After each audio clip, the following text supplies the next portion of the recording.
Madwood, Hobo, how you guys doing?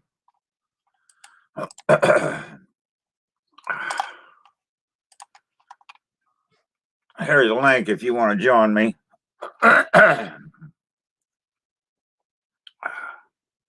Hey, Tom, what's up, buddy?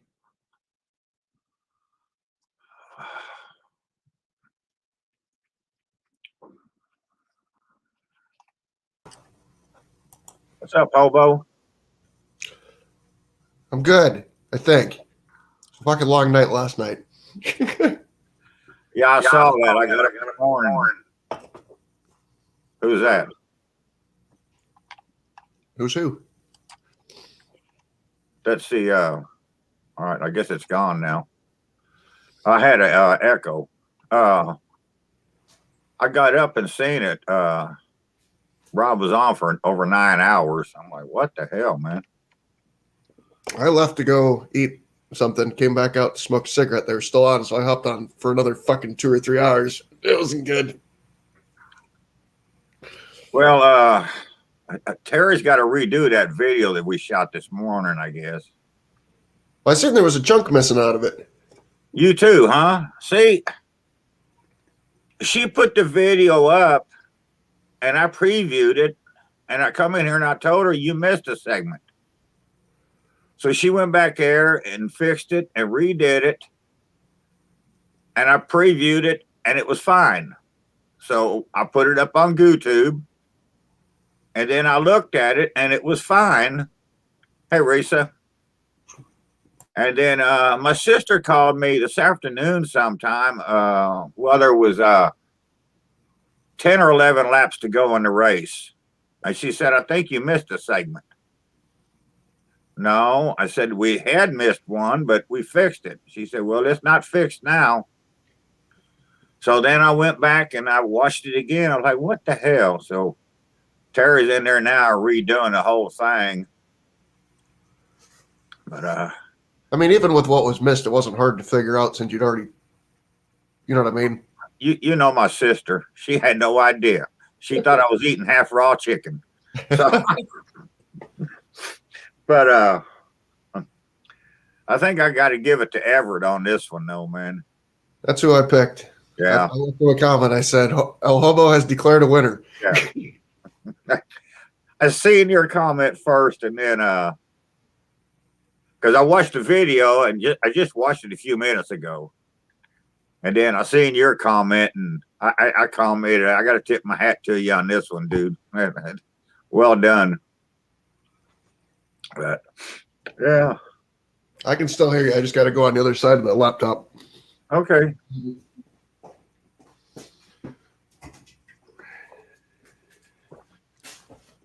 Tom, I thought you was going to get down on this with us.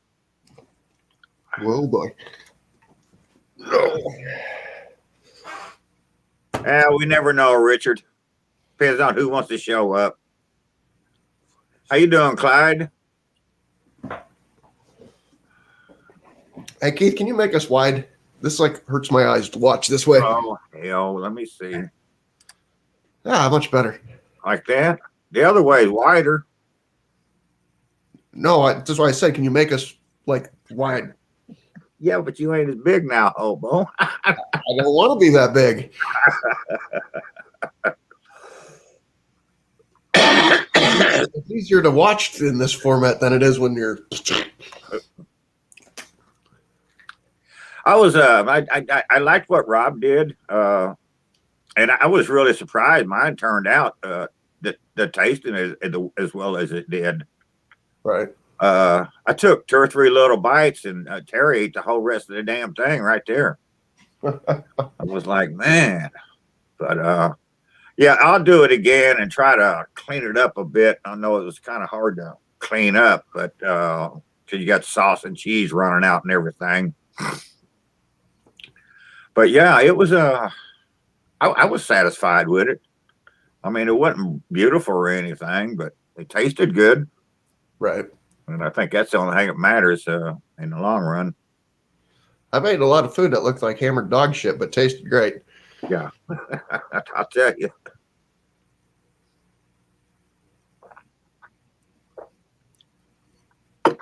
So yeah, I did that this morning, and then tried to get it up, and she's in there redoing it now. So we'll see what happens. Uh, yeah. So did you do anything exciting today besides sleep? Dude, I didn't get up till 2 hours ago. Because I didn't get off that. I don't think I went to bed till 7 a.m. Paul's Q fucking messaged me when I was upstairs when I left the first time, and he's like, "You going to bed?" And I'm like, "No, I just went to go eat." I'm like, what are you doing up this early?" And he's like, "Oh, he was cooking brisket or something, and it came through early." He messaged me. He's like, after I'd fallen asleep, something I'd messaged him back a couple hours ago, and he's like, "You just waking up?" I go, "Pretty much." Yeah, I know. I love the color of that rub that Everett put on his chicken. Man, that was a great looking rub. See, when he first pulled that off, I thought it was burnt because the sun had started getting to where it was low. And I'm like, "Oh, damn it, it's ruined." And then when he brought it in closer, you could see it had that real deep mahogany color. Yeah. If you go into the hey Freddie, how you doing, man? If you go into the show more section, he's got the recipe for that rub in there. Yeah, I seen that. Yeah. So I'm gonna have to try that. I really like the look of the color of that though in that bottle. Like, hell yeah, man. Once he put that first piece of chicken on that board, when he was building it, because the whole time I'm saying, I'm like, "What the fuck's he gonna do?" And then it dawned on me. He surprised me with the mozzarella sticks. Right? Yeah. And hey Scott, how you doing, dude? Scott. But I will have to agree with him on bacon, unless I'm throwing it on the smoker for a cook. Yeah, I'm doing my bacon in the oven. I've been doing it like that for 20 years or better. Right. Yeah, that's the only way to go.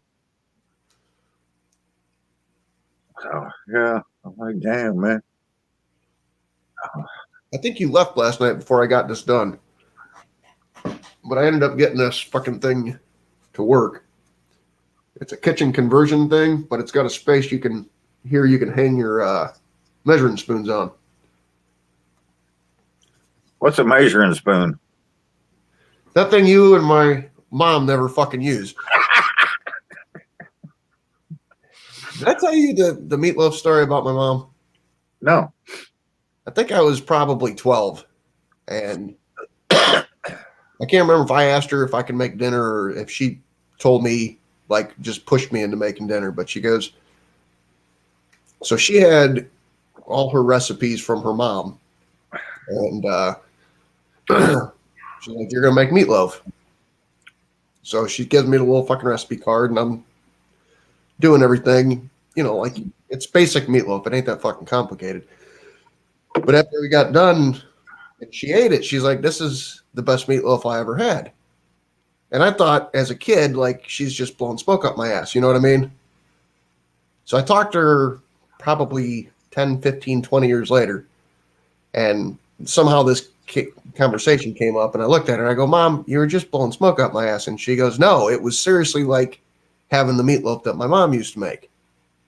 And after my mom passed away, it dawned on me, my mom never measured anything. Her mom probably did measure everything. So, like everybody's like, "Oh, my mom's meatloaf was always the best," or "Grandma's fucking mashed potatoes was always the best." They always did it the same way, but my mom never is like you and just grabbed it or shook some in, and it probably never was exactly like my grandma's meatloaf or her mom's meatloaf. You know what I mean? Yeah. See, and hey Jim, how you doing, buddy? Staying warm, I hope. In my family, both sides, my man's family and my mom's family, I don't think they ever used a measuring spoon. Right. No, they poured stuff in there. My grandmother on my dad's side, he taught my mom how to bake. She taught my mom how to bake, and she would come up to our house, and Back in them days, you could buy 50-pound bags of flour and 25-pound bags of sugar. And she'd go to the store and throw that in the back of her car and bring it up. And, we'd go out and unload it. And she's going to teach Mom how to bake bread. And she said, all right, put you some flour in that bowl. And Mom would say, how much flour? Should we just put enough? You'll be all right. And, it was like that on everything, it's just, just put it in. And then my grandmother on my mom's side, she liked to say, put whatever in something. I used to say, how much? And she said, well, just put a right smart amount in. Yeah, what the hell is the right smart amount? No, you ain't got enough in there. You need some more. But yeah, measuring spoons and shit like that, it was never in my life. That was when I did that series of videos from recipes from cookbooks. That was really hard because I'm like, I need 1/8 of a teaspoon of nutmeg or whatever it was. I'm like, how are you going to taste 1/8 of a teaspoon of anything? Right. But they all worked out. Heavy Metal, what's up, buddy? What up, Ken? Yeah, good to see you in here, man. I didn't participate. I've been live streaming too much.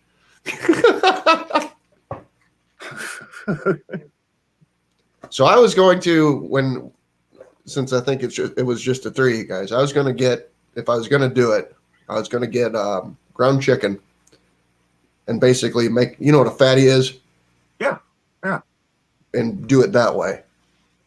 Put your cheese and your sauce inside and then roll it up. Yeah.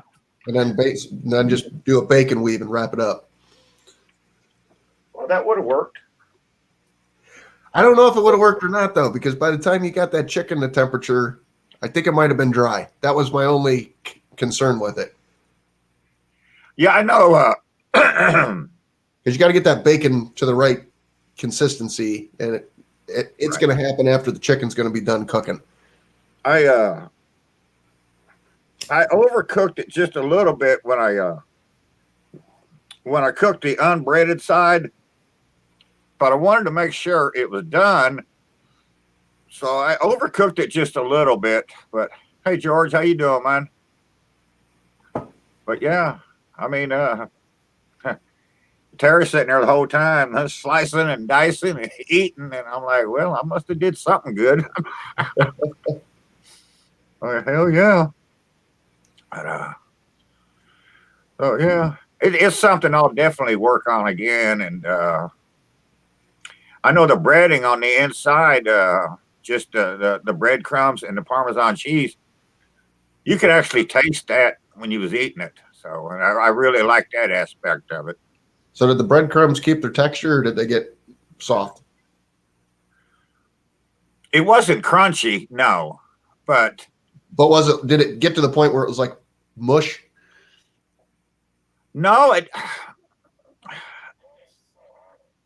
don't think it was like mush. That was my concern when you guys were talking about that last week, was those breadcrumbs were going to be like a piece of wet soggy. Yeah. And I think what happened was after I browned it, and then when I put the sauce and the cheese on it, and I start cooking the uncooked side of the chicken, I think the juices in the chicken came out, and the sauce and the cheese started melting, and I think it just all tied in together with the breadcrumbs. So I wasn't eating, a mouthful of mush, right? But yet you had the flavor of everything, and that was one aspect I really liked about it. So, but yeah, I knew it wouldn't be crunchy, but well, plus with you basically shallow frying that, you created a crust, right? But it didn't stay crunchy, right. By no means, but. But I really think that by doing it that way, it really helped intensify the flavor by adding it with all the other flavors. And so that was the thing that I really liked about it. Right. So yeah.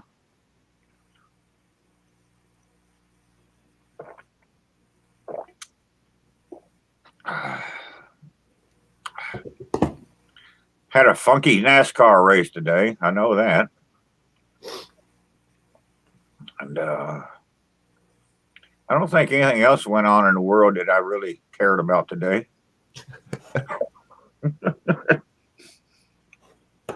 I don't know. But I guess Boeing's in a lot of trouble again.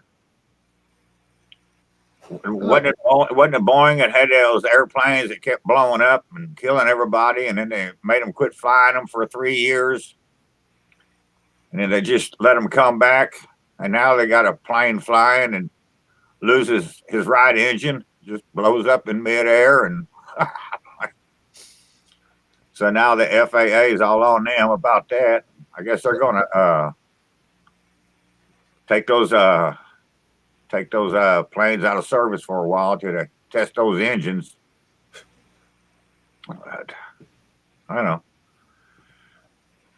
Never a dull moment anymore. When you look at how old a lot of them airplanes are that people fly on day in, day out, how many hours and hours and years of hours and hours those things get done, and the minimal amount of time betwixt flights, it's amazing that doesn't happen more often. Well, they're still flying B-52s. Right. You know, and those things are, what, 50, 60, 70 years old or better? But they're still flying them things. Yeah, but even like the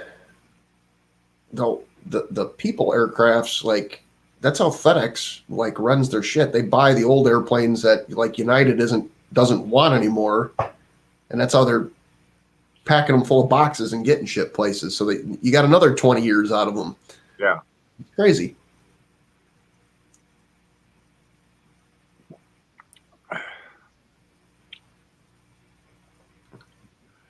Yeah, I don't know. Yeah, Madwood, I quit flying when they said I couldn't smoke anymore. And then they made the seats so damn small that, you know, you had to be twiggy to be able to fit in one. I'm like, the hell with that. Hey, Lep, what's up, buddy?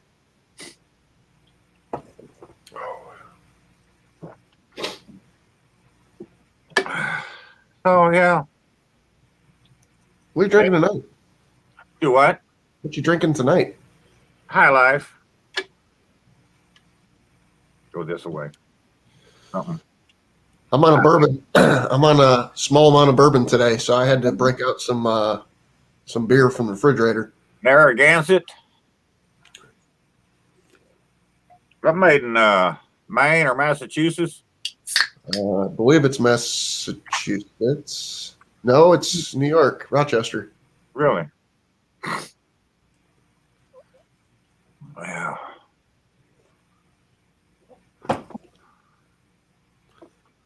I'd have been fine had we not stayed up so late last night.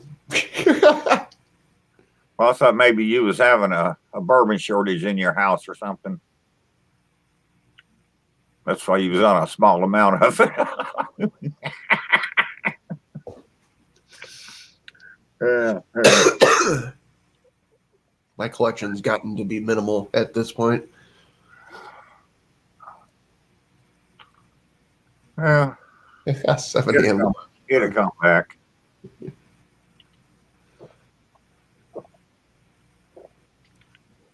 Hey, Bobby, what's up, young lady? She stayed till the end too last night. Yeah. Her plans for today was what she didn't get done yesterday. I don't know if she got yesterday and today's stuff done.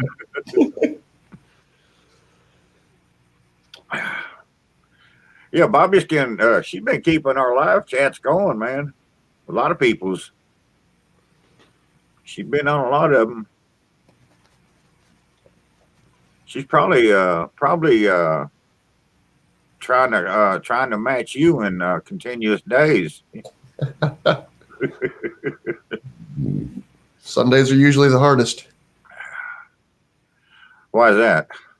It just seems like there's not a lot of people go live on Sundays. Oh, that's weird because Terry got up this morning and was asking me, "Are you going to go live tonight?" I'm like, "I don't know. I hadn't thought about it." It seemed like every 3 hours she asked me, "Are you going to go live tonight?" I'm like, "I don't know." She just wants to about it. But when I seen Everett's video a while ago, and I'm like, "Okay, I got to go live. We got to talk about this chicken deal, man." Damn. Yeah, I got to give him thumbs up on that one.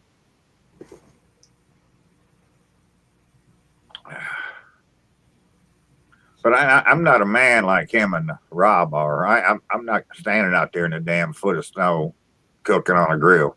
I ain't doing it. Not anymore. But we did get a lot of ours melted off today. I can almost see my driveway in places now. So. Right. It's supposed to rain today and this evening, and it hasn't started yet. I don't know if I haven't looked at the forecast lately, so I don't know. Who knows? I messaged Joe, but I don't think he has Messenger on his phone from the way it's looking.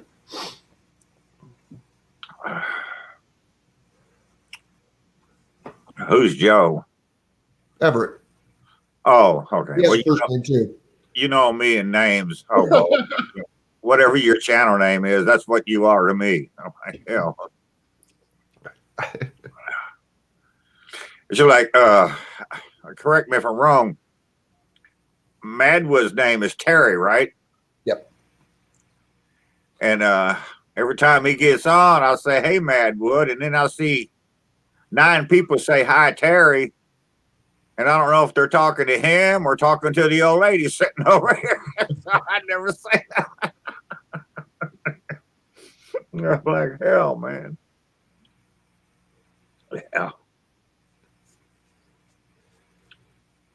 There's certain people I can remember their name, and there's other ones like just fucking.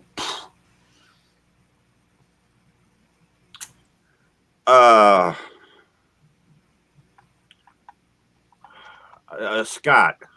What's his name? In for the Grill? Yeah. Scott. He was the very first one that I remembered. And I don't know why. I still remember his name. And that was just for some reason, I just knew it. Well, you probably heard me say Scott about 100 times on the hot seat. Well, I mean, that's all when he comes in, if you look at me when I'm saying hi to people, I'm calling them by their channel name, but it's him, I mean, I know Kent calls him Scooter. Right. But, it's always Scott to me, I don't know. They were just, for some reason, I wanted to remember his name. I don't know why. Maybe I'm just partial to Canadians. I don't know.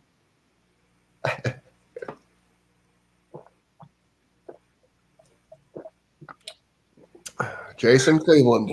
What's up, Jason? See, you remember his name? Yeah, it's I can read it. Yeah. Now you're gonna find out his real name's like Bob or something like that. Well, I won't learn that. I can read Bobby's name, so I know it's Bobby. So that's easy for me. I just I've always been like that with names. Hey, Rob, what's up, buddy?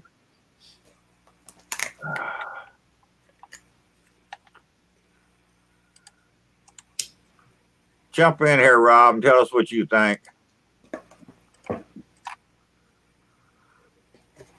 Darnell, what's happening, man? What up, Darnell?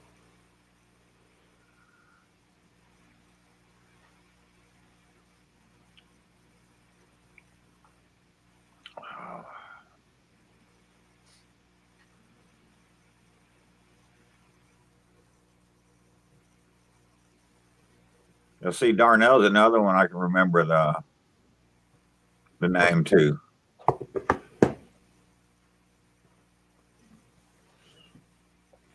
Jason, you only got to get through like 6 minutes of it. The last 4 is him talking about it.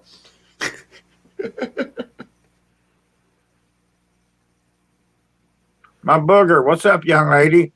How you and Tom doing down there, man?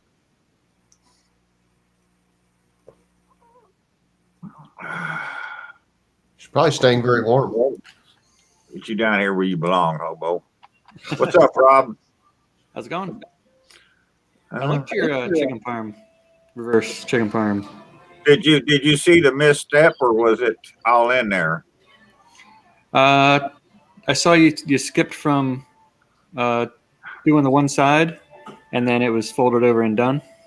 Yeah, we talked about it earlier. I don't know what happened. Terry uploaded it. I told her that she missed a step. She went back and she fixed it. I watched it. Everything was fine. Oh yeah. I put it on YouTube. I watched it when I put it up. It was fine. And then I got several comments, and then my sister called me a couple hours ago and said you missed a spot. Well, I see you spelled you spelled chicken with an M in your hashtag. That's how we spell it in Indiana.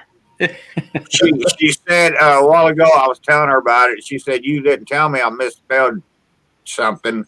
I said, well, maybe that's why it don't show up in other hashtag deals. Yeah. So anyway, she just went in there and redid everything, and it's saving to the computer in the other room, and I'll look at it later tonight, and we'll just re-upload it. It'll be the same thing. It'll just be a re-upload of it. Cool. But Did it was pretty good. I don't know if Tom finished his yet. I think he was going to do it, or maybe he was saying work was pretty crazy on Saturday or something. Yeah, he said he had some kind of deal going on this weekend at work. I think he said he filmed it. It just didn't get edited yet and uploaded. Okay. Skinner, I'm not sure, but I think she just went back there to go to bed. I don't know. We'll see. Either that or she just went back there to get away from me. But who knows? So what would you think about Everett's chicken there, Rob? That was pretty crazy. I was wondering the whole time, like, how's he going to make chicken parm if he's making that right off the bat? Well, me and Hobo agreed he was the winner. Yeah, exactly. Josh, how you doing there? Cooking Cop and Babe in the house. John. Hey, there's Tyler. He had a really rough night last night. He had a hobo night where he doesn't remember what the fuck happened. I just got a comment that popped up on my screen here. Whoa. Did you just eat half-cooked chicken? Just respond, yeah. Another one like my sister, Hobo. Yeah, my name's Keith Bettag, and I'm a badass who can eat half-cooked chicken, and I'm still alive, motherfucker. I'm an old man. I'm immune to all that weird shit. Well, I don't know. So, but yeah. Terry, I'll hopefully get that redone. I don't know what happened, man. She was in there. She was trying to film with her camera and her telephone at the same time for whatever reason. I don't know why.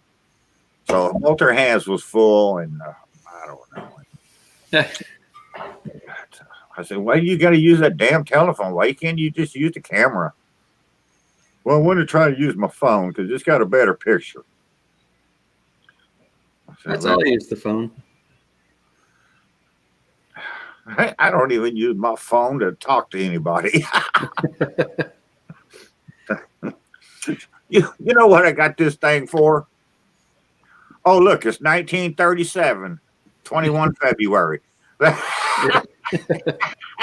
what I got this thing for. Tyler, the key to feeling better from drinking too much is to drink more the next day. Yeah. I'm taking today off. If you take a day off from drinking, you'll never be right again. Yeah. I want to break the streak, Rob.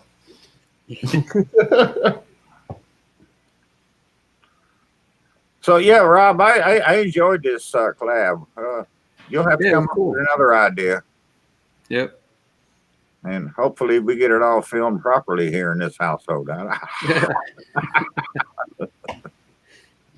Yeah. Hashtag double reverse chicken parm. Yeah. Does that mean regular chicken parm?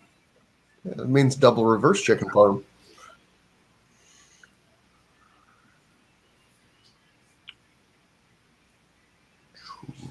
Yeah, heavy metal. I've said that since the beginning, man. No editing here.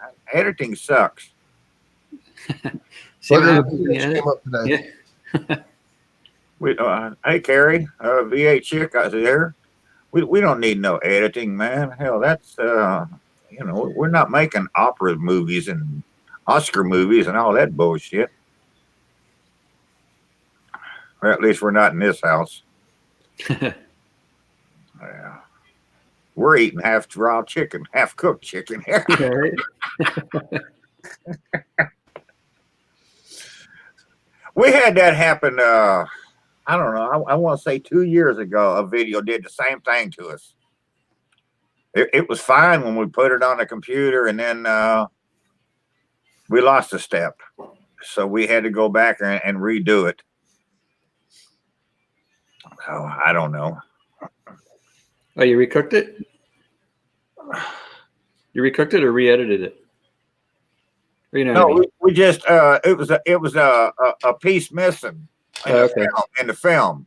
Yeah. She just had to go back and find that clip and put in there. But no, I don't never cook a meal for a video. It is what it is when you see it. Yeah. I'm not going to go back and recook the same damn meal. No, That's why I was asking. no, we don't. That didn't sound like you. No, I don't do that. And I never practice a cook before a video either. No. I get my idea in my head. Okay, this is what I'm going to do, and then I do it. Yep. It was just like this collab. I don't know if this is going to work or not, Yep. but I'm not going to go through 6 times of trying it to see if it'll work or not. You know, Yeah. it is what it is. I'm going to do it, and if it works, it works. If it don't, it don't. Yep. Neither way, you got a video out of it. So yeah. No, my booger, I don't do no filming and no editing. That's what I got Terry for, and she doesn't edit very damn much. Trust me. You know, she may change some little colors in words or something like that, or the font in letters, but that's about it.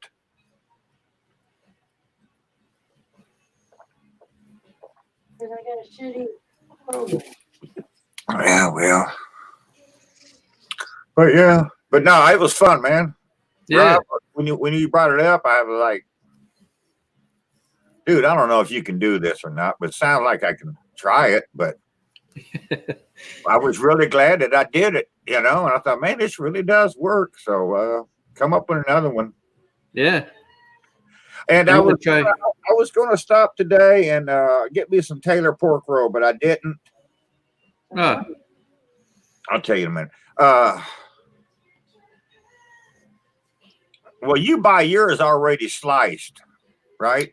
yeah. I mean, they have it both ways. You can. What's the thickness? Is that like to me? What it looked like you had was like a thick sliced bologna or something. Yeah, I think they got like 1/4 inch and 1/8 inch. Like you can choose either thick or thin. What do you like? I always forget to look to see which one it is, but one has 4 slices, one has 8 slices. So which one? I usually put two of the thin ones on, or one of the thick. Okay, so you're getting the 1/8 inch ones in. Yeah, I think I've gotten it the 8th the last couple times. Then how long do you cook that? Just till it browns up. I think it's already cooked. Oh, it is really? I think so. Either way, you brown it up as if you're doing bologna or something. Yeah. See, like when I cook my bologna, I like it to be almost black, Okay. just like my bacon or my toast. I like it, But well done. yeah. But yeah, just and cut the little slices in it so that way it doesn't curl up like a Right, ball. right. Yeah, when I watched that video the other night, you did that. I'm like, man, you're just cooking up a piece of bologna here, like a Yep. fried bologna sandwich. So Yeah. yeah, so I'm gonna get over there this week and I'm gonna get me some of that. I Yeah. gotta go to Fresh Market and get some Taylor pork roll.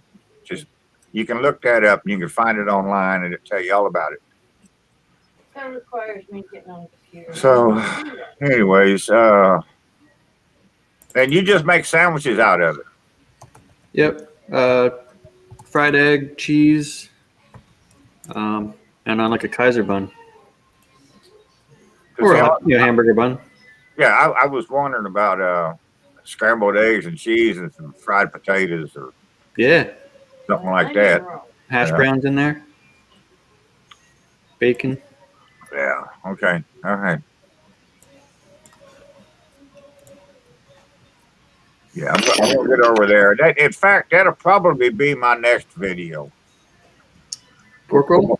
We'll probably do that next week. And what are you doing next weekend? Okay. I may have to learn how to operate the tripod then. Yeah.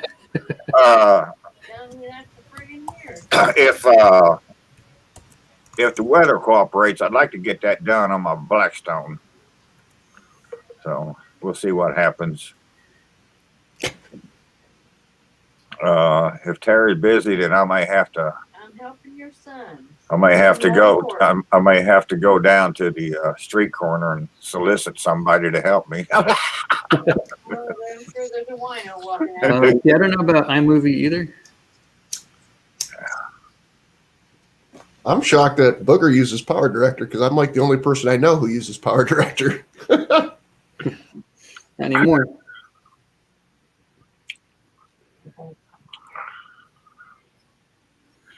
Oh, I got all kinds of program thingies flashing through here right now. Power Director, Fillmore, KineMaster. I don't know what all. I ain't even paying for Photo that. Bucket. I'm like, I'm not paying for the editing program. I've heard of a bucket of beer before, but I never heard of a photo bucket. Cyberlinks. Well, Jason, no, I'm not watching. We want to write. I was going to go to bed early tonight. Yeah, it's outside game. I was going to check. what? We want to write. I don't even remember. It wasn't Martin Truex. I don't remember. Why do you watch it if you can't remember? Because there was like 12 laps to go when Truex fucked up, and I said, hell with the race. I turned it off. So, yeah.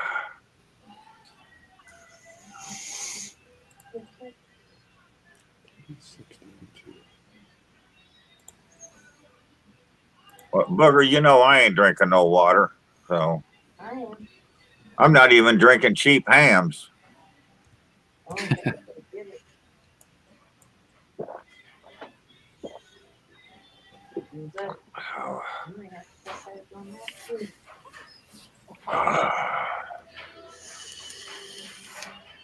You think beer from- All right, Hobo, take over. I'm going to go outside for a minute. And 4.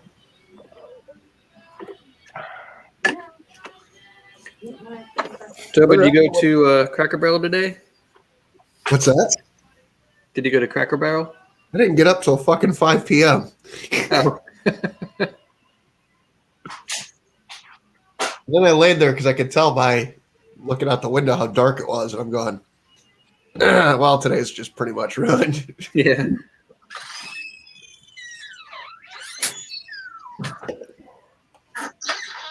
I blame you, Rob. Huh? Hi, Josh. Josh, you missed it last night. I drank all by my lonesome An entire bottle of 26-year-old bourbon.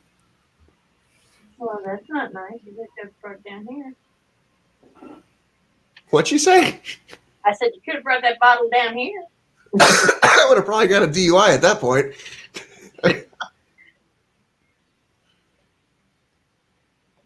No, we didn't get any. Well, I can't. No, I went to the store. There was no snow today. We're getting more snow tomorrow, I think.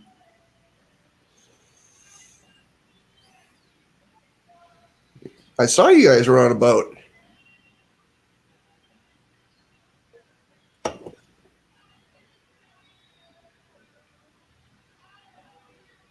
No, Bugger, the liquor stores here in Ohio close at 5 o'clock, and when you don't leave the house till after that, then you can't get any more bourbon. So I had a couple cans of this beer left, so I was like, we'll start with that. There's a little bit of bourbon left.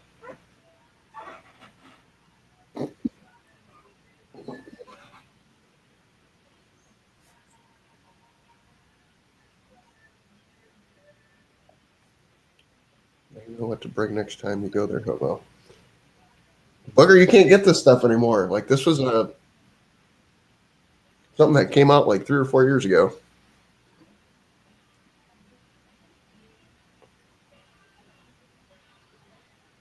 So what'd you do today, Rob? Cleared some more snow. I went over to my parents' house. Tried to fix their DVR player, DVD player.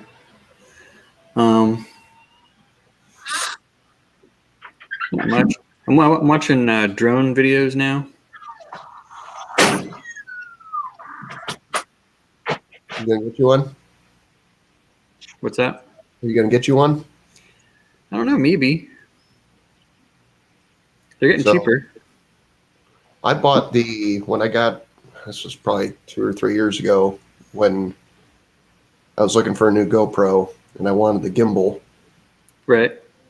For me to buy the GoPro and the gimbal for like another $100, I could just buy their drone package and you get all 3 quotes. Oh, nice. I'll say it this way: it's fun for like the first 10 times you do it, and then it's kind of like, I'm flying a mini helicopter, yay! Not Yeah. that much fun. But if you do it that way, to where you're getting a camera and the gimbal, which I wanted at the time, like it was. I felt like I'd have been an idiot for the extra $100 to not. Right. Yeah. Drone. That's a GoPro brand. I can't remember what it's called, but it's it's GoPro. I mean, it's cool because you can articulate the camera while you're flying and Right. move it up and down and all that other shit. But today, like now, the GoPros have gotten so good that even if you're sitting there just holding it, walking, it's got the correction that the gimbal used to give you basically built into the GoPro. Okay. So I don't know that in today's world that it would make sense. 3 years ago, like if you walked with the GoPro, you would get sick watching the video. Oh yeah. Yeah, I have a gimbal for my phone. I don't use it very often. Hobo, I'm gonna post a comment in here, and you explain to her what's wrong with her statement. No, that ain't it. That's the wrong one. That one. You explain to Bobby what's wrong with her statement to me. Too many steps? Well, we can start with what the fuck are you talking about? Well, And you left. So they're talking, hey, what up, Everett? You need to hop on here. And then you could go there. 'Cause, yeah, I don't. Bobby, I'm a complete idiot when it comes to stuff like that. Well, that's why she's talking to Carrie. Oh, shit. I said Keith. Oh, shit. Oh, all right. I'm sorry, Bobby. You talk to Garrett more and forget that comment, Hobo. Oh, now I got to redo this. And we get Everett in here so we can all congratulate Everett. Yeah. He's the one that made the winning reverse chicken parm deal. Oh, shit. At least I'm going to declare him the winner. Hobo done declared him the winner. Rob's getting mad and he's storming off the set now. Sorry, I'm looking for a setting in YouTube here. Yeah, I think Everett was the winner. Yeah, for sure. Oh, he's on. I see. See, I missed that. Well, I put the link up for him if he wants to jump on here. Hey, man, here go. Oh, he's rewatching Rob's. Well, don't rewatch mine until I get it back up tomorrow. Yeah. Because we got to redo it. Redone, it's an upload. Yeah, I know, but I ain't got it up yet, though. So, yeah. But yeah, Everett, we done declared you the winner on this deal. Yeah. Man. And he had me confused the whole time. Like, how's that going to be anything chicken parm? I know. And before you got here, me and Hobo was talking. We were like, those mozzarella sticks, that was just over the edge, man. Yeah. And he took that other breast and put it on top and made a friggin' sandwich out of it. I was like, damn, dude. Yeah. So, yeah. This was fun, though, man. Yeah. Bragging rights, Booger, bragging rights. That's all. You know. Yeah, next time I'll put out like the official announcement before like not 2 days ahead. Like I'll give it 2 weeks or something or 3. Well, we talked about this for 2 weeks or better, and yeah, well, we did, but nobody else knew about it, so I wanted to. No, there was 8 or 10 people said they were going to get in on it, and they just didn't. So that that's their loss. Yeah, they missed views. They could have had more views. So, but yeah, it was a fun collab. I really enjoyed this one. Yeah, I'm gonna try making yours. I'm gonna try making Everett's. Yeah.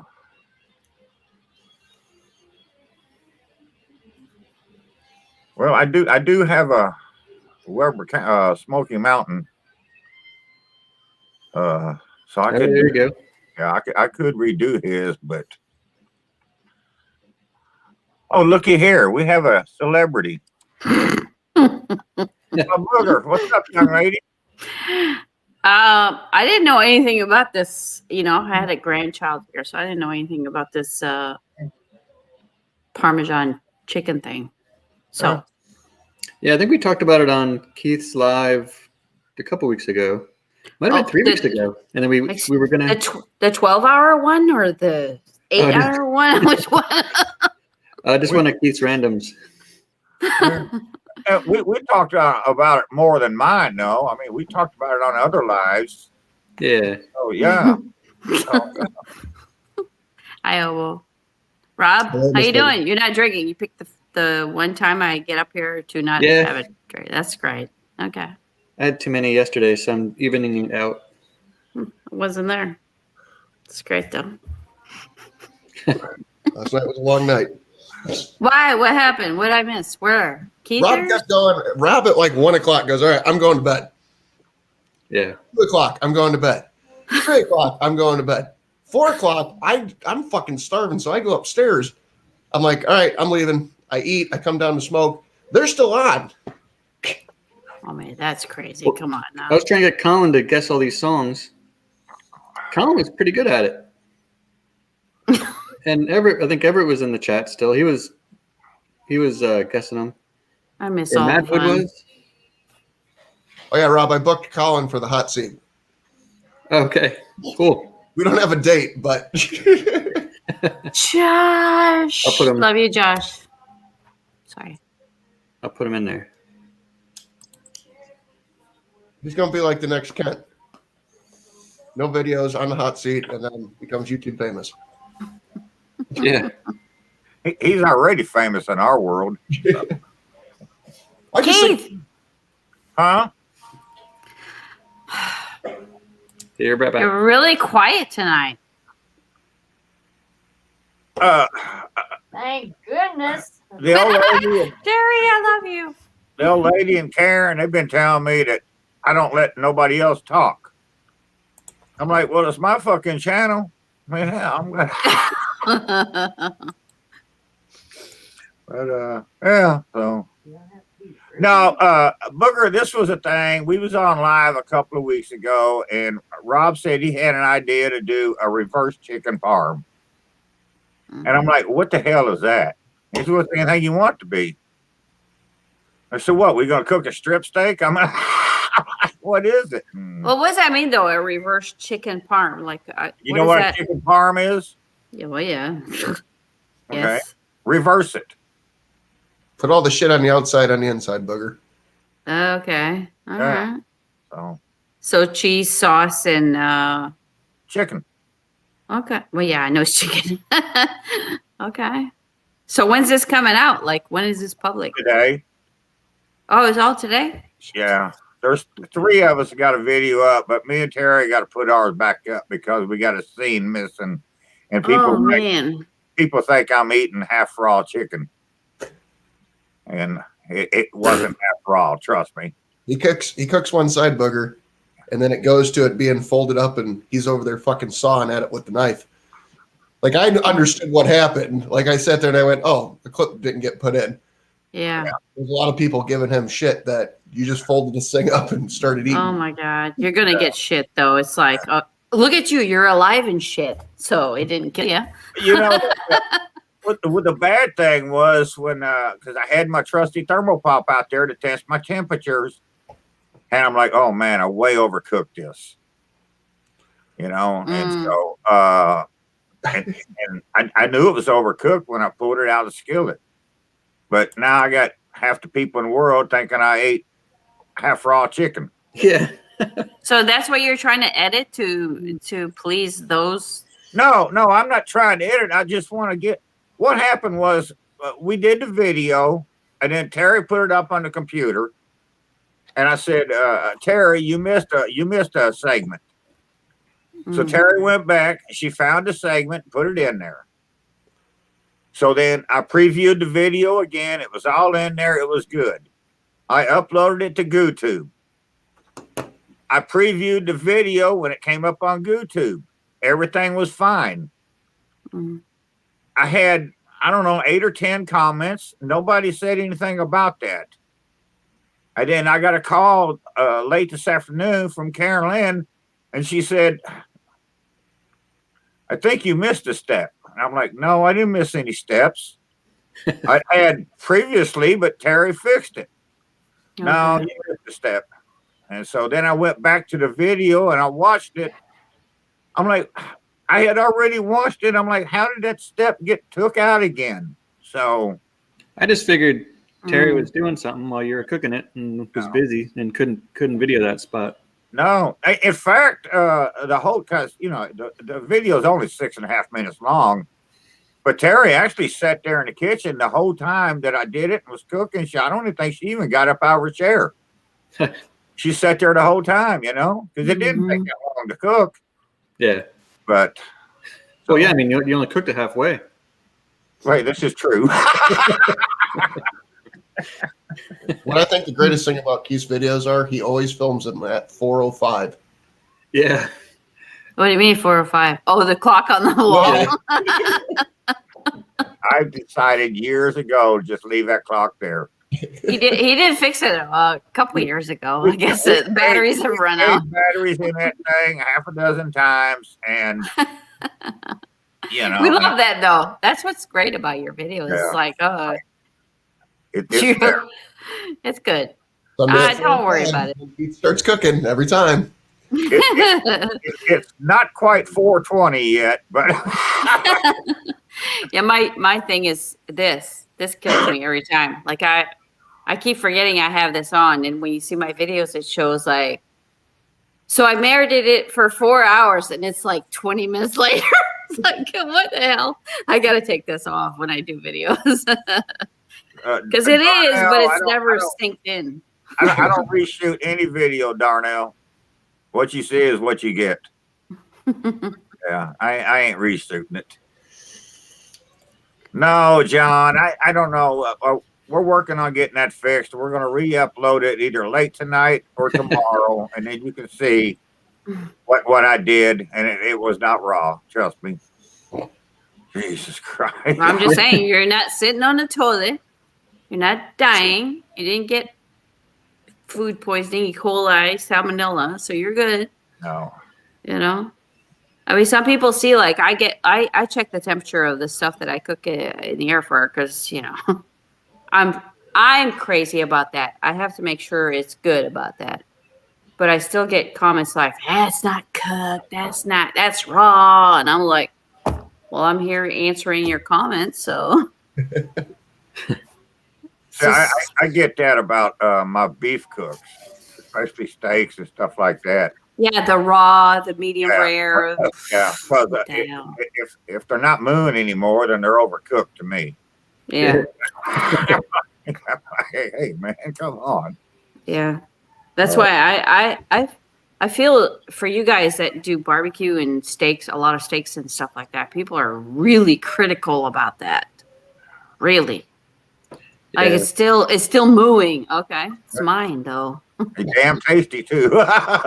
Yeah, yeah. If I wanted jerky, that's what I Right. would do. But Right. I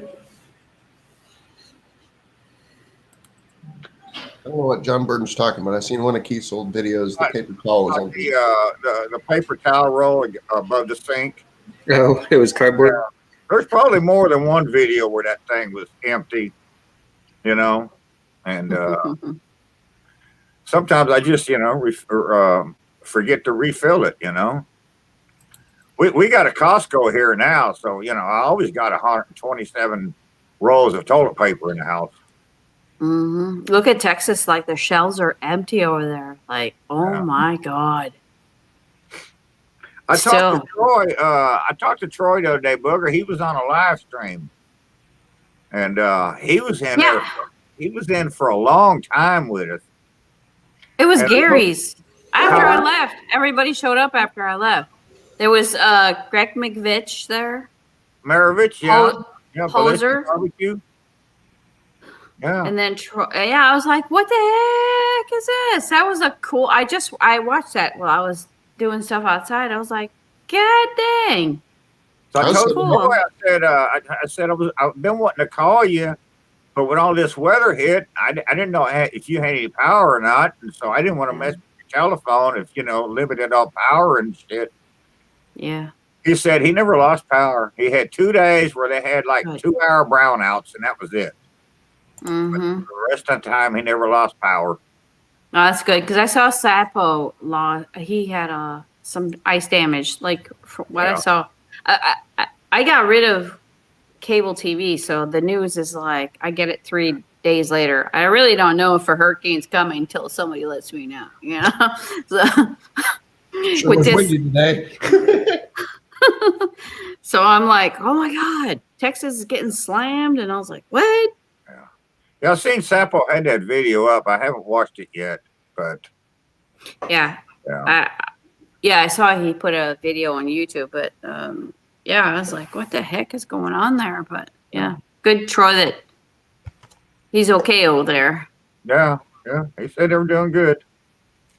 He never lost water. His pipes never froze on him or nothing like that. And so good. What's the kennel for? What's going on the side? Are you in the doghouse? What's going on? No, that's every now and then Terry puts me in there. But good. The boy's got a damn dog, and he brought that kennel over. I don't know why he brought the damn kennel over, and I don't know what he's going to do with it. Keith, you look good without all that I don't know. Sasquatch business. Oh, I feel so naked, Booger. God, you picked the wrong time of year to do that. It's cold, right? You know what got me more than anything? It wasn't the code. It was how much it itches. Yeah, now you know what us girls feel like. Yeah. No. No? If you didn't shave all that shit, just let it grow, you wouldn't itch. I'm just saying. Oh my God. Take notes. But the night that I did all that cutting and shit, the next 3 nights or 3 days, I was just miserable. Yeah, Oh, you're I saying mean, my head, my face, everything. I itched so friggin' bad. I thought I had cramps. I was like going around. Like, no, man. but when you had all that stuff, you were still like itching and doing No, I this. just like to play with it. I like to play with it. Oh, okay. I wasn't scratching anything. I was just playing with it. Yeah. Okay. Oh, All right. yeah. So now you're letting it grow again Well, see what happens. until somebody how- shows up with some peanut butter. See how much of it grows back and where it grows back at. So I don't know. Okay. No, I don't know. Yeah. Do you hate it because it itches or you're cold or? No, it really doesn't itch now like it did. You know, now it just looks like shit. You know, I'm just No, waiting it for it don't. to grow back out a little bit so I can figure out what I'm going to do. Well, you took one for the team, Keith. That was awesome. No, I had fun. It was a good thing to do, and Yeah. Rob, Hobo, you guys did a good thing. yeah. That's him. Mhm. I just come on camera and look pretty booger. Yeah, you're the face. Hobo's the Good one that job. keeps everybody I'm talking. Rob's and I'm hot like, girlfriend. And well, you got me thinking about it. Rob, I'm not busting your balls here. I did that for 3 weeks. I'm not doing that now. I'm just letting you know. You didn't Because get you the sent me a message. I still ain't got no charcoal. Really? Yeah. Now, Hobo, I'm serious. I mean, Rob knows. I told him before. I fucked with him for 3 weeks. And I'm like, man, where's my charcoal? Yeah. You know? I But just no, he sent me a message the other day and he said, you get any charcoal? And I said, no, not yet. And Yeah, he the other said, "Well, guy. I got some." And I'm like, well, okay. Who sent it to you? You know, because now I'm watching for that truck. Yeah. But yeah, so no. I just hey Keith, I just think it's funny because I waited like 4 days before I contacted Pitbull because I forgot to ask you for your address. Oh, I know. And I know Rob well enough to know that he did that shit the night it happened. And you Oh, got yeah. Pitbull before the charcoal. Yeah, I think I told you that my old neighbor got his chargriller, and you're like, "Damn, that was fast." Oh shit! I better contact PBC. Yeah, Hobo sent him my address like on a Thursday night, and Saturday morning at 9 o'clock it was here. Yeah, that's what I was saying. The other guy got his charcoal already. Oh yeah. That was Wednesday. I talked to him. Oh. They said might be shipping from a different warehouse based on location. We have 5 warehouses across the U.S. Some are having weather issues. See, I didn't know they had that many warehouses, Yeah, I didn't either. They shipped mine from Jersey. but I thought they were I think they're California. earlier in this year. I thought there was a shortage of their charcoal. But Yeah, I don't know. yeah, It's I from don't. Seems like I Paraguay heard or something somewhere. about that. I don't know. 24 days straight live streaming crashing. Are you serious? You've been live streaming for 24 days? What's going on here? I mean, I've slept, but yeah. Are you serious? He's been joining everybody. Yeah. Dang. No, like a month ago. Well, obviously it was before a month ago. I had like 14 or 15 days in a row. And then it was a Sunday and nobody was live. And I'm like, fuck, the streak's about to end. Dang. Rob thinks the Nice. number's higher, but I don't know. Dang, that's dedication. It was like 4 days ago. I was doing a StreamYard, like not publicly. And it was me, Lep, and I can't remember who else. And I looked at him. It's like 11:30 at night. I go, "Are you going to make this live at any point in time?" And he's like, "Why?" I go, "I don't want the streak to get broken." So who's on tomorrow, Hobo? I don't know. None of it's planned. But like I've had people that have been like, "Dude, like, who the fuck are you? Like, you're everywhere." I can't remember what the one that I popped into the other night. I was like, "Oh, Frank Hobo's here too." That's awesome. It's like Find Waldo. It's like Find Hobo. Yeah. Yeah. All right, you kids, I'm gonna let you guys party on without me. Just thought I'd pop in for a little bit, but I love you You guys. still got that little one? No, oh, gee, cow. Can you see I've aged like so? Oh my God, I love her, but How come you got to leave if you ain't babysitting? I'm just saying. well, some people have to edit videos. Yes. Oh my God. Keith, it does happen. It does. I film my own stuff. I edit my own stuff. So I got to do that. All right. Hey, Bugger, Have a real good quick. night, Booger. Hey, Bugger, Yeah. real quick. There's a guy on YouTube.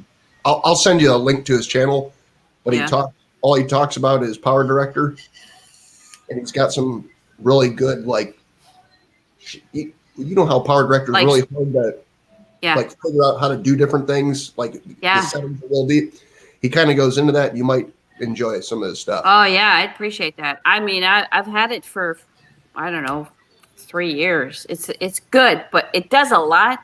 I'm just very I don't want to be overwhelmed, but I YouTube shit all the time. I'm like, how do you do this? How did it? I'm not great at editing, but I want things simple. But yeah, send that to me, Hobo. I'd appreciate it. Yes, ma'am. If it's not too crazy. No, he did a thing yesterday, I think it was, where he showed a couple clips of different kids, and then he zoomed in on it and then froze the screen and had I could see it being really cool for fucking cooking videos. Yeah. And then you could put an overlay on there and he walks you. It's like an 8-minute video. Okay, that'd be great. It doesn't take long to understand. You just sit there and go, oh, I didn't know if I clicked here and did this and did that. I know. I saw a video of T-Roy's, I'd say about 3 years ago. I don't know if you guys remember this. He was out in the back live streaming, and a wasp got into his shirt and bit him. And he zoomed into the wasp crawling into his shirt. I was like, I know I can do that with my program, but I just, you know what I mean? It's right. I need a Terry. Send Terry to my house. I'd like to. I'd rather send me to your house, but I couldn't help you. Well, Keith, we're doing crawfish boil every year. This year, we're going to count it out. Last year, we canceled it, of course. So get ready for that next year, okay? It's always like Mother's Day kind of thing. Since how JB's not doing it anymore, okay? Hobo, Hey, Rob, hey to Tom for y'all us. are invited. Thank you, man. Huh? Say hey to Tom for us. I will. You guys, love you. Bye-bye. Love you too. Yeah. Have a good one, young lady.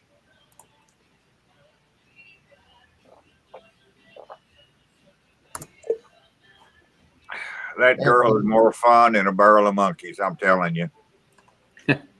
If you ever get to meet her live, do it. Bugger, if you're still watching, I just sent it to you through Facebook.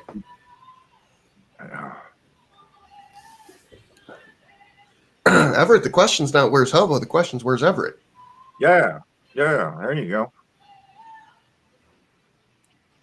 I gotta go change pieces of wood. Be back in a second. Okay. I'll let Rob do something. Yeah. So what are you drinking tonight, Rob? Water bottle. Huh? Water. That's what I said, ice water? Yep. Well, Even is, I gotta get the room owner got some of her Trulies? Yep. Yeah, she went to bed at a normal hour, so Last night or tonight? last night. Oh. Or 2 or something maybe, right? When did he go up? Yeah, 1:30ish. Yeah. No, he got up for a minute. I sent him a thing last night. I knew you were working because I heard what he said. Well, you went to the bar last night, right? My God, Rob, we got 31 people in here right now. Oh, really? Some kind of a damn record almost. Yeah. What the hell? So you went to the bar last night. Did you order some food? Who, me? Yeah.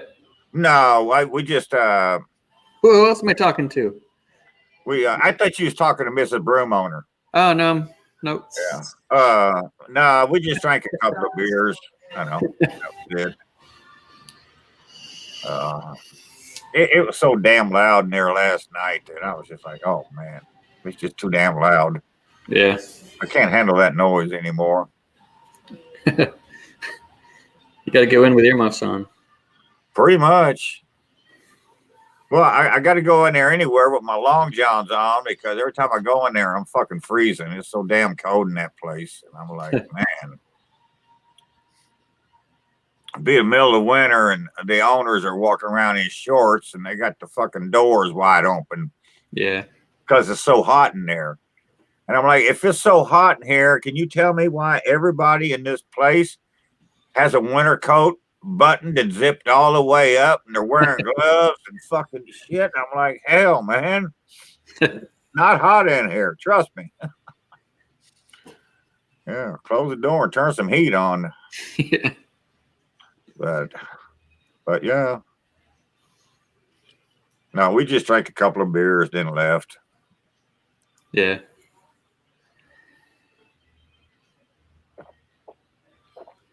So, Tom, if you're still in the chat, did you make your cook? You just didn't upload it or edit it yet? I don't know if he's still in here. I don't think he's talked for a little while. Yeah, I haven't seen him in a while.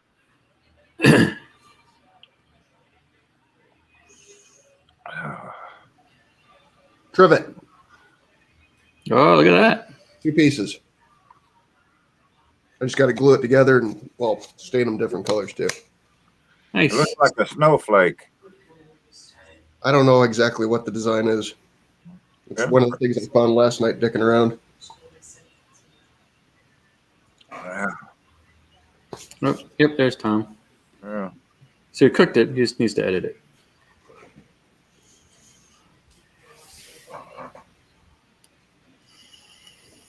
I did like Hobo's idea, what he had going on. I do like that idea.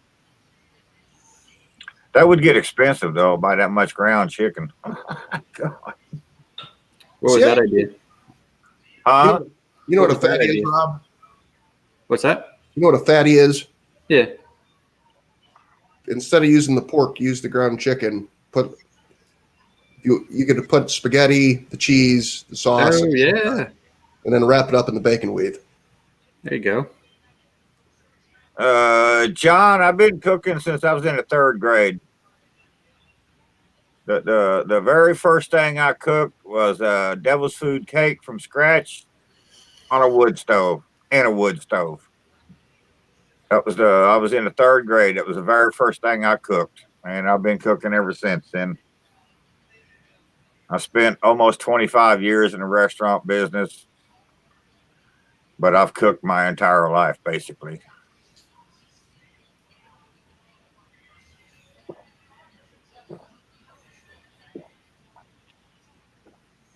I couldn't tell you the difference in a 2-barrel carburetor and a set of thrush side pipes, but I know how to cook. Yeah, I was never a mechanic. I was never a carpenter. I don't like doing shit like that. I never did. You know. We got pot liquor in here, Hobo. What up, Jeffy? Yeah. Spaghetti tacos.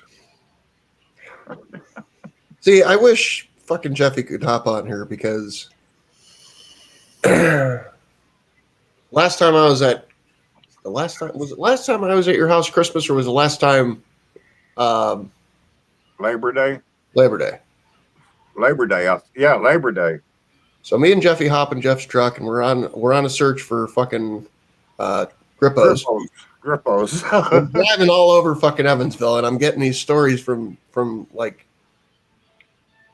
Jeffy takes, and if I'm wrong, I think it was when he was a kid, would get a waffle cone, and his mom would put like fucking mashed potatoes or spaghetti in it, so he could fucking walk around and not have to stop playing and eat. Yeah. But I'm just sitting here in his truck, just dying fucking laughing. And then we started out at a couple different grocery stores, and then it's like we went deeper into the hood of fucking Evansville to where it just starts getting sketchier and sketchier looking for fucking Krippos.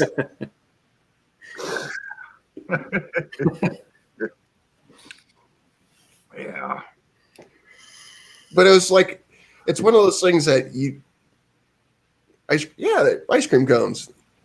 Maybe they weren't waffle cones. My bad. It's the same difference. They're all ice cream cones. But that was probably like my best moment ever with Jeff was that fucking shitty road trip through Evansville. Did he Just have the one? stories and shit that you learn from people being stuck in a truck with them. He didn't have a cone with him then, right? No. The spaghetti in it. I think he had like a fucking 45, so we didn't die. Yeah. He took Lee on a trip to the store once. Remember Lee Blaylock? Yeah. He took Lee to a store. Oh, God, I can't do it justice, but the way Jeffy tells the story, they went to Schnucks and they got to the potato chip aisle, and Lee had his shopping cart there, and Jeff's like, he sticks his arm on the shelf, and he just walks down the aisle, and whatever falls in that cart is what he's buying. So Oh, Jeff actually told me that story when we were, God damn it, I can't remember. Yeah. Jeff, where did I buy the lottery tickets at? I don't know if you remember that, but we're walking down the aisle looking for Krippos, and he was telling me that story in that place. Yeah. And what was the one thing you got was really hot that you liked? The Grippos thing. You remember? Were they like Cheetos or Yeah, they're the cheese nibs. cheese nibs? Okay. I think I sent some of those to Kent You did? just recently, a couple of days ago. Yeah. Yeah, I sent him 3 bags of chips, and I think those was one of them. And I sent him a thing of their seasoning. You know, when this damn Chinese disease happened a year ago, I could not find their seasoning or their sauce in town anywhere Yeah. because they had a sauce too. I've still got a bottle of it. I went online. You can't even buy it online anymore at the Grippo site. So I don't know if they quit making it or what. But I can get the seasoning again. But I can't get the sauce. There's Everett, the winner in the reverse chicken parm deal. Yeah. That was a killer looking fucking rub. And then after I made that comment on your video, I did something I normally don't do. I clicked that show more button. Man, the son of a bitch put the recipe right here for me. Yeah. And oh, yeah. Now I got to go buy this turban sugar shit and make. I love to look at that rub when you was pouring it on there, man. The color of that was beautiful. Oh, thanks. So, yeah. But yeah, thanks for the video, man. We all agreed you won that one. Yeah. It was just a lot of fun to do. I mean, actually, you know, running out of ideas for videos, so like that knocked one out of the way. So thank you. And I have to apologize to you. You've been on all these live things. I didn't even know you had a channel. But as of today, as soon as I quit watching that video, I clicked that little red subscribe button. So you did get another subscriber today. Don't feel bad, Keith. I did the same thing. Yeah, I'm serious. Because you've been in and you type and the comments and all these damn chats and shit. I just didn't know you had a channel. So I'll be checking out your videos this week. Oh, well, I meant it when I said it. You guys are the 3 amigos of live streams. Anytime you 3 are on, I am there. I'm jumping into that chat for a fact. That is law. You know, Keith, you're going to be watching his videos anyway after Thursday because he's on the hot seat next Thursday. A week from. Ever it is. Yep. A week from Thursday, he'll be on. Oh, I'm gonna get me 3 good questions for him. Yeah. Because he's a fellow Hoosier. Yeah. I'm in trouble now. Right? Yeah. And if you get the wrong fucking answer, you're definitely in trouble. Let me ask you one thing. What part of Indianapolis do you live in? I'm out on the east side. Basically, we're you got Pendleton Pike 455 and Washington Street. What in Washington? Where at in Washington? 465 in Washington. Okay. So on that east loop of Washington, that's right where my neighborhood is. Okay. So you're not Pendleton Pike East. Close. I mean, I'm in a good throw. I'd have to get the old football arm out, but you know. Yeah. Okay. All right. No, we used to live on the west side. Sweet. Well, we lived at like 38 and Moeller. And yeah. Is there a God damn it, what's it called? A fucking Jeep store by you? Off-road parts. There may have used to have been. Yeah, I think they sold like. No, that may have just been the motorbike store. I'm trying to think when you say Washington might run fucking 10 miles across Indy. Oh, at least. It's US 40, you know. It runs Yeah, at least. I'd have to go through. I know the first time I went to the Indianapolis racetrack, that's out on 10th, okay? Or 16th, whatever. Depends, it's so fucking big. But it's 16th Street. But my old man lived up in Indianapolis, and he lived on it was either 10th Street or Washington Street. He had an apartment though. Okay. And he was going to take me to the track. And it seemed like we drove for a fucking hour. And I mean, he wasn't living on the east side of town, you know? I mean, he was like downtown or west of downtown. But Indianapolis hadn't grown up yet, you know? And the track was out at the Coca-Cola field by itself there on, you know, Georgetown Road, you know? But then after we moved there and everything, years later, me and Terry, and you learn, you know, I mean, all this shit is together. But I think the old man lived somewhere on 10th Street, I think. But I just remember when the first time I went there, it seemed like we drove forever to get to it. And I was like, damn, man. But yeah, it's a trip. We got a lot of memories at that track, man. A lot of memories at that track. So, Everett, you've been, and we might have talked about this previously. You ever been to Maxine's Chicken and Waffles? No, I haven't had the chance yet. It's got a great reputation, though. You need to go there before the hot seat if you can, because I need somebody else that can talk about this.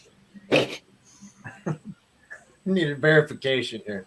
It's attached to a gas station and it's in the hood, but you're safe and it'll be the best chicken and the best waffles you've ever had. Are you from Indy?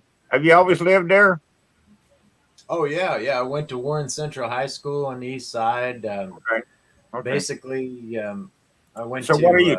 28 years old? 29? Out in Philly. That's the only 4 years I've not lived in Indy. So how old are you? I need 41. to know how much. How much? 41. Oh, I just said 28 or 29. Damn. It's that strong jawline he has. Yeah. Fuck. I need this It's no information so I can base my questions on it. Yeah. Yeah. Oh, okay. The Civil War questions. What kind of a job do you do? I don't need to know the company. Just like a profession?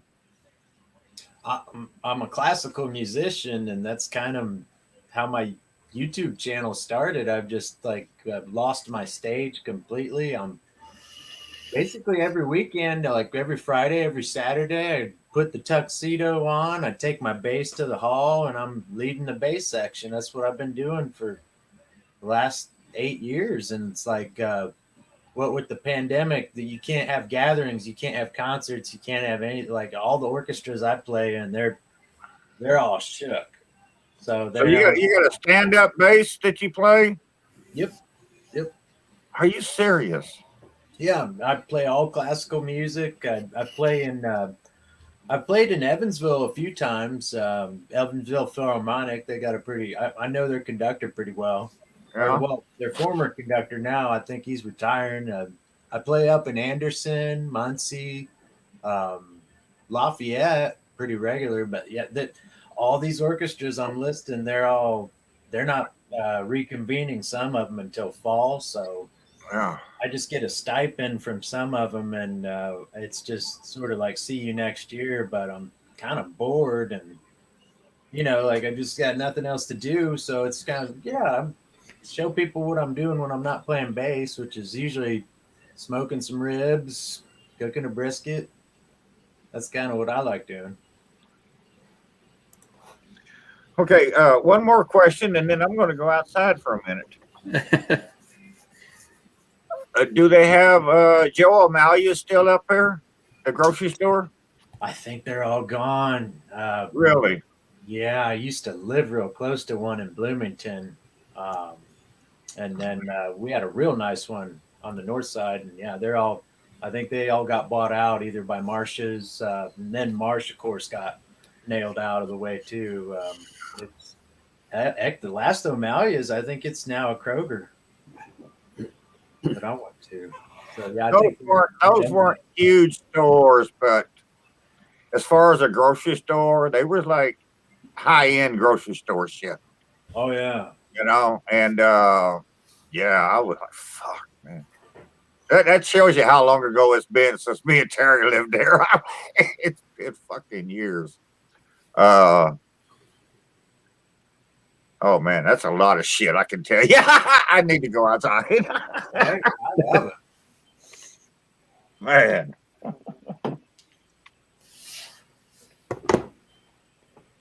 So Rob, my favorite part was when you told that inkbird to shut up. Oh yeah, the beeping. What is that? Like Wedding Crashers or something? Shut your mouth when you're talking to me.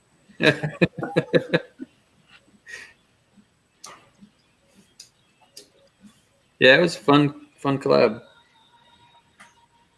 See, I didn't even when I clicked. So I think Rob's video came up first. Keith's video was off to the right, and I clicked on Keith's video, and he spelled it wrong. So I went back to Rob's video and clicked the hashtag thing, and then Everett's never showed up in relation until I clicked on it. I would say I click on the I hashtag. would have not found Everett's because it didn't even I'm like, well, maybe it didn't get put up yet. Yeah. I did get mine up late for what it's worth. Well, I didn't watch it till fucking 2 hours ago. Maybe I didn't wake up in the last 4 hours. I'm amazed. Like you and Colin just holding it down. Jesus. I want to pick that. That's why I told, and I don't know how late you stayed up, but like I told Rob, like I said, I booked him for the hot seat. I don't know if you remember that part, but it's like this guy, fucking story wise, doesn't have to do anything with cooking. Like I just want this dude to fucking talk. Yeah. You can learn so much. No, he's definitely an interesting guy. I was, God, I forget. Like it's either like fell out at 6:30 or something. I was honestly trying to edit that video, and I'm just like, fell out. I should have left when I first left at 4. Yeah. It's not good when you go to bed with the sun coming up. Sometimes though, that's when great ideas are spawned, like reverse chicken parm. That's right. So I thought about this more. The Washington Street I'm thinking of, if you come through Indy and you take you're on 70, so the football field would be on the left. You start curving back towards the north, and there's a Washington exit after that where the what is that?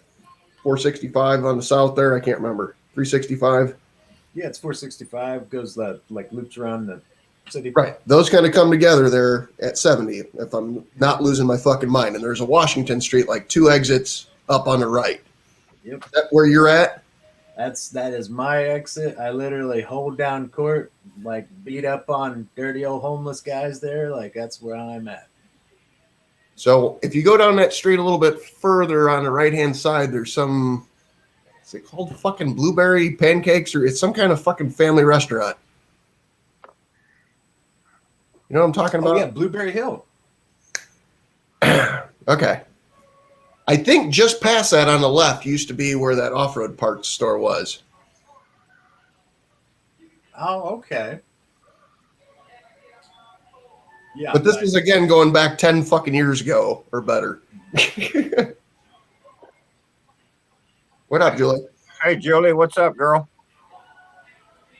But when I was married, me and the wife took a trip. We were going to New Jersey to visit some friends, and the whole point was to stop in Philly and get a cheesesteak. What up, Rob? I was just waving. Oh. And we stopped at that place you just said, the Blueberry Pancake or whatever. That was like the breakfast leaving from Illinois. And then the further on this trip, there was a website, I cannot remember what it was called, but it had like all these abstract fucking restaurants. And when we were crossing through Ohio, we stopped at this place that used to be an old gas station, and it was like 20 minutes off the fucking expressway. And we stop in there, we open the door, and every person, it's a town of like 300 people. Every person stopped and turned and looked like, you're not from here. But the whole thing was the pot. They were known for their pies, and it had like a huge, what's that shit on the top of a pie, Keith? Meringue? Meringue. The thing was like this thick, and the pie was only this thick. Yeah, that's the way it should be. That's how it's done. But we walked in there, and the waitress comes over after everybody fucking eye fucked us and was like, what would you like? And it was like 11 o'clock in the morning, and we're like, we're here for the pie. And then everybody just kind of turned and looked like, the fuck are you doing? It's the weirdest fucking experience. Long story short, we get to New Jersey. On the way back, we stop through Philly, or we get through Philly, and we're in such a traffic jam, and I had to be back to work. The whole point was to have a Philly cheesesteak and visit our friends. We never got to have a Philly cheesesteak. Tragic. Yeah, Everett, I'm so old school. I remember Market Square Arena. Oh yeah, that's where I graduated. Yeah. Um, We worked, the company I worked for then, they built office furniture and installed it everywhere. And we did a lot of work for the Pacers. And I remember the Pacers, their office was at 2 West Washington, downtown. right. And they were moving their office to wherever they moved it to. I don't remember. And so we went in there and had to move all their stuff. And Donnie Walsh, he was the president of the Pacers or general manager, whatever.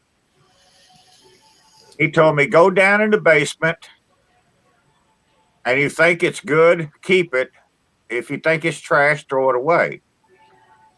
Like, well, I don't work for the Pacers, so how the fuck do I know what's good and what's trash? And so I go down there, and I'm like, I see 50,000 fucking license plates that says Pacers on it. Little, plastic license plates. Well, those are pretty cool. So I kept 30 or 40 of them, and shit canned the rest.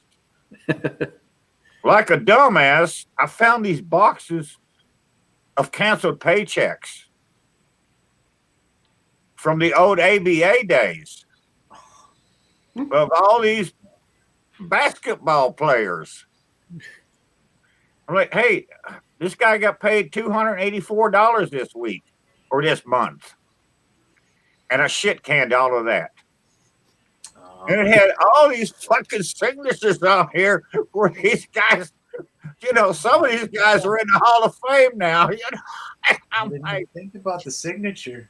yeah, why did I keep the license plate and throw all these canceled checks away? All I can say in my defense, drugs had something to do with it.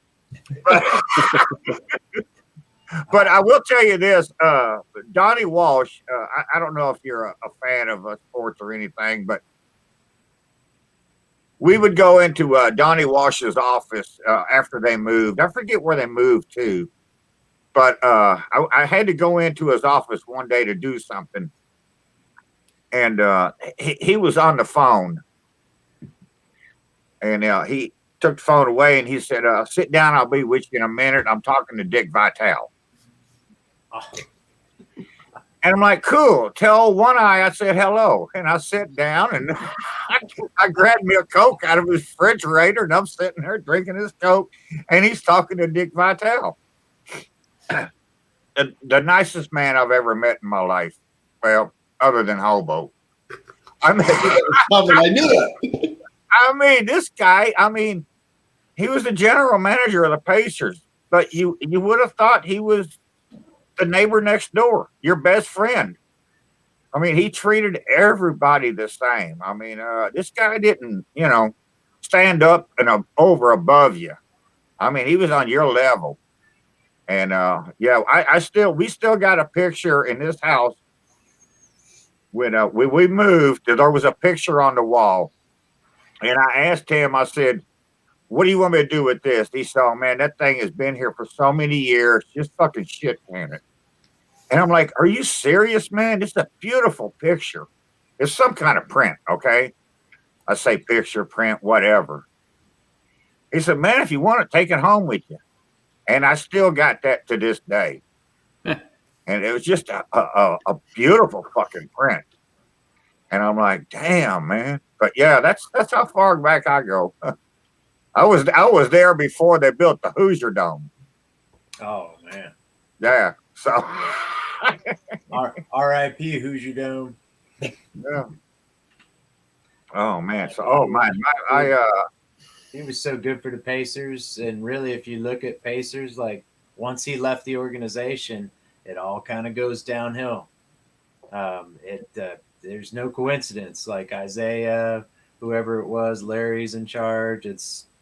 Larry had some good years, but Donnie, man, when he was calling the shots, he was. For a businessman, the most down to earth person I ever met.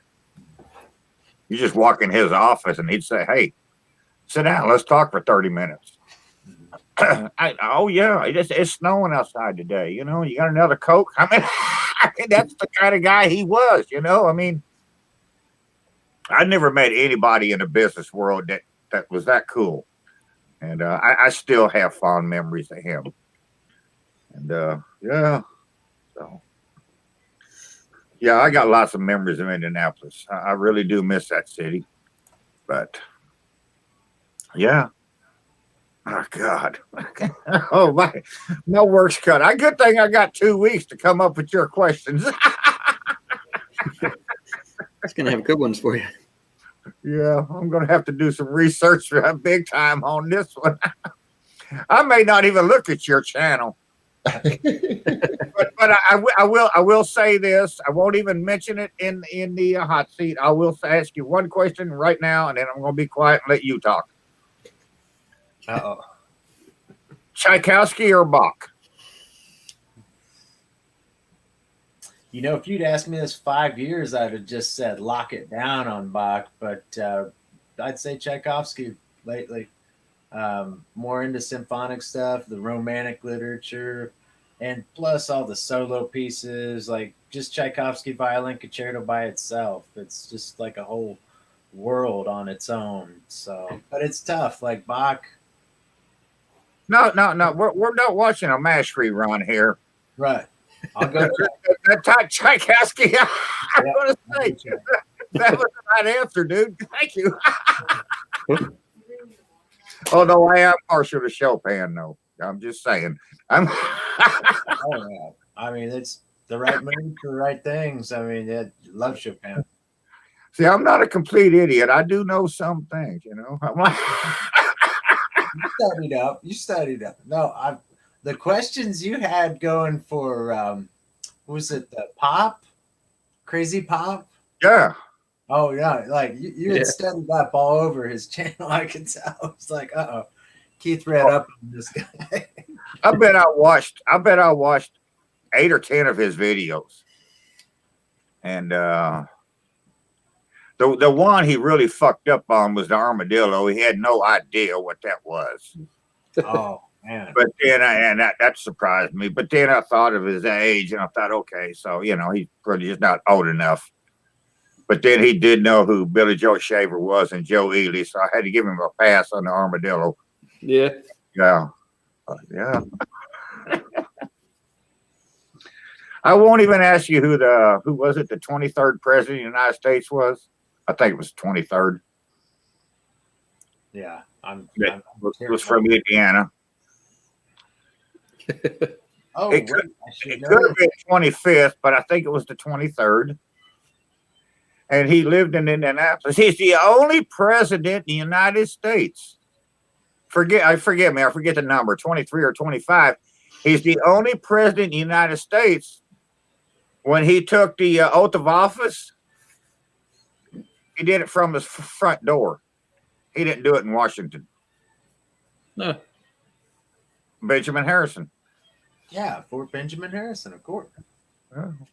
Man, see, I'm in store for a pretty rough day. In a couple of weeks. I got 2 weeks to prepare for it too, dude. Not only that, this coming week is like you got all the baddest ass griddle guys on in one episode. I told Rob the other day I probably won't be in there that night. That's I'm like, how you going to give me 5 minutes with Keith with 4 or 5 different guys? I'm like, bring your 6 shooters. but so I don't know, but Yeah, the no, plan is I'll show up and maybe Yeah. just ask each one of them one question. I don't know, but the plan is to just have everybody on at the same time too. So it'll be 10 windows. oh really? Yeah. Total Hollywood Squares. We'll see how that goes. I will go do some research for you though, dude. Hey, so I'm gonna jump off. I gotta do a couple things before bed and then wake up for work. Rob, thanks for the collab idea. Yeah, that was fun. I mean, mine and yours sucked, but Well, at least mine was a raw. find you not everybody ate their raw chicken. It's just, oh God. Well, I look forward to the updated video. Yeah, I'll get that out late tonight or in the morning. So yeah, it'll just be a re-upload and hopefully everything works right. But yeah. Cool. All right, guys. I'll see you guys tomorrow. All right, man. Have a good one, dude. Thanks for having me. Good night, Mrs. Broom Owner. Oh yeah. So how long you been cooking, Everett? Well, I've been grilling forever. I think I first got the bug pretty much when I was in Bloomington. I did about a year working in Kroger's meat department, and I was coming home with all kinds of different cuts of meat, and I started grilling like a fiend. And but I've only started smoking more recently, like just in the last couple of years, and that's pretty much the only way I cook anymore. That's what kind of got me wanting to get different types of smokers so I could smoke, different methods and stuff like that. Now I'm getting a little carried away with it, especially since I can't play any concerts or do anything, and may as well, have some fun out back. So what are you doing to bring home money then? Well, some of these orchestras give me a little stipend in lieu of being able to play. Right. There's grants I've got going, and I've got a few part-time jobs that I just never quit. I work at a medical library. That's where I was today. Actually, squeezing in that video today was rough because I actually published it from work. So fortunately, I had a couple hours downtime while I was there, but. Yeah, it's tough to make ends meet though when you're not like playing regularly, and half of my income is the gigs that come up along the way. Studio sessions are a big helper there, but the studio is so confined right now, and then a lot of our clients and people coming in town, it's just it's been hit or miss this year. So it's it's a little rough. This I won't lie. That's I can't Where'd wait. you go to college at? Curtis Institute of Music. It's out in Philadelphia, PA. It's kind of like it's one of those little conservatories. Not many kids are out there, and not many Americans are there. It's like as a kid from Indiana, I was definitely in the minority. I mean, there's a lot of Korean students, Japanese, Chinese, Russian kids, you name it, and really like Americans, it was a little few and far between. Wow. A little conservatory. Wow. A fucking Hoosier. That's crazy. We was on a live feed. I was on one last night or night before last, and I think there was 5 Hoosiers in there. And I'm like, what the hell, man? That's crazy. So yeah. So it's good. Yeah. Us Indiana people like cooking, man. What can we say? I know, man. I know. What's up, Yeah. Darnell? See, I never smoked anything. Like I always said, I'm the world's worst rib cooker. I do all my cooking inside. Those ribs look baller off the pit barrel cooker. Those were the best ribs I ever made. They really was. Yeah, they look good. Yeah, but yeah. And I always knew my limitations too, Like I know I can take my pork butt out there and put it on any cooker I've got. And I'll put my pork butt up against anybody's. But a rib, I'm not gonna do that. I ain't gonna do no ribs, But yeah, they did come out nice on that pit barrel. So it is. That's why I say, that's why I do all my cooking inside. I know what to do in here. Well, weather's getting pretty good this week. You got to be breaking out that pit barrel again. What's the next cook on that thing? Well, I said most of I can almost see my driveway now. Most of the snow melted today, so We're getting there. Yeah. It's supposed to rain tonight, so hopefully all the rest of it will get done with too. So we'll see. And, you ever get to Broad Ripple? Oh yeah, that was one of my haunts when I was in high school. Really? Well, there's a couple good music stores there, everything shopping wise in the north side. I had to travel all the way up there pretty much for everything. Like it's east side's kind of falling down lately. So They didn't have a lot of classical music arenas in Broad Ripple, did they? well, there was when I was in high school, they had a dope CD store it was rare. They had all these exclusive little recordings, foreign stuff you couldn't get. Trying to remember the name of that, but you know where North Central High School is, right? Not exactly, but I've heard of it. I'd say it's a little more east of Broad Ripple, but not too far off. That was a neat part. And then one of my buddies, he worked at a violin store in Broad Ripple, Frank Florick. It was Mike Florick and then Frank Penwell.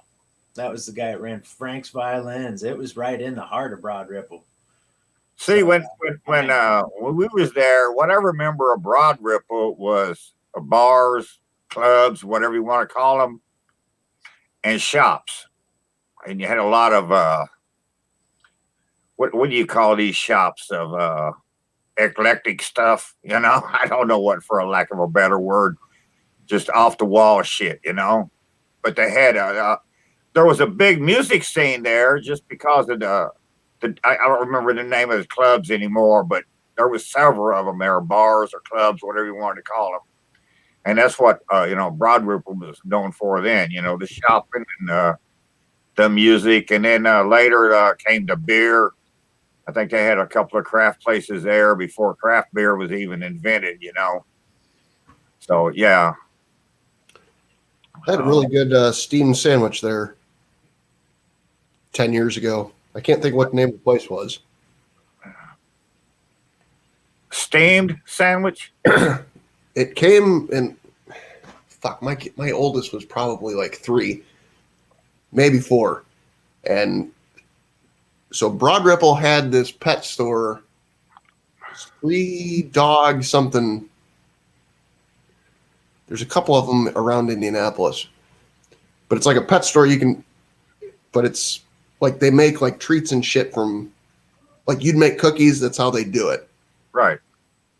So we went there, and then we were walking down the street, and we just dipped in this place. And I can't remember how it got given to me, but it was like in a foil pouch. And somehow they just, I want to say it was like, it wasn't a BLT, but it was something, just a basic sandwich, but it was, they steam cooked it. And what was cool about that neighborhood, at least, again, we're going back to the 2008-ish, everybody and their brother, I called it Hipsterville because everybody had a fucking dog with them. Every store there, you could bring the dog in. All the restaurants had a deck that you could eat with your dog. It was pretty cool. Yeah, Broad Ripple was when I lived there, it was a different type of neighborhood, just a completely different clientele than anywhere else in the city. And it was, I always thought of Broad Ripple when we lived there, like Austin, Texas, when they always say keep Austin weird because they have all this weird shit going on. To me, that's what Broad Ripple was to Indianapolis. And it was just, I used the word eclectic. I don't know if that's the right word to use or not, but that's, to me, that's the way I look at it. Yeah, it was different. Last I was there, it was like all hipsters and yuppies. Yeah. That changed. See, you said 2008, and I'm going back 20 years before that. And Right. It was still the same way, They probably had different names for what you called them peoples back then, but it was the same type of people, just a different name on them, Right. My favorite thing about living in Indianapolis was you'd meet somebody from Carmel, and I'd say they was from Indianapolis, and they would get all defensive and start screaming, "No, we live in Carmel. We don't live in Indianapolis." I'm like, man, Carmel is just on the fucking north side of Indianapolis. What do you mean? That's all you're doing is crossing 96. That's all you're doing. I mean, Indianapolis runs from fucking Greenwood and down 37. What's that place? Oh shit, I don't know. But yeah, and then you'd go all the way up to Allisonville Road and 118th Street and Castleton and all that, And Yeah. It's all Indianapolis. Like, what do you mean? No, we don't live in Indianapolis. Now, when you got up into Fishers, okay, that was a different city, okay, or a different town. But Carmel was the same as the downtown circle to me. And I did that just to piss these people off that lived in Carmel. Oh, yeah. And it gets into the waves. I bet money. Yeah. I bet all their money. We like I said, I delivered and installed office furniture and shit. I drove a 24-foot truck, and we parked down in a circle one afternoon, and we had to run in and drop a chair off or something, and that was it.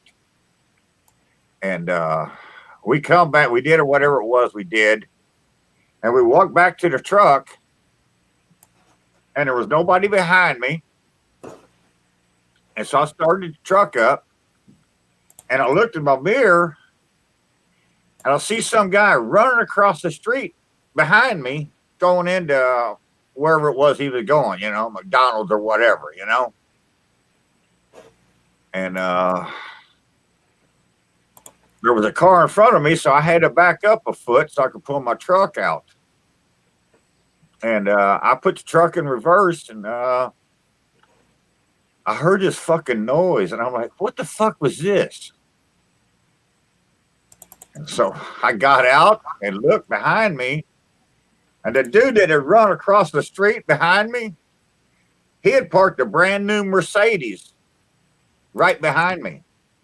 And I got one of them lift gates that, you have to pull a handle down and it opens the gate up. My lift gate was in the middle of his fucking hood. And I told Larry, I said, dude, I just run over this fucking Mercedes. I'm like, well, the son of a bitch shouldn't have parked there. Take off. So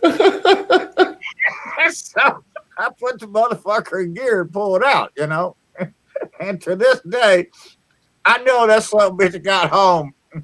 And his old lady is asking him, how the fuck did you wreck my new Mercedes? It ain't even got 10 miles on it. And I'm like, what the fuck? But he must have parked right underneath my truck because I didn't back up a foot, And my fucking tailgate was right in the center of his hood. Like, damn, man.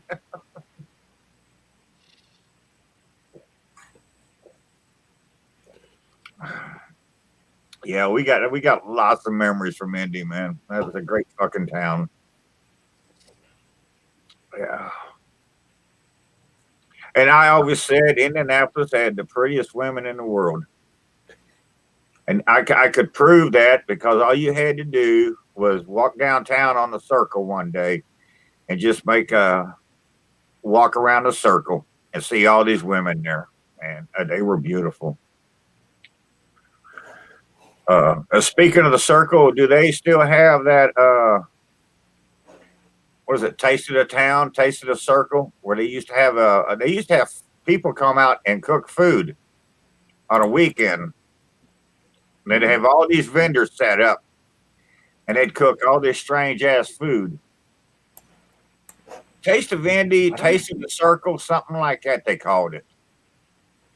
And you could go in there and you could get you some wild boar sausage, get you whatever. I mean, they had all these vendors set up and making different foods. I don't know. We went there one year and we went back to the wild boar sausage place about 3 times that day. It was that good. But yeah, it was fucking crazy. Yeah. What the hell? Yeah, John says he was born in Gary. We got Skinner. He lives there around the Spencer area. Oh yeah, we got Hoosiers in here tonight. Oh yeah. Well, it's funny when John was talking about that earlier. He said New Chicago, which is a tiny ass city up in Northwest Indiana. I accidentally drove through it because where I grew up, like, you could drive an hour in any direction and eventually fucking run into some major road. And that became a game when we were in high school, is if you went south, you started hitting cornfields, but if you went any other direction, you were good to go. And we ended up in New Chicago, and I'm like, what the fuck is this? But it was like 10 o'clock at night, and we were 17, 16 years old. Yeah. Best thing, Keith, was there used to be this Hey, Kent. What's up, buddy? just on the other side of Gary. Used to be this little 1-lane wooden bridge that crossed. Like if you went across it and somebody else was coming, you had to decide who's backing up. Right. So it was me, a couple dudes, and a couple chicks. We all make this drive, and then we're like, well, let's just keep going, but let's head back the way we came from, but on a different road. And we come pulling up, and I shit you not. So if you know anything about Gary, Indiana, all the stoplights are lower than you'd normally expect. So we come into Gary, not knowing we're in Gary, and I look over to the right. I'm stuck at this stoplight, and there's a dude, pink hat, pink suit, pink shoes, cane, pink feather coming off the hat. And I look at everybody in the fucking van, and I go, that's a motherfucking pimp. Holy shit. Ain't slick back. Yeah. No, I've never been to Gary. I've been to where South Bend, and I've been to Benton Harbor, Michigan. I've been there. Benton Harbor's rough. Yeah, it is now. Yeah. When I lived there, it wasn't quite so rough, but I do know when I first got there, because I hitchhiked up there to see a girl, and I was going to spend a couple of days up there. And when I got into Benton Harbor, something happened, and I couldn't get hooked up with this chick, whatever. And so guys told me, okay, now here's a McDonald's here. You can get you something to eat here. As soon as you get it, take your sack and leave, and you should be safe until you get to the river. Okay? So I get to the river, and then what? Well, they got fucking picnic tables and shit there, you know. It's fucking 9:30, 10 o'clock at night, you know. And then I see all these fucking characters. I'm like, you know, I think maybe I'll just eat my cheeseburger on the road. I just kept walking and trying to hitchhike the fuck out of Benton Harbor, Michigan. But it wasn't, I mean, it was bad then, but it ain't nothing like it is today, you know. I mean, back then I would have just been shot instantly if it's like it is today, you know. It wasn't quite that bad yet, but yeah. Hell, I don't know. What do I know? I'm just hitchhiking. Right. Oof. So explain that, Keith. Hitchhiking? Yeah. Oh my God. You just get on the highway, stick your thumb out. Oh my God. The greatest times of my life was spent hitchhiking.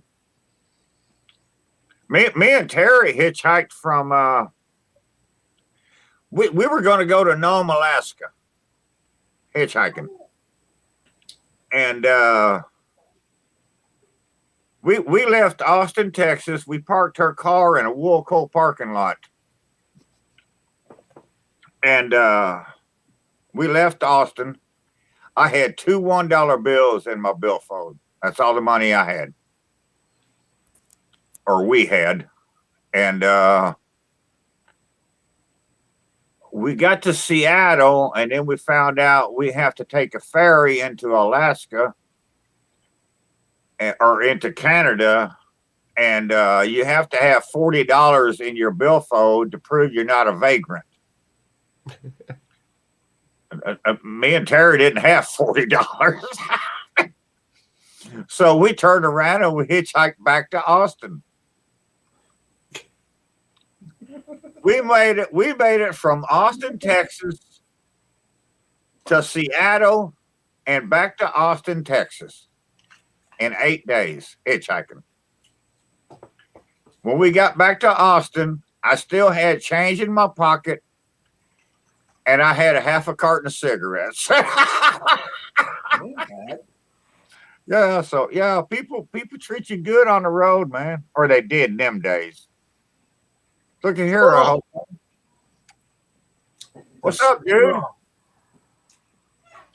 So, but yeah, I hitchhiked all over this country, man, and I had nothing but fun, nothing but fun.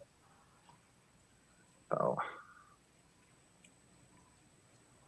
what's up, Joe?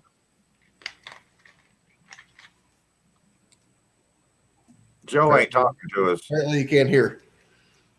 He's not plugged in. He Now skipped the step of plugging in. No, I was trying to test these AirPods out, man, but I couldn't. It wasn't working, so just trying to figure things out here. So, are you here now, Joe? Yeah. All right. Hey, that was a cool story. I mean, I got off of the YouTube thing and came on here and I lost audio. So the last thing I heard was you didn't have the $40. No. But we hitchhiked to Seattle from Austin and back in 8 days. I left with two $1 bills in my billfold, and we got back. I still had change in my pocket, and we had a half a carton of cigarettes. Wow. And the best part about the whole deal was Terry's car was still parked in the Woolco parking lot. So we got in, started it up, and went back to the state park we was living at in Austin. But yeah, good times, man. That's neat. Good times for sure. So did you move your desk around or something, Keith? No, I'm in the process of moving my whole thing here into the other room, but I'm just having a problem with it now because I got my desk weighs 737 pounds. Jeez. I don't know. Terry's uncle made this thing about 40 years ago, and this fucking thing is heavy, and I mean really heavy. I've had ice boxes that didn't weigh as much as this thing does, and so it's solid.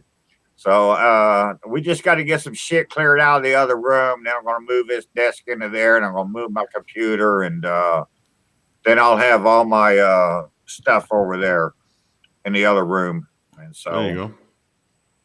That way, they want to watch TV in here, they can. And I don't know. Cool. I'm not into TV. Yeah, me neither. Yeah, I don't watch any TV at all. Yeah, I don't either. I watch YouTube. Yeah, that's it. Yeah.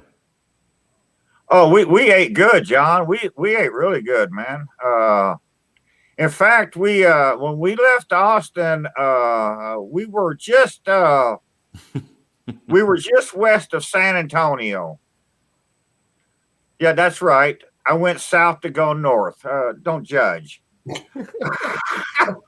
No, I'm laughing at Kent's comment. He said your desk is from World War II. He's pretty damn close. But this guy picked us up. It was a Mexican guy picked us up, and he had like I want to say a 68 or a 71 Ranchero. You know what those are? Yeah. Ford Rancheros, kind of like a Ford version of an El Camino. Yep. He picked us up, and he was going to go to Salt Lake City.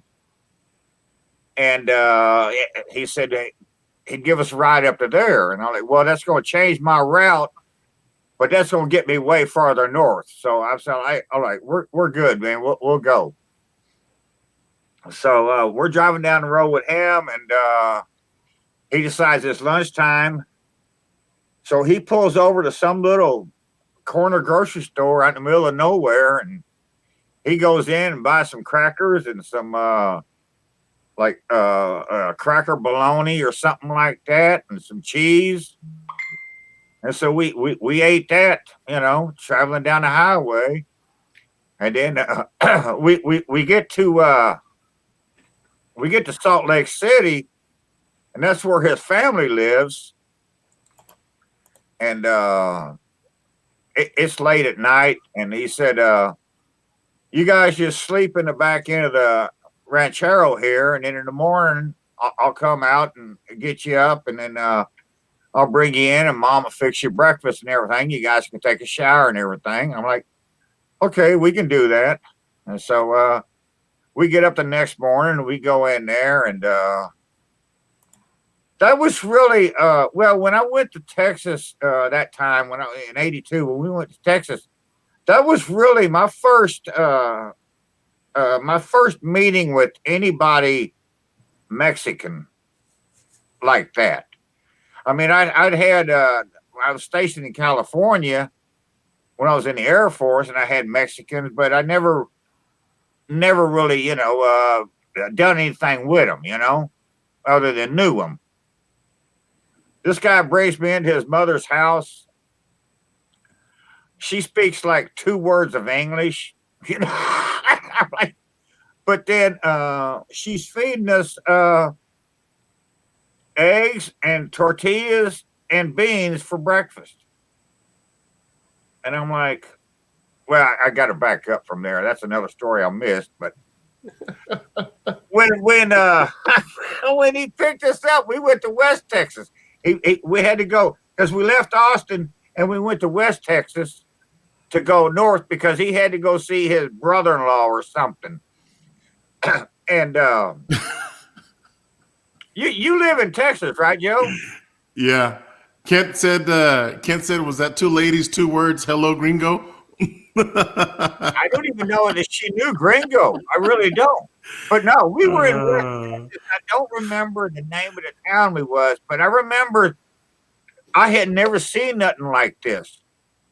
In those days, West Texas was terrible. It really reminded me of Mississippi and Arkansas. They lived in tar paper shacks. That's all basically there was, Mhm. In West Texas, you had your desert, your sagebrush, whatever you call it, your mesquite trees. And in Mississippi, they had cotton fields, but they all lived in tar paper shacks. And these people had no money at all, none at all. They're all poor people.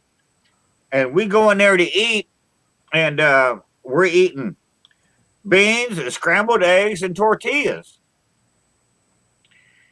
And this dude's brother-in-law, he'd fired up a joint, and then he passed it, and then he's eating forkfuls of beans and eggs and tortillas, And we're passing this joint around, and it comes back to him, and, he hits the joint, and he can't speak no English at all, And I'm like, well, we got food and reefer. We're good, and everybody's friendly, So that was my first meal of eating with what I call Mexicans. I don't know. Maybe they were Texicans. I don't know. I don't want to offend anybody, but to me, they were Mexicans. But it was beans, eggs, and tortillas. And so then we got to Salt Lake City, and we're eating with this dude's mother. It was the same fucking meal. It was eggs, beans, and tortillas. And I mean, this is some fine fucking food, man. I'm digging the hell out of it. And Oh, that's funny. say y'all go in there and take a shower before you hit the road. Everything's cool, And I mean, they treated us, unbelievable. I mean, we really got treated by these people great. And so then we made it to Seattle, and then we were heading back, and we were south of Dallas, Plainview, I think, was the name of the town, I think. Another Mexican guy picks us up. He's got back in them days, I don't know what it cost him, but nowadays it'd be like an $85,000 pickup truck. Okay. I mean, he's got a fully decked out fucking truck here. And where are you going? I said, we're trying to get to Austin. And he said, well, y'all come over to my house and get you a meal, and then I'll take you back to the highway and get you on the road. And I'm like, okay, dude, we can do that. So we're on our way to his house, and he said, you want a beer? I'm like, yeah, I can drink a beer. And he said, well, I got to go to the a bootleggers. I'm like, what the fuck, man? So now we're driving down these country ass roads and shit. And we come to one of them old general stores out in the middle of nowhere, you know. Has the Coca-Cola drink boxes in front of the building, you know.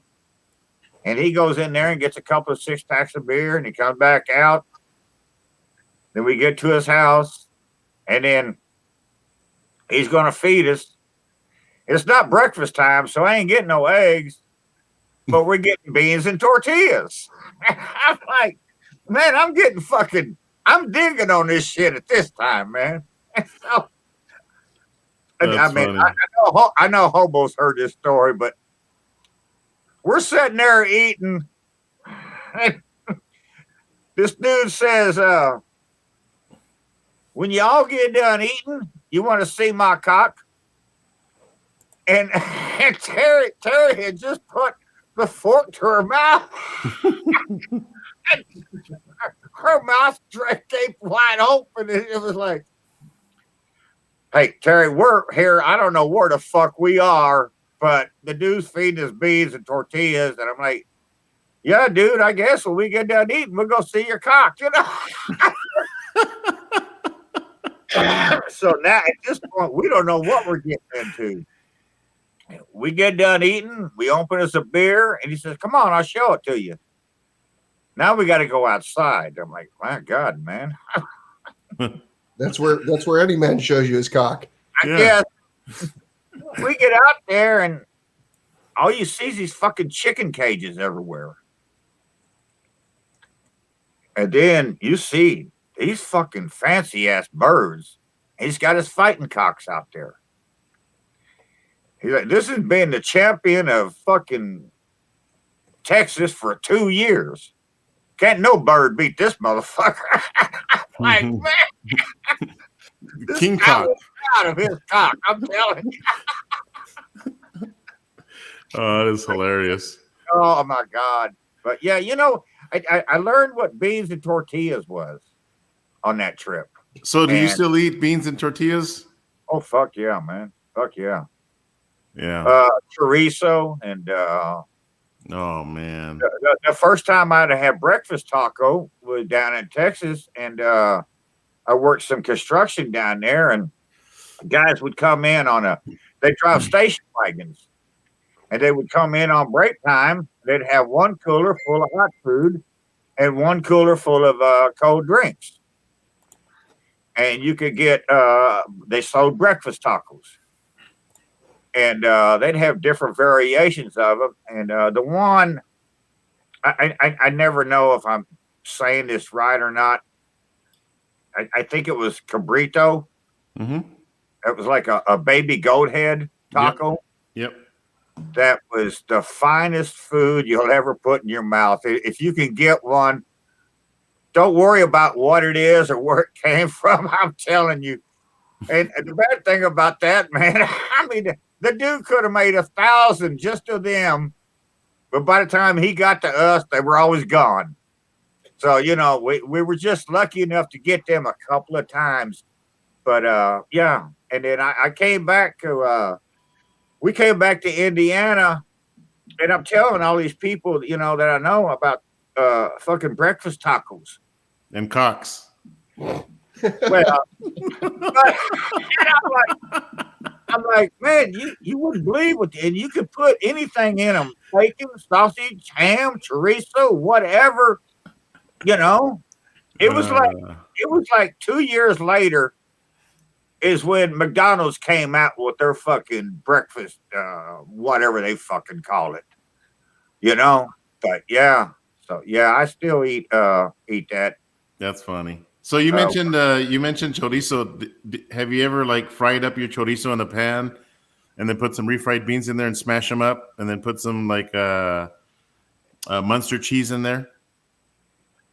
No, generally, man. When I cook my chorizo, it's for one reason: eggs. Put my fucking eggs in there. So Yeah. they're all pink and orange when they come out. Yeah.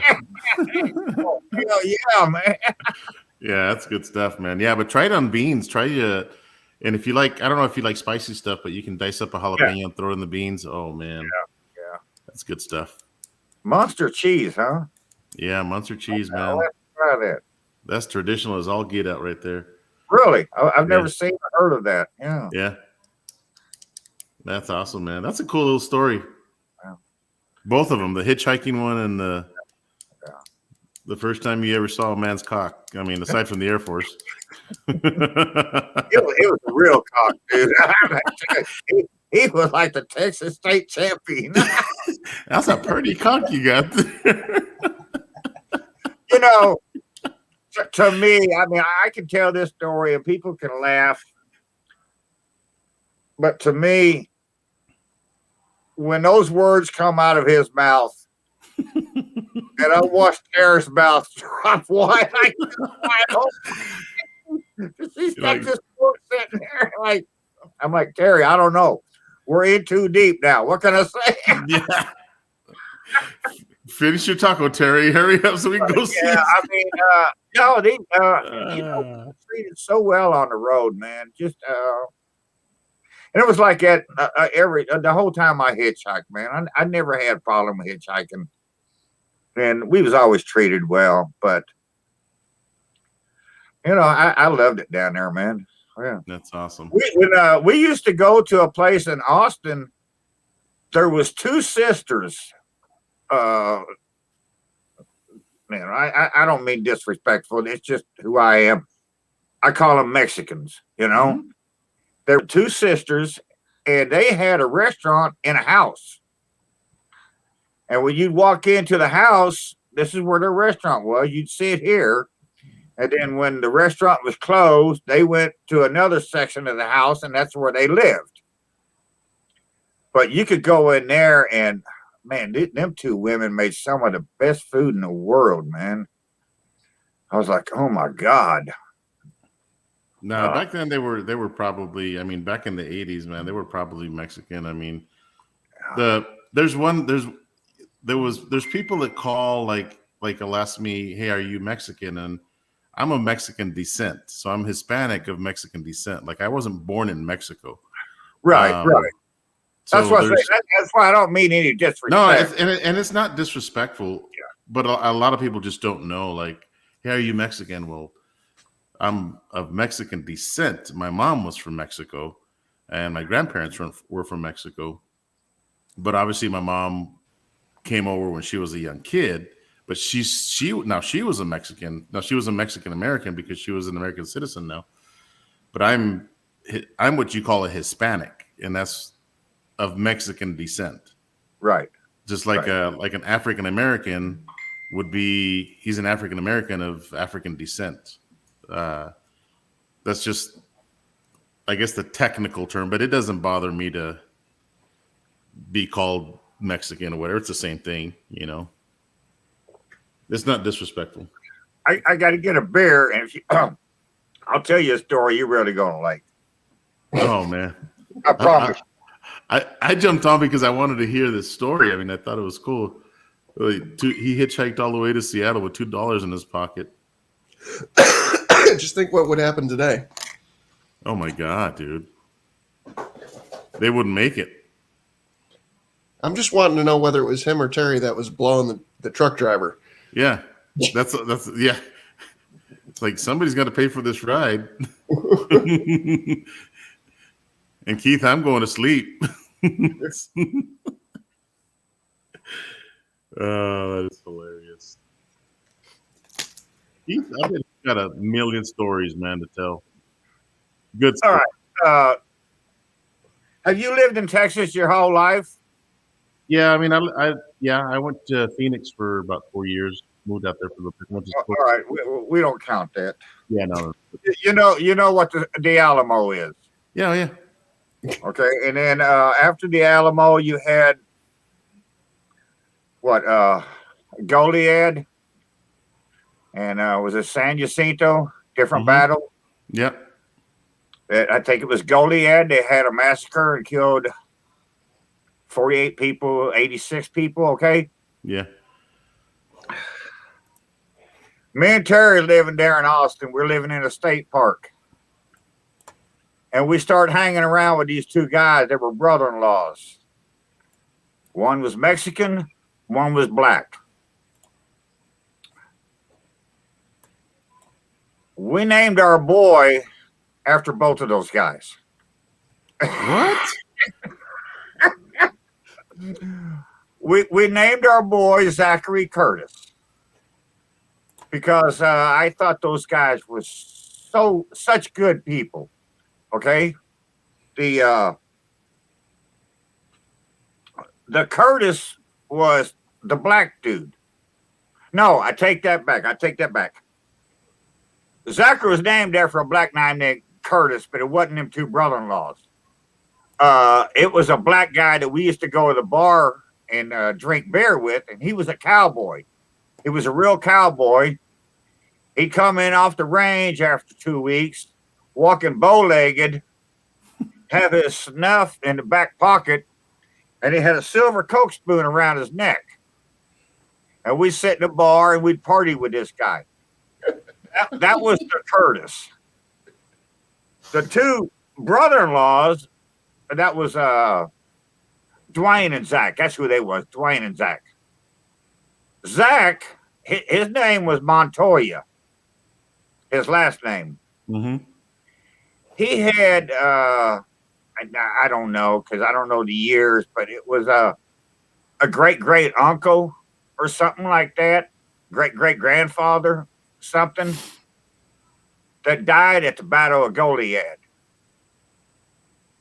Right after the Alamo. Or right before the Alamo, whichever. I don't remember my history properly. Mm-hmm. But yeah, so my boy is named after a Mexican and a black dude, because these guys left, I mean, even to this day, I mean, me and Terry talk about them, and they left such a lasting image on us. That's And awesome. Did all this happen before or after you joined the military? Oh, way after. Yeah. After? Yeah, way after. Yeah. Mm. Yeah. See, when I was stationed in California, and the only Mexicans I knew out there, they were named Garza. You know, and after I left California, I never met another Garza. I'm like, what the fuck? Are these just California transplants or what? You know, I don't know. You know, that's crazy to think that you know, I mean, I got a lot of respect for people that were in the military, Keith, and you know, thank you for your service. And you know, just listening to your story, I'm like, man, he was in the service, and I just wanted to know, did all this happen before or after? And you said after. And back in the day, I mean, I've got uncles that fought in Vietnam and that are military heroes for what they did. And I mean, they told me their stories and stuff. But back in the day, they didn't pay what the military pays today. Oh no, not at all. And I think they should say, okay, well, all these people that actually like went to war and were involved with all that Vietnam stuff. I mean, I think they need to look at those people and say, hey, man, we're going to pay you what we're paying all these new guys that have never seen a day of battle in their life, you know. And a lot of people are retiring now, not ever going to war or not ever. I mean, I guess you're always at the verge of going to war. The U.S. is just always right there, like we're ready to go at any given moment. And so, I mean, you sacrifice that because it can happen. It can happen right now. It can happen overnight. But back then, I think it was a lot different than it is today. I know for me, I'm what they call a Vietnam era veteran. Mm. I'm not considered a Vietnam veteran. I missed that cutoff by 4 months.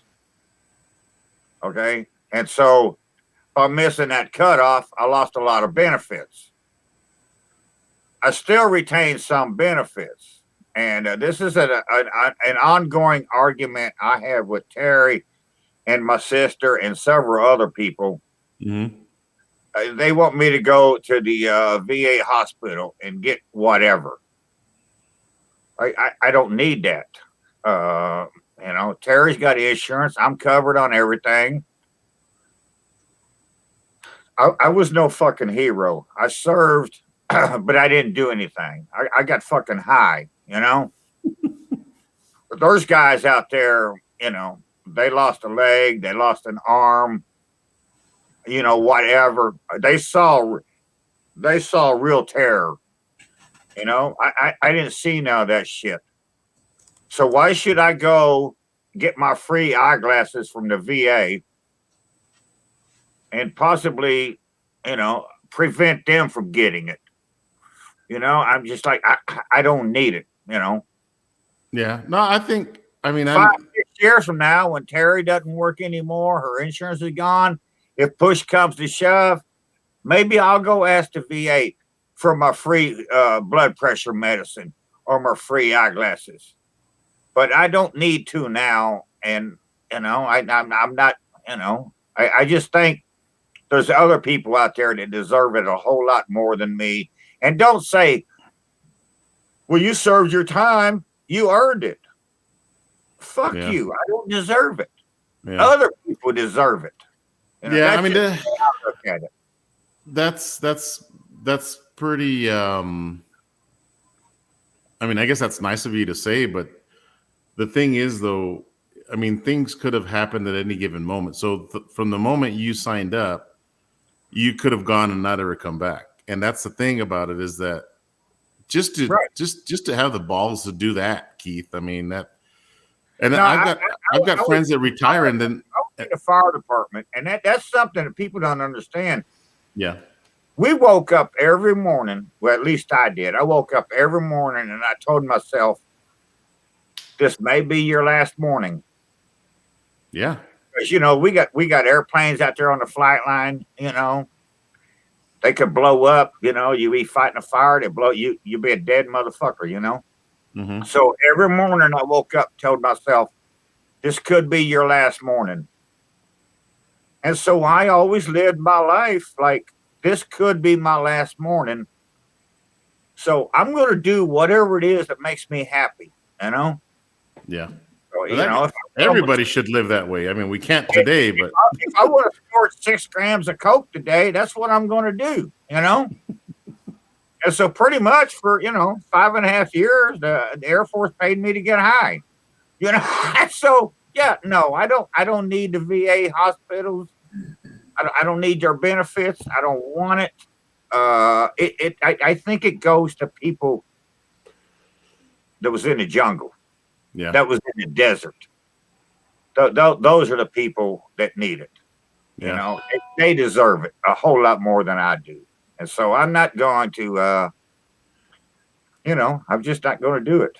Yeah, like one of my uncles told me. I mean, he passed a few years back, but he told me one of his Vietnam stories where he was a helicopter pilot. So he would fly into Vietnam and, you know, do what they had to do. And one time that he was landing to pick up a bunch of injured soldiers, that his helicopter got shut down and he got captured. And I mean, this guy is riddled. I mean, he lifted up his shirt one time and he is just like peppered everywhere. So then they took him back home. He recovered and they sent him back to Vietnam, put him back in the seat of a helicopter, and he was out there doing his missions again. I mean, that right there is like, what in the world? I mean, was the first time not enough? You know, you get shot down and you get captured. That's a veteran. That's a true hero. Yeah, that's me. insane. That ain't me. You know, I did my job. You know, that's to me. That's all it was. You know. Yeah. And I got another uncle that he won't ever. I mean, he's never told me the story, but you can tell that he saw some crazy shit. You know, just looking at him, it's like, holy cow. If they were in Nam, about 98% of the people never told you anything. Yeah. You know, they just don't. They don't talk about it. They never did. They never will. There was shit there that was just so fucking gnarly that, you know, and it freaked them out so bad. Because you got to think, these guys were 17, 18, 19 years old. Yeah. You know, they came off the fucking farm in Iowa or Indiana, you know, the plains in West Texas.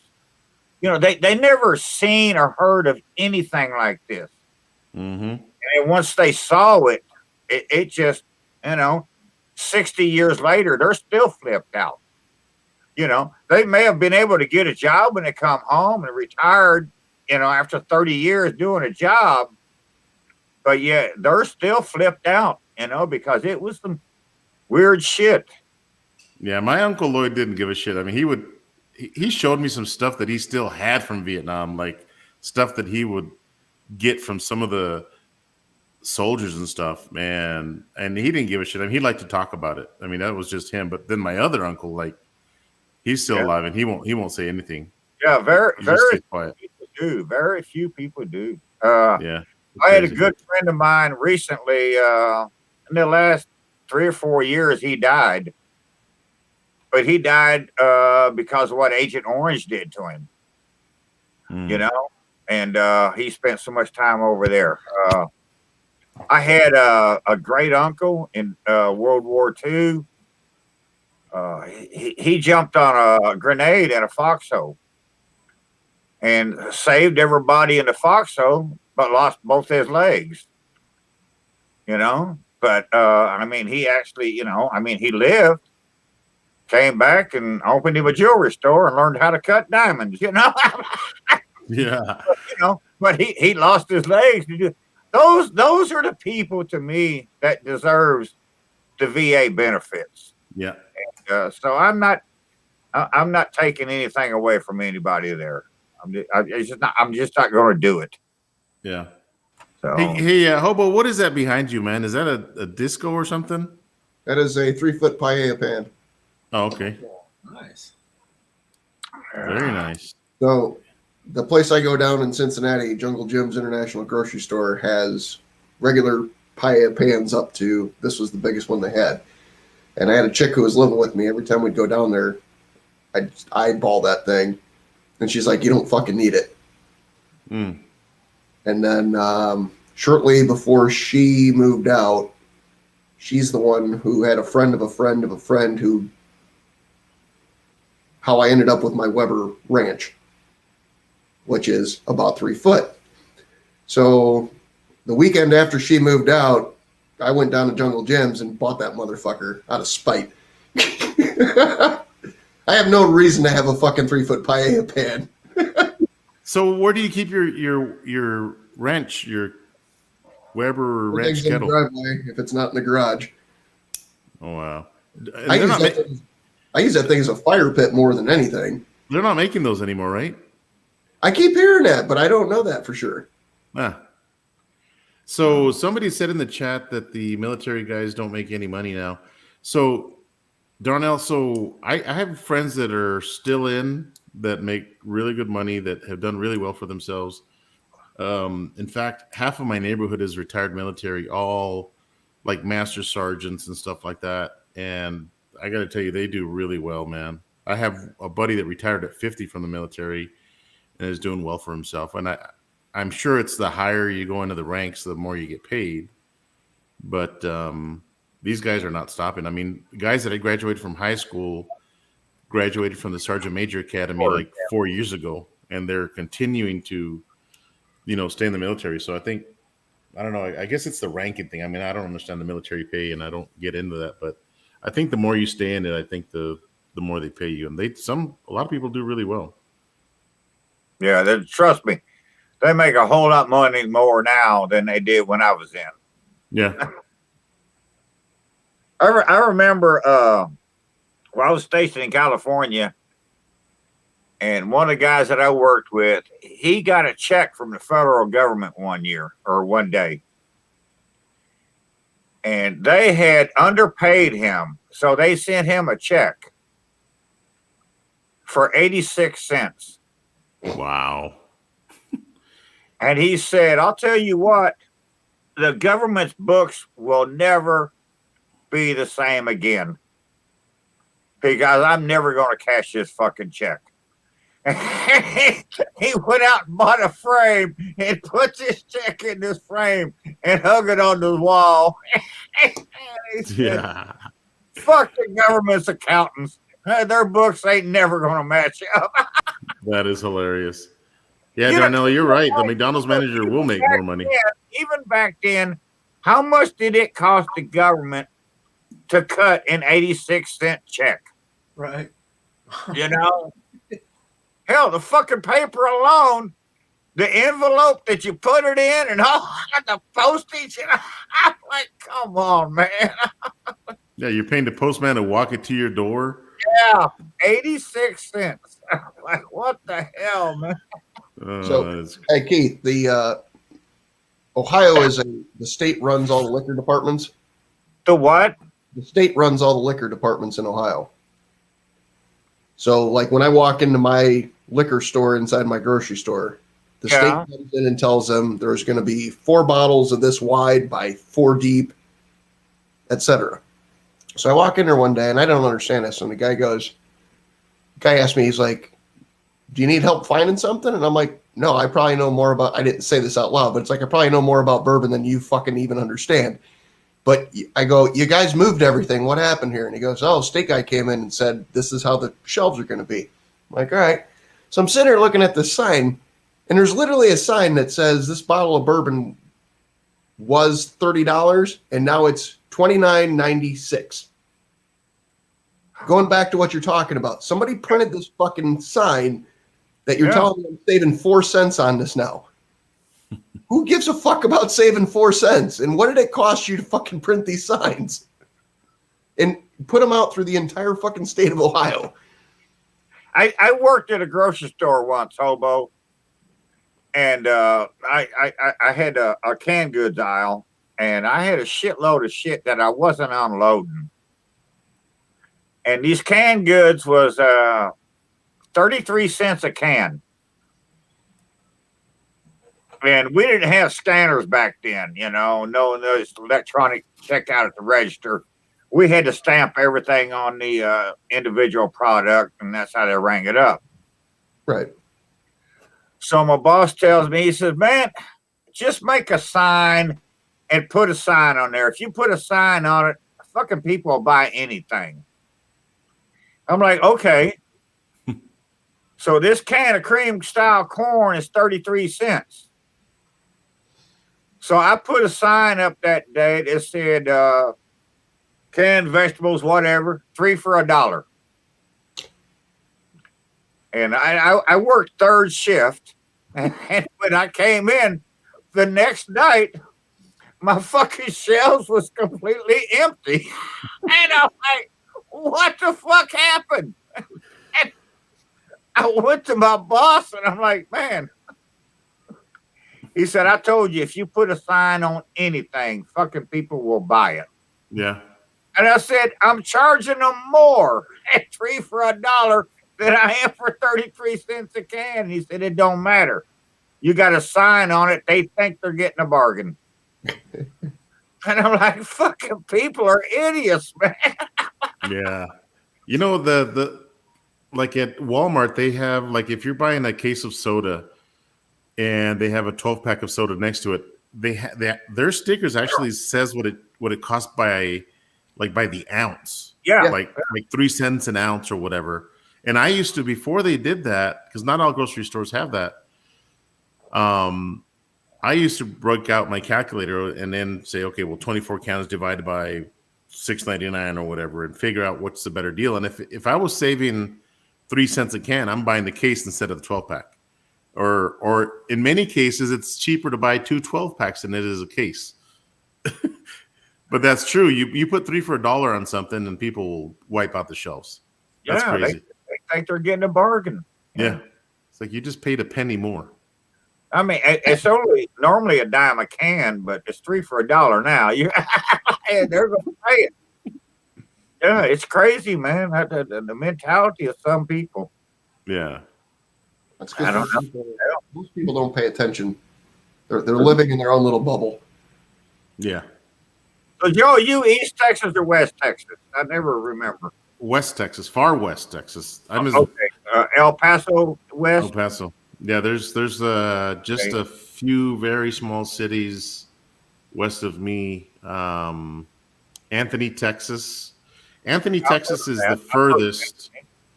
Yeah, Anthony, Texas is what stabs New Mexico. That pointy part of Texas. That's what stabs New Mexico. That's where Anthony, Texas is. Are you guys chicken feet people there? Chicken feet? Yeah. No, hell no. Like to eat them? No, to scratch your fucking back. Of course they eat them. No, hell no. Oh, man, when we lived in Austin, half the fucking bars there sold chicken feet. No. So Yeah. Yeah. So I have seen them. Man. I have seen them at the store. I brought this up not too long ago in a live chat, and people was like, "Oh hell yeah, chicken feet are fucking awesome." I wouldn't even know how to cook them. I wouldn't even know how to eat them, and I'm like, Yeah. "No, I ain't doing it." I'm like, "I'll eat a brain sandwich, but I ain't touching no fucking chicken foot." And I'm like, "Oh, yeah, oh. You never heard of that, huh?" No, but you know what they do eat out here, and even Juarez, Mexico is right. I mean, it's right across the border from us. It's really close to us. A buddy of mine told me like the pig's feet. Yeah, pig feet. Yeah. So that's big out here. So they fry the whole pig foot, man. Like it's about maybe 8 inches tall, and it's like a pork rind or chicharron on the outside, and that's big out here. I grew up; they were pickled here. Yeah. Yeah. I saw. You could take the tails, or you could take the foot. Yeah. And you can make kraut, sauerkraut and tails, or something like that. But or a pig foot, yeah. But most of the time, pig foot were pickled.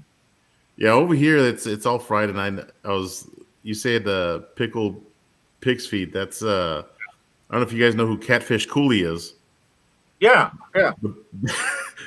That guy's got a video where he buys some pickled pig's feet, a big old jar, and he just like starts eating them, and he starts vomiting all over the place or gagging first. Really? But he said that's the nastiest thing that he's ever eaten in his life. No, I don't eat it anymore. I don't eat a lot of pickled stuff anymore. But when I was a kid, yeah, we had pickled pig's feet in the house 24/7, 7 days a week. Yeah. I've never had it. Yeah. Oh my God. Yeah. But there's a lot of German people here. You know, I come from like a lot of German descent, and in this area, a lot of German people, and it's a German type of food, you know. Mm-hmm. But yeah. But I could never do a chicken foot though. I'm like, no, I just can't do that. I don't know. We all have our own things, you know. I'd probably be like a chicken wing consistency, you know. So I don't even like wings. I can't stand chicken wings. So no cream cheese or no chicken wings for you. I like a thigh, man. I like chicken thighs. You know, I never was a thigh guy, man, but now as I grew older, it's the best. To me, it's the best. Yeah. Yeah. You got fat, you got juice, you got meat. Yeah. And a breast, no matter what you do, it's so fucking dried out when you get down cooking it, you can't eat it. Yeah. Like, I'm just, yeah. I never cared for a breast. All right, Keith, let's shut up for a minute. Let's let Everett talk. He's been wanting to say something for like the last hour. I'm just enjoying you guys telling stories. That's how I tune into Keith's lives. You're guaranteed at least 1 or 2 gems of stories. Oh my God. Yeah. The Keith stories are amazing. Like, and you know, they're real. He's not BSing you. I'm going to tell you this, and I'm going to go outside and smoke half a cigarette. See that? There's a story right there. Who the hell smokes half a cigarette? Me, I've been trying to quit, and so I got you. I thought to make it last.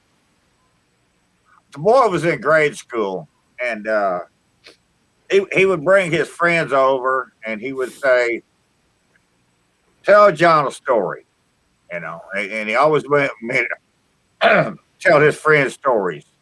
And I'm like, okay, what story? I don't know, pick one. And one day Zachary tells me, he says, tell John about whatever this was, okay?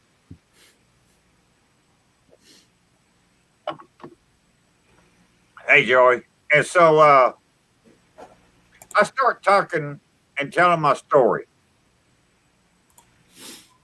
And I hadn't been talking very long at all. And I look, and this kid looks over at Thacker and he said, dude, your dad said 3 sentences and he said the F word 7 times. And I was like, well, fuck yeah. If you want to hear my story, that's what you're going to get. That is hilarious.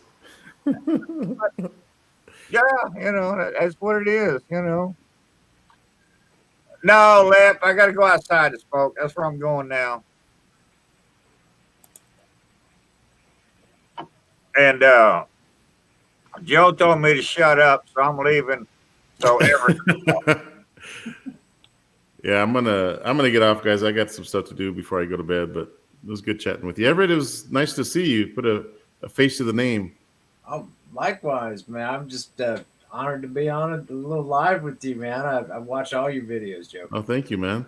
So, do you have a YouTube channel or? Yes, actually, you're the reason my YouTube channel's not named Joe. There's like, I started looking into it's like every dude that barbecues and smokes stuff is named Joe as well. That's actually my first name, but Oh, okay, yeah, nice. And I don't know if I'm subscribed to you. I mean, I probably am because I know that I've chatted with you before, like on comments and stuff. But if I'm not subscribed, I definitely will be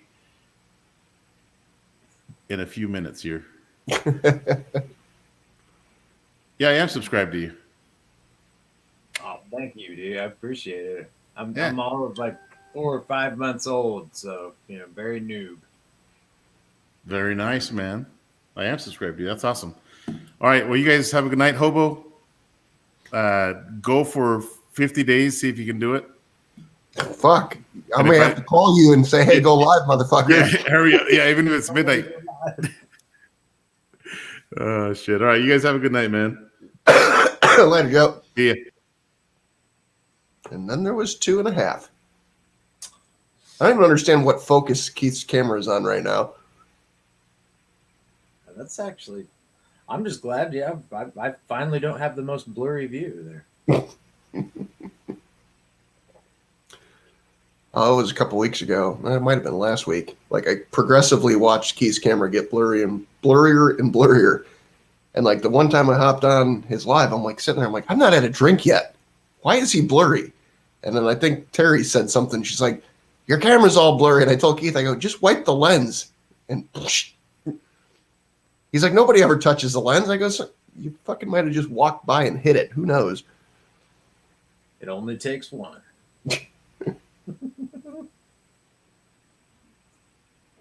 It's driving me nuts. I can't think of that off-road fucking store.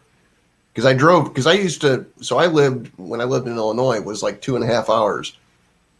And I drove up there and I'm thinking this is going to be this huge fucking store. And it was like the size of a standard parts store. And I'm like, God damn it, I drove 2.5 hours for this? You got to be shitting me. I'm trying to look it up now. It's either off-road parts or because the two companies, one of them bought the other one, so I can't think of what it was. Hi, Keith. what's up? Everett's doing Googling for me. Are you talking about Taylor Pork Rolls? No, Oh, what are you talking about? that off-road place that I can't think of.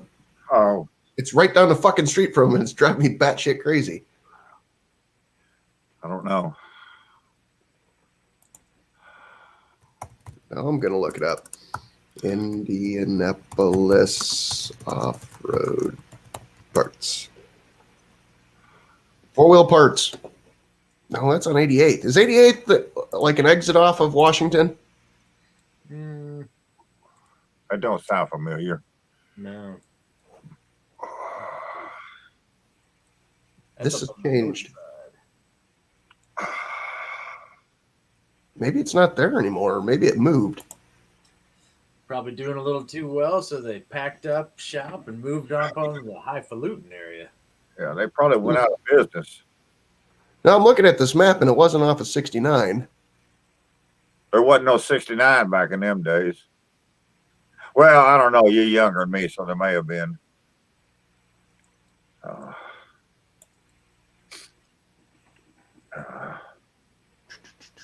Yeah, 69 is a new interstate. So, yeah, it probably wasn't back in the day.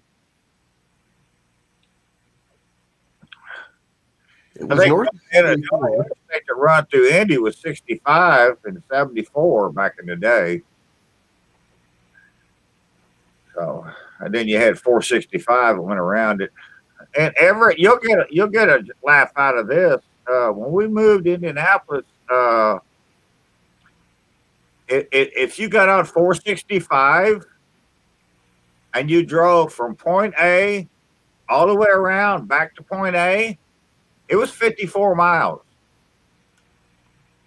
Okay. Mhm. I lived there for damn near 2 years. And I didn't know that wasn't the only way around town. And so, if I wanted to go somewhere, I got on 465 and I drove it all the way around, you know? If I wanted to go to Carmel, I didn't know I could take 37 all the way up, Meridian Road. I didn't know I could do that. But yeah, 465 was 54 miles all the way around that city. Yeah. Oh my God, I'm such an idiot when it comes to roads and shit. But You wouldn't be the first one that just stayed on the loop. I've got a bunch of friends. oh yeah, Stay on. I'm like, no, we're getting off. you listen to Bob and Tom ever? I used to back in the day. Well, when we lived there, the Citizens for Decency, I think was their name, and they were always boycotting Bob and Tom, and they was trying to get sponsors took off their show because they thought they was too radical or whatever they wanted to call it.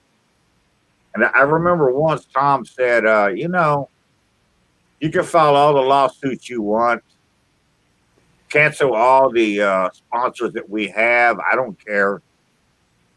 At that time, they had a 2-year waiting list for people that are wanting to come on to become sponsors of the Bob and Tom show.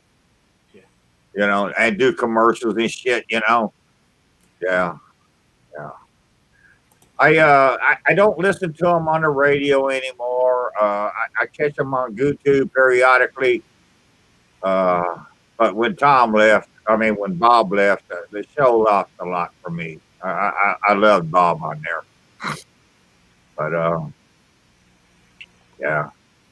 We used to do we used to do a lot of work at their studio, the company I worked with, They had a station manager, a program manager, whatever, called Bear Man, because he was like 6'12" and weighed like 700 pounds, and he would come in and at night and he would sit in Tom's chair and fuck it up. So we'd have to go in the next day and fix Tom's chair for him. We used to do shit like that all the time, man. But yeah. Yeah. Oh my God. Do you remember Ace Cosby?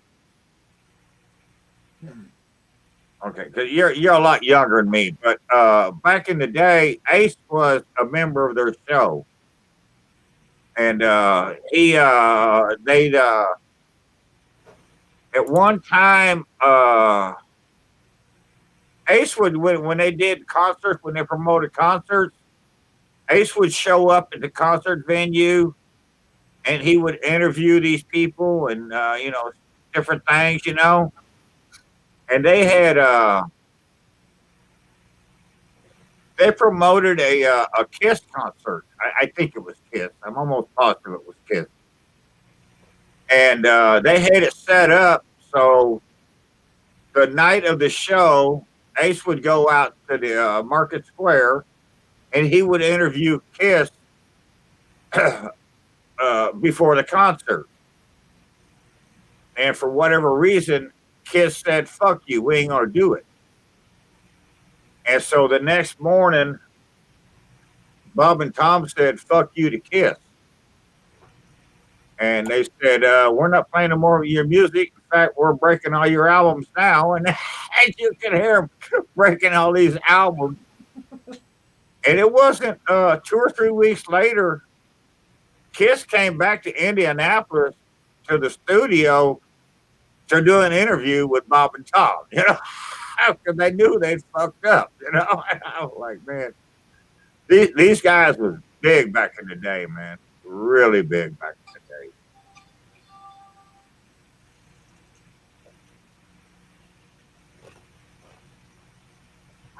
So, oh, but we still got 22 people in here, man. I'll just leave the stream. I'm multitasking again. Yeah, you normally do that anyway. Well, yeah, that's kind of what I'm known for. I just show up and whatever the fuck this is. Do you any fishing at Everett? Are you a fisherman? No. No? My only outdoors is pretty much starting fires and cooking meat. He's like, me. You know where Wagon Wheel is? Uh-uh. Yeah, that was a pay lake we used to go to. I think it was off of Thompson, but I'm not sure. I can't remember exactly where it was. But that was a partying place back in the day, man. You got there to sit all weekend, pay to fish and try to catch a big fish and win money. And my God, that was a partying place. Yeah, I just can't remember exactly where it was exactly, but yeah, that was a party place back in the day, man. Oh, God. Wagon Wheel Lake? Do what? Is it Yeah, Wagon Wheel Lake. Yeah. Okay, it's off of Shelbyville Road. Shelbyville. Okay. All right. Cool. Well, I'm Yeah. seeing it on the map. Yeah. Me and the old lady spent many a weekend there, man. Yeah. Yeah. That was a good place, man. Really good place. If you like to party. That was a partying place. It was funny because, it's a small lake, really, but you could drive around it and, okay, all right. This crowd is rowdy here, okay? They're just fucking drunk and being belligerent and shit, You drive a few more feet and, man, these fucking guys are just smoking dope and they're laid back. They don't even know if they got a bite or not, yeah. And then you go a little farther, and it's these are families here, and they're just having time with their kids and shit. And but that's the way that place was, and but everybody got along, and it was a great place to go spend a weekend at, Yeah. Yeah, we spent a lot of weekends there, man. God damn.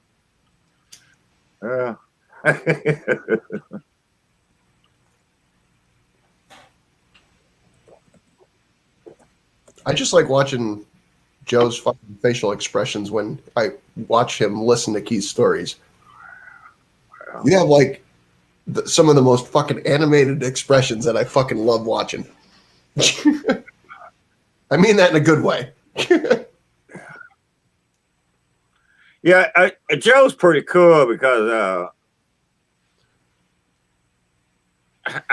Terry doesn't watch everybody's videos,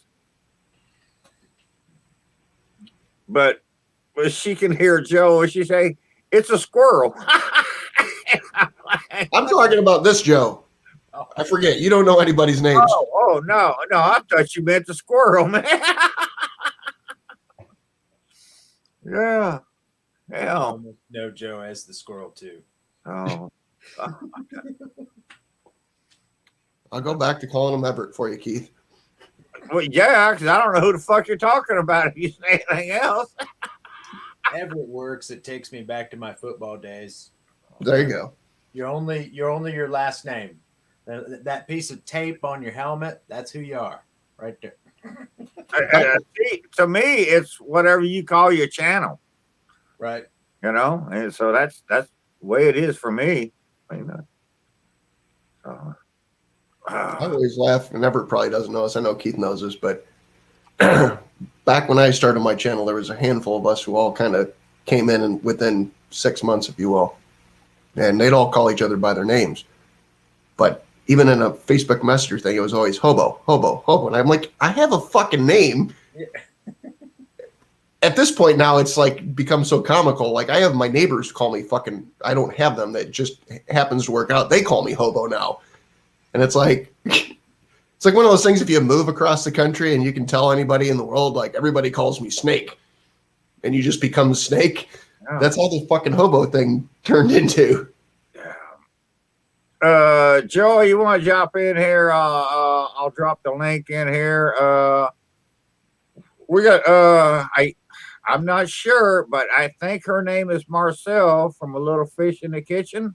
Holy shit, you got one right. Okay, so see, I don't get many right, but yeah. How you doing, young lady? Glad for you to drop in to see us. Yeah. Hobo, you know me. I mean, oh, okay. I know your name is Chris with a K or a C, and I don't. You know more than you're letting on. But God. you know, you're always going to be a hobo to me. It doesn't bother me one way or another.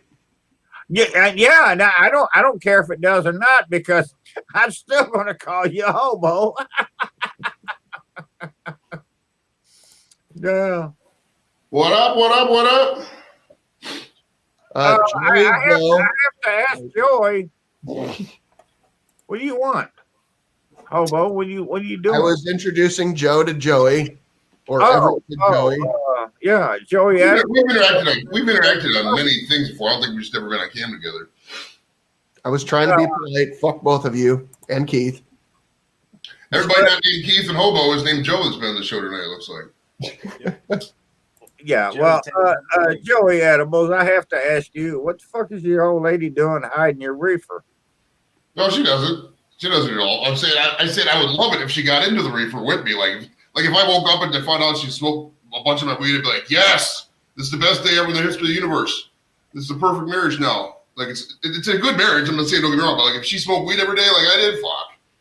It'd be like the best marriage in the history of the world. Imagine two people smoking weed. The creativity that would come out of that, fuck. It'd be like Sonny and Cher times 8. Because the more you smoke weed, the more you realize that everybody who's ever written music and, most entertainers, I would say 80, 90% of them smoke weed. I mean, there's stuff you think about when you're high that you just never think about regularly. And it's just so funny. You just keep wanting to do it all the time. That's what it's, I don't know, it's weird to me. At my age, I don't even think anymore. Well, you can't think. If you think too hard, you get an aneurysm, and then your heart starts pumping a little bit, and so you got to slow down. You can't think too much. Just sit there and smoke. And I will tell you though, for this deal in June, you better get working on that because the old lady's even mentioned it to me twice since I told her about it the other day. Well, right now I'm working on my interview for tomorrow morning for the Right Said Fred guys. So I got to come up with some questions for those guys, and then after that, I'm going to get into that. Oh my God! Right Said Fred. Yeah, you know. I guarantee you know who they are, Keith. I guarantee you know. I don't remember what they did, but I do remember that name. Yeah. If you heard the song in 2 seconds, you'd recognize it because the song's played out like 1,000 times over. Was that I was too sexy for my shirt? Yeah. See, even if Keith fucking Betag knows the band, then they must be fucking something because he doesn't know anything past 1979. You got that right, because I fucking hated the 80s, man. I hated the 80s. I still say that was the worst decade on earth ever. If you holistically take a look at what the 80s were about in terms of fashion and music, I mean, you're not really that far off. I mean, like the hair, what the fuck was up with the hair? And this is a little known secret to kids nowadays or people nowadays who are, offended by trans people and cross-dressers. Back in the 80s, all the popular bands cross-dressed. It was just the way it was. And people loved it. And then people never talk about that shit. That's so funny. Think about that. Like the bands would all wear makeup and shit. The chicks would be like, oh yeah, we love this. And they were the fucking idols and shit. Oliver Hobo's channel is Hobo Nichols Barbecue and Silverton Emporium and barbecue Eatery. or something. Yeah, you just look Hobo and you should be able to. Yeah, there you go. Hobo. Hobo Nichols is last name in real life, and then BBQ Testing Laboratory is, I think he tests shit in the laboratory with barbecue. Just search, do you need a slow and sear or not? You're going to find him. Why doesn't Hobo ever go live himself? He's too busy following everybody else, trying to help everybody's channel out. Okay, I can respect that. I love being live, obviously. I wasn't even getting on the good fucking computer now. I was already gonna go to bed and fucking I couldn't sleep because I was watching wrestling earlier with the wife, and I fucking there's this big bean bag chair in the living room, man. As soon as I put my head on it, I fall asleep. So sure enough, I was in there. I was like, oh, I'm gonna get up because I was gonna go out the garage and finish my show prep for tomorrow, with the interview and all that, and I just fucking fell asleep. I was like, oh, I'll just do it in the morning. And I was like, I couldn't sleep. And I saw Keith was on. I was like, oh shit, because somebody was on earlier. No, yesterday. I think it was last night. It was either last night or after my show on Friday, but maybe last night actually. But I jumped on Rob's live. I know what it was. Two people went live at the same time because I jumped on Rob's live and Hobo was there, and then I also saw Blake TV was live too. So there's two people live at the same time yesterday. Yeah, Rob was on over 9 hours yesterday. Jesus. That thing went till 7:30, 8 a.m. I don't know. We went out last night, and I got back, and I listened to him for 15 or 20 minutes, and then I jumped on. I was on for about 15 minutes, and I said, I got to go to bed. So, I was tired. I got up this morning and seen they were on for 9 hours. I'm like, my God, man. Rob started playing this music trivia that was like eating away at my mind after a while. I couldn't stop playing the game. And it's like, why does he keep doing this? He's messing with my mind. Yeah, Rob gets on this music shit every now and then, man. And I'm like, dude, come on. If it's in the 80s, I ain't going to know what the hell it is. So he was mixing it up with some country, like some rock. There was definitely some variety. Colin was holding his own, though. That guy knows some music. Oh, Colin's when it comes to music and especially movies, if you get Colin going on movies, that dude knows. He knows more movies, especially classic movies. I don't know about today's movies, but you start talking about any movie from 70s, 80s, 90s, man, he's a fucking encyclopedia. Oliver, close off. Joey, what's your favorite strain? Personally, my favorite strain is Pineapple Express. I love it, and they never have it in the dispensaries. It's not really the most potent, but for some reason, it just smokes so good. It's a nice sativa, I believe, and it just, I just love it, man. It's really good. Out of stuff that's normally available, I mean, I tend to, and usually I just get a lot of shake. It just depends on what they have. I mean, I smoke kind of everything. So it's like, just depends what gets you high, what you like. But yeah, Pineapple Express is probably my favorite strain. yeah. Yeah, Joey, Rob was saying earlier that, Hobo was saying it, that not this week, but in the next week or two, they're going to have Colin on the hot seat. Okay, that'd be a good one. People, yeah. He's going to have 5 marriage proposals because fucking chicks love an Irish accent. He'll be another one of them that ain't got a video out, but they got him on the hot seat. He is a lot of fun, man. He's a blast, dude. He's a blast. And I love when people come at him like, so when you go back to Ireland? It's like, dude, he's been here since like 1985. It's so funny. Yeah. And I'm not sure, but I think he don't even have a green card. He's an actual citizen of America. Oh yeah, he's been a citizen for shit. Yeah, that's what I'm saying. Yeah. So yeah. So yeah. Yeah, to be a citizen of Ireland in this, all you need is you need like a grandparent or a parent that lived in Ireland. And then you could say you marry somebody and their parent or grandparent is Irish citizen, you can, I think, get Irish citizenship via some kind of thing. Yeah, Jason, I'll have to agree with you. Everett kicked ass on that fucking chicken dish, man. Yes, he did. Yeah. So describe agreed. Yeah, it was the best. Hey Keith, describe the reverse chicken parm. What I know you did before, but I totally forgot what does it mean reverse? Just we all three did different things. I have to re-upload my video because there's a link missing, and everybody thinks I'm eating half raw chicken.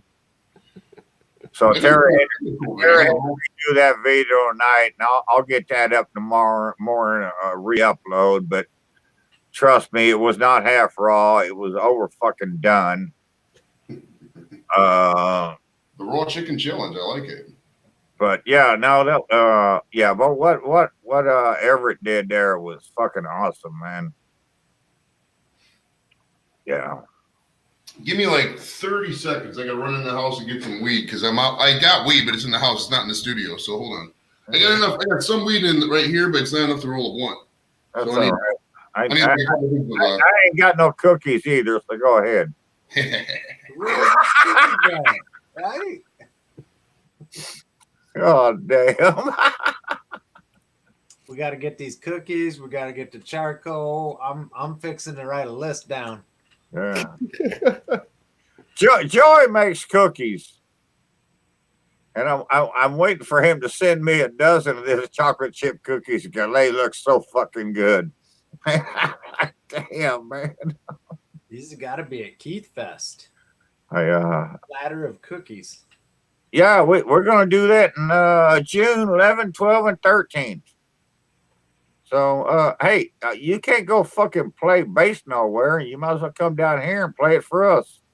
Oh, most definitely. I'm hoping though, like once the summer kicks off, like there'd be more outdoor concerts. Man, I'm so ready for this shit to be over with, man. And I'm like, my God, man. And I watch I watch enough musicians. I don't listen to a lot of classical music, but I listen to different musicians, and they're all the time, like Devin Allman, and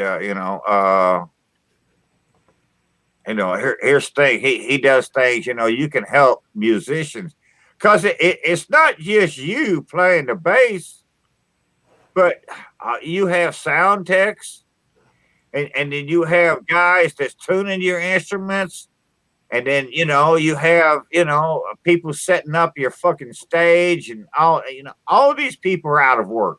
Yeah. And so there are a lot of people out there in the music business that's trying to help them whatever way they can. I'll grant you it's not what Dave Portnoy is doing for the restaurant and the bar business, but there are people, trying to help whatever way they can.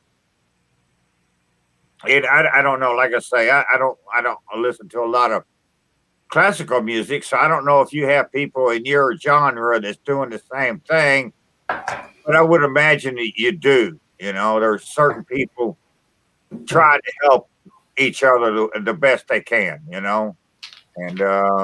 Keith, I got news for you, but every music you like is all classical music at this point. Well, pretty much. He likes that new band that just came out, Clear Out or something. He doesn't know what they're supposed to take over the cell. Pretty much, if it came out after 78 or 79, it ain't worth the fuck. I came out in 79, and so did Everett. So fuck off, Keith. But you're not musical though. He is, and Everett's playing classical, and that's fucking predates the dinosaurs. So I mean, like, oh, that's good. You know what I mean? But yeah, this. Me and Terry are driving down the road today, and this song comes on the radio, and I listened to it for about a minute, and I turned it off. And Terry said, "Well, you turn that off?" And I said, "I can only listen to so much Pat Benatar, and then I got to turn her the fuck off." No, that's enough. Pat Benatar. I wonder how many followers she got. This is So, how I get the idea for most of my guests. We'll just talk about random names and I look them up, and if I deem them accessible, I'll hit them up on fucking Twitter or fucking IMDb. Let's see here. Pat Benatar. She probably doesn't even have a Twitter. Let's see.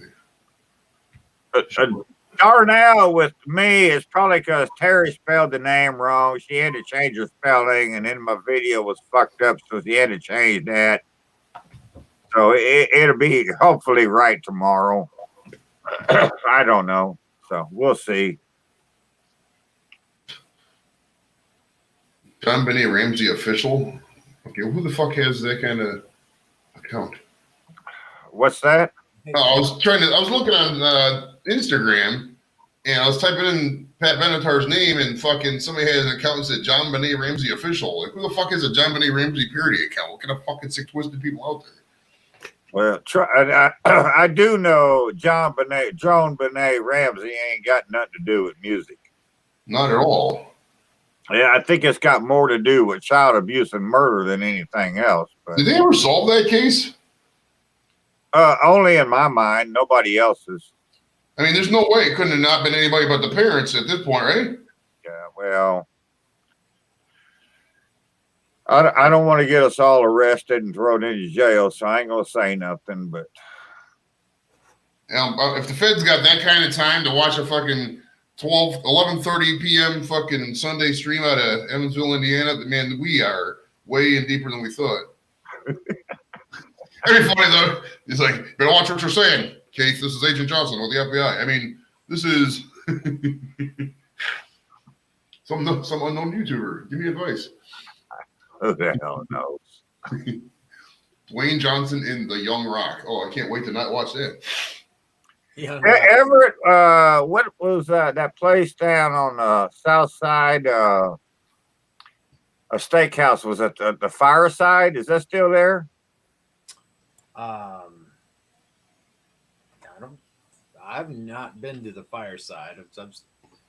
Steaks. Have you heard of it? Outside? No. I mean, I've steak and ale down there. I've not been to the Fireside. No, I'm almost positive it was the Fireside. I'll have to Google it and get back with you. But unless you can get Hobo to Google it, he does that better than I do. But yeah, I think that was the name of it. It was a restaurant. It was a big restaurant when we lived there. Really big. They had good food. I want to say it was 37. I don't remember exactly where, but If you were just about to throw an address out, I was about to lose my shit. I think it was 3715. no, that's what would have been. It would have been close to Highway 37. It would have been what, Madison? Art Village. It's Fireside South is a popular steakhouse near the north side. Garfield Park on Raymond. Yeah, that one. The That was building like the original. business. Is it still there? Yeah, the building, like they've got pictures of it. Art Village sign, Fireside South. But is it still in operation? No, No. Yeah. That was a good place to eat, man. It really was. It really was. That was a good place to eat. So, yeah. We ate there. I ate there a couple of times. That was nice. It was fucked up because it really wasn't a good part of town to go to. You know, it was kind of shady down there. But shady on Raymond. yeah, but the food was really good there, though, man. You know, And people went there for years. Yeah.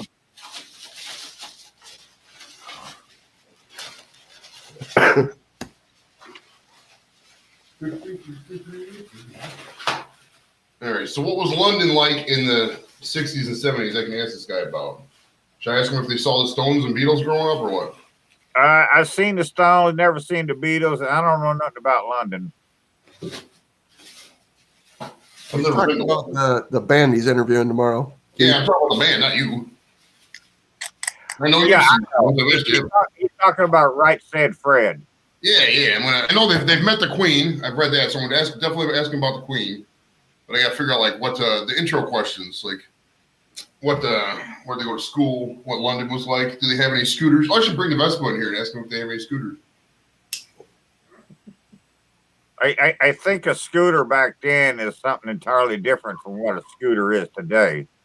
Oh yeah, well they changed the year on Vespa. There's like classic Vespa and then modern Vespa, and they advertise it like that because the Vespa group specifies modern Vespa as opposed to classic Vespa. Well, I'm in two Vespa groups, so the one's only modern. Basically, a bunch of people taking pictures of Vespas and jacking off over them. Are they from London or are they from the States? No, they're from London. They've always been there. They're a UK band. You could ask them if they were personal friends of Boy George. The one dude is bisexual, so they probably did know Boy George, actually. Yeah, so I was reading his Wikipedia page. He said the one time he almost got. Here, I got to read this one part. It says he was in Moscow in April 2007. Richard Fairbanks was reporting to be running for mayor of London in the 2008 election. Shortly after, during a gay rights rally in Red Square, Moscow, on May 27, 2007, commemorating the 14th anniversary of the decriminalization of homosexuality in Russia, Richard and Red Fairbrass were assaulted by members of a counter demonstration staged by ultra-nationalists. So that's insane, man. People just came and beat the shit out of him. He writes, how threatened can he be? How insecure has he to be threatened by a bisexual pop singer who's most famous for singing I'm Too Sexy? well, it's good for TV, I guess. I don't know. It's such a great line. Oh, man. I got to figure out. I was kind of half decorating as I was talking here because I got to figure out what I got this picture, London-based picture. It has Big Ben and I think one of those fucking phone booths on it. If I can figure out how I'm going to put it in the shot. Big Ben Roethlisberger? No, Big Ben, the black. This one. So for me, I just put in this chair. Fuck it. Nice. Oh. Yeah, it actually works. Fuck it. Perfect. See, I don't like to overthink shit. I just do one thing and just usually roll with the first thing I went with because that's easier. All right, so that's good there. Sit back. Oh, it's a Red Lobster. My son comes out here and fucking destroys everything I do half the time, so I gotta reorganize this shit. The other half of the time, Joey don't know what the fuck he's doing. Pretty much, yeah.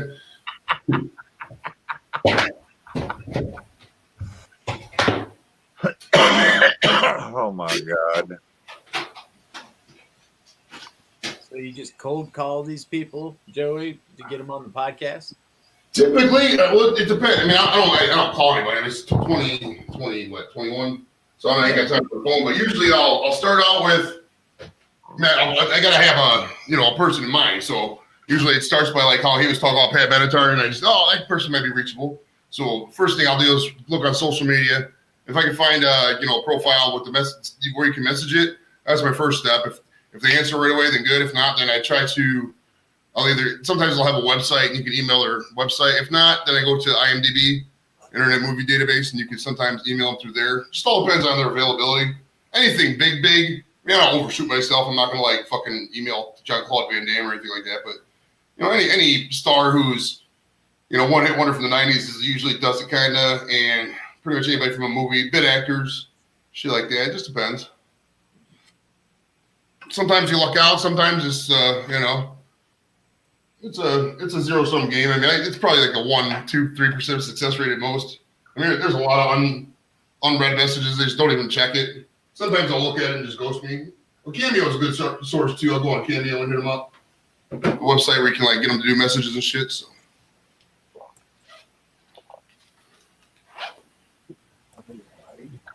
See, I just don't have the balls to do that. Oh, it takes. I mean, you get desensitized. I mean, after a while, you just realize, fuck it. Like, literally, I mean, I'm pretty much copy and pasting fucking 3-4 lines of text. You know, it takes 10 minutes at the most. Half the time, hey, do you do shows? I got a show. You know, pretty much that basic. Especially if I know there's no chance. And from when I first started, I would do this whole spiel. You know, what I mean, hey, I run this cool little YouTube show out of Cleveland, and we got. I just write, do you do shows and go on from there. Typically, if I'm a fan of the person, like a really big fan of the person, I'll try to relate it personally. But this all depends. All right, I'll tell you what I'll do this week. I'll gather up a bunch of names for you. Okay. People that you have never fucking heard of. So I know you're not a big fan of, but I am, and so I'll give you some names. And then you can research them and hit them up and see what you can come up with. Yeah, that sounds cool. That sounds cool for sure. I mean, it's fucking different. Well, some of these guys that haven't done. I mean, like I'll give you a good one for. I know that you'll know this name, Keith. Todd Bridges from Different Strokes. Yeah. I messaged him on Instagram. And he said, "I said, hey, can you do the show?" He said, "You got to ask my agent." And I said, "Hey, can you do the show?" And she said, "Well, he's professionally unavailable right now," which I took to mean that, you know, he's probably on some kind of meds or something, so he can't do it right now. But I mean, some of these guys just you get for show business and entertainment is very fleeting. Like your glory is gone like that, man. Like overnight, people forget the fuck about you. You know what I mean? Like look at Peter McNeely. Like he was on top of the world and about to fight Tyson and all that, and then now he's doing shows like mine. He was doing drywall for a while. I mean, it's like you really have to, you know, if you do get your 15 minutes, enjoy it and fucking just as long as you can and milk that shit because it's not gonna be there for long if you do get it. Now, see, in my mind, I would never consider Todd Bridges a star of anything. That's just me. I know he played in a TV show with a fucking midget and some fucking drug-rattled fucking heifer, and you know, I'm like, yeah, no, he was never a star to me. Well, he hasn't done anything in fucking many years. Somebody even asked him on Twitter, they go, hey, what about a Different Strokes reunion? He's like, I would do it in a second, but that's not my call. Yeah. I think all those guys are dead now. I think Dina Plato and Gary Coleman are both dead. I know the whole band's got to be dead. The people I got in my mind, yeah, they're older. Yeah. Hopefully none of them are in the death pool. That would suck. They're like, hey, I'm going to interview. I get you in my death pool. All right. Oh my God.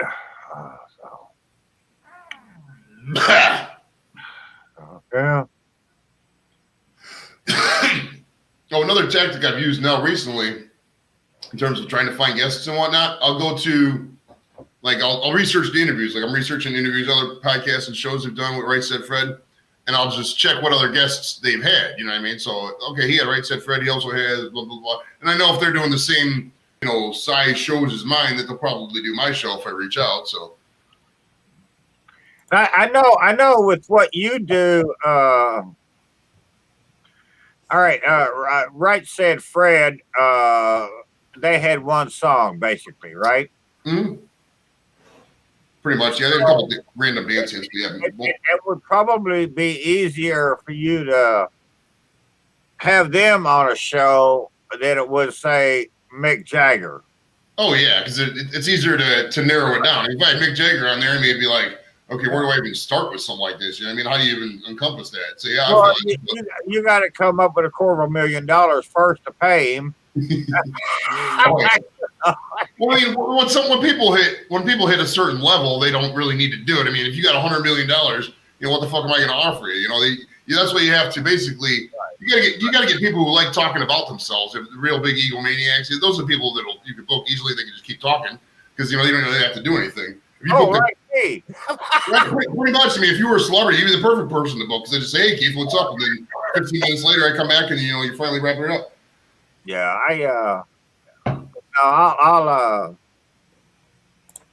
I got a couple of people in mind, and I'll send you a message this week with a couple of people, and Totally. see what you can come up with. See if whatchamacall, what's that group? What's the Freebird group? See if Leonard Skinner's kid wants to come out or something. Oh my God, Leonard Skinner's kid. Well, there's like 8 members of that band, ain't there? When was the plane crash that killed Keith? You know all this. Explain to me everything. 77? No, not 77. Oh fuck, I don't remember. I'm gonna look it up. Okay, Google. How will I get connected to Wi-Fi? Damn it, the device is down. Hold on. 77, I think. Leonard 75. 75. Okay. I don't remember. 75 or 77. 77. I just looked it up. Oh, it's 77. Okay. Van's career was abruptly halted by a tragedy on October 28th, 1977, when their charter plane crashed, killing Van Zandt, backup singer Cassie Gaines, and seriously injured the rest of the band. Okay, because there's one version of Freebird that they did live at the Oakland Coliseum. I think it was dated July 77. That's a really good video because they got a lot of hot chicks in the 70s in there. And that was 3 months before they died. Wow, I didn't realize that. Thanks. Yeah, I saw them. I saw them here in town, and 73. I saw them here in town. I'm going to say 3 months before they died, something like that. It was real close to when they died, but yeah. Okay. But yeah, that was an awesome concert, man. Yeah. I mean, that's, every band or every song they got is just a total jam in terms of. I mean, not everyone. I mean, some of them were kind of 2 steps and shit like that. But I mean, the main bank of songs. I mean, they're all anthems. I mean, Freebird and Simple Man and Sweet Home Alabama. I mean, those are just every song. There's like 5, 6, 7, 8 classics, dude. Classics. Yeah, my favorite song of any they ever did was The Ballad of Curtis Lowe. That's a good one too. That was on the Second Helping album. Okay. Yeah, the Ballad of Curtis Lowe. That was just because I'm a big freak for blues. I love the blues, and yeah, that was to me that was an awesome tune. I'm not disagreeing. Shit, it's a great one. Yeah.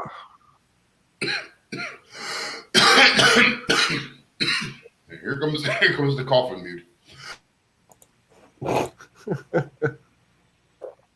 I actually got to find a shirt because this jacket's getting a little hot. So give me about 10 seconds. Not even. I got a shirt around this bitch somewhere I can wear. Probably looks stupid. Oh, there's a Tony Gwynn jersey I can wear. That's got fucking shit on it. God damn it. Hey, my question would be, why don't you just take the jacket off? Because I don't want to see him topless. It's Oh, fucking is that what it is? No, I'm bare chested. I can theoretically do that, but then all the ladies would leave. Like your wives and everything would leave. Like you don't want to see this kind of sexiness out there. So that's why Oh, all right, I gotta go. right? You have to shut down the stream because YouTube's gonna be like, okay, too many likes, too many subscribers. Yeah. Not fair for the rest of the YouTubers. Jesus Christ, man. I don't know why you got to get naked on my live stream. I mean, you need some nudity on here. Keith, that's why I'm not even watching the tab right now. I'm on another fucking website looking up shit. Let me know when Joey's fully clothed. Oh, I haven't done anything. That was a joke. 1 second. He came back and he zipped his shit all the way up. You can't even see his Adam's apple anymore. I'm going by Joe J.O. If I was ever to be a trans person, I just go J.O. I just drop the E or the Y, just go by J.O. I remember when I don't remember this, but my sister-in-law, who don't talk to at all because she's really weird now. Actually, both my sister-in-laws. For some reason, all my sister-in-laws are fucking weird. But she was friends with this guy who did drag queen shows, and the guy's name was that he used for the drag queen shows was Maya. And this other person I know, their kid's name was Maya. And I was like, man, I would fucking kick somebody's ass if they use my kid's drag queen name for their drag queen event. But that was actually my third or fourth most viewed YouTube search in the past month was drag queen transformation, because the episode I did with the makeup and the wife. I don't want to be known for a channel like that though. I don't want every episode. Oh, we got Joey's getting done with some new makeup. That's great. That was fucking stupid, man. Sometimes you got to break a few God, eggs. they wore that fucking wig all night long, it seemed like. I was like, damn. That shit was hot as fuck. It was just like a cute little way to have a wife on the show. People like when she comes out because you know how it is when you got a person like me who's real gregarious and idiotic and stuff like that. They always like seeing the person who puts up with that person. You know what I mean? Because I talk about the show a lot. But it is what it is. You got to promote yourself. If you don't promote yourself, nobody's gonna do it for you. Like Hobo's not gonna walk around telling everybody about your and my shows. He's gonna do his own stuff, talk about butt plugs and hair dye and stuff like that.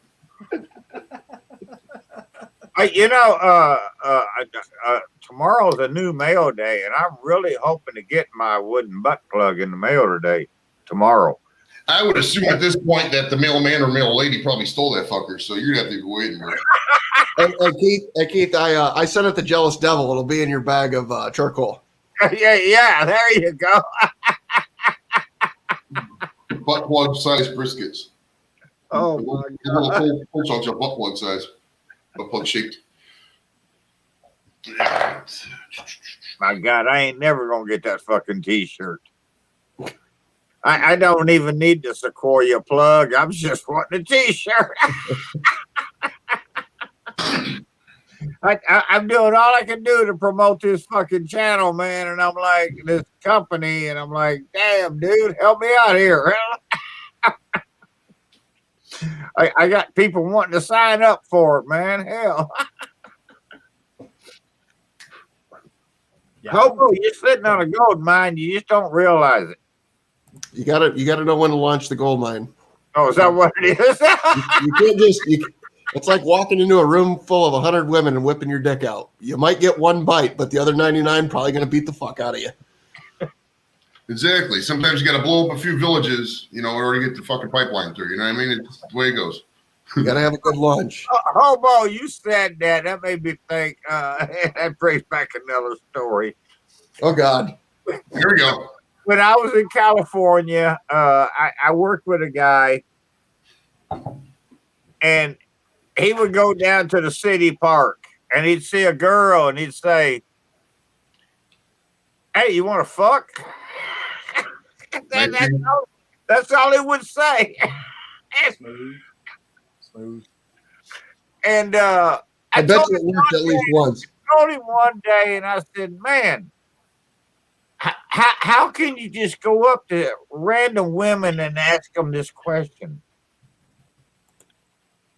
And he said, "Well, I'll tell you what, 1 out of 10 of them women say yes." See? You're not lying. That's actually What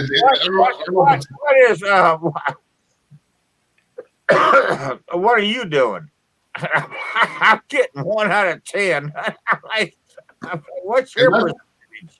And that's what the lowbrow approach. If you come at them, and you don't ask them, be like, "Hey, what's up? You want to fuck?" If you don't drop that right away, and you find the right, you get a really high success rate in some of these bars, dude. It's not as hard to get laid as some of these people make it think. I mean, it really ain't, man. But I mean, some people just don't have the confidence to walk up in there and fucking get that shit, dude. They just see. Back in the day, I didn't have that mindset. I would walk up to a chick, and I would never say nothing like that to her. I would say, "Hey, you want to get high?" So we'd go get high, and we never thought about sex. I'm like, we just fucking got high. Like, hell, who needs sex, man? We got dope. Sex is overrated. It's just way overrated. You didn't need that shit, man. That's just my opinion. Obviously, that's just the opinions and views expressed in the last statement are those of Keith Patag only and do not necessarily reflect those of Hobo, Everett Barbecue, or Joey Edibles, or the Square Table Degenerates podcast. All rights reserved.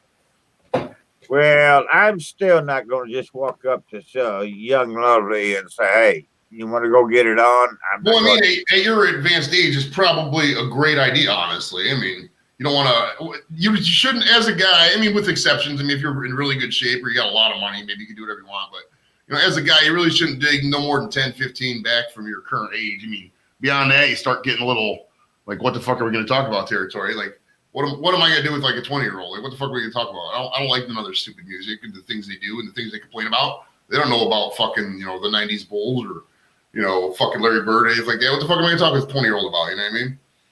I mean, the only thing you can sell me on is, okay, they got, you know, if they got big titties and, you know, younger bodies that are more firm maybe. But even then, fucking 40-year-olds, 50-year-olds ain't really that unfirm and shit like that. So, I don't know. You want to get high? that would be honestly, if you're out there and you're a single dude and you want to get some chicks, man, just start flipping bud, dude. They love the weed guy. Chicks love the weed guy, bro.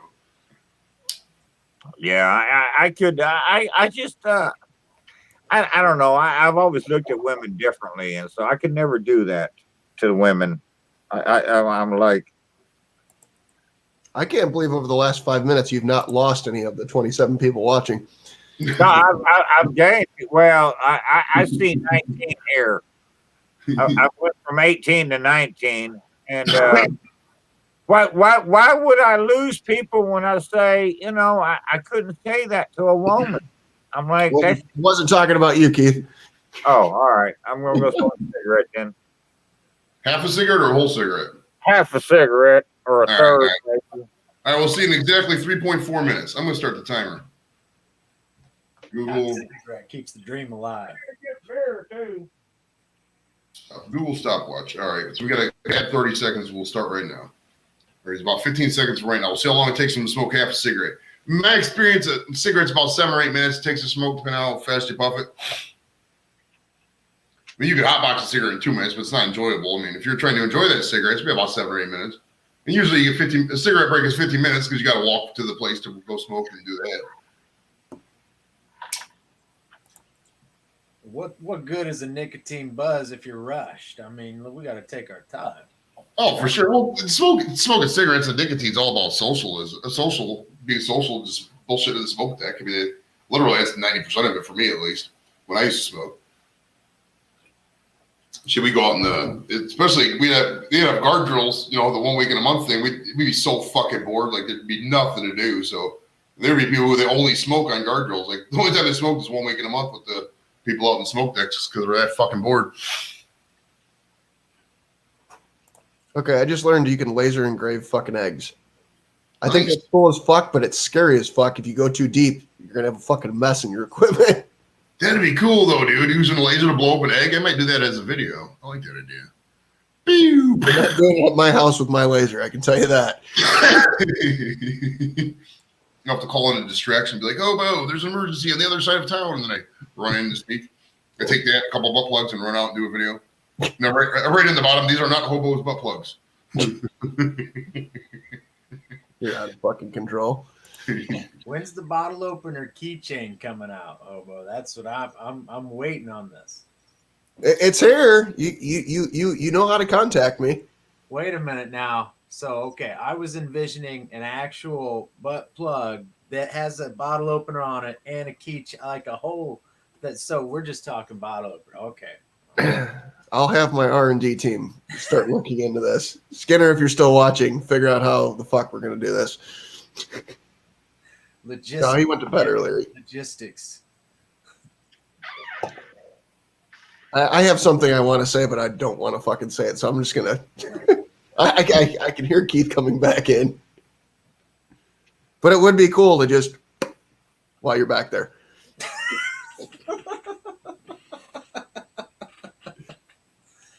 That's what my mind was wrapping around. Exactly, Bobby. Exactly. Keith, come back. This is going more downhill than it was already going downhill. Fuck, you know what? That might actually sell. I need to email Adam and Eve or whoever the fuck people buy fucking shit from now. Right? Swiss Army style in this thing. I mean, do you really want to deal with that segment of society, though? If I can make $200 a plug, yeah. You'll probably have to have a basket underneath to catch the bottle caps. But then while you're doing it, it makes a nice little fucking jingly sound. You know, 3 minutes, 11 seconds. Keep smoke, have a cigarette in. Nice. Depending on how many beers you can last. I had to get 2 beers too, Joey. Oh, okay. The fucking rain started outside, so now my head's wet.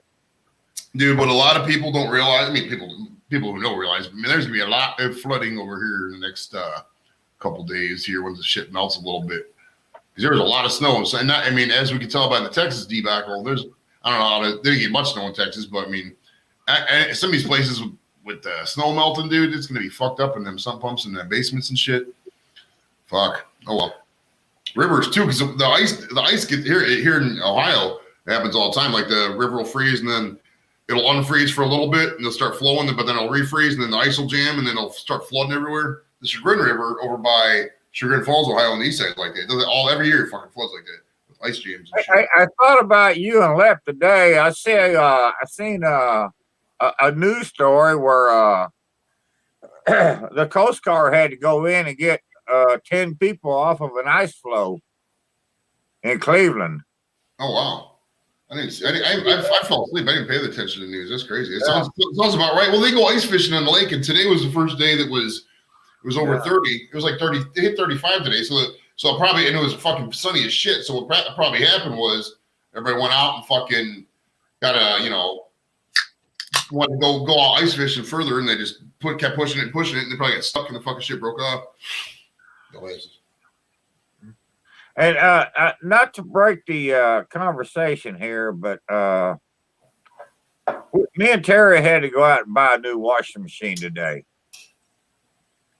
And we went to, I think, 5 different places.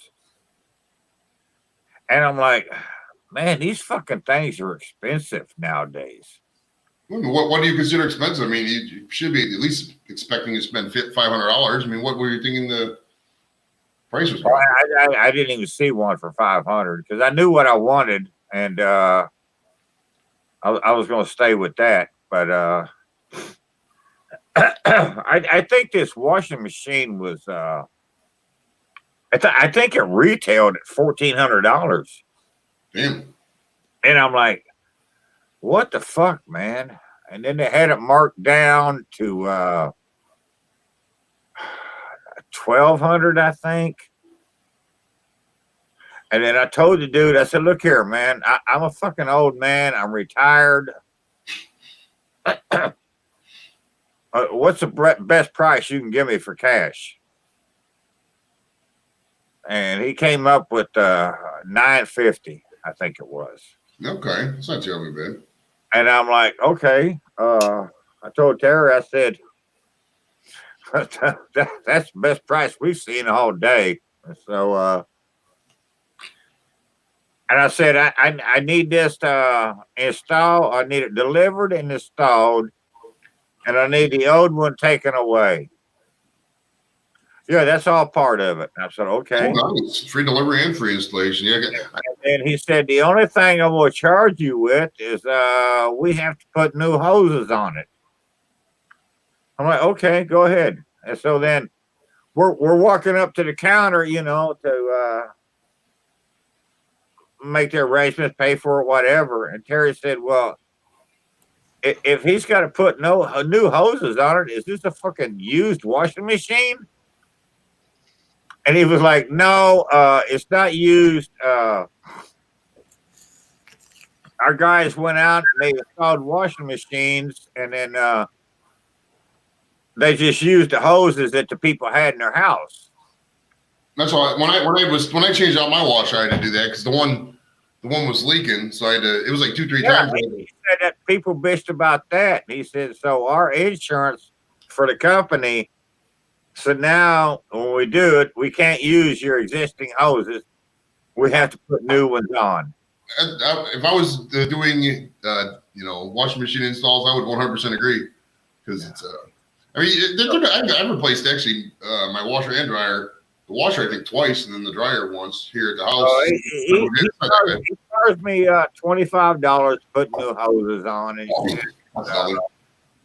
and then we went on ahead and we took the extended warranty, and I still came out better than what it list priced at, which was still cheaper than anywhere else we looked at. And I'm like, okay, so Terry had a couple lucky days at the casino last week, so we could do that. So nice.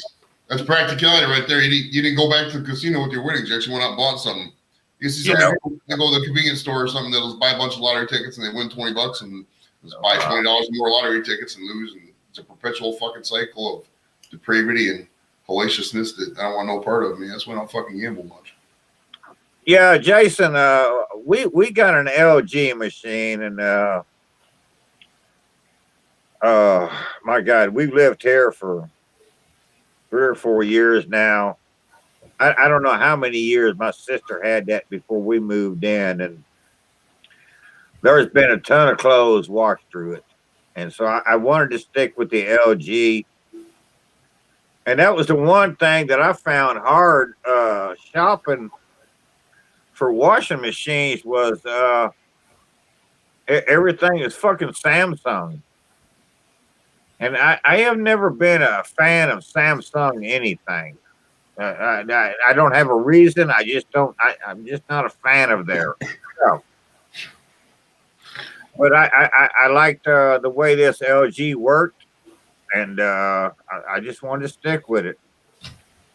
So that's what we did. So they're going to bring that in here Wednesday and install it and everything. And so, yeah. So your LG came in. When does your BTQ come in? My what? Your LG came in. When's your BTQ come in? BTQ. It's a millennial joke. LGBTQ is what. Okay. Wow, Joey went deep. Dude. All right, Keith, I'll give you $8 right now if you can tell me what LG stands for. Lesbian, guy, bi, transvestite. No, not the LGBT. The brand LG. What does it stand for?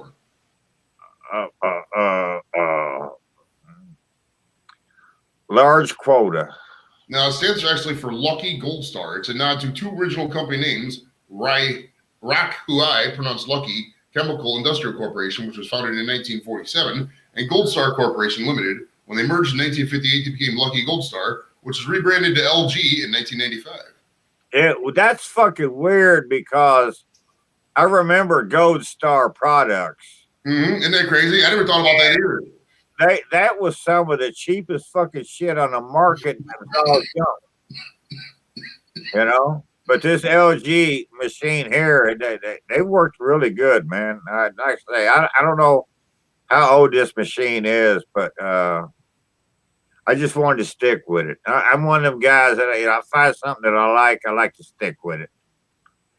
And so, I mean, I'm not saying I do a lot of laundry here. We know you do the same code 5 I put soap in this motherfucker, man. Terry does the laundry. I do the cooking. So we just figure you have 2 shirts that you alternate, like in basic training. I pretty much do. Yeah. I gotta get some more water, guys. I'll be right back. Fuck did my sauce packet go? What are you eating tonight, hobo? It's leftover Taco Bell. I get the fry box. I get the Bell or Cracker Barrel. Huh? Is it Taco Bell or Cracker Barrel? Like you just alternate between the two? Pretty much the two. Are those places right next door to your house, and you can go pick either or and run back and get on video? I got it for dinner, and I just had the burrito left over, so I just microwaved it.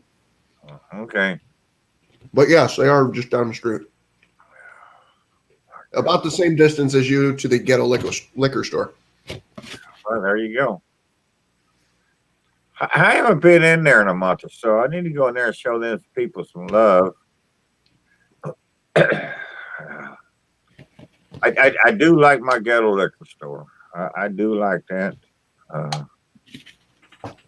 I know it always pissed Terry off. She's getting ready to go to work, and I'm like, go get me a 6-pack of beer. Go get me a 12-pack, whatever. She said, I hate going in there. I said, Terry, it's the safest place in town. There ain't nobody going to rob that fucking liquor store. Because all these fucking drunks and winos and hood rats, they need a beer or they need a bottle of vodka or whatever. And nobody is going to rob that store. Trust me. And I don't know that it's ever been held up. Ever. I've seen damn near every liquor store in this town held up, but not this one. Yeah. So yeah, I go in there and they used to have this. I haven't seen her lately, but they had this bitch that she had size 88 Triple H titties. She was working the day me and Jeffy went in there. They were fucking huge, and she was proud of them, man. I'm like, God damn.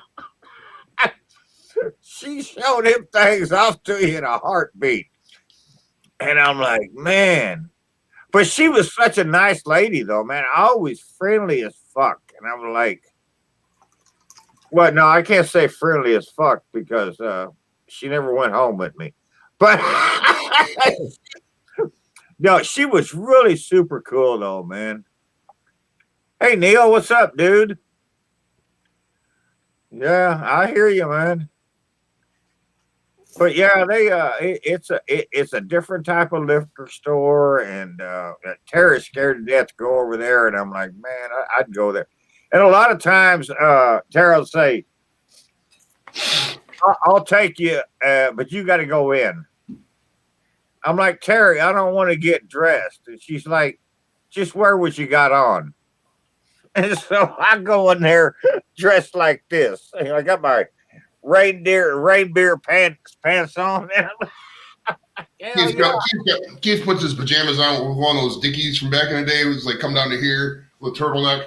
Just put a coat on, pajamas underneath. We had this argument again last night, and excuse my mismatched coloring of the St. Louis and Cleveland. It was the only thing I could find. These are not pajama pants. These are lounging around pants, and that's what I wear: lounging around pants. I don't wear pajamas. Hey Keith, Guy Sorenko wants the link. Drop him a link in the. Well, fuck. Forgive me if I mispronounce your name, Mr. Sorenko. Just call him Guy. That's what I do. Guy, Ray Guy. Ray Guy was a great punter for the Raiders back in the day. Yeah. Link's in there, Guy. Come show us some love, buddy. He's probably as cold as everybody in Texas is, because he lives way up fucking north. Texas is gonna be like 70 tomorrow. It's not that's not gonna be a long lasting storm. I think it's pretty much back to normal as of tomorrow. Yeah. Probably 90 in a week.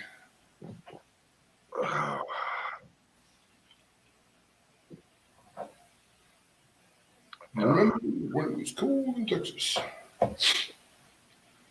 My God, Hobo, we still got 22 people in here. How the fuck did that happen?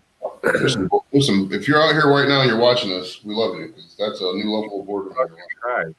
Right? People might have just fallen asleep, Keith. I don't know. I see that sometimes too. It's like you're sitting there, you're streaming. It's like you run out of topics and you're like, fuck, should I cancel the show? And there's still 4 people out. Why the fuck are these people still watching me talk? All I know is I got a half a beer here. I have a full one here, and I have one more in the icebox. And it's 106 miles to Chicago, and you got a half a tank of gas. I'm not putting more in the freezer. I'm ready, Keith. I got my sunglasses on. Let's go. Hit it. Hey guys, how you doing? What's up, guy? How you doing, dude?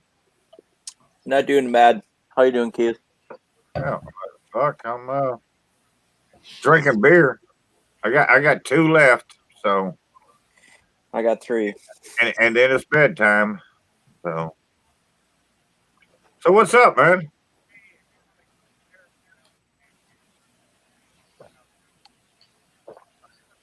Crickets. Tell us something there, guy. He's drinking his twisted tea, bro. He's about to bump somebody in the head in the line at the Circle K. That was right up my alley. I live like a half hour. I can honestly say I've never drank a drop of that, and I've never hit anybody with a can. I remember twisted tea from my drinking days. It's not bad. I mean, it's no special from all the other teas. I mean, they're all kind of the same almost. It just depends on your preference. I don't drink tea, man. Do I look Chinese? British people, of all the people in the world, you bring up the Chinese. The Brits drink more tea than the Chinese do, dude. Where does tea come from? Fucking Britain, dude. Well, I thought it came from China. I think it comes from Britain, right? Maybe they got it from China. I don't know, but Britain was. Fuck, I don't know, man. I just know I don't drink tea. Tea's good. So Keith, when you and your compadres threw all that tea in the fucking harbor, how'd that feel? Oh, fucking great, man. Fucking great, man. We built a good bonfire after that. Powdered wigs, baby. Set that fucking boat on fire and shit. Hell yeah, that was good. They said back then that what they would do, they would get a block every year of tea, like imagine a big block of gold like this, and you would shave the tea off of it and put that in your drink. So like when that ship that came over actually had many millions of dollars of these blocks in there. So when they were dumping it in the harbor, it actually was pretty. It wasn't like they're just dumping liquid tea in there. They were dumping like a much supply of tea that cost the Brits a lot of fucking money right there. Guy, I think you need to mute something. Am I bothering you? Well, you was when Joy was talking. Hello. Something's reverbing. No, I thought that was a little better there. No, it's still bouncing back. Yeah. Oh, we can't even hear you now, guy. Yep.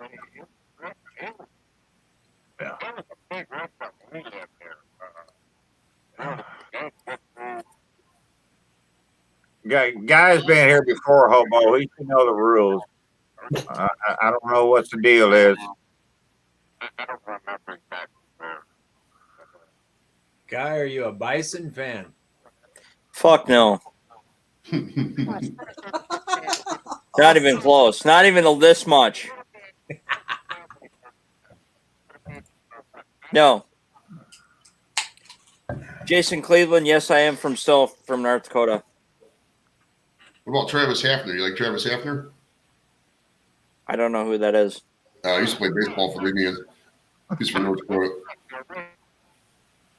Oh my God. Keith, I can't even tell what that is because it doesn't sound like reverb. It sounds like I don't know what. I think this guy's headphones talking back to us. it's not the same conversation though. It's almost like we're picking up fucking Yeah, I something know. like off of a cell phone back in the day or cordless phone. Yeah, cordless phone back in the day, like somebody else is here. Yeah, that's a perfect example. I don't know. Jason, I don't know. We haven't seen you tonight. I have no idea. Yeah, I haven't seen. Here, let me mute mine. Okay, thank you. All right, you're muted. Can you talk? Still there. It's not him. There, yeah, it's still there.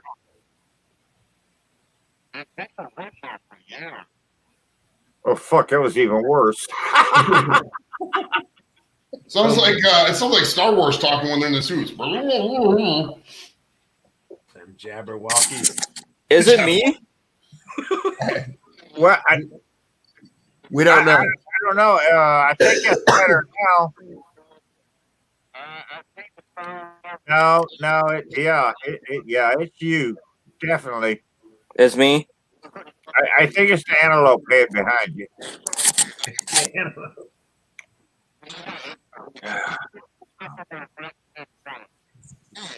Super up close and personal. God, I just hope that's an antelope and not a fucking armadillo. No, what's weird about it is I just heard myself when I was talking about antelope. the cell phone thing. Like it's like a fucking 3-minute delay, which I don't even understand how that would work. Yeah, It- yeah, I still got it, but it's a weird fucking sound though.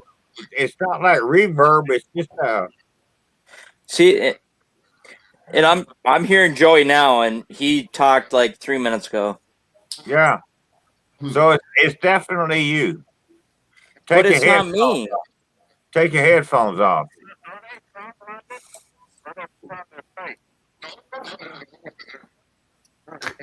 Somewhere in their YouTube, You could ask them if they were personal friends and Boy George. How you got to turn your volume down? That's my section, so I did know Boy George, actually. Wow, that was a Mute the channel. On his Wikipedia page, it says one time he almost got, here I read this one part, it says, he was in Moscow, February, April 2007. You're way behind. We're 10 minutes behind. You gotta mute your shit there, guy. It ain't me, Keith. 2007. We've been talking for 3 hours, so it's gotta be you. It's me. No, it has to be. Jay, if you got a browser window open with YouTube or What something. do I do? Close out all your other windows and just leave this one open.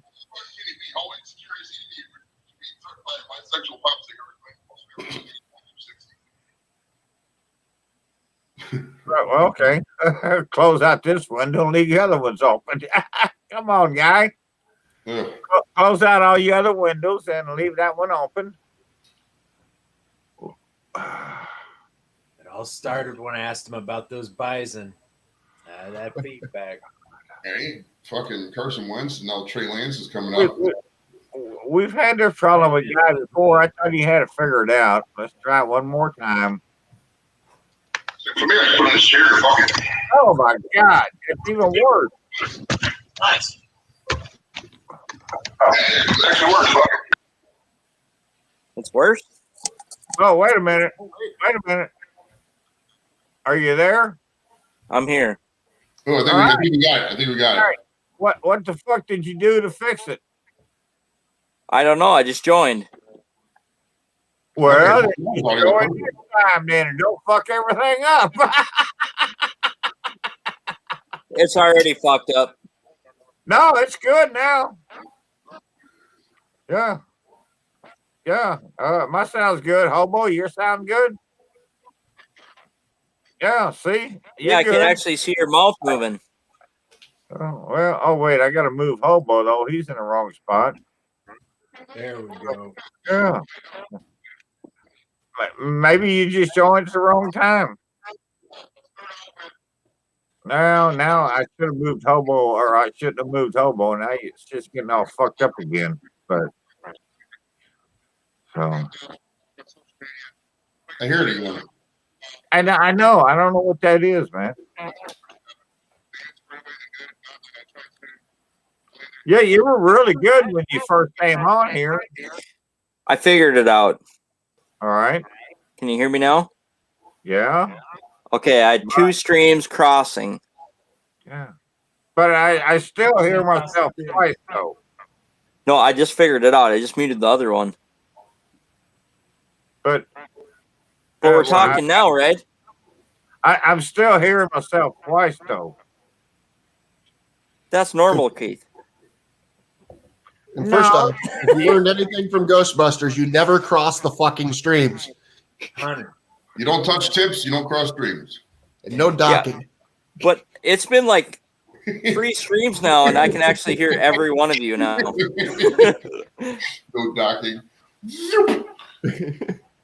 All right, Alex, you have a good one, man. Thanks for stopping by. Yeah. Fucking Keith. So what's up, guy? Not my legs. You got your legs. Not my legs. He lost his legs. Not yet. Is there a story here? Like, you can't just put us on pins and needles. You guys. I don't know. The fucker said, "What's up?" And I said, "Not my legs." I get it. My bad. I'll go back to mute. God damn it. I'm an old man. I don't know what the fuck that means. Jesus Christ, man. It's a lot better now that I can fucking hear you guys. Well, we can hear you too. Just intermittent reverbs and repeats. A lot better it was when we first got here. How many fucking beers have you had, Keith? That's even worse. No, that's even worse. I think it's your fucking earphone thingy. No. Yeah. How many beers have you had, Keith? I got one more in the icebox to drink, and I got one here to drink, and then I'm done. But Right on. How are you guys doing tonight? Not too bad. Nice to meet you guys. I'm Guy. I've met you guys, two of you guys, but I've never met Barbecue before. Everett, yeah, Everett. He's another fellow Hoosier, so you be nice to him. Nice to meet you, Gab. Trump 2020. I think that happened a while ago. Keith got a Trump coin. Show him the Trump coin, Keith. You still got it? Oh no, that's in my shot glass case in the other room where I got all the shot glasses. Oh, okay. Yeah, I'll show you. I'll show a guy here. I put that in a prominent place in the house. Yeah. I got high on eBay several times and bought a bunch of Trump coins. Actually, back then I think I was drinking, so I bought a bunch of Trump coins because they were. I just like the way his face looked in the coin just made me laugh, so I bought it. He wasn't smiling. It was a sign of relief of him just frowning and shit. It just really looked funny. Nothing wrong with that. And then I got pulled open. I wasn't doing a mic then. I was just up there watching a mic up here in Cleveland. I was doing stand up for a while. And man, I got a DUI on the way home, and in my pocket I had that Trump coin because I always carried it with me just to be silly. And like when they inventoried me at the police station, it said one Trump coin in the inventory. It made me look really weird. What the fuck? Where are you? These guys are probably thinking, "Oh, this guy's gonna shoot the fucking place up." Hey, Joey. Yes, sir. So earlier today, I made this Nice light switch cover. Looks like a light switch. So if you'd like to have the only Trump light switch cover in the country that I'm aware of. Well, hell yeah, that's pretty fucking cool. You made that? I yeah. make a lot of shit. Hobo makes all kinds of shit. No shit, you made that? You want to see a picture of Keith burned into wood when he had hair? Oh, that's awesome. Yeah, it is. What the fuck? Yeah. Let's see. What else did I make today? How do you burn that into there? It's just a laser. You put a piece of Laser? lighter and a match and a piece of wood and just fucking burn it in. So this thing's not cleaned up, but basically you could hang your fucking oh shit, it's broken. There you go again. You're gonna need a new one of those. It stayed together. All right. So basically, if you had you put your doggy bag roll here for picking up their shit, and then you can hang their fucking leashes. Oh, Jason wants to see the Hillary coin, so I got to take this one out of the bag here. Hold on. There's a Hillary coin too, 2016. She obviously didn't win anything, but here's the Hillary coin. Let me get up. The Hillary coin looks even funnier. Hobo, I got. Hobo. That made me laugh. Fucking Joy sent me a message on Facebook the other day with a picture. It was a picture of that coin. And I'm like, I don't fucking think so, dude. What the fuck I want with a Hillary comment. I'm like, no, Oofed up. get yourself. I ain't doing it. I'm like, no. And we're not getting political here, people. We're just Oh no. talking amongst ourselves. Yeah, you could joke. That election at least was 5 years ago, so we could joke about that. Yeah, we're not getting political here. We're just fucking having fun here, and but I just thought that was comical the other day. Joey sent me that message with that picture, and I'm like, he had just sent me that fucking Trump coin, and I'm like, no, I don't think I could use this one, but not in my collection. It'll be good. It just dawned on me I was wearing that T-shirt. God damn it. Hillary Clinton is funny, Joey or Jason Cleveland. I saw it. I saw both of them. I don't go on eBay much. I haven't been on there in a while, but I was just typing in coins. I'm like, there's got to be a Hillary coin. There's got to be if there's Trump ones. And sure enough, I was like, oh hell yeah, I got to buy that shit. Hell yes. Yeah. And it's funny too because these coins are only like $1. You think of like regular coins, and it's like, man, some of these people pay a lot of money for coins and shit. I guess this is all brass, probably though. It's not gold, obviously. But. Hey, guy, I can also etch glass. Ooh, it's not gonna fucking show up. So you, how do you do your? Assholes never die. Yep, that's my new coaster. Well, Up to me.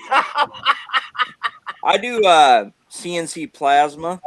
Is that same Okay. type of situation? Yeah. Kind of. Okay. Like Well, I do you a, never sent me no fucking plasma. I mean, like, Jason No, like- Cleveland knows way too much about my fucking wardrobe. a CNC plasma machine. at That's my cool. age, I could probably use some plasma. I'll send you all I can.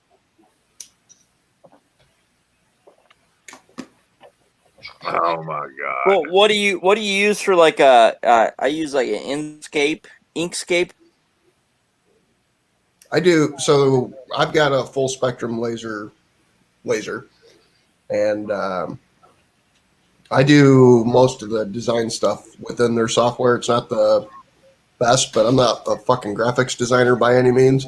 Yep. But I can make it work for what I need to do. Like trace bitmap and all that shit. That's how you did Keith. That or like the picture stuff. Because that's how I've done it before too. So I do all the editing of picture stuff in Photo Director. But like, I don't know if Jules is still in the chat, but this is her daughter. Well, don't she? Damn. She's pretty. She's in the Air Force too. Yeah. She's fucking hot. But that's a 12 by 12 piece. That took like fucking 3 hours to run. Did you ever meet her? No, it was one of these nights we were sitting here bullshitting. Jules was on, her daughter was on, and I'm friends with her daughter. I'm like, hey, you care if I just rip a picture off of Facebook because I just want to run something? And she's like, fuck, I don't care. And I just came across that picture, and it just, the contrast and everything within the picture, and then you got the kid in the background, just made a good image. So, Right on.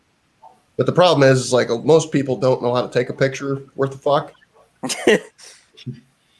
And I know. when you try to edit it and then put it onto the wood, there's not enough contrast, or it's too dark, or it just doesn't come out real good. Like at the end of the day, the picture going in affects the picture coming out.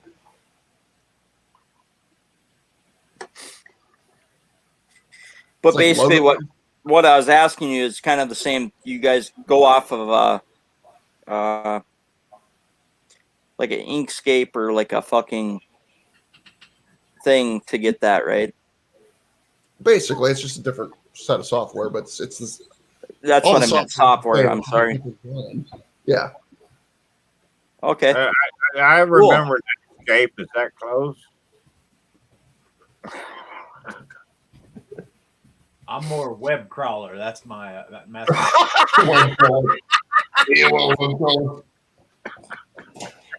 I like the shit Everett was asking about earlier, and I don't know if it was before you came on. Like my next door neighbor owns a bar, so like I just mocked this up.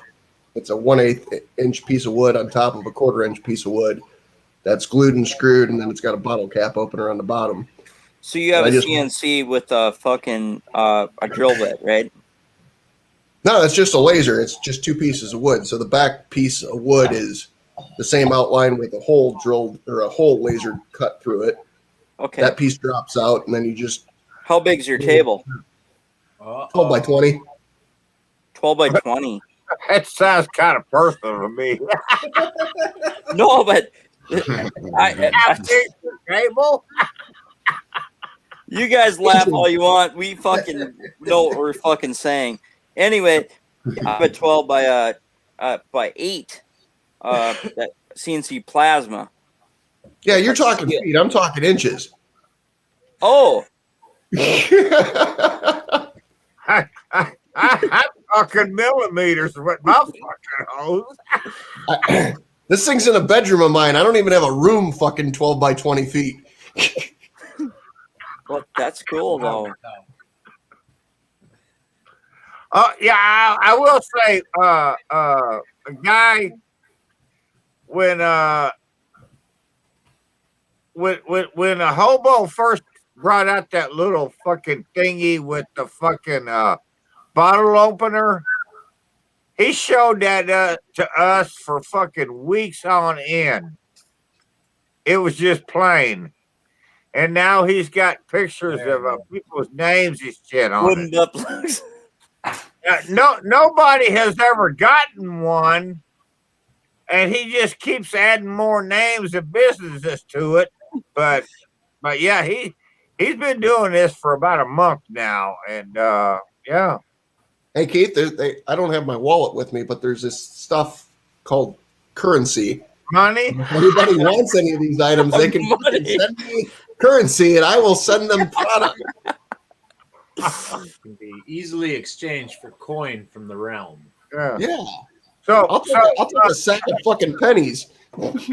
How much do you call one of the fucking bottle openers? How much do they cost?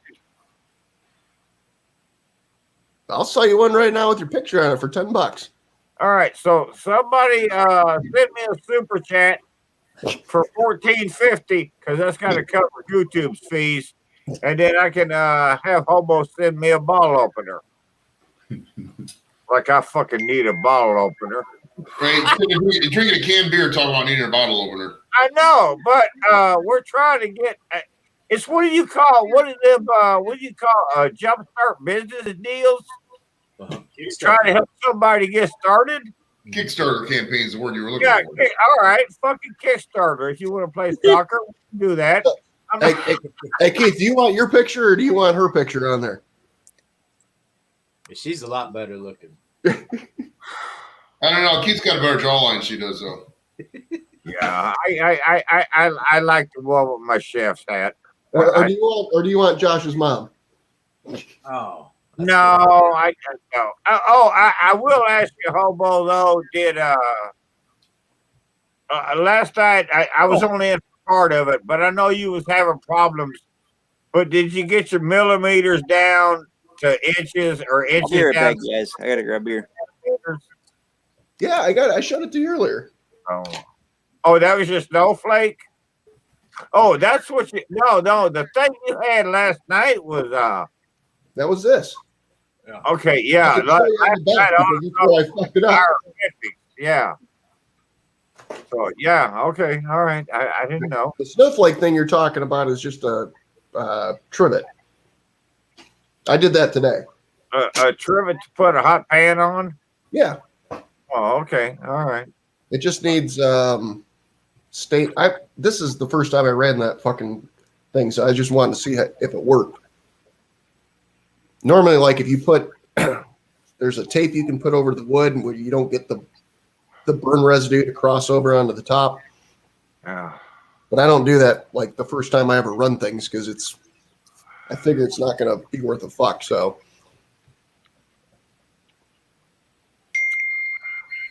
You're like a man on a mission last night on that thing. I was fucking irritated as fuck. He's like Zuckerberg when he first got drunk and created Facebook. He's like sitting there and fucking Keith's chance doing shit. It's a lie. Every beer he gets, fucking increasingly better project, but he's trying to cut people out and figure out a way to do it, like the Winklevoss twins. No, the bad thing is like this fucking thing. Like, it's a fucking birthday card made out of a piece of wood. So I sat there and I sized it and I figured out what like a standard invitation fucking envelope is, and like I miscalculated the thickness of the wood by like a fucking quarter of an inch. So now I have to shrink the entire project down a quarter of an inch to make it work. But there's all these little intricate pieces in there that also have to be scaled down, which becomes a pain in the ass. But once you have a template, everything else is like the front will always say happy birthday, and then it'll be like, hey, Everett, happy birthday, blah, blah, blah, blah, blah. Go fuck yourself, whatever. I like that. I like that. That'd be a good card to get. Hell yeah. So it's funny that Keith's giving me shit about the woodenbuttplugs.com, but like 3 months ago, I bought woodenbirthdaycards.com. Oh, I did not know that. I did not know that. It's not up and running, but it's one of those things. If it takes off, it's worth it. If it's not, Send it. Hobo, Send it. Hobo, you got me wrong on here. I'm not giving you shit about the woodenbuttplugs.com. You always giving me. Oh, wrong way. I actually went out in public and told fucking people about this shit. And they're like, yeah, I want one of them shirts, you know? And I'm like, I'm serious, man. I'm like, hey, you got a work here, dude. Joy. Open the company up. Yeah, Hey, just Joy. open it up. Is that a box of condoms? I haven't seen one of those in fucking It looks like decades. roses to me. I got all these carts. I just came back from Michigan and I got all these cartridges for vapes. Watermelon Skittles, Mimosa. How do you tell me they don't advertise these towards kids? Listen to these flavors. Watermelon Skittles. Yeah, right. Gobstopper, Mimosa, Hawaiian Diesel, Pineapple Punch, and Mimosa. I mean, the flavors are all like candy and fucking fruit and shit. It's like, whatever. Where's the weed at? Oh, the weeds. I got a bunch of shake here. I'll show you. I want to look at the weed. All right, here, check out the weed. If you see that. Yeah, but hold on a second. You're gonna have to slow this down and show us. Oh, you want to see the actual weed itself? Okay, let me get some out the bag here. Hold on. Absolutely. This is a medical shake. I get this from Michigan. This was only $50 for the ounce. But Keith, you could show that. Can you see that? I will say It looks green. The herb they have in Michigan is fucking top notch. It really is good, man. If you're in Ohio and you get a card, they have reciprocity. Well, it's weird because like Michigan has reciprocity with Ohio, but Ohio doesn't have reciprocity with Michigan. Meaning, I can use my card and go up to Michigan and get weed, but if you're in Michigan, you can't come to Ohio with their card and use weed. And technically, like 1 in a million, it's illegal to bring weed over state lines. But I mean, they sold it to me legally, and what the fuck do you want me to do? You know what I mean? I'm a disabled vet. I'm just trying to get my fucking... I don't know. Not really that disabled. That's just an excuse I use. I don't know if there's a Not difference. cool. And I actually do have feet pain for. That's what the weed's for. But I mean, you have to. I mean, I get money from the VA for it, so I was just playing with that. But I don't want to say disabled because you think disabled and I got mental issues or something. I don't have any mental. Well, I got some mental issues, but none that are related to the service. You definitely have mental issues. Right. I mean, you can just tell by the way I talk and spaz out about shit. I get mental issues, but that makes it an entertaining thing sometimes, because hey, it's life. I don't know if there's a difference in Joy buying medical shit or me going and buying real shit. I don't know. The only difference, Keith, is I don't know if there's a difference in that. There's no difference at all. The only difference is I do know the shit that comes out of fucking Michigan. Keith, listen to Joey Edible. He knows. Do what, guy? Listen to Joey. He knows. Yeah, the medical stuff No, he stronger said weed. there's no difference. But I've seen him smoke 83 pounds of herb in a 1 hour video.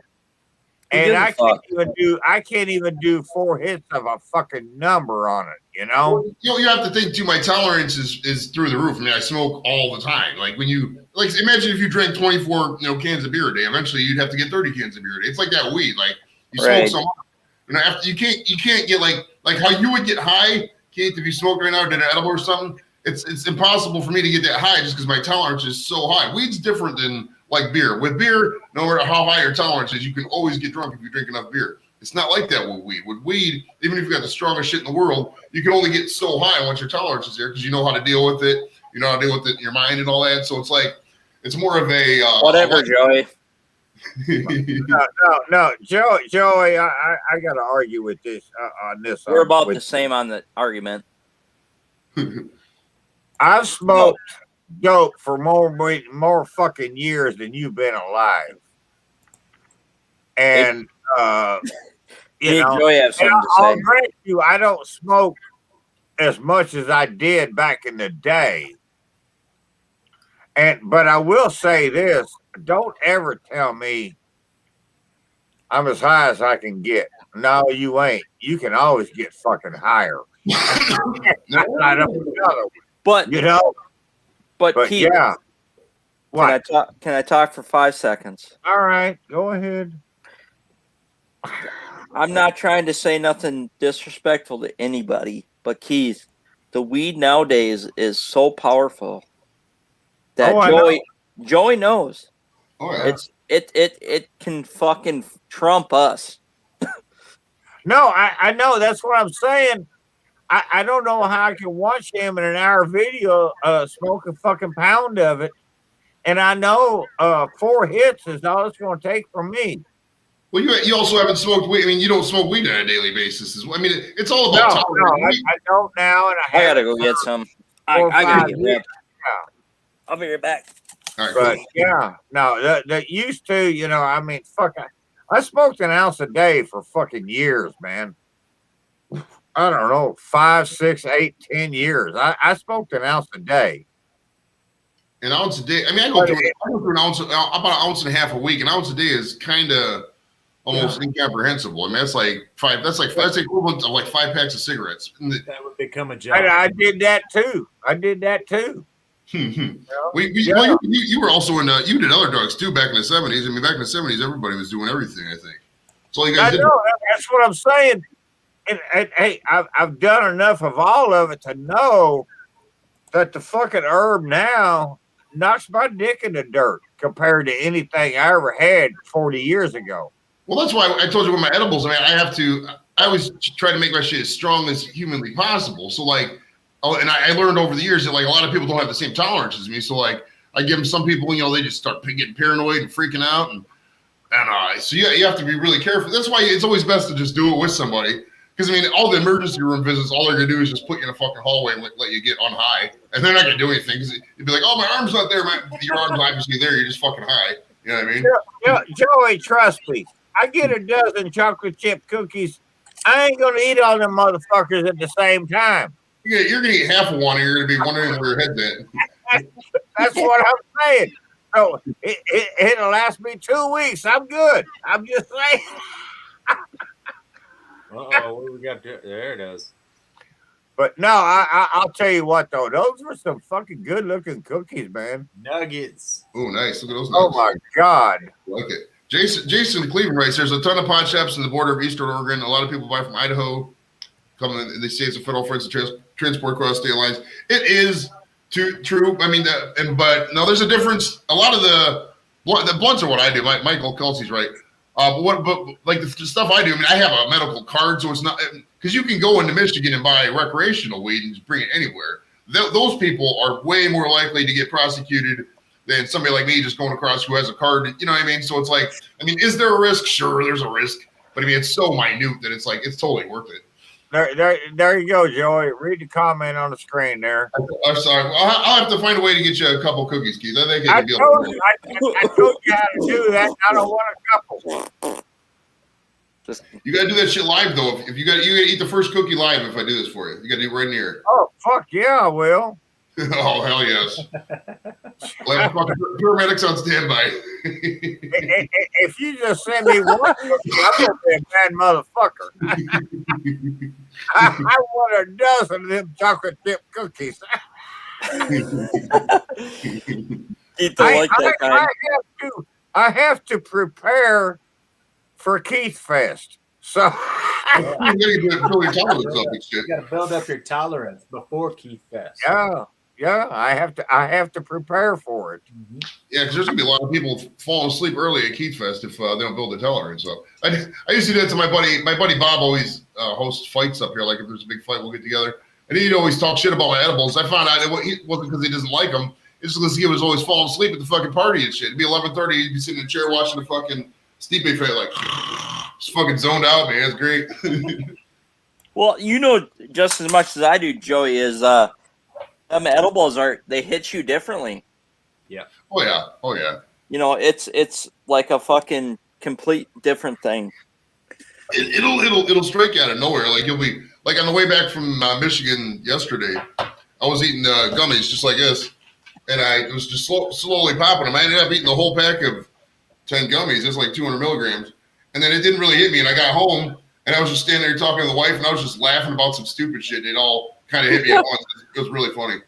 But the one show we actually did try, well, not we, it was me, but I tried overdosing on weed. I took those little things of tincture, and I drank 2 whole ones of those. That's like $100 worth of stuff right to the dome. And during the show, it was all right. But man, the next day I got up, and I just started fucking laughing for no reason, uncontrollably for like a half hour. And it was right when Corona, it was about a year ago actually, because I remember it was right when coronavirus first broke. And there was this picture of this chick standing there, and it said, she had a bikini on. It said coronavirus, and the V for the virus was her vagina. And I couldn't stop fucking laughing at that stupid ass meme. And it was like half hour. And then I went to bed. I didn't get up for like 19 hours after that. So, I mean, can you get too high? Yes, but all you're going to do is fucking fall asleep, really. I mean, that's literally all you're going to do.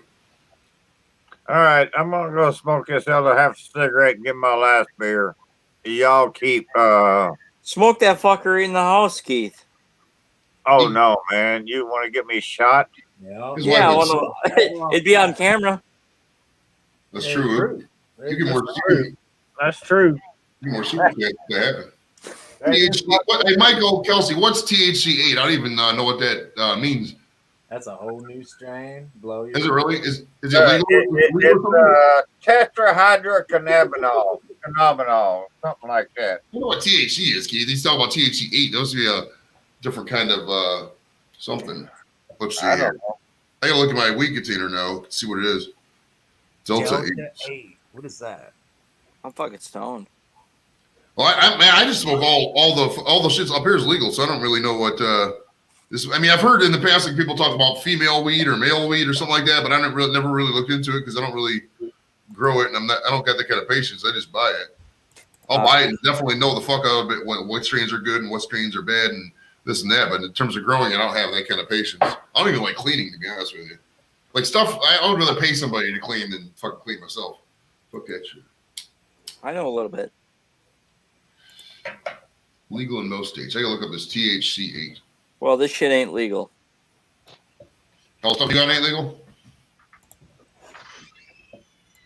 Delta THC 8, everything you need to know pot guide. Is a psychoactive cannabinoid found in the cannabis plant, is an isomer of Delta 9 tetrahydrocannabinol, the compound family known as THC. All right, what the fuck? It is simply slightly less potent than Delta THC 9. So it's less potent. So it sounds like near beer. It's like the near beer weed almost. I bought there's this place out in Oregon. For a lot of you guys don't know, I'm gonna drop some knowledge on you here. This is just my personal experiences. The views and opinions expressed by Joe Edibles are not those of Keith Patag or the YouTube Corporation. But CBD is completely the fuck useless. But if you want to get CBD, there's a place in Oregon that'll ship it to you, and you can get flower CBD for like $15 an ounce sometimes. All that kind of shit. I don't know, man. Maybe it's now. This may be because that's why I say it's just my personal opinion. Maybe it's because I smoke so much bud that I just can't feel any of the CBD. But dude, I've tried tried making CBD edibles and fucking gummies, and my kids have even had CBD gummies because I've heard that works for kids. It just doesn't do anything. You might as well fucking be drinking water and eggs and trying to grow a bigger dick at that point. I mean, that makes no sense. And Michael's right. Yep, CBD sucks. Yeah, it's a total racket. It is. Seriously? Yeah, CBD, it doesn't do anything. They're preying on people that have pain. You may just go get an ibuprofen.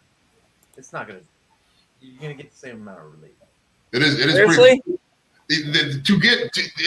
Minor relief can be had by CBD, but not in the doses they sell at the drugstore. You have to have 400 to 500 milligrams before you can start getting relief. And those little shit things they sell at the gas station, the little tabs and the strips you put in your tongue, those are only 10, 50 milligrams. I mean, that's like taking a tiny bite of cake or something. You know what I mean?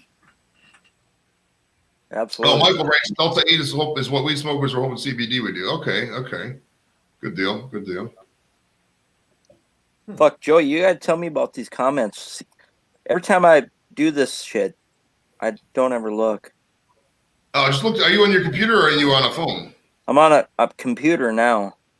Okay, yeah. If you look to the side of StreamYard, do you have it? Are you looking at full screen or are you looking at screen with the thing? Look to the right. You should have the comments and private chat options. Yep, I finally did it. Oh, there you go.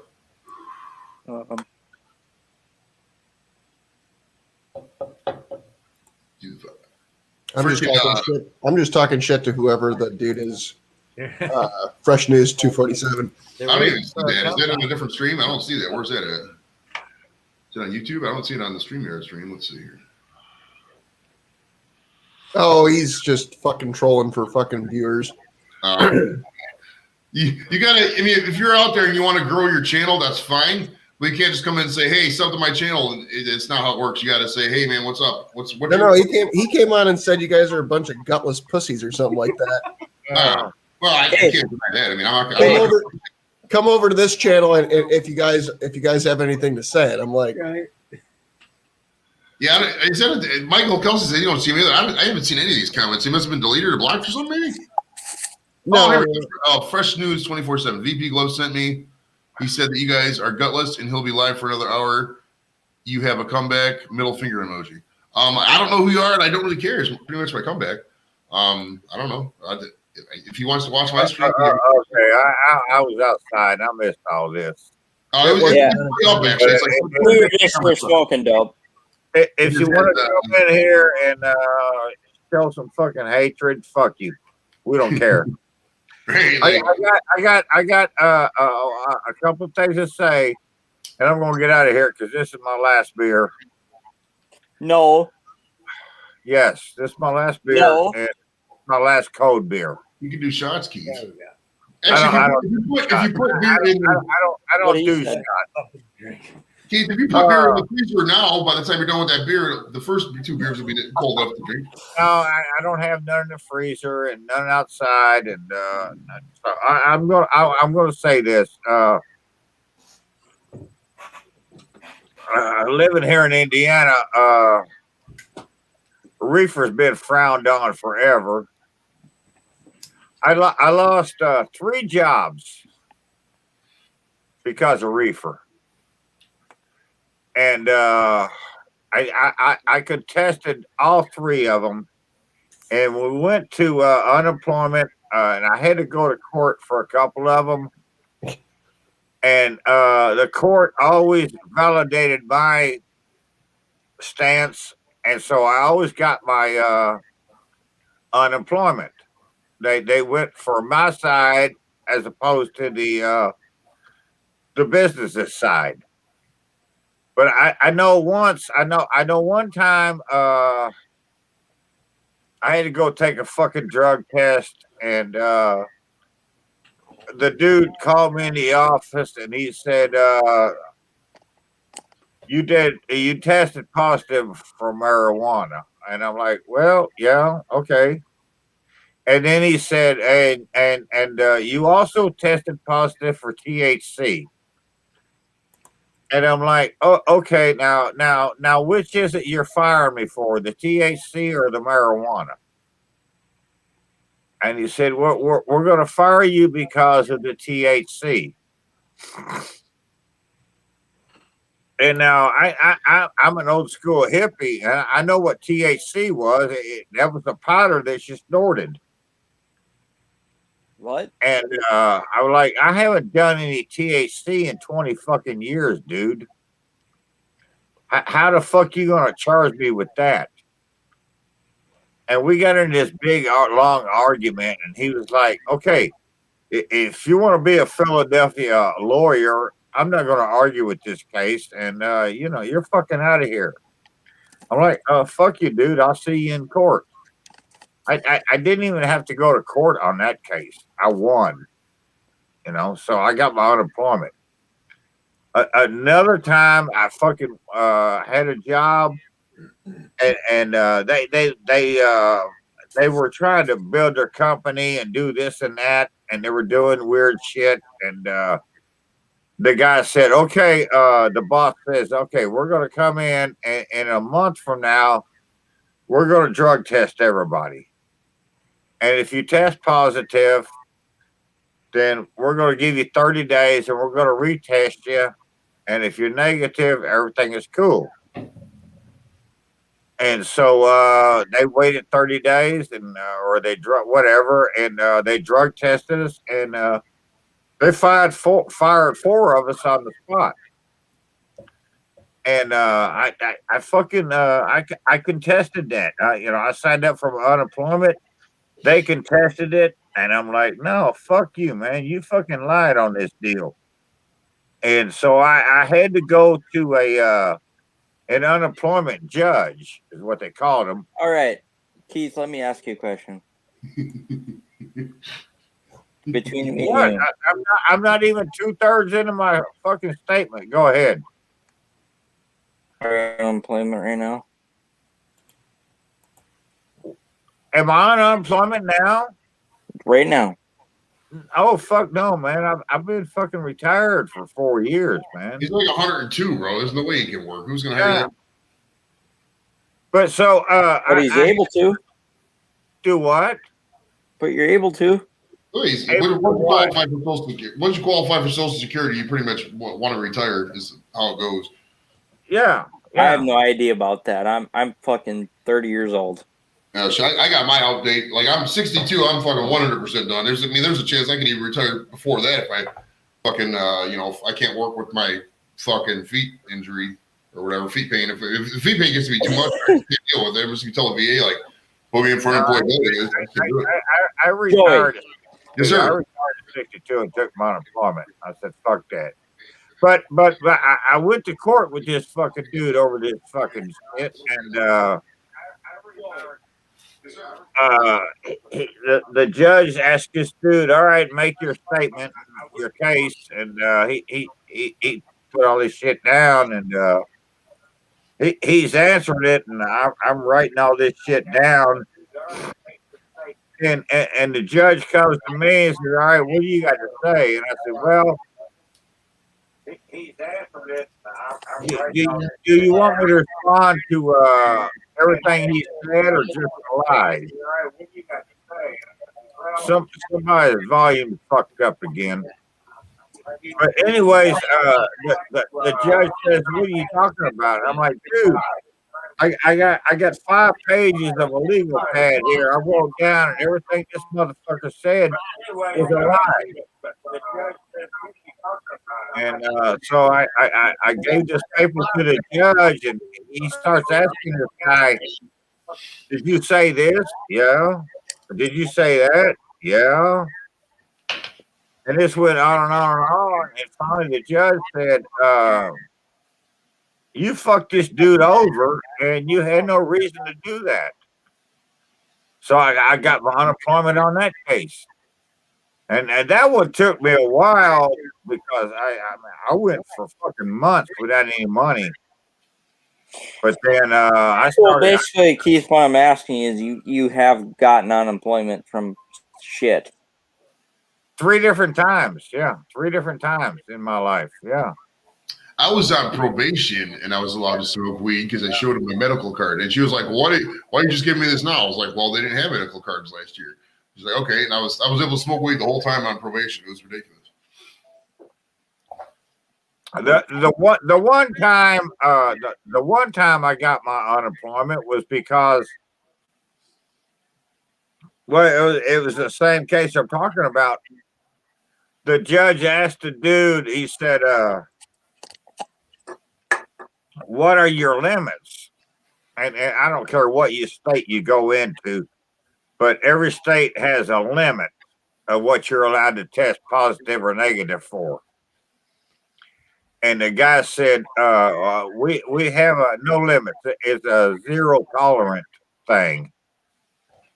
And the judge told the dude, he said, you can't do that. He said, that's fucking illegal because a motherfucker can go down to McDonald's and order a Big Mac and get those fucking poppy seeds, and he's testing positive. Wait, time out. The Big Mac one does not have poppy seeds. It's sesame seeds. Different kind of seed. Whatever the fucking seed is, but you test positive for it. Yeah. One's black, one's white, Keith, right? What's that? Oh, here I go again. Drink too much. The poppy seed is black. Yeah. Poppy That's seed. just like that's something that I learned. I learned way back in the fucking day, like 74, I think. If you gotta go, if you gotta go test for fucking herb, what they do a drug test. God damn it! I'm gonna get in trouble. Man, I smoke on these live streams. Before you go do your drug test. Can I get in trouble on this? If you eat pancakes or fresh toast and you put peanut butter and syrup on there and you drink orange juice with your breakfast, Shut up, Keith. When you go take your fucking drug test, you're going to test positive 9 times out of 10. Really? I'm fucking serious, man. Been there, done that. I've lived that life. Yes. I mean, well, you were, to be fair, you were staying in an opium den at the time, so it might be the opium, not the poppy seed. But we'll see. And I'm pretty sure he was with a prostitute, by the way, too. Hey. No, I only had one. Just saying. Girls in a day. Only had one in a day. Only did that one time. You know the funny thing about prostitutes is I've been to 3 different warehouses across the world, and I've never fucked a prostitute because I didn't know the protocol. So I just kind of sat there. I thought they were supposed to come up to you like strip clubs in the USA, and it's not like that. You got to like ask them and shit. So I saved the money, I guess. You mean they got houses for them girls? I met them on a street corner. But I only did that once. And hey, been there, done that. That's enough of that. What was his name? No. Massage parlors are completely I like different. Joey. You're a nice guy. Massage parlors were fucking awesome, man. And I used to go to my favorite one because I had a favorite girl there, and Jean Tao. Hey, how do you guys get rid of neck this stuff? What's that now? You saying how do you get rid of your neck beard? No, like your neck fat. Do you had to do like neck massages? Oh, I just put the camera up higher. Oh no. She always told me, if there is a spot I missed, you need to guide my hand to that spot. Well, fuck, that's easy, baby. They closed all places down, man. Those massage parlors were ripe with human trafficking, supposedly. I don't know. I had a young American girl doing me, and she was nice. There's Didn't no marry that girl. No, I'm just. Satan's here. Welcome, Satan. Thanks for stopping in, Satan. I'm getting the fuck out of here, man. Keith's taking that as a sign. He's like, no, not today, Satan. Not today. Wait. We've been on 5 hours, and I'm out of beer. I'm out of cold beer. Don't get me wrong. Everett Barbecue. This is what you fucking get here, dude. You never know what we're gonna talk about next. So Satan said, "What's up, guys? Nothing much, Satan. Just chilling. Smoking some buds. You know how it is, man." I think everybody should go visit Hobo and Hey, send me a idea. fucking butt plug, dude. get you Send me wait. some fucking currency, dude. I'm trying to get my T-shirt and my Sequoia plug, but hell, I can't even get a bottle cap because nobody will send Hobo any money for it. So go visit Hobo and Hobo, the amount of money I spent tonight with my friend, we could totally fund your channel. There you go. Jason, I don't know when I go live. I never know when I'm going to go live. I just never. I don't have a schedule. I just fucking want to go, and I'm there. And Whenever if you hack into Keith's debit card account and you follow anybody's beer, that's typically when it'll probably go live. Just I don't have a debit card. That's why I'm not supplying Hobo Nichols fucking butt plug foundation. Not a foundation, Keith. It's a for-profit company. Right. Not yet a foundation. Oh my God. Not yeah. So see, that's why we need super chats and checks sent to Hobo Nickel. So we can't. None of us get no fucking merchandise until we get this thing funded. So we got I think Joey said earlier, it's a startup. Satan says he's waiting down here for you guys. Okay. Yep. I mean, wherever the party's it's like this, man. Even in hell, positive vibes would still fucking have a good party. I mean, you can't say that, if say there's 900 million people on hell or whatever. You could throw a fucking party. Some of those guys would want to throw down still. I'm sure there's weed down there because there was weed people up here. So, I mean, hell probably isn't as bad as people think. Nova. Guy, what's your channel? They want to know. Guy Stranko 13. YouTube is in hell. Yeah, there probably is YouTube in hell, I would say. Certain channels only, like Super Brothers. You ever seen the Super Brothers? Guy, before I leave, where's Kyla at? Kayla, whatever. I mean, it started with a fucking K and then with an A. Is she around? Is that close enough to Keith? I didn't hear you. No, I said, is she around? Yes, she is. She's upstairs. Oh, well, tell her I said hey. And you want me to go rip her? Rip her? Rip one? No, I don't want you to go to rip her. No, I just tell her I miss her voice on camera, and I wish fuck you guys would come back, man. I really do. I'm going up there. I'm gonna rip her. See, I don't North know Dakota thing is just like give her a little shit is what ripper means. No, we don't use that term in Indiana, so that's too bad. Oh, but, I was trying to find Satan's channel, but hey, Satan, drop a link to your channel. Guy Stranko 13. No, Satan, not Guy. He's looking for Satan's channel now. That's gonna go in the transcript now. Somebody's gonna be googling Satan and fucking Guy Franco 13. You're saying get the fuck away from me. That's a typical woman response. I don't blame her. That's why I was just telling you to relay my message. 100% of about 90% of wives, if you come in and teabag them at 1:30 in the morning, they're gonna like, get out of here. So they don't like this shit. That's why I'm stupid. Shit, I would do. I just do way more fucked up shit than that. I'd get an air horn. Shit, I'd do Bam Margera type shit. I used to get stupid when I was drinking, man. Fuck. Well, so do I. I'm just trying to control it a little bit. Ugh.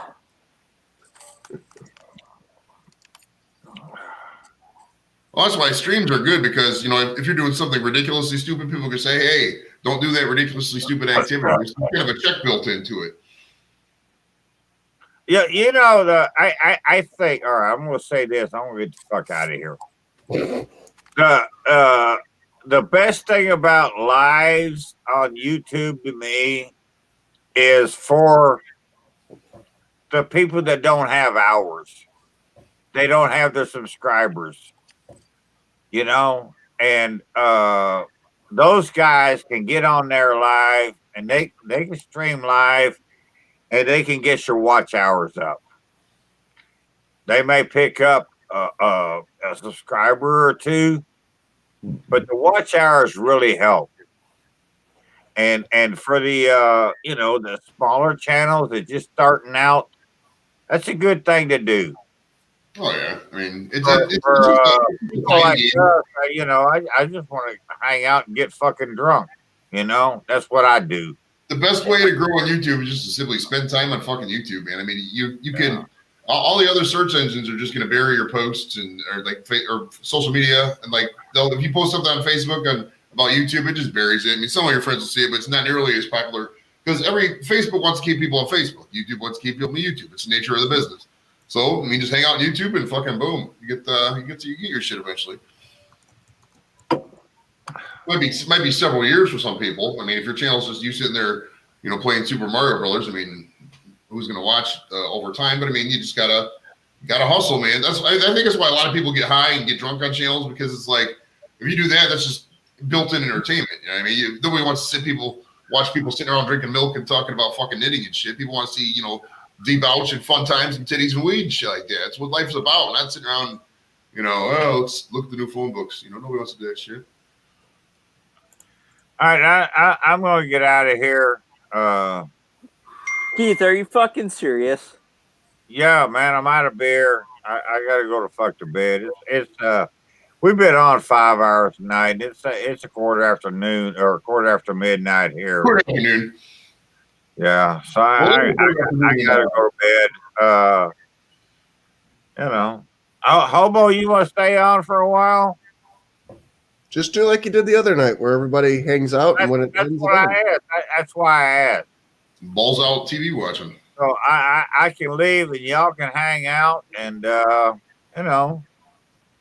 Before you go, they want to know what time you get up, just out of curiosity. I get up anywhere from 4 a.m. to 9 a.m. It just depends. I don't get up near as early as I used to, just because I don't have to anymore. But you know, I am generally up before 7:30. Most times I'm up around 5:30 or 6. They want you to sleep on the stream, bro. They want you to just pull up a sleeping bag and just sleep. Just do it. I'd sleep on the fucking couch, and you probably couldn't see me, so you know. But you know, everybody wants your service, bro. There's still like a bunch of people watching live, and we all still want to keep the party going, man. You can do what I know. There's 19 people on here yet, man. That's fucking crazy, man. Yeah, I think about it for 5 hours. 19 people have been watching us sitting here getting high and drinking and bullshitting. Yeah, we were up over 25 people at one time. So, how many thumbs up can I get for doing a shot of Fireball? None. You'll get a thumbs down from me. I got a bottle in my freezer that I've had in there for 2 years, so you know. Fireball, man. Fireball will get chicks drunk as fuck fast as hell. If you got a chick who's like not really classy, she has no difference, just give her a fucking couple shots of Fireball and she'll be filling up your penis area in a little bit, trust me. Yeah, well, it'll fuck me up too, so been there, done that. A little fish in the kitchen. Yeah. Marcel. So. Oh, there's a fireball. Fireball. Is it knockoff? Okay, it's actually. All right. Here you go, Hobo. And then I'm going to bed.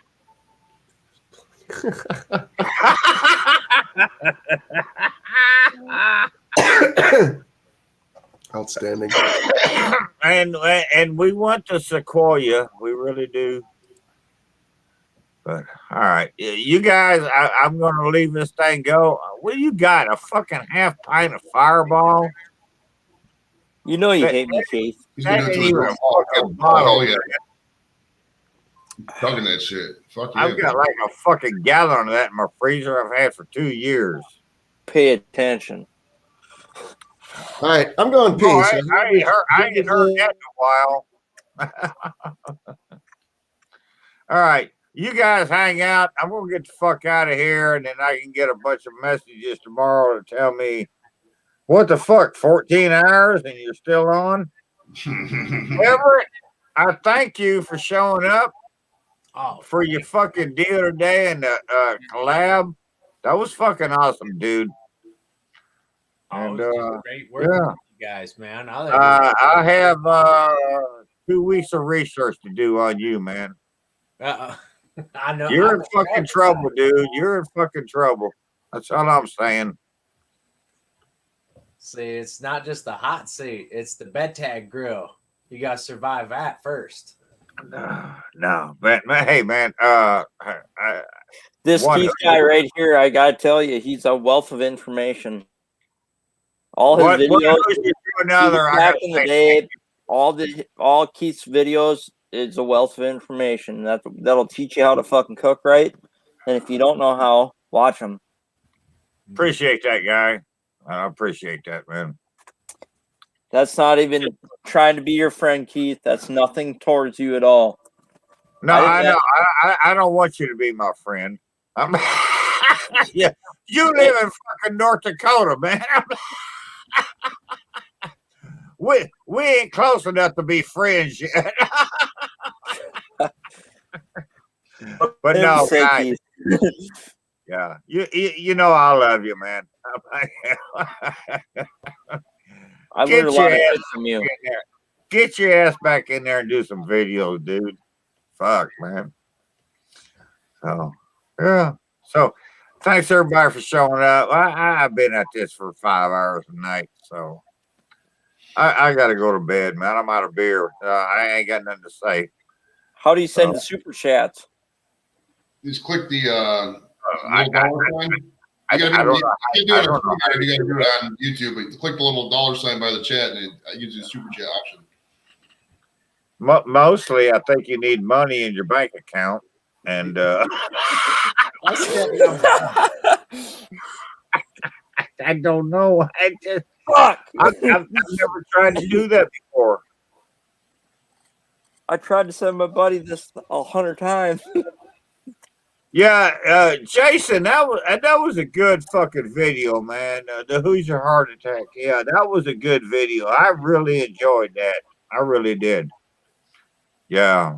So, well, That's an old time. Who's your heart attack? that was a video I did. I'm not sure, but I think that was a video that I did for a contest thing. I think. I'm not sure, but I think that's what it was. But I remember doing it, and yeah, that was a fucking good video. That was a good cook. But yeah, you know. I mean, hell, I got fucking damn near 500 videos up, you know. So I've got. I mean, some of them I really remember, and some I don't. So you know. Thought you went to bed. Well, wait, what videos? Wait, how you did a video you don't remember? How do you do a video you don't remember? How many? What do you mean? That's easy. That's easy. That's real easy. What, did you get drunk and forget about the video? What happened? Yeah. I got it now. Hobo, I got like a swallow and a half of this beer left, and these fucking guys won't let me go. And how about this one, Keith? fuck guy and his fireball. I'm not going in the freezer and getting that bottle out. I ain't doing it. Oh, fireball. Keith, you're retired and you got to entertain your crowd, bro. I think it's time for the fireball. I've been doing it for 5 fucking hours, man. Man, you got 8 hours in you. You got balls out there. You're one of the strongest YouTubers we know, dude. You know. Keith. Show us what it's all about. Show these youngsters what's up, man. Fucking pound fireball to the dome, stay up till fucking 3, bro. You got this, Keith. Get the fireball. I gotta go load a piece of wood. No, I ain't doing it. I ain't doing it. You fucking guys are nuts, man. No, I ended up napping during the I was with today's the anniversary. So me and the wife went out to Red Lobster and we got it's called the Wagyu beef burger. And let me tell you, I've had Wagyu beef before. And this must have been some low fucking grade Wagyu beef because it wasn't I mean it was an okay burger, but it wasn't like, it was only like $12. I mean, it obviously wasn't pure Wagyu or whatnot, but I mean just using that word is kind of, I know some of you barbecue people will probably flip the fuck out if you taste that burger and they call it Wagyu. It was so kind of ridiculous. But then I came home and then the wife was watching some wrestling. The Elimination Chamber was on tonight for WWE. And then we got this big bag chair in the fucking living room. So I fucking sat down there and I was fucking out because, the wrestling, some of it I don't really follow. I just, she likes it, so I'll pay attention to it sometimes. And so I fucking got like a 2-hour nap. So I was sitting up there. I just could not sleep. So I was like, fuck it. Let me go in the garage and get on YouTube. I'm with Wagyu burgers. I'm not convinced on that. Okay. Me neither. I'll be straight up. Me too. But a straight up Wagyu ribeye, a really good Wagyu ribeye. I mean, it's hard to beat that, man. It really is. Wagyu is really fucking good. I mean, I would never buy it just because I don't trust myself, with however many dollar a pound meat cooking it and stuff like that. But you're looking at $100 steak there. Right. But if my buddy's like, hey, man, I'm cooking Wagyu, I'm fucking coming over. I don't give a fuck where you're at. Yeah. All right. Hobo's back. I'm going to get the fuck out of here. I'm going to go to bed. You're going to bed again? I thought you already went to bed. No, I tried to, but nobody would let me. But I'm going now because I'm out of beer. And you've been out of beer for an hour. You've already gotten more beer since then. You just wait. If you do the stream long enough, you can just wait till they start selling beer again and just keep it going. No, I have beer, but it's hot, and I'm not gonna cool it down, and I'm not getting my fucking fireball out. I don't care what guys say. It's 6:30 right now in the UK, so you can do the wait. They would appreciate you drinking a hot beer for the UK. They would appreciate it. I just drank a hot shot of fucking Fireball and a little bit of warm beer. It's fucking good. Right, warm beer's not that bad if you already got several beers. If you live in North Dakota, you maybe can do that, but not here. I'm out of here. Thank you all for showing up. Hobo, we still got fucking 18 people in here. It's what happens here. That's what happens, Keith. Hobo is what is this, the 24th day? Yep, 24th day. Tomorrow we. Hobo been doing this for 24 days, man. Live streaming with people. That's what he does. So apparently. So y'all keep it going as long as you want, and I'll let this thing ride. I don't give a fuck. All right, we'll go get another beer and then come back. I'm gonna go smoke a half cigarette and I'm going to bed. Come back. When you have another beer, come back and we'll talk for a little bit. Come back for a little bit. I'm not coming back and talking. Go fuck yourself. Okay. Well, I would, but I ain't got a Sequoia butt plug yet. You're not going to guilt me into this. For full release, he needs the butt plug. He's just saying it right now. Like, damn, man. Release is a funny word. Release. With release. Well, good night, Keith. All right, Jason asked. Y'all have a good one, man. All right, see you, Keith. We'll see you in a couple minutes, buddy. As soon as you come back with that beer. Jason. Hey, Keith. Keith. All right. I forgot something. Hey, tell me about hitchhiking.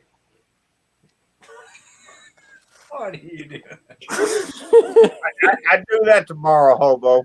No, I need it tonight. Pat Boone is better than Merle Haggard, Keith. Let's discuss this. Holy fuck, this is going to take an hour? Jesus Christ. I threw something new on a laser. It's going to take an hour for one class. Wait, who's an asshole? He called me an asshole because I said Pat Boone's better than Merle Haggard. Let's discuss this. And he said, "You're a fucking asshole." I just kept going through random names. Jeez, Keith. That was a little rude. He's tired. Bobby went to bed too, and she's still on. It's just kind of like one of those car wrecks on the side of fucking the expressway. You can't not fucking gotta slow down. Can't turn away. Might be some carnage. Blood will be here.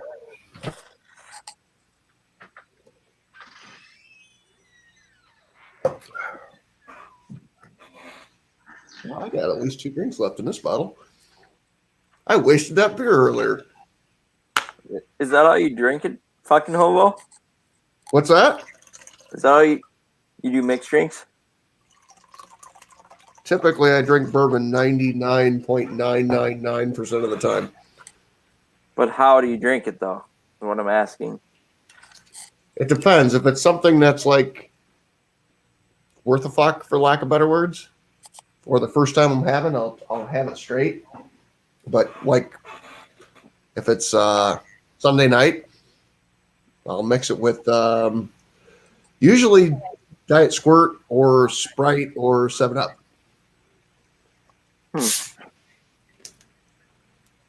And it's usually in a red Solo cup. Whoa. Drug addict. Drug addict? What I missed? What I missed? I'm just kidding.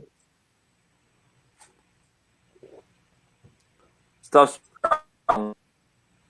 Huh? Stuff strong. Rips. Drinking alcohol is kind of like weightlifting. The more you do it, the more you can handle. I'm not saying that's a life. This should not be a life fucking quote by any means, but For you kids out there listening, you just gotta develop it like a muscle. Your liver is a muscle. That's what it is. Up, down, up, down.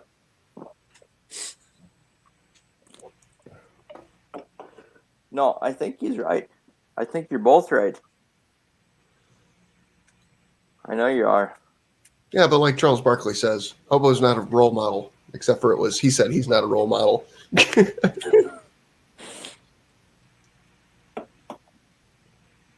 God damn it. If we stayed here long enough, we could watch Terry get home from work, and we could watch her turn the fucking computer off. Second time going, what the fuck is going on here? Oh, I didn't talk about the why I went to the lobster place to get a burger. Well, I saw the commercial for it, and I was like, okay, that looks good, and that's why I went there and try it. I did get biscuits. You know, you can get a 6-pack of those biscuits to go for like $2.79. That's a really good deal, actually. You can get the biscuit mix at Giant Eagle also. Connected to Wi-Fi. Yeah, but yeah, that's true. But it's man, for some reason, when you're lazy, it feels so much better when other people bring you food. Why do you think I don't have my own barbecue channel? I follow all you guys. I don't want to fucking do that shit. It's a lot of work. You go buy the food and fucking marinate it and cook it and season it and all that shit. All I got to do is fucking talk and eat, bro. My job is 10 times easier than your fucking job. I ain't gonna argue that point. The only hard part of my being just a general entertainment YouTuber is finding ways to entertain. That's where the marijuana comes in.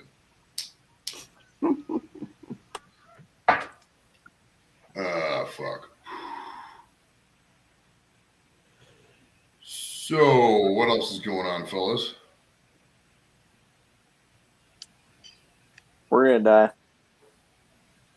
We are all eventually going to die. That is a fact. Okay, I just came back because I got I got to take my jacket off before I go to bed. But I want to say, fuck you, Joey. Merle Haggard and fucking Donny Osmond, who are the fuck you said. There is one song that sometimes I just have to listen to. And Stand by your man. It just to what? Stand by your man. It's Raining Men. No. There is one song that there's sometimes that I just feel like it makes me feel good. And that is No, you can't walk away after you fuck up the stream. that is Paul Simon doing Sliding Away. And to me, that is just a feel good song to me. And there's just sometimes I have to listen to Slip Sliding Away by Paul Simon. That's it. I'm going to take my jacket off. I'm going to fuck to bed. Everybody is here. Thank you for showing up, and I appreciate it. I got to go to fuck to bed, man. I listen to System of a Down, Lonely Day a lot. That's a good song too. I don't even know what you said. young people stuff is what I said. Hashtag young people stuff. You guys go play with yourselves and talk about me all you want. I'm going to bed. Guy, say hello to Caleb for us, and I'm fucking out of here, man. I gotta go to bed. All right, we'll see you after you come back with that beer, bud. Fuck you, man. There ain't no more beer. Hey, Guy, next time you leave the live stream, like to step away, hit the mute button, because when you set your headphones down, it created, I don't even know, chaos is probably the nicest way of saying it. It was like, Wah! Oh, I'm sorry about that, man. Okay. Hobo, I will do I don't know about nothing about that stuff. I'm gonna do this for Hobo, maybe if I can see it. Don't put me in jeopardy. I like it right here in the corner. Fuck out of here. I get this weird shit in my fucking way now. What'd you do? You just booted somebody. No, I didn't. No, I just put the fucking link in there in case. I don't know how long that'll stay. So nobody can come in unless you're in the captain's chair. Yeah, that's a good point. Yeah, unless you stay here. You know what else has the admin controls, bro? You have to stay here and let people in. Let us turn your phone on and we'll message you. Okay, I see what you're saying. Well, yeah, turn your phone on Messenger, turn your beeps on, so if somebody comes in, we can just message you. You can come let them in, then you go back to bed. I'm out of beer. I gotta go to bed. Hey, Kate, did you boot Guy or what happened? Yeah, bring that guy, dude. Guy is gone. I didn't do anything to Guy. I didn't do Guy's anything. not here anymore, dude. He disappeared right when you clicked something. Yeah, unless Guy took he wanted to stay on. The guy's not in the stream no more. See if he's in the basement real quick. No, he's not in the basement. He must have left. Guy, if you're out there, let us know if you want back in before Keith goes to bed, because he has to get up between 4 and 9. Yeah, he better fucking hurry up about 32 seconds. 32 seconds. Count down from 32. Running Guy. Oh my God.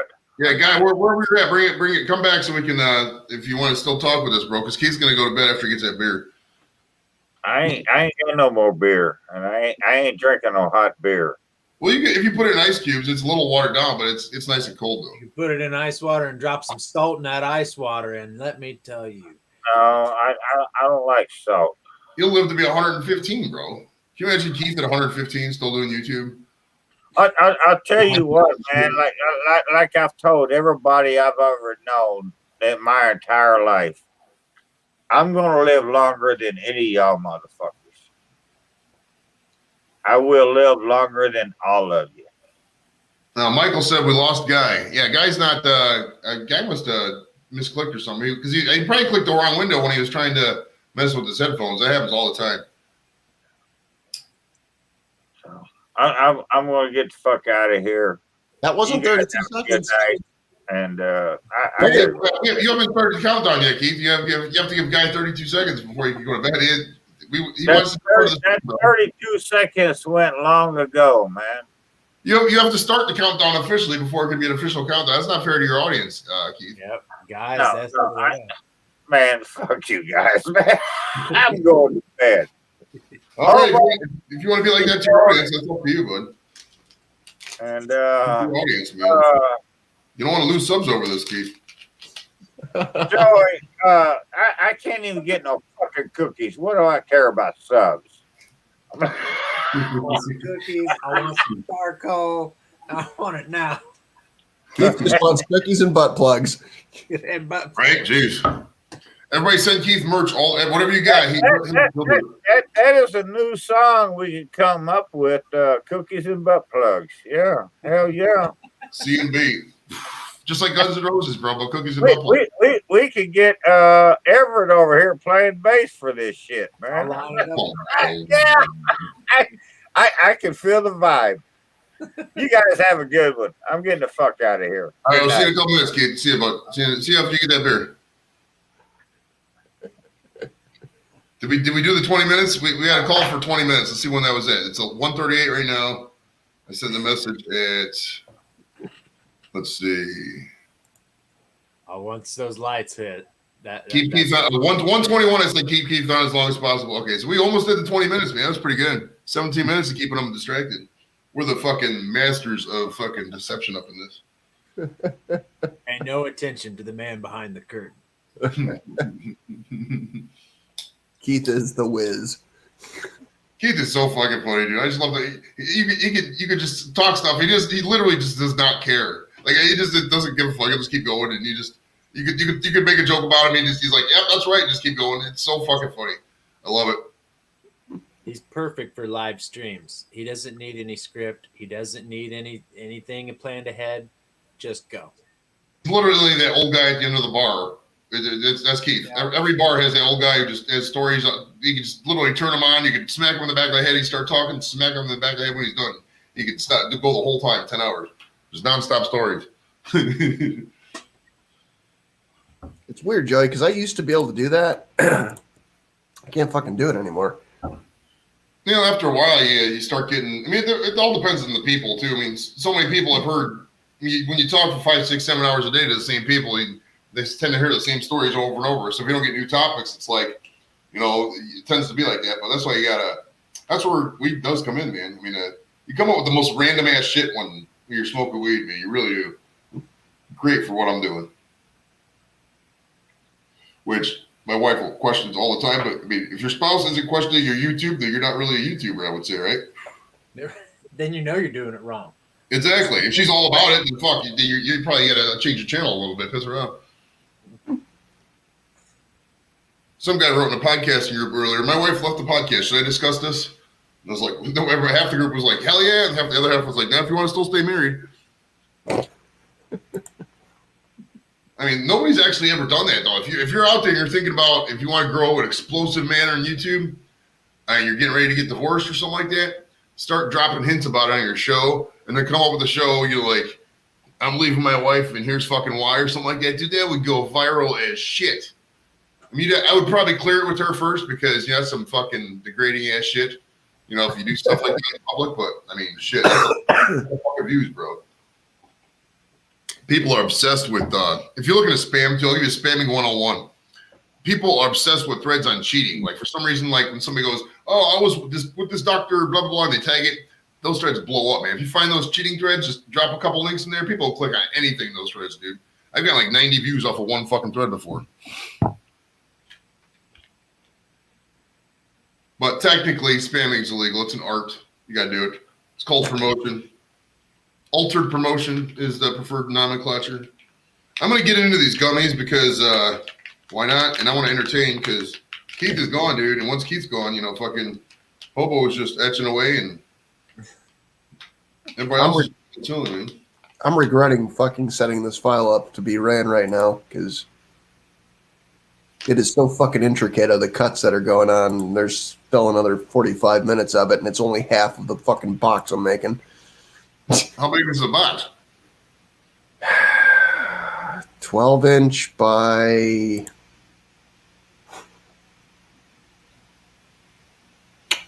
5-ish, 4. Okay. But it's got this whole intricate fucking. It looks like this on steroids. Oh, okay. Oh, geez. It'd be funny if somebody broke into Keith's house right now and we caught him in the live stream. I'd be the only one who could have the cops sent to his house. Then I'd have to be like, hang on, wait, 911. I have to look on Messenger and scroll up to find the address. You still there? Hold on. I'm almost at the address. There's a bunch of messages about the barbecue last week. Wow, this flavor of gummy was called Juicy Watermelon. That was really good. Like fucking A, that was good. I can't overdo it though, because I got my interview at 10 o'clock tomorrow, so I want to be at least up for that. What are you interviewing for? I'm interviewing Right Said Fred tomorrow at 10 for the show on Friday. I actually like the pre-recordings a little bit better because I can, just run it and fuck around on the side. And I know if it's a good one, I can promote it right away. I'm the whole having people come on live who, they just give the, kind of sketchy getting.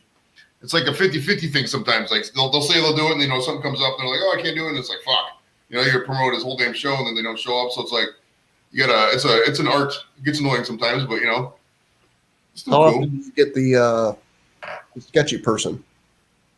What, sketchy person like coming on the show and talking shit or something? No, the person who bails at the last minute or whatever. I've had a couple people bail at the last minute. I just rescheduled. Brutus Beefcake did that to me. Ricky Williams was a half hour late. What else? Who else did? Dude, I was freaking the fuck out because he's supposed to be on 9:30 live, and 9:30 hit, and I'm telling everybody I fucking have Ricky Williams. I was like, they're gonna fucking think my show's bullshit if I don't call him. So I was like, I'm sitting here fucking pinging, like, where's he at? And emailing his agent. And he's like, oh, I forgot. Was that tonight? And then he said, yeah. So finally at 10 o'clock he came on. I went live, and then like right in the middle of the fucking interview, I had him for a half hour. Right in the middle of the fucking interview, fucking internet goes out, dude. I am swear words I never heard before. Like fuck, shit, fuck, motherfucker. And then finally, like 3 minutes later, came back on. He stayed on. I was like 17 minutes in the interview. He stayed on, thankfully, and I was able to cut it out on YouTube the next day when I edited it. But my God, that was fucking. Internet outages are the worst when you got a live show. And my shit's not exactly like the most wired secure network. It's all just fucking Wi-Fi and all that. So if that guy didn't take years off during the middle of his prime, he'd have records. Oh, for sure. That's why I loved about it, because he was just all about weed. I asked him so much weed questions and stuff like that. Because that's what I told him. I was like, dude, I respect the shit out of you because you just didn't give a fuck what anybody said. You just went out there and smoked weed, traveled the world, explored your shit, and just had fun with it, man. You got to respect the shit out of that. I mean, in hindsight, who knows? I mean, was it good for him? Was it not? I mean, his legacy's still there. I mean, who would have knows if he would have played through some of them years? He took almost 2 years off and then goes back to the Dolphins, and he's a horse. Oh, fucking tore it up in fucking Miami, dude. Tore it up. Yeah. It was insane that it was a great little run he had for the Dolphins. He said the best weed he ever smoked in the world. I asked him, where's the best weed you ever smoked? He said Hawaii was the best weed. So now I got to go to Hawaii. And I asked him what his favorite strain was. He said GG4, the Gorilla Glue 4th generation. So I smoked. That's actually a good strain. I smoked some. I just had some the other day, actually. And then the rest, he just, I asked him about where the wedding dress went from the picture. He said he had no idea. Yeah. And then I asked him about the Heisman Trophy because he didn't have. I was like, I heard you sold the Heisman Trophy for charity or something. He's like, no, I sold it because I didn't have money. What did he get out of the Heisman? You remember? I didn't ask him. I think it was like 500,000 or something. It was like quite a bit of money. I asked him if he knew where he's at. He said some Texas football backer has it. He was trying to negotiate or something like that. He thinks he knows where it's at. So, but shit, that would be like the last thing I would sell if I had a fucking Heisman. I mean, that's like his most known thing. You would think, no? You think Ricky Williams? You think Texas football and the Heisman Trophy? Shit. I mean, he had a semi-decent pro career, but nothing. He was way better in college than he was in pros for sure. Oh yeah. That's a crazy thing that you sit there. Like I used to joke with people. This was back in the 90s, and I would always say, I would never want to win less than $40 million in the lottery. after you pay taxes and whatnot, you're down to 20, which is a lot of money. Don't get me wrong, but you watch these people who play baseball and they fucking make $200 million in their career, and then they're selling their fucking World Series ring for whatever. And people are like, "What do you mean?" And I had a couple older guys who are like, "If you gave me $1 million today, I could live the rest of my life." And I'm like, I don't want to. If I won the lottery, I want my life to be significantly different because you're going to lose every person that you're friends with. Oh yeah. Oh yeah. Because they're going to just come after you. Like, it's got to be worth the fucking, not worth the money, but worth the what you're going to lose by winning it.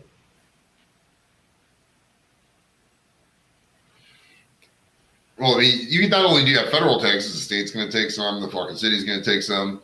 You know what I mean? And then, if you got any debt, the debt collectors, they're going to take that too. And it's just, like you said, man, money changes people. I mean, you go out there and your friends are going to constantly, hey, what's up, man? I got, they give you the fucking sob story. Oh, I got this cat that needs fucking, hind leg surgery, and my mom just died. I need, $940,000 or $9,400 for fucking surgery or something. It's like, no, I mean, should have saved for that. Well, it's funny because my ex-wife, right before we got divorced, her grandfather won the Illinois lottery, and it was like $6 million. And her grandfather was like fucking 80 years old at the time. His whole thing was to go to Hardee's and have coffee in the morning. And it fucking completely ruined his life to the point where, like, this is a town of 6,000 people. Everybody knows everybody, at least if you grew up there. And it was like, people are knocking on his fucking door like, hey, whether it's a surgery or, can I do this? Can I do that? To the point where it's like he almost became like a shut-in. Mm-hmm. Howard Hughes type. That's why Howard Hughes probably was how he was. After a while, you just get so sick of fake people hitting you up for stupid shit. You're just like, fuck this. That's why rich people all hang out with rich people, I imagine. I mean, it's hard to like say you were worth 40 million tomorrow and I'm worth 40,000 and we still go out all the time. Not me, but some people would be like, oh, you should really be paying now because you're the millionaire. You know what I mean? In reality, nothing changes in the other person's status. They should equally as pay. You know what I mean? So it's like, for sure, money changes people. That's why I'm not really. I want more of the fame. I'm more of a fame guy than money. Like money, I got everything I kind of need right now. I mean, I don't really drive anywhere, so I don't really like cars. So that takes out a nice chunk right there. I'm not really picky on where I live. I already have a house, so it's like, fuck it. So my only expenses are, baseball hats, travel, and fucking, house renovations and shit like that. So I can do all that with what I'm making now. If I had $1 million, I'd probably just fucking party it away, honestly.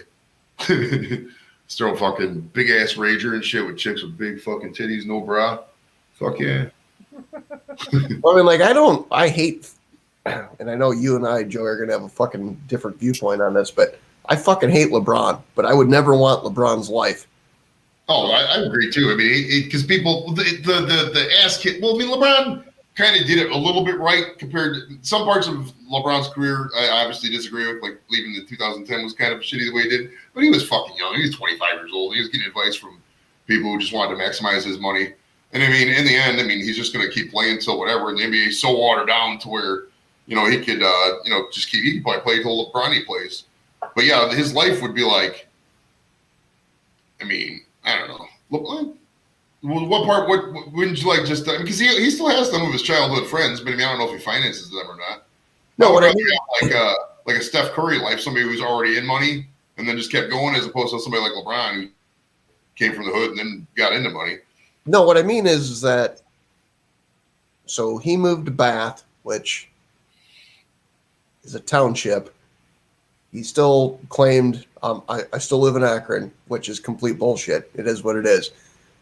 But he's got a fucking compound there. He's got fucking Bath police sitting out in front of it. Motherfucker can't go to the grocery store. Like, do I give a fuck about going to the grocery store? No. But if I've learned anything from fucking COVID, is the dumb shit like going to the gas station, going to the grocery store, you take for granted until, not that you can't do it, but it like becomes like a thing. Right. Now, go back fucking 15 years ago, whenever LeBron came into the league. Now you're fucking uber rich. You can't even pump your own gas because you'll have fucking 20 people, hey, LeBron, can I get a fucking autograph? And you're like, fuck this. So he has, I'm assuming he's got a guy who literally goes and fucking puts gas in his car. And even if he was driving from Bath up to the queue to fucking play ball, that's his only, like, I can drive. But you can't go to the mall. You can't go anywhere without people, like, all up in your shit. That's you gotta go in disguise or something, wear a hat. It's like Michael Jackson back in the day used to fucking rent malls out after hours so he can go fucking shopping. Yeah, people who are younger than us or don't remember Michael Jackson, the mid 80s Michael Jackson, you'll never see anything more popular in the entire world. My God. Like right after he came out with Beat It and that Thriller album, dude, them red jackets with all the fucking zippers, they sold so many of those things because of that video, dude. Even just walk in and price of fame right there. You can't go to a restaurant with your family because everybody in the whole piece knows you and wants literally any restaurant. That'd be a hell of a thing to deal with. You'd have that's only for like the super, because like I've seen, like a weatherman or something out to eat, or usually people leave alone. I mean, it just depends. I mean, a lot of times, like if you're at a bar downtown Cleveland or something like that, and there's an athlete there, usually there's so many chicks trying to get with the guys, it's like, it's not really an issue for them. And a lot of times they like that kind of thing, especially the nightlife. Well, that's not the families and stuff. So it all depends on what you're looking to do. I mean, if you use it to have fun, for sure. But yeah, I mean, privacy, if you're a very introverted person, it's not for fame's not for you for sure. I mean, I don't know. I like people. I really like to hang out with people and stuff like that. What's like, did you ever see the, what was Ashton Kutcher show, Punked, where they got Dirk Nowitzki? I haven't seen the Dirk Nowitzki one, but I remember the show, though. So they've got this kid who keeps coming up. Like, he comes up, he's like, hey, Dirk, can you sign this basketball for me? Or I think it started out with like a napkin or something. And it's Dirk. It was somebody else that played on the fucking Mavs and like an agent guy. And the agent guy was the guy who was on the end. And he's like, yeah, I'll sign it. And then the kid comes back with like 10 minutes later with a bunch of jerseys and fucking everything basketball related. And Dirk's like sitting there, now we're past the salad, like getting ready to have the fucking steak dinner. And he's like, the kid comes back and he's like, hey, will you sign the cards and this and that? And Dirk like took it a little bit better, but you're watching because somebody's got a camera on him now. And he's like, I just want to fucking eat dinner. And then this kid comes back a third time with shit that doesn't make sense. Baseball bats, like footballs, shit like that. And finally Dirk loses. He doesn't lose it, but he kind of loses it. And he's like, I'm trying to have dinner here. And then the kid's mom's, who is like a fucking gorgeous blonde chick, she's like, just please for my son. That's great. And then all his friend or the other two guys at the table are like, Dirk, quit being a dick. Just sign the stuff for the kid. And he's like, you can see Dirk's like about to fucking lose it. But that's how I would imagine that would be. It would be just like, it's fucking insane. Well, if you say you're going to sign autographs and there's 200 people there, you sign the first 150, the 151st person is going to call you a fuck. You're like, fuck you, you dickhead. Like that's it. The hate, the straight up hate for no reason is probably the hardest thing a lot of these guys deal with, especially with social media and all that, dude. I mean, my God, it's toxic out there. You really just can't give a fuck. You cannot care about what people say about you if you're going to be like out there. Because I mean, they're gonna, you could say literally anything and they're just going to hate on it just because that's the nature of the business, man. Like going back to LeBron, like fuck, man. After he left, like I wasn't a Cavs fan, but like I watched that and like I have my personal views. I think he threw that fucking finals so he could leave. But at the same time, like there's people in Cleveland. I watch that shit. They're fucking burning jerseys and shit. I burned a jersey. I admit it. I burned it. You can, it's on my Facebook.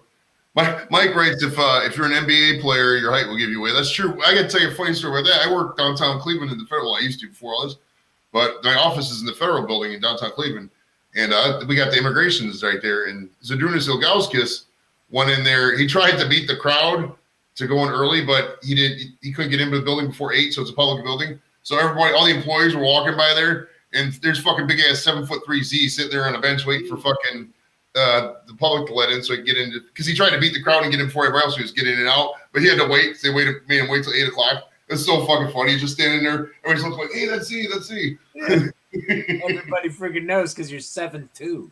Literally 7'3", man. You can't. Fuck. Well, wasn't he also the face for what the fuck is that sandwich chain in Ohio? I can't think of. Mr. Hero. Yeah, I think he did do a Mr. Hero commercial. Mr. Hero's like I'm not going to call it a glorified Subway, but I think it's only Northeast Ohio, isn't it, Johnny? Yeah, I think so. There's some in Mansfield and stuff like that, but that's only around here. That's the one thing I really missed when I left, when I was like living in Arizona and New Jersey and all that, when I was in the service, was the Mr. Hero. It's so good. It's good because we grew up with it. I mean, it's nothing special. I mean, it's a typical greasy restaurant. You know, like how people in Akron like love Swenson's and all that. That's how it is up here at Mr. Hero. But yeah, it's so good with the grease, man. You could taste it. Michael Kelsey, you're in timeout. Keep it up and you're gone. Yeah, you can't say the word on there. The N word, the R word, and the F word with the double G. Those are words you probably shouldn't say out there. Well, the F word's fine, honestly. I just try to remove it. It's like, you know, I mean, could I say it? Yeah, but it's like if you say it, there are people who do get they do treat it very irritably. Like, you know, they flip out if you say it. So I can relate. I mean, I wouldn't want to be called it if I was that. You know, if I was part of that community or something like that, that'd be quite hateful. So that is what it is. I mean, it depends on the crowd too. If I'm in a, you know, we don't want to talk politics at all, but when Trump did say about locker room talk, it's true. I mean, there's shit I'd said in the guard when it was just guys around that, you know, he wouldn't say it in front of chicks. I mean, it's how people are. I lost my mind over that with the neighbor. Did you really? Who was he on? Whose side was he on? It was a she. Oh, okay. And her husband was like, "What do you mean people talk like this?" And then I looked at the guy in the eyes and I go, "Really?" And he's like, "I've never said anything like that." And I'm like, "All right, I'm done with you." Yeah. That's really. I can't. Maybe maybe I'm the oddity here. Maybe I'm fucking wrong here. But for fuck's sake, seriously. Hey, every fireman I've seen, policeman I've seen, you know, any branch of service, we've all talked like that. Hospital workers.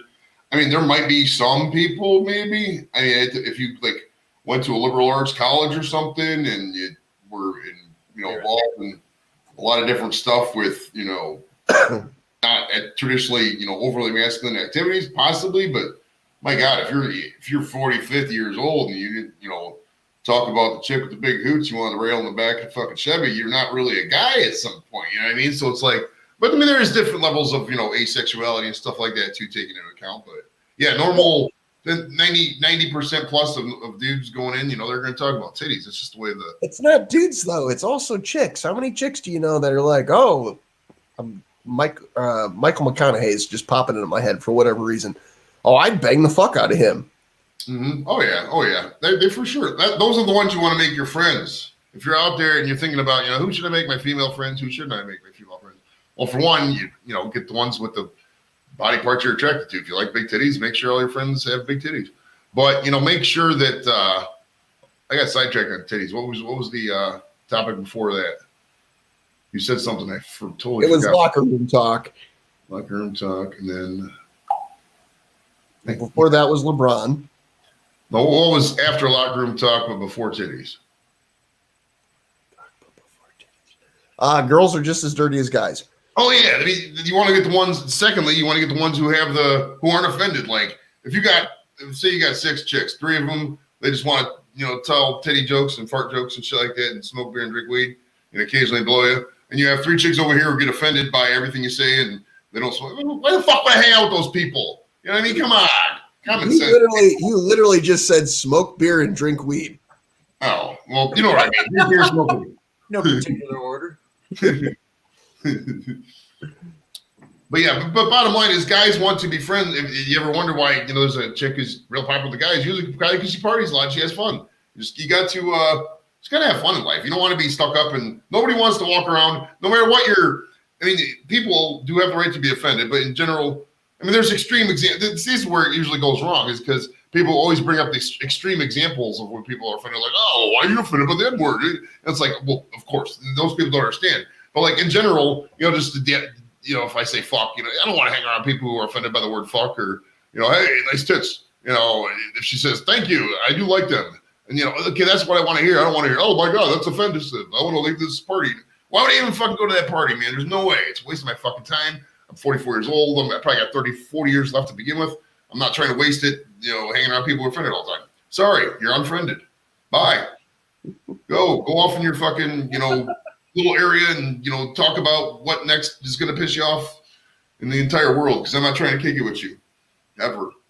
Not that you were trying to kick it with me to begin with, but if we're in social function, expect me to say the word fuck. It's not offensive. It's 2020 fucking 1. Fucking idiots.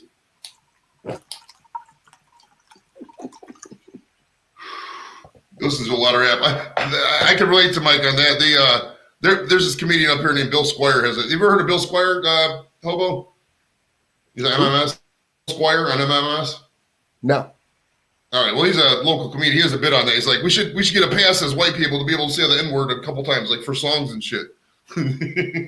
Songs. Lyrics, because we have so many. I like Machine Gun Kelly, man. He's a pretty good rapper. Keith would never know about. You talk about Machine Gun Kelly, be like, oh, that guy killed a lot of people in the 20s. Eminem did kind of fucking murder him in the fucking beef battle, though. Dude, he killed him. Killshot just fucking destroyed it. He just totally fucking said about it. He wrote that whole fucking thing over Labor Day weekend and just dropped it. That was a fun fucking week. Remember that? When, like, it seemed every day there was a new MGK, Eminem diss, and the whole battle. That was awesome. September 2018, whatever that was. Oh, yeah. What was I going to do? Oh, I got to finish this fucking show prep. I can only imagine what's being scribbled on this notepad. Well, right now I'm in the 80s. Yeah, ask them what they did in the 80s. I'm going to ask them if they went to what's that? We Are the World thing. What was that called? Live Aid. I'm going to ask them where they were for Live Aid. Live Aid was in England, wasn't it? The whole concert. Didn't Bono fucking headline that? I think so. At Wembley Stadium. Yeah, Wembley Stadium. That was in London. Yeah. Okay. Perfect. Oh, it was two places: Wembley Stadium and Philly. Okay. It was arranged by Bob Geldof and Midge Uru to raise funds for the relief of the Ethiopian famine. Yeah, but didn't Bono headline that, Joey? Let's see. Let me click the. I'm losing my mind here. Let's see. The fuck? Or U2, whatever. Performances. Everett, you married? Nope. Can't afford that. That's a mistake just waiting to happen. See, I knew I liked you. But my brother has been married like 3 times, and I learned that he's 9 years older than me, and I learned real well from him. He's like a great example of what not to do. Don't have 4 kids. Don't go gray. Don't get all fat. I'm sorry, today, if you're listening to this live stream. 3 times, huh? Wow, dude. If I ever, if this marriage ever goes kaput, I don't know if, knowing how easy it is to, do what us guys like to do at our age with these single chicks, I don't think I could really justify getting married again. I mean, why would I? You know what I mean? If I had to pay, if the wife did leave, I'd probably have to pay like $800 or so in child support. But even then, it's like, why would I bring another person in, to the life? I get to know that entire whole family, deal with all that fucking bullshit they got going on. I'm sure they got a relative who has some problems. They can, hey, can I borrow money? And I ain't got time for all that. So it's like, I'm just gonna fucking just kick it on YouTube and get high and make people think I'm weird, so I don't have to fucking deal with them. Shit. No, it's funny because after I got divorced, I told myself I'd never get married again. And then, so Then me you got getting, married again. huh? Then you got married again? No. So I moved to Ohio in 2012 for a job. Wife didn't want to move. That's why we got divorced. Then that got real fucking ugly. And literally married to somebody, never had a fight in our entire fucking marriage. This was the thing. She just decided she didn't want to move, whatever. And then probably like a year and a half later, started a 5-year relationship, which ended a year before I realized that it ended. We were sitting up in Cleveland in a fucking hotel in a fucking hot tub. Are you sure you don't want to get married again? And I'm like, I told you this from the day we fucking met. And that's what created the decline in the fucking thing, because she wanted to get married again. She had been divorced also. And now I've just gotten to the point now where it's like, I comically sit back and watch my friends who are married, and I'm painting with a broad brush here. Don't fucking hate me, whoever's still watching. I sit here and I watch the shit I sit and watch the shit that the guys go through. And a lot of these guys, I'm just as equally friends with their wives, to the point where like we have these, she's telling me shit that she's not telling anybody else and bitching about her husband. And I sit there and I go, you two act like you're the happiest two motherfuckers in the world. You guys fucking hate each other. Mm-hmm. You have to get to a point where you just you laugh about hate and stuff like that. Because if you don't, you're gonna, you can't have one. The bottom line is people like Boston. People don't want to be told what to do. You know what I mean? If I want to go to the fucking bar, I want to go to the bar. I want to say who's gonna be there, who's gonna do this and that. Despite whatever I did in the past, I don't want to have to fucking bring that up every time. So your past insecurities are not my indicative of my future fun results. So I don't give a fuck what I did in the past or what happened. Let's focus on the future. If you want to get back into this, we have the bottom line. You have to be here for me. I have to be here for you, and let's work this together. If you don't just say fuck it and deal with it, you're never going to grow as a couple. You're never going to move on. The marriage is indubitably going to fail, and you're going to be miserable as shit. And here's the bottom line, message too. Don't, because one person doesn't want to suck a dick for the rest of their life, doesn't mean you can't go out there and get your fucking dick sucked. You are only on this earth for fucking 80 years. Go out there and get your dick sucked, King. Do it right now. Fuck that shit. Just like porn, I mean, porn, robot, 20 wives when robots come out. No, I can never deal with a robot wife. You need there's too much program. You need some resistance. I mean, I say all that stuff with a lot of whatever, but you need some resistance in life, or else you're just gonna completely go over the top. It's like me, like if I was just left to my own druthers, I would just probably party myself out of existence. I need some kind of responsibility or something to take care of, or else I'm just gonna, that's just the way I am. I just love partying. You know what I mean? So that's where you have a kid or two or something like that, or a pet, something. If you're not there, it's gonna die. That's a good way to keep straight that way in life, at least. Oh, I agree with you.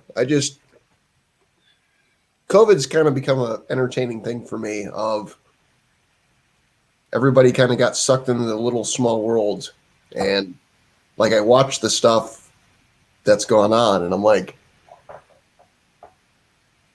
we ever get out of lockdown, these motherfuckers will be divorced. Right. They're only there to fucking survive at this point. Right. Well, what Chris Rock said about options is so true. I mean, people, if they have no options, they're just going to deal. But if they got options, see how fast that fucking shit ends. You know what I mean? So it's like, you got to watch this. I got to take a leak, brother. I'll be back in like a couple minutes. Oh, shit. Just don't fucking get hurt getting up. Oh, well, I got it. And nobody said it'd be easy, Joey.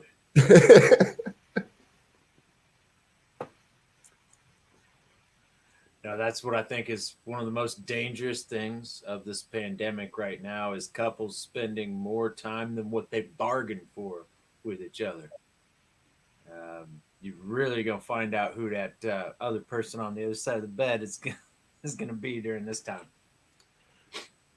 So the funny thing is like I used to work with the company I used to work for had like if you transferred to a different place, they would basically hire your spouse, whether it was the dude or the chick. And I'd watch these people who like I knew had transferred for somewhere else. And I'm like, I don't think I could be in a relationship with somebody that I saw all day, every day. Yeah. And maybe you're in different parts of a building, but then they'd go have lunch together. The fuck do you do when you get home? Like, that's insane to me. And I'm a person who likes, like, space. I could never imagine being in a relationship or, like, if I had a home business and my wife worked with me, I would fucking strangle her. Like, leave me the fuck alone. Or go crazy. Like, no, I'm enjoying this lunch away from you because this is the meal I get away from you. Right. And it's no disrespect. And here's the best way I can relate this. I'm on day 24 of fucking live streaming. I don't know how you do it. There's Keith, there's Joey, there's a handful like Rob, other people. It's almost on a daily basis. And I sit there and I go, me and Keith, like, me and Joey met not very long ago. There's still shit that Joey says that I don't know. I've heard Keith's stories 322 times in the last 3 years. Sometimes every fucking day for 3 days in a row. And it's really hard to bounce back and forth when you're like, yep, I heard that story yesterday. And it's nothing against Keith and it's nothing against anybody. It's like you just get to a point like people gave Rush Limbaugh a bunch of shit. And I was watching somebody on YouTube the other day after he died, and they made a good point. They go, this guy talked on radio for 3 hours every day for 30 fucking years. Facts. You do that and find somebody who can't find something you said offensive. Whether you agree with them or not, doesn't matter. Like, I never really listened to Rush. I probably listened to 2 hours of Rush in my entire lifetime.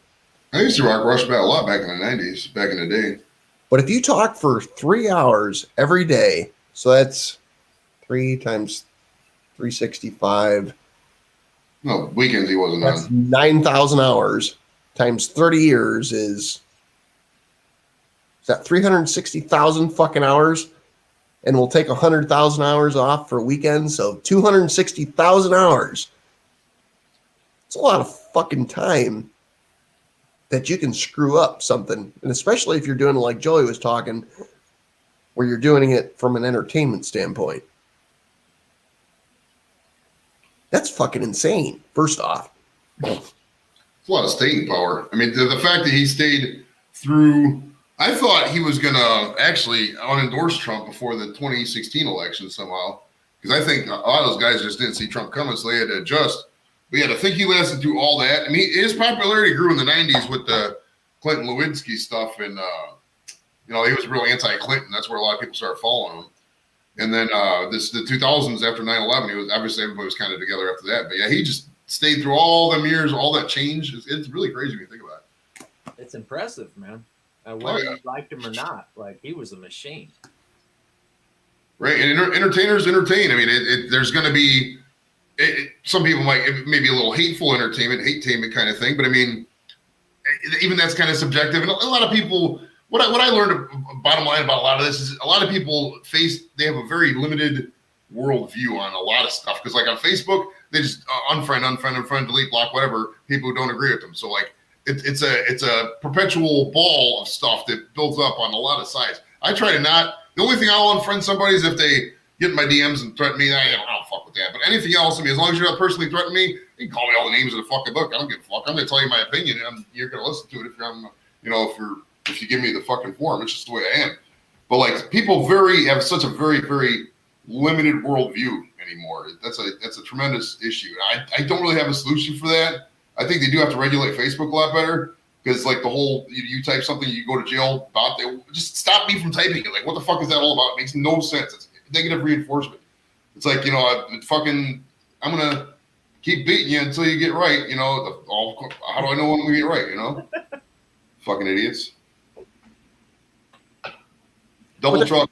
Mike writes, double talk can trip people up too. That's so true. Because people just say, "Oh, you said this." It's like, no, I didn't say that. That's what you fucking heard. What I said was, and you got to correct them. You got to talk to them like they're fucking toddlers. I'll say that sometimes. The other day, I'll let you know a little marriage fight secret. I said something about the wife about, hey, she's a really big fan of this one wrestler, and I was like, he got married, so your options are running down and getting limited. She was like, you said that I was running out of options. I was like, no, I did not. I had to break it down. I was like, I'm not going to deal with your insane womanness. This is what I said. This is what I fucking meant. And we're going to drop this down and continue. I had to break it down like that because you cannot deal with the guys have to deal with emotionalness on some of these people. And it's really, really like, what the fuck are you talking about? Like, you just don't infer shit and think it's gospel. Ask me what I meant. Ask me what the thing is about. You know what I mean? You have to. I think a lot of marriages, people just don't communicate. They literally just don't talk to each other. Don't tell each other how they feel, where they're at, what they expect out of the marriage, what they expect continuously out of the marriage. And you got some people, they start when they first get married, they do it all the time, and then they pop out a kid and they're like, oh, I'm tired. Hey, if you blame your lack of sex drive on a fucking child, I can't go down that road. But, shut up. Don't be letting fucking life say that your changes. It doesn't change you. No. Find a way to make yourself the way you need to be as a proper spouse, husband, or wife. Don't be fucking giving excuses. Your marriage is only as good as you are. You know what I mean? Fuck that fucking excuse blaming the other person bullshit. It's 90% of that shit's on you. You. Yeah, but most people can't self-reflect. Oh, for sure. That's where you run into the problem. Is everybody we're a don't tell nobody knows, or don't tell anyone knows society, and everybody's the best at everything all the time. You can't be like that either. So sometimes if your kids fuck up, your kids fuck up. It's life. You know what I mean? I used to know plenty of kids that fucked up back in the 80s. They got a lot of money right now. You know what I mean? All right, I got a package at the door, or whatever the fuck people say when they have to go piss. Those Amazon drivers are relentless. Right? Jesus. So, Everett, it's funny. I actually had a Amazon guy show up 2 weeks ago at 10 o'clock at fucking night. Scared the fuck out of me. If I was a gun dude, motherfucker would have been murdered. It'd be the end of his Amazon tenure. I got one gun, and I can guarantee I'm never going to shoot that fucker and never shoot an intruder. Like, I know so many people who know so many people, and I couldn't tell you one person that I know who's ever shot an intruder successfully. Well, maybe they still talk about it. I don't know. But guns are cool though. You pow pow. I like the smell of gunpowder. It really is a cool smell. Like, you smell that when you're shooting. Do you have any firearms or anything like that? If you don't have to talk about it, you don't want to. Nope. No, none. No pieces. And I bought one just because I don't know why I bought it actually. I think I was high or drunk. That's why I bought most of this weird stuff I got, is when I was fucking loaded. These explain some of my most ridiculous purchases. How long you had that Odell Beckham jersey is my real question. This one I've had for, I bought it last summer because that's a new style of jersey. I got the Color Rush one from 2000. I just buy. There's a website called dhgate.com. I just go on there and buy all my jerseys because it's like the Browns. Now we're a little bit more stable, but I'm a Browns fan, and like every year you go buy a jersey and the fucking guy would be gone in 2 years. It's like, so I just went to this. There's this DHgate. It's they're all knockoffs. I mean, they're not official, but I mean that jersey looks as official as any jersey would. It's stitched. It was like $15. I mean, you can't beat that fucking price as opposed to what. You go to the store, you go to Dick's Sporting Goods or whatever, you're going to spend $100 on a jersey, man. It's ridiculous. And they fall apart in the washer. So it's like, fuck that. Yeah, you'd like to hope Odell's staying at least a couple more years, but I don't know. There's people who want to trade him, but I mean, I don't see why they would. I mean, you're like, oh, we're better without him. I mean, well, look at Baker, look at the teams we're playing, how we're playing then, and look at how we're playing at the end of the year. I mean, combine the stats with, if you put an Odell in some of them games with that big play threat, we win a couple of those other games. We might be 12-4, 13-3, something like that. The Browns got a really good squad coming up, man. I'm pumped. The kid hasn't played his best ball yet since he's been in Cleveland. Oh no, he's very underperforming. He really is talented. It's just kind of a shame the stars haven't aligned yet. Yeah, he's kind of he is a little diva-ish. I mean, I admit he likes to be the center of attention kind of thing. And in the end, who knows? That might be a little much for the Cleveland market because I mean, Hobo was talking about celebrities and shit. I mean, unless you're like a LeBron or on that level, even then, I mean, you go out, people just don't care. Like Chloe was one of the Kardashians. Whoever was married to Tristan Thompson, maybe Chloe. She said she loved Rocky River where they were living because they just go out and nobody gave a fuck because there's no paparazzi or anything up here in Cleveland. And I got friends who work up at the Giant Eagle. They would go through the store all the time and basketball players and people like that, and nobody give a fuck because they're just going through shopping. Why are they shopping for themselves though? I mean, not all of them are that rich. I mean, like say Matthew Dellavedova. I mean, you're not gonna every night spend some money to go out and pay somebody to go shopping for you. So it's funny you bring him up because a guy I worked with did Uber on this is pre-COVID. This is back after the Cavs won the championship. Him and two other, when I say no name, I mean they're named, but they're no name guys. Right. He picked them up in a fucking Uber and took them back to their cribs. And I thought the guy was full of shit till he showed me the picture. And I'm like, the fuck are these guys getting Uber for? Like you just assume there would be something else set up other than, hey, I'm getting on the Uber app. Yeah, I mean, got Uber. We just won a championship. We're going to get fucked up and we're getting in an Uber. Yeah. Shit, I mean, you do an Uber Black. I mean, or you get the Uber. What was the? I think it's Uber Black. Whatever the highest one is. I mean, that's I would pretty much do that all the time if I was a celeb. I mean, fuck it. Just come up with an Uber. I mean, who's not going to come pick you up if you're fucking, they see your address like, oh my God, this is like, before Kyrie left Cleveland, he was, his house was literally, if you go this way on my street and take a right, it's like 1.3 miles from my house. So it's like, it's not that, I mean, my house is I bought mine for under $100,000. I mean, his house is, at the time, was worth like over $1 million, you know what I mean? So it's like, they're not trying to spend money either. And it's not really, there's not that many people in Cleveland. So it's like you could being a celeb in Cleveland is probably a lot easier than it would be in LA. Like living in LA would probably suck. You imagine walking out in LA and all those fucking celeb stalkers are trying to take a picture of you every time you come out. Fuck, that's the existence Sobo was talking about that nobody wants to live. Fuck that shit. That's that paparazzi life. Right. I would always if somebody ever did that to me or like one of those TMZ guys like got a story about me or something, I would 100% use all the skills I do to investigate their life and expose some random useless thing about them or just to slander them the way they did me. I would totally flip the switch on that shit. I'm my own personal detective. I have nothing but time. I used to be a security guard, dude, so I know all the tricks. You give me a name within 10 minutes, I can tell you probably where they live, how much they make, if they're married or not, that kind of shit. Remind me to never piss Joey off. Yeah. If you're out there and you want to stalk, the best way to do it is find out what county that person lives in. And if you Google, so like say if on their Facebook, like for me, you're looking for North Olmsted, Ohio, you just Google North Olmsted, Ohio, you find out it's Cuyahoga County. You just type in, if you want to find out where they live, type in that county auditor. That's usually where you find the address. If you're trying to find if they're married or not, just type in, that county court records or that county marriage records, and you can see if there's any divorce decrees or marriage records. And then the other stuff you just find via social media and regular searches. I mean, you could find out so much about people. I mean, the privacy is not really there, Oh, another source too is speeding tickets, stuff like that. Like a lot of people get minor speeding tickets and stuff like that. At least Cuyahoga County, a lot of those places will have the full address and date of birth on the website for the citation. So if you're like ever looking, you want to know what your boss's date of birth is or something like that, find out where they live, and then just go in and type the court records. You might be able to find a speeding ticket or something like that. It's amazing how much of that is public freaking record.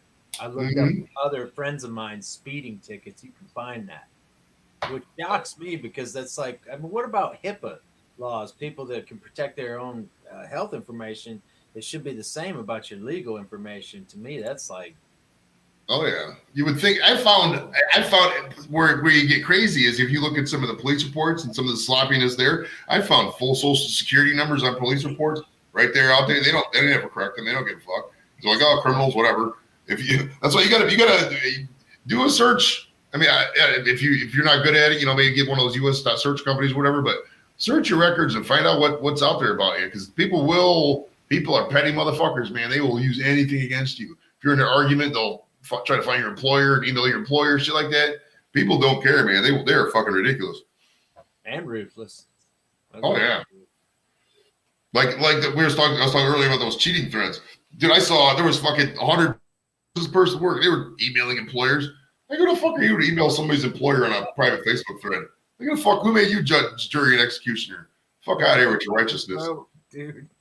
Right? People get for some reason people get so off kilter about that topic of cheating, so it just fucking drives them up a wall. Like, oh, don't catch me cheating, I'll kill you. It's like, okay, first off, you're single, so nobody's gonna cheat on you when you're single. Secondly, girl, you're posting memes like, let me catch you cheating and I'm gonna cut your balls off. That's not the way to get men. The guys don't want to be in that kind of high pressure environment. There are temptations out there.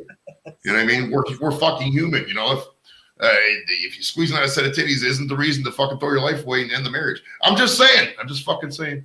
Just where I come from, not maybe not where you come from. Exactly. You might have different values and morals, but I mean, I look at marriage is definitely a emotional relationship. You have to treat it as a business idea too. You can't go out there thinking irrationally what's going to cost you tens of thousands of dollars. I mean, you can, but I've never seen anybody who's done something like that and been happy. I mean, you have to be careful. You have to watch out for yourself. Always trust just yourself, man. Don't be letting people out there fucking ruin your life, man. Do not do it. If you want to be happy, it's in your hands. It really is. People just get lazy, man. They get complacent. They like to blame other people and shit. That's today's generation. It's not my fault. Oh yeah. This other guy over here. That's what on and off on somebody else. Today's day and age. Darnell sprinkles gunpowder on his brisket. That's why it's killer. That's how you get that bark so nice. I see you, Darnell. I see you on your brisket. CIA, FBI, military. Secret clearance. I had a secret clearance for a while. I think it expired. It was 2016 it would expire. Yeah, so it expired now. But they last for like 10 years. And the one time it was my first renewal, I think in 05, I did put down a couple DUIs I had, and I had to meet up with this chick at the library, and she asked me about it. And I still got the clearance, so I don't know what the fuck the point was. It's like he could have anything. They just, I think the point of the security clearance is like if you get caught and an enemy can't use shit against you, so like you have high morals or something. I don't know exactly what it is. It's nothing really spectacular. I mean, you get access to like a different network, and that's about it. Fuck. And you can find out how many speeding tickets a guy like me's had. Fucking A. I think I've had to do defensive driving 3 different times because I've had so many speeding tickets. I've had so many DUIs, man. I had like 3 over the years. I had 2 when I was younger, and I had 1 a couple years ago. I felt minimal life changes about it. I kind of just paid my way out of it. I mean, it's ridiculous. I don't want to get started in DUI laws because fucking my take is a little bit different than most people's. I think they're kind of silly. Like, how are you going to punish somebody for just existing? Like, you didn't break any crimes but drinking. And if I wasn't doing anything, like, what the fuck? So I don't know. I think they're arbitrarily low. Should be taking into account tolerance and shit like that. But that's just my personal opinion. And I don't drink and drive anymore. I did in the past. I admit it. Shit was fun. Sue me. You had to take the classes that tell you about how other countries, well, they'll cut off your hand. Don't you understand? You got to take this more seriously. In Haiti, they'll cut off your arm. And you're like, oh, that's why I don't live in Haiti. Right? If I was in Haiti, I'd probably own that whole fucking village and that bar. And I could probably bribe the fucking sheriff to not give me a DUI. So don't give me that fucking Haiti example. That's the reason I don't live in a third world country, sir.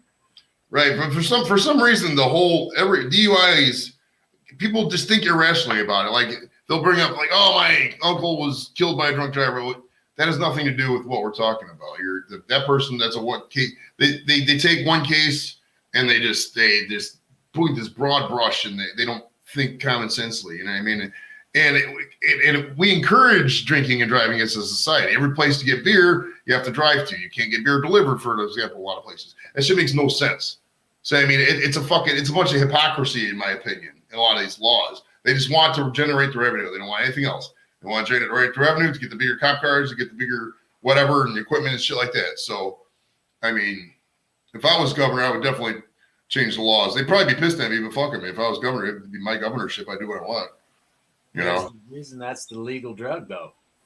Yeah. Oh yeah. Freaking reining it in. I mean, that's why these places don't like weed, because there's no alcohol is quantifiable. You could say you got this much alcohol in your bloodstream. It's possibly going to affect you this much on a historical scale, traditionally accurate, et cetera, et cetera. Weed's different. Like if you were to smoke the amount of weed I smoked tonight just on the stream, you'd probably be fucking, wondering where your arm was at. But for me, it's nothing. I could drive a car to the store right now. I drive high all the time. I pull over high 3 times, and they don't get whatever. They don't know. You know what I mean? Because it's all about just how you act and stuff like that. There's no test for that. They can't say, okay, you've had this many grams of weed. Nothing accurate, at least. That's why a lot of these places hate marijuana. I never smoke weed in the car. I only smoke in the house. So it's good. It's easy for me because I have my own house. So if you want to smoke weed, your best bet is probably just to buy your own place. You know what I mean? Or just do pre-roll, and when they pull you over, eat the joint. Come on, class. We learned this in junior high school. So 2 of these is what took an hour and a fucking half to do. I knew Hobo was on the task. There was right. some plans being delved. I gotta put the last fucking 3 sides of this thing, which amazingly says it's gonna take 4 minutes to fucking do, which I can't even wrap my head around how the first 2 sides took an hour and a half, and this sides are only gonna take 4 minutes, but fuck it. Skepticism in your tone. Okay. Oh, it's because I didn't set the fucking. God damn it. There we go. Now we get the real estimate. 30, 60. I didn't set the parameters on this one. 2 passes. You non-parameter setting ass motherfucker, man. What's wrong with you in your non-parameter setting ways? 30, 60. And estimated runtime.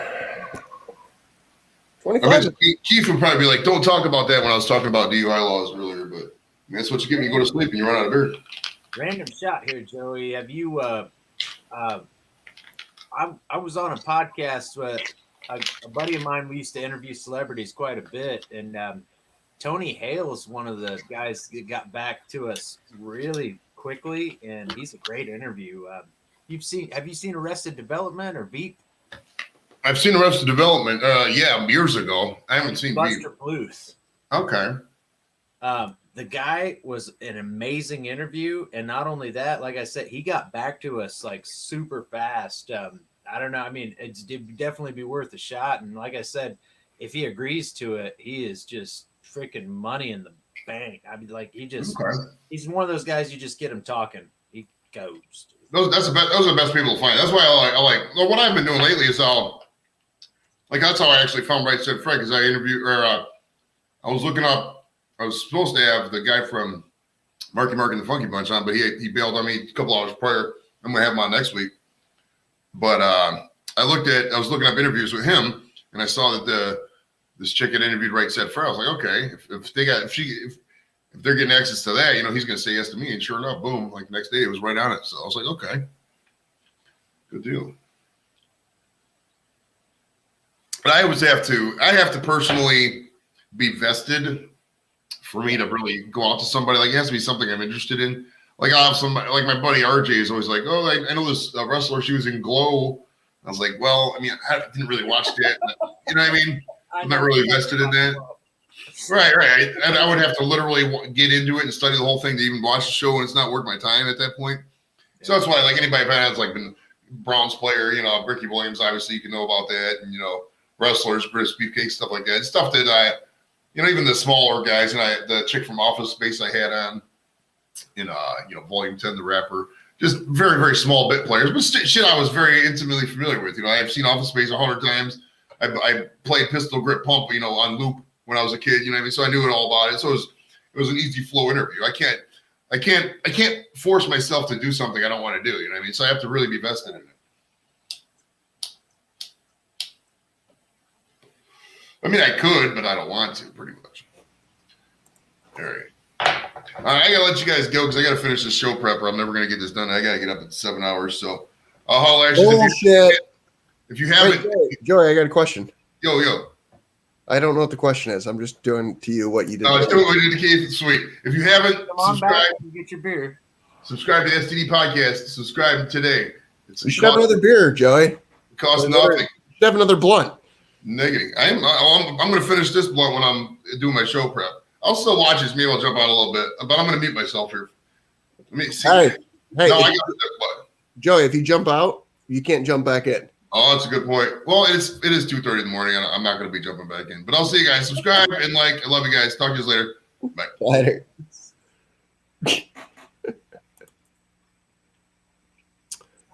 Oh, 25 more minutes of cutting. Now, are you able to graft cutting boards? Yeah. Mm-hmm. Trying to think of a nice image, and I'm not thinking every barbecue. I'm not thinking anything practical. I think something ridiculous. Here's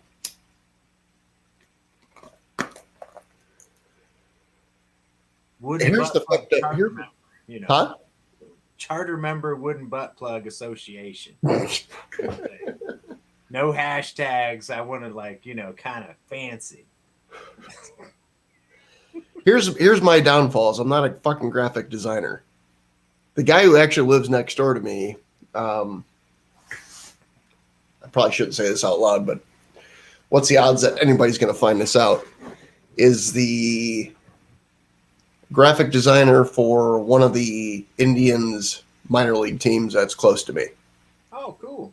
If you want to do enough research, you can figure out who that is. But I figure most people watching this, nobody's watching 6.5 hours into a fucking live stream. But Keith Bedtag's live stream, that's some investigatory journalism. But he does all the minor league teams' graphic design shit. And so it's like if I ever needed to get something done, I could probably ask him to do it, but I could probably also go on Fiverr and get the same thing done in a much shorter period of time.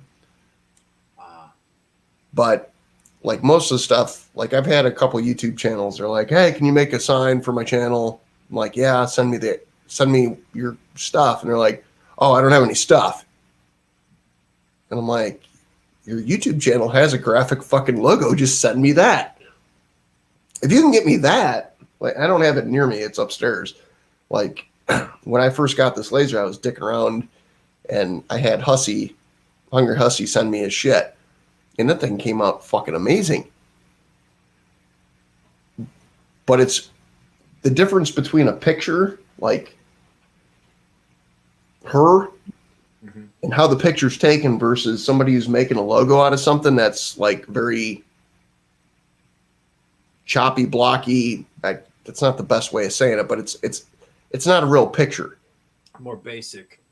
Yeah, and those things come out looking like amazing. Like Cassie, the picture I showed you earlier, that's probably like one of those 1 in a million fucking selfies that got taken that just happens to come out looking good.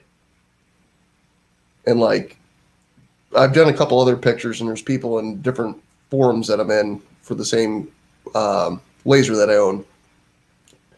Like the one chick, like I've looked at her pricing and what she charges. Like that picture I showed you earlier, Cassie with the kid in the background, she gets over $100 for one of those. And I'm just like, and the first one I did that I sent her, because it was one of those, we're on Facebook Messenger, and I'm like, "Hey, I want your input. Like, is this okay?" Like, she's kind of like the queen of doing this stuff. And she's like, "You need to figure out how you're going to frame these things because you have unlocked something that most people don't know how to do." And I'm like, "I'm not even sure what the fuck I just did, but apparently I'm doing something right." But then like I talked to some of my neighbors and I'm like, you know, what would you pay for that? And I'm like, and they're like, oh, it'd be $20.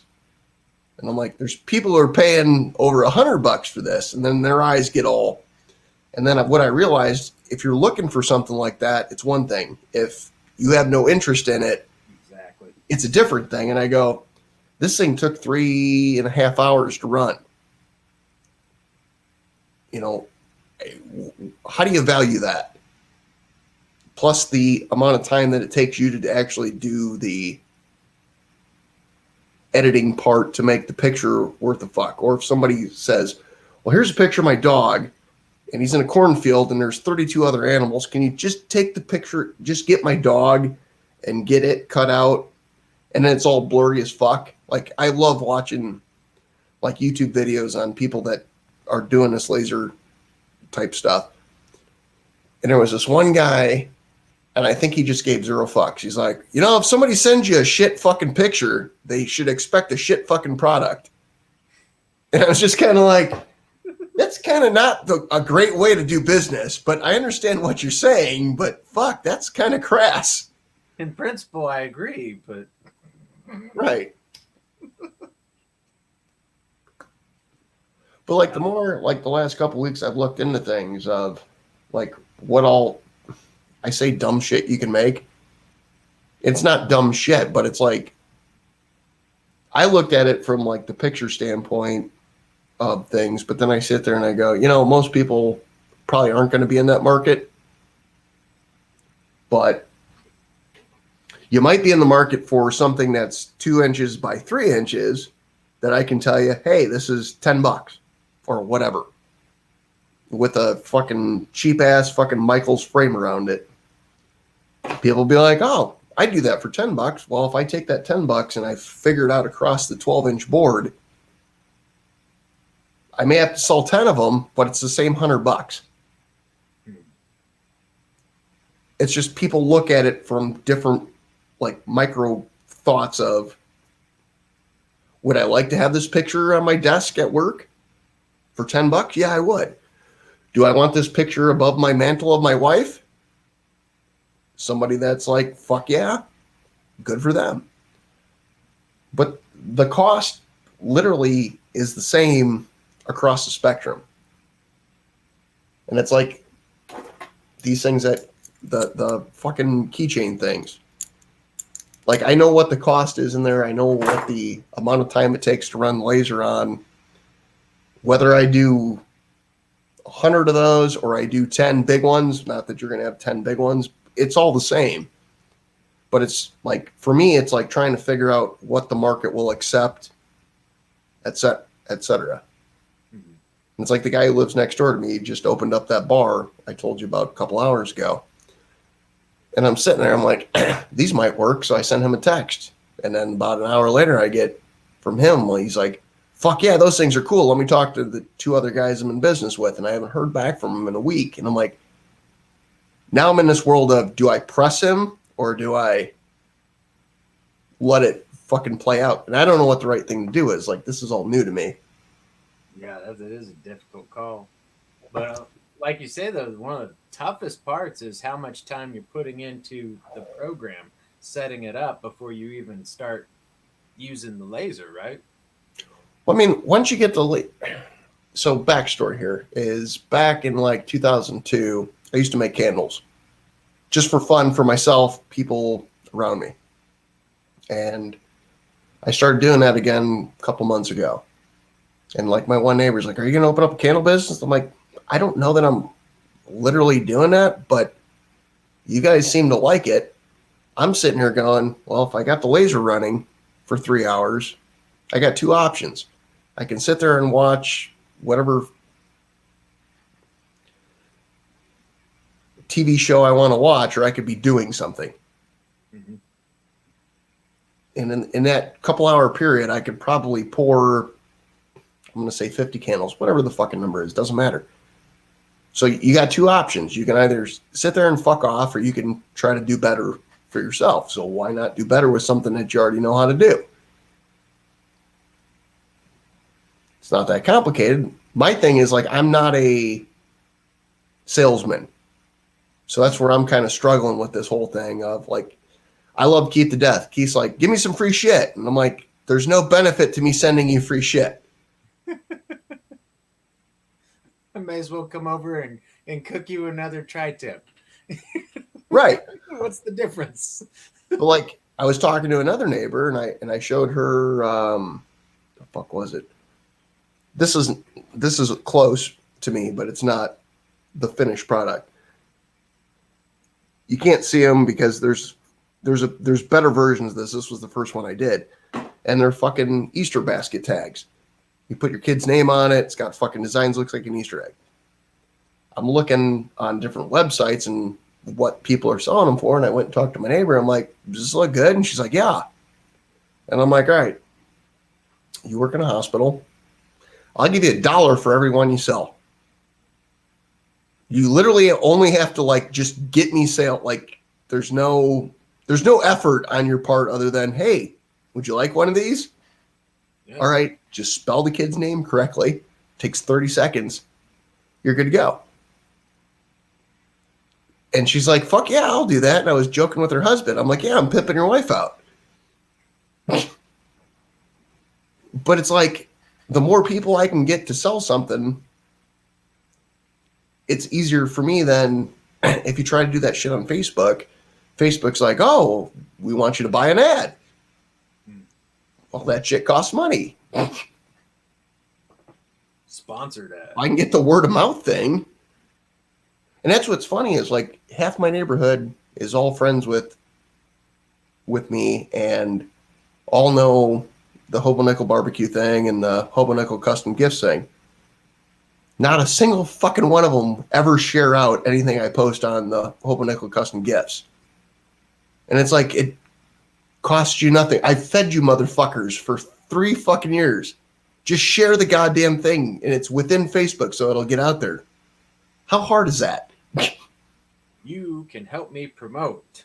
You just have to lift a finger like this. Yeah, it's just literally share. Boop. And that's what's insane to me is like I sit there and it's like we're in a pandemic. Most businesses are closed or went through the close thing. I lost my job. And it's like I ended up cashing in a pension that I had. And I'm like, all right, I'm going to go balls deep into starting my own thing. This is the one time I'm going to have this wad of money in my hand to be able to do this. And it's like, fuck, I can make the product. I just don't know how to get it out of the fucking door. So you need a grandstander. Right. And that's just not my thing. Like, I'm not I don't want to say I'm not a showman. I know I'm not a showman, but like I've gotten to a point in my life where I'm like, it's hard for me to be like, Everett, like, look, you need this, blah, blah, blah. Like it almost is like too, I don't want to say overwhelming. It's like, I don't want to be the guy who pushes this guy to push a fucking button. And there's a lot of people who are that. I'm just not that guy. And responsibility of like, no, you have to spend your money here. This is what I'm telling you. And what I'm telling you is law. It's like, is it? Right. And it's like, the one neighbor that has the bar, it's like, this thing fits in. It's a fucking bottle cap opener. It's got your bar's name on it. You send your patrons off with this freaking thing so they spread the rumor easily. And like, we never talked cost. We never talked a minimum amount of order. Like, if he told me, he's like, I'll take 10. Fuck, I'll make 10. Because if you sell 10, you're going to order 10 more or 20 more. You know, worst case scenario, you sit on this $100 for 3 months and you sell them. That's probably the worst case. Somebody's going to buy the goddamn fucking bottle opener. Oh, no doubt. Especially if they're already sitting there. It's like, wait, you already have these made? I'll buy 5. One person will buy more than one. That's fact. And that's the thing is, though, but like the way they're set up here in Ohio, I think they can only have like half capacity. And this isn't a huge bar by any means. Right. But I can understand where the $100 is probably a hard, or possibly a hard fucking sell, because they literally started opening this bar up right when Corona fucking hit, and they got really lucky that the guy who was the who owns the building said, "Hey, we're not going to charge you rent because you obviously can't fucking open," because back then bars were not open for business. That's legit, though. At least they gave him a break. So his wife is a hairdresser, and she went through the same shit because I don't know how it was in Indiana, but it's like can't cut hair. So they were basically fucked because there was no baseball and there was no hair cutting. And him and his two buddies, I don't know what the lease agreement and all that other stuff was, but they were, ripping the insides out of this building after their normal jobs, and then COVID hit, and they're like, oh, now what? We're fucked. Well, I know that world. And that's where I'm at now, is like I'm just sitting here, I'm like, I like to take people's opinions on things for what they're worth. But I don't know if you ever looked into like catering barbecue, but like if you go on any barbecue forum, there's always a catering section, and everybody says, there'll be a post and somebody will be like, oh, my friends and family all think I should open up a catering thing and I want to do this or open up a restaurant. And then everybody goes, ask them for $15 a head. And they're like, what do you mean? And they're like, if they're not willing to pay you $15 for a plate of food, Tom down the street's not willing to pay you $15. Mm-hmm. People like free shit. Yeah. And it is what it is. But when you ask them to reach into their fucking pocket, that changes the entire parameters of the game. Oh, you're damn right about that. I've got a few people, like friends of mine, like, oh, can you make me a brisket? And I'm like finally drawing the line to where it's like, it'll be $40. Right. I just go, whoa, what do you mean? It's like, okay, if you're buying that brisket and bringing it over, man, I've got charcoal, I've got wood chunks. The propane lighter didn't buy itself. Also, the smoker didn't buy itself. Well, see, I got lucky a couple of years ago. I had a guy I worked with. And back then I would do shit. Like if somebody's like, hey, can you make me a pork butt? I'm like, all right, here's what it cost me to make the pork butt. I'm already cooking today. So if the piece of meat costs $12, whatever, it doesn't matter what the number is, here's the cost. And he's like, $12 is too cheap. I know you make better stuff than $12. And I'm like, what number do you want to pay?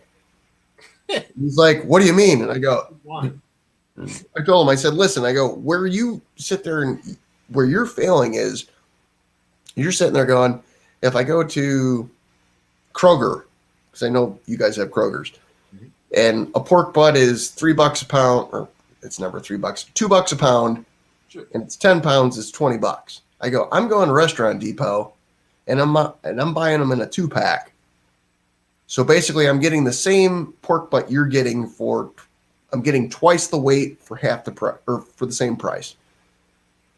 And he's like, all right, well, just $50 good? And I'm like, fucking great. You get 12 pounds of meat for $50. Now, if you went to the restaurant down the street, it's probably going to be $10 a pound. You're going to lose half that. So it's going to be $60. You're paying for your piece of meat and my piece of meat that I'm feeding my neighborhood, plus a couple extra bucks. Great. You feel like you're getting a deal. I feel like I'm feeding my neighborhood and I'm getting dinner out of it. But like I've never had I don't want to say a customer, but I've never had somebody like tell me you're charging too cheaply. Most people are like you're talking about, like, what can I get for free? And that's when you get all the bright ideas like, hey, you should just do your own cater. You should run a trailer. And it's like, You're saying that because you're at my house right now having a slice of this brisket. You, it's a whole different world. Well, people don't understand what it takes to like go like with this fucking lasering shit. Like I would sit there if I went to Walmart today and I looked at this, just pretend this is in box format. There's fucking 6 other sides of this. We're so used to like that should be $8. It's not going to be as intricate as that, but it's going to be like a basic fucking format. You go $8 or $10. That's fucking 4 hours on this thing. Yeah. That's real time. Like you sat there and watched me get up a fucking 14th time. I'm sitting here watching this thing now on another screen, fucking doing its thing, and it's an $8,000 machine. All right, like, what's it worth? Because if it takes 3 hours to do one, and just pretend I could run 24 hours a day, so that would be 8 of them times $10. That's $80 a day. That's like 80 cents an hour.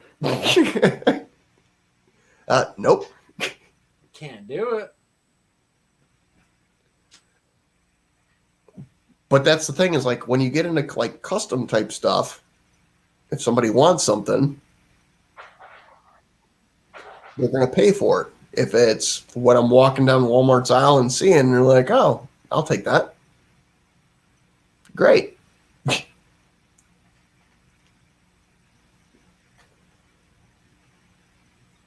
What are you drinking? Are you drinking Trulies? Oh, it's embarrassing. You're drinking Yeah, Trulies. it's even- White Claws. It's a fucking White Claw. Guilty as charged. I at first I thought it was Red Bull, and I'm like, wait, nope, it's not. No, it's got booze. Barely. Actually, they're not terrible. I mean, it's 5%, so, there's some alcohol involved. Well, I give Rob, Mr. Homeowner, shit because when he runs out of whatever beer he's drinking, whatever the 12-pack of Trulies that he buys, it's like the multi-pack, and apparently Mrs. Homeowner doesn't like the blueberry ones. So he'll sit there and drink those. Bobby's telling me to add vodka.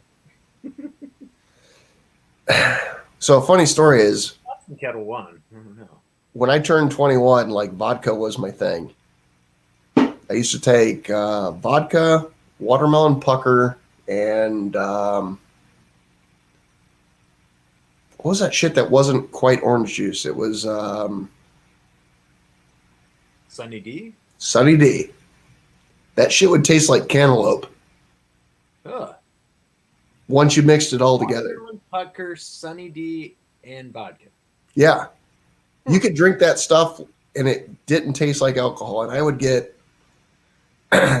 people would come over to I had an apartment at the time, and people would drink that and they would get so drunk to the point they're throwing up in the toilet, to where I quit making it because I'm like, I don't want you people fucking getting sick in my fucking apartment.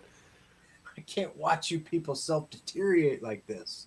It wasn't that. I just didn't want them fucking hanging out there for that long, to the point where, like, again, I'm 21 at the time, and I got this apartment, and there was some girls that lived in the apartment complex across the street that somehow a guy I worked with got friends with, and they were on the softball team, or the girls were on the softball team. And we're all sitting there in my apartment hanging out, having a good time. I think there was 2 or 3 dudes and there was 2 or 3 chicks. And the one girl just gets wasted beyond her fucking life. And she's in the bathroom getting sick. And her friend looks at me and goes, Chris, you should go back. You should go in there and hold her hair. I'm like, I don't even fucking know this girl. I don't want to be in the same room when this shit's happening. Like, that's insane to me. By all means. Like, I didn't sign up for this. I'm not, and I had a girlfriend at the time. It's like, I'm not even trying to bang any of you guys. I'm not going and holding somebody's hair who's fucking thrown up. Fuck you. I didn't grow the hair. Right. That's mean. I'm sorry. I'm sorry. I know that's mean. But seriously, like, I got to a point in my life where, see, that started, like, I was never a drinker really before I turned 21. But it was probably when I turned 23, 24, like, I just got to a point where it's like I couldn't do vodka anymore. I would wake up the next morning and always get sick. Like, wake up, sick time. And now, even to today, if I have a drink of anything with vodka in it, next morning, face in the toilet. So anytime, like, I'm at a friend's house or whatever, and they're like, "Oh, you got to try this." I'm like, "What's in it?" And you're like, "What do you mean?" I'm like, "Is there vodka in it?" And you're like, "Why are you asking?" I'm like, "I seriously need you to give me a yes or no answer. Is there vodka in it?" Cannot add this variable to the night. Right. I can sit here and drink bourbon all night long and be fine. Outside of the one time a couple months ago where I fell down the stairs. I'm kind of that way with tequila. I need to know if tequila's involved in this party or not. Like, right. Everything else, usually okay. But no, if tequila's involved, it's like, wait a minute. This is the point of no return.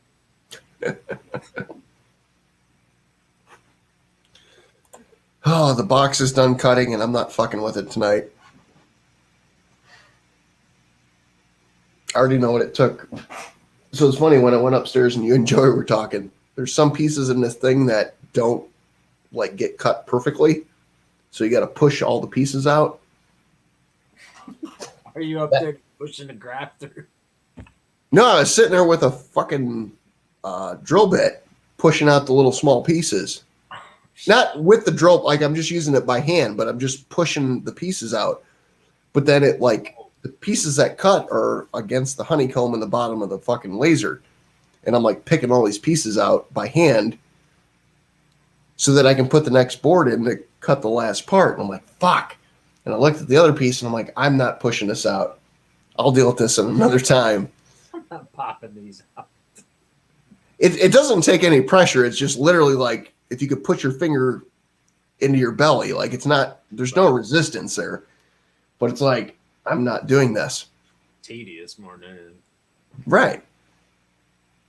And it's like I sit there and I look at, there's two other sides that are smaller than that. The design of this box is made to actually be the resemblance of a, the K-cup coffee things that you put in a Little Keurigs? Yeah. Little pods? So this box is the same size dimensionally as a K box of whether it's Starbucks or whatever. It's just a fancier looking thing to put on your kitchen countertop.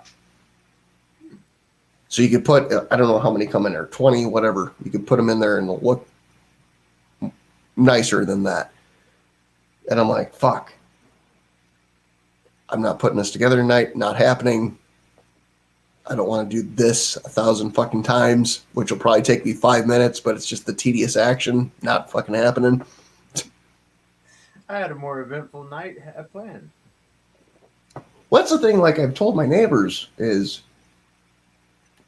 because like since COVID and everything's happened, they're like, "What'd you do last night?" And I'm like, "Oh, I was on a live stream with Keith and fucking Joe and myself and Joey Edibles and whoever the fuck." And they're like, "Why'd you stay up till 6 a.m.?" And I'm like, "I can run this fucking laser. It doesn't matter what time it is. Like, there's no time frames. If somebody wants something and they say it's got to be here by 9, I can deliver it at 9. If nobody gives a fuck, I can bring it whenever the fuck they want it." Yeah. Like, there's no... Number one. What's that? You're employee number one. But that's the thing, is like, there's no time frame. Like, it doesn't matter. You're not showing up at my doorstep going, "I want this in an hour."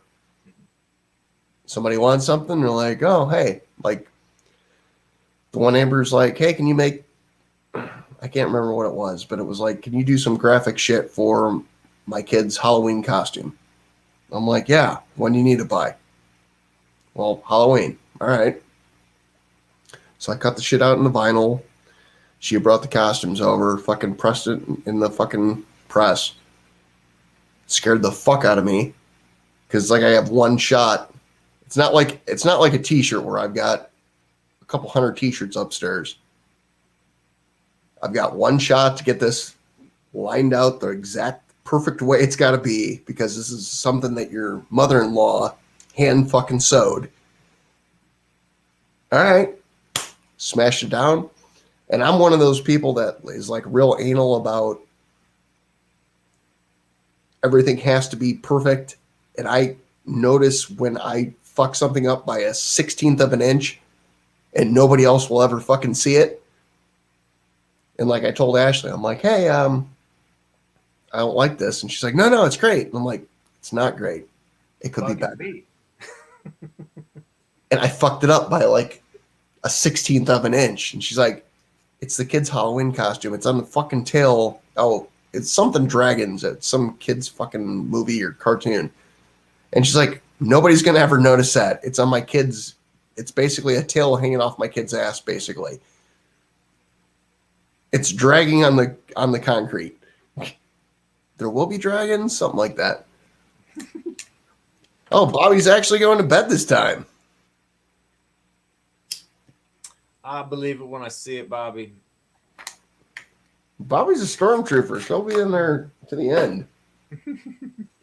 Like last night, which... She may be going to bed. The live stream's still on while she's sleeping. Hunter. So here's the thing that I don't understand. I'm enjoying our conversation, but this is me meeting you, you meeting me, more in depth than we've had. But for anybody watching from the outside, it's almost mind-boggling to me that people enjoy this. Right? I look at myself as I'm a regular dude, and I'm assuming you look at yourself as a regular dude. Like, why the fuck would anybody want to watch this? Hell, Keith's still sitting up here with his jacket glowing. I don't even know what this light thing is. That's his thing, though. He just drops the jacket. And what we were talking about, I don't know if I went in depth earlier, but the last time Keith let me run his show beyond him being there, Johnny Maggs up in the Northeast sent me a text at like 5 a.m. because he's a mailman. He's like, did Keith pass out in his chair? Because if you look at that, it just looks like it's his coat and he's like sucked back like that. And I'm like, no, he's just doing his, he went to bed. He went to bed and the sun's out now and it's like shining on his green coat. Right. But he was on there before he went to bed. And then he wakes up and he's like, this motherfucking thing is run for 12 hours. Holy crap. All right. So since we're 6-7 hours in, and I don't know how many people are on here now. Let me look. 10. I can ask you questions. I can ask you on the hot seat, or pick your brain for the hot seat. Uh-oh. No, I'm curious. Like, I fucking love talking to you. Is there anything, because I'm probably not going to have an opportunity to talk to you before the hot seat. Is there anything that I'm not going to know from your YouTube videos that I need to ask you about? Like, take cooking out of it, because, like, I typically like to let Rob ask the cooking questions or the what kind of cookers do you have, blah, blah, blah, blah stuff. I like to come in from the, I don't want to say the back end because you're going to fucking laugh now, of like,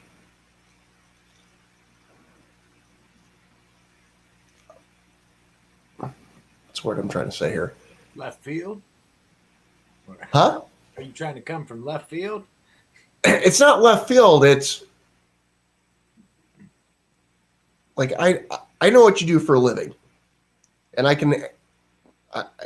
already understand how to ask those type of questions. But is there any other things that would be good story wise? And I don't want you to jump into them, but like, hey, Something people don't know about it. huh? Is that Terry? Terry, Hi. what are you doing? Terry, awesome. Did you just get home from work? No, I don't work on Sundays. Have you been sitting here listening to this entire thing, just laughing at us? He's dropping on us. No, I just got up. I just got up. But yes, to answer Terry's point, like, is there anything good fodder for a good conversation? Probably football. I'm pretty crazy about that. No, that's honestly what I wanted to do on the side of playing bass. It's just find my way into like an NFL team. That's always been a dream, but at the same time, I don't know. It's I love that sport, and if I would have actually been halfway decent at playing, I probably would have never even pursued music. That's how much I really did love the game. But then again, it's like, crazy where we're at with NFL football right now. I can't even believe they even played the season, to be honest. Shocked. Right. That's the thing that like blew my mind was like, I think basketball didn't have any fans. And I know like Joey got the guy that was over here a while ago. He was going to Browns games up to 2 weeks before the Super Bowl. And like he had done some videos and he's like, he's got his phone out and he's like, here I am. And it's like every other row and every third seat is fucking, depending on how big the family was. And I'm like, I didn't even realize they were doing that. Yeah. Basketball made a whole lot more sense to me. Like the fact that they did that bubble, that is a plan. To where the NFL, they just flew by the seat of their freaking pants and willed it to be like they just pushed that season through. And I'm not any kind of Steelers fan or Titans fan, but the way they worked that schedule, I am a Broncos fan, and I thought they got a raw end of the deal. But like the whole season to me was pretty much a sham. But right. It is what it is. The billionaire club is going to keep on going, and what I learned this year is that art is not essential. I'm laughing because I seriously feel your pain, and I don't know what other to do other than to laugh. Oh, it's comical in essence. Like I feel for my other arts, like people that make their money off of visual arts, people that make their money off of plays, like the actual performers in other realms, like they got to be as equally struggling as everybody that I work with and that I know. It's I don't think any art escaped this whole pandemic. Right. So back in, I'll say March last year, I was dating a chick who, it was really weird because she grew up here in Ohio and I grew up in Northwest Indiana. And we're both basically the same age, but at almost the same time, she moved to Northwest Indiana and I was living in Ohio. So we had this like weird, we've both been to the same places, just not at the same time type stuff.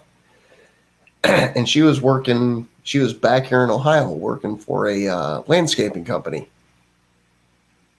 And she's like, she was looking for an apartment, her and the guy that she was dating before her and I started talking. And she's like, will you go with me to go check these apartments out? I'm like, yeah, I'll go with you. And every person that was the landlord was like, at that point, it was like, basically, do you have a job at this point? And she's like, oh yeah, I'm an essential worker. I work for a landscaping company. And I'm like, landscaping companies are now an essential fucking employee, because everybody used that term way too loosely. But I'm like, people getting flowers in their garden bed is now an essential thing. Yeah. Like, how does that work? And I'm taking nothing away from her. But like, I'm watching all these other huge companies like cutting people. But, you know, getting new begonias down your driveway is an essential thing. Like, how the fuck is that a thing? Like, it's mind-boggling. Like, I'm not a conspiracy person, but like, I'm a big proponent of watching all this shit and going, you know what? Winners and losers were chosen here in the last year and a half. You know, Amazon, in and of itself, I don't follow it, but it's like they've probably tripled in profit. Like, it's mind-blowing to me. And we're still at a point, and I don't know your viewpoints on things, but it's like I sit there and I go, we had one president, we've got a new president. The new president, when the old president was president, said, this guy doesn't know what he's doing. And now we've got a new president who's a couple weeks ago said, we just got to let this thing shake out. But yeah, That's the fucking answer. yeah. Can somebody just have the balls to say, you know what? We don't know what we're doing. We're doing the best we can. Every day we change our viewpoints because we're learning every day. But you know what? There's no good answer here. Well, and there never was going to be. It's like, it doesn't matter your stance on the politics. It's like mitigating a crisis is freaking difficult. End of story. Like, this is what we're doing here. We are in the midst of a damn pandemic, and I don't care who is president. You're going to get a bad rap because this is it's a terrible thing. I like it. I just love that it's real easy to go after who's on top when everything around you's falling down. It's like, yeah, you know, bullets are going to start flying. All right. And I've been this way from the beginning. It's like, you know what? There's no good answer here. Nobody knows what they're doing. And it's a shit show, and it's going to play out however the fuck it's going to play out. And I've had fights on both sides of people who give zero fucks and people who give way too many. Way too many. And it's like, I don't know what the right answer. Like, everybody's trying to like spin in their own world of what should I do, what shouldn't I do, etc. And at the same time, like, I sit there and I look at it, I go, okay, from a jobs part, from a safety part, the best that I can understand, etc. Here's what we need to do.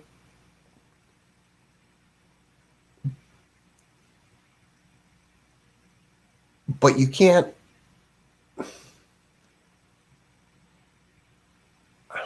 What's the right way of saying this? There is no right answer. Like, you can look at 100 different countries and how they handled the pandemic. And like, I had friends, like, when I say friends, I mean like YouTube friends who were like, we were friends on Facebook. I'd post something or they'd post something. I'm like, you know what? You're not quite right. Like, I feel like you're being a little bit harsh. And then you have their friends would pound on me. And I'm like, I had one guy that, so he lost his job back in 2019. Like, I used to moderate. I was the only moderator on his fucking channel. I sent him $100 super chat. And a couple years later, we get into this and he's like, you're a white supremacist white supremacist, no good motherfucker, and you fucking hate. Oh, I'm like, what? What the fuck just happened here? How did we get to this world? You know me, dude. And it was almost like all the people in his friend thing started piling on me, and it's like, well, I don't have a choice but to pile on you. And it's like, you know me better than that. You know, when you were down, and I thought nothing other than to send you $100 fucking super chat, and you were like, oh my God, thank you.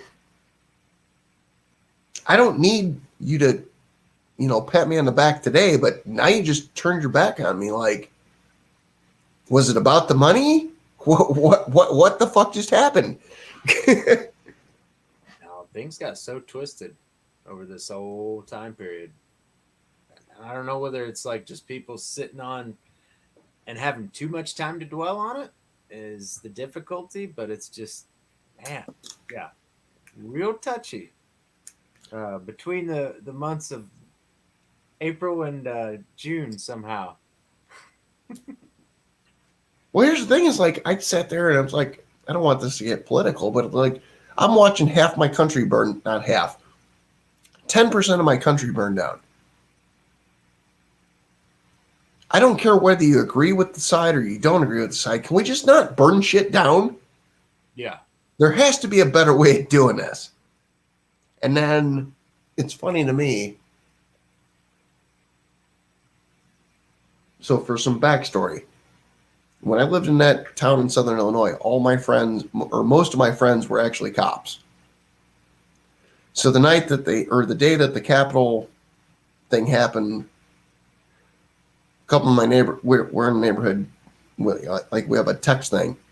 And I had a couple neighbors like, Chris, are you watching this? I flip on the TV. And I jokingly said, looks like a mostly peaceful protest. I'm saying that as a smartass. Sure. And I'm like sitting there watching this thing, and I'm like,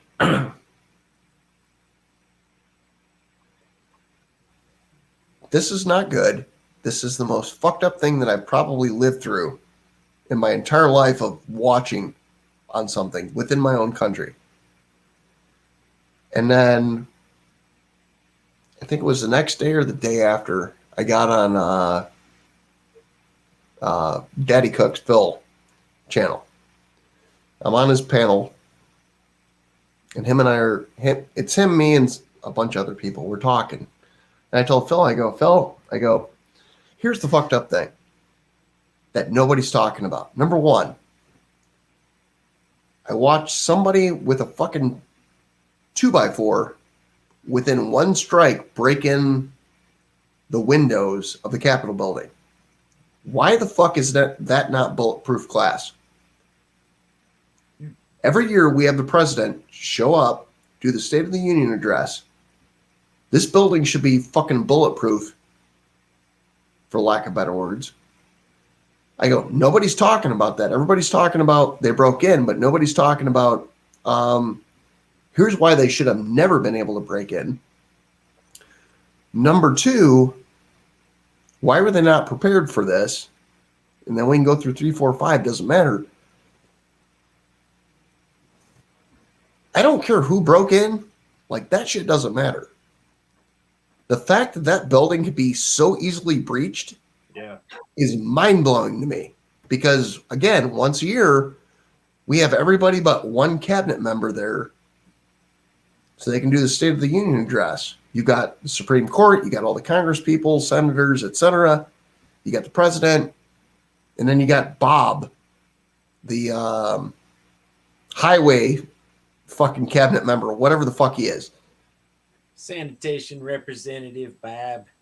Right, but it's like people are so worried about this happened, but nobody's worried about how do we not make this happen again? Like when I watched that fucking window get broke, I'm like, this seems like something should have been figured out, I don't know, 50 years ago.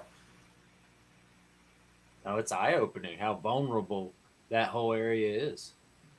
But the biggest takeaway for me was you got all these House members and you got senators I watched on video ducking down under their chair, crying.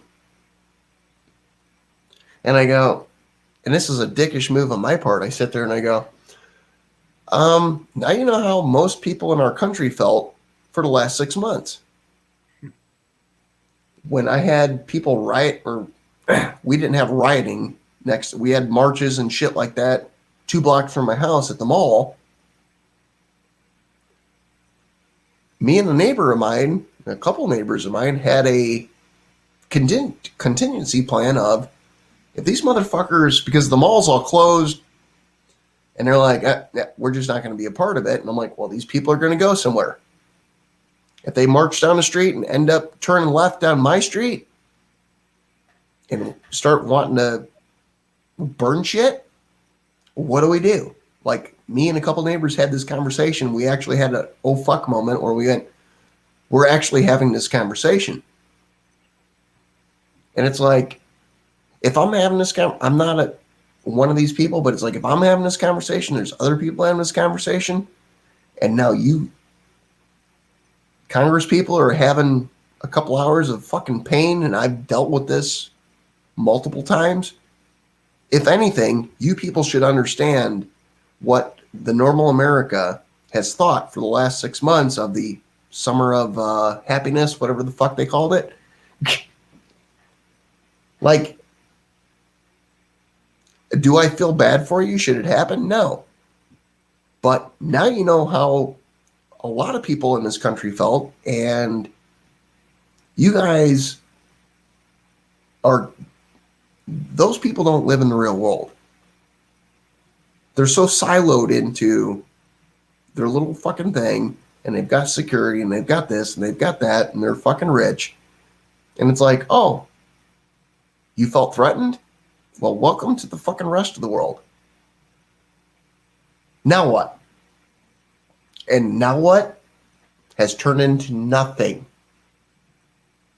They give zero fucks still to today. But the media's not talking about it, and that's what's so mind-boggling to me. You got all these people that were like, oh my God, this was a huge thing. We need, when I say we need to impeach the president, this has no part of it other than, if you're at that point, now that we're past that, let's talk about, you didn't feel safe. How did the rest of the people 6 months ago not feel safe? Let's deal with that. But we're not, because it's all political fucking football. And it's mind-blowing to me. Oh, it's political shell games, Well, it's this person that's in charge, so we have to go after them. And it's all process. My thing is, like, I'm very both sides of the fence of, like, I watch both sides of the media. And I feel like I have middle ground. But most people that I know don't have middle ground. They're so far one way, this way, that way. And it's like what Joey was saying earlier. It's like there's no, like, it's fuck you, you're dead to me. Yeah. And it's mind-blowing. It's just mind-blowing to me that people can't, like, have different thoughts.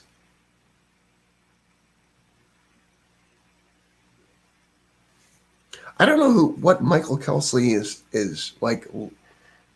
I'm giving him credit. Like, I'm not going to bounce him out because, like, the dude is on his grind. Persistency. Like, I feel like if you were trolling something, you would troll. I'm just wondering if I'm not keeping up with what he's saying.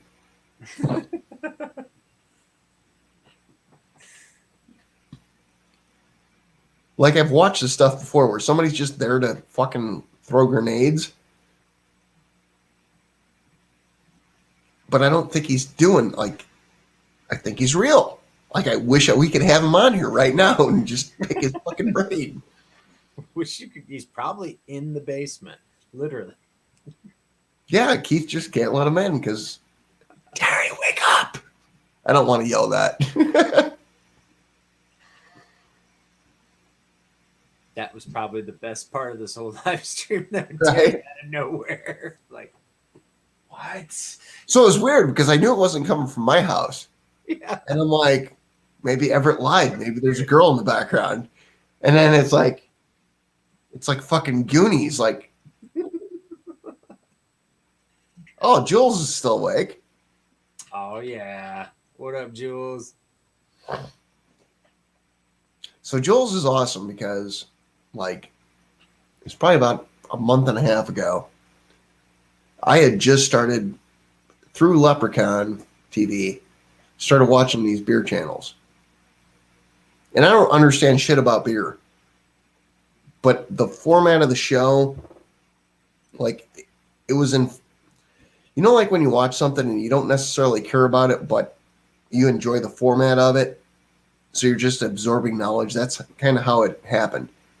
And then one night, because Jules had jumped into the barbecue world, her and I had gotten friends, and she's like, oh, this guy's live. And I'm like, oh, I'm not friends with that person. And she's like, oh, here, let me introduce you. So it's like I'm up on a panel of people, and I'm like, oh, hi. And I'm one of those people that doesn't say shit until I understand the room. And then they're like, this new hobo guy, like, why are you so quiet? And I'm like, just taking everything in.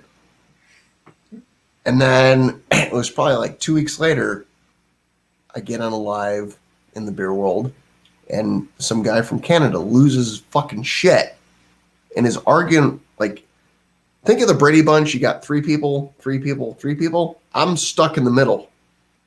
And this guy is arguing with this guy. And I feel like I'm just in the line of fire. And I'm like, the fuck is happening here? Holy fuck. I've never been on a panel with these people. This is fucking insane. Can you guys please stop fucking yelling at each other? But I'm not, like, I don't know half the people here.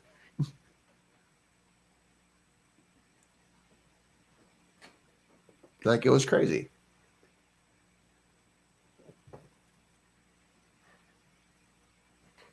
Trying to pick up on Michael Kelsey still. Conventional wisdom holds people back. Just here? Is that a complete thought, Michael?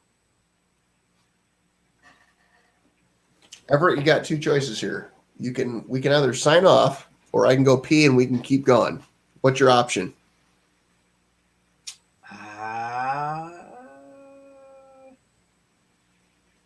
I never say die. All right, go and pee. All right. Entertain the chat. I'm going to do my best. Jules. Paul's Q out there. The man. Hooking up that brisket for us the other night. I didn't even need to see it. I know it was wrapped, but I'm confident that it was the bomb.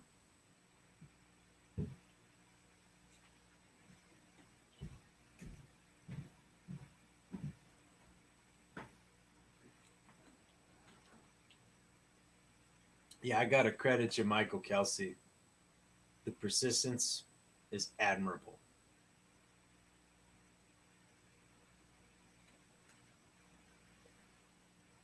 Credit where it's due. Tap dance. I barely even dance. Only around the facts.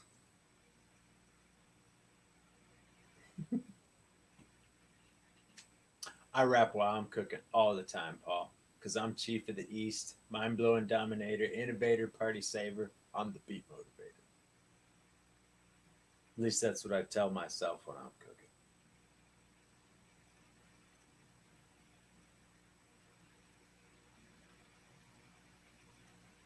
I know it turned out. It had to. Well, that barn was looking good too. I mean, the tall ceilings, all the storage.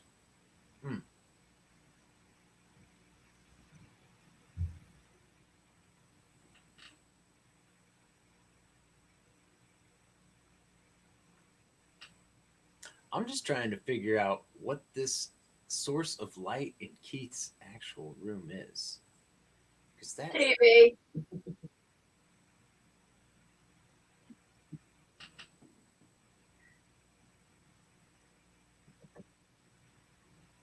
it almost looks like a lava lamp.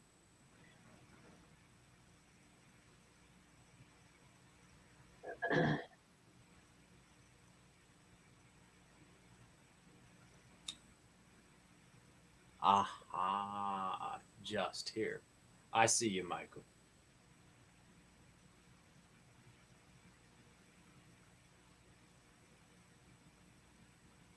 I am going to follow you on Instagram, Paul. For fact.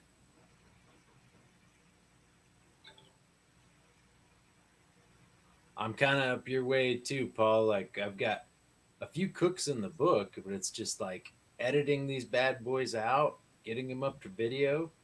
Sometimes it takes me a day or two before I can like get all those phases of the cook back in and order them back in together.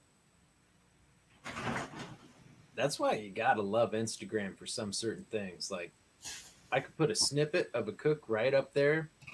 It's on and done.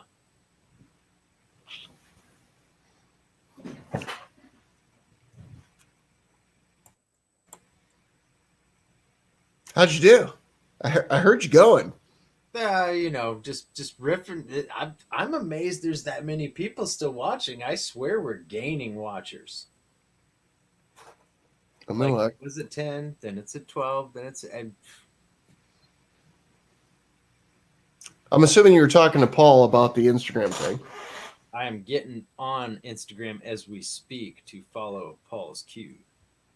Paul's a good guy. He lives outside of Toronto. Him and I are friends. Now, this is what I've got to ask you. It's like crazy. Are there a ton of Canadian YouTubers? Ton of Canadian YouTubers in the cooking world, or a ton of Canadian YouTubers? It seems like a lot of cooking Canadian YouTubers. There actually are. I'm trying to figure out how. Paul and I literally had this conversation. I don't know. You might have been there last night. Paul and I had this conversation last night. Are you up late or are you up early? And Paul's answer was, I'm up early. When we were on till like fucking 6 a.m. So now, Paul, my question is, are you up early or are you up late again?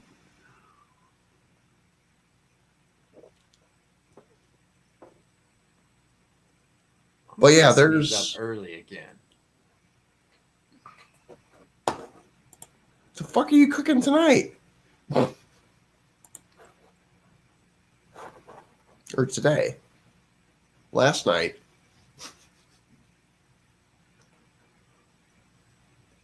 I'll be honest with you, Joe, is that probably some of my best friends from YouTube are Canadians.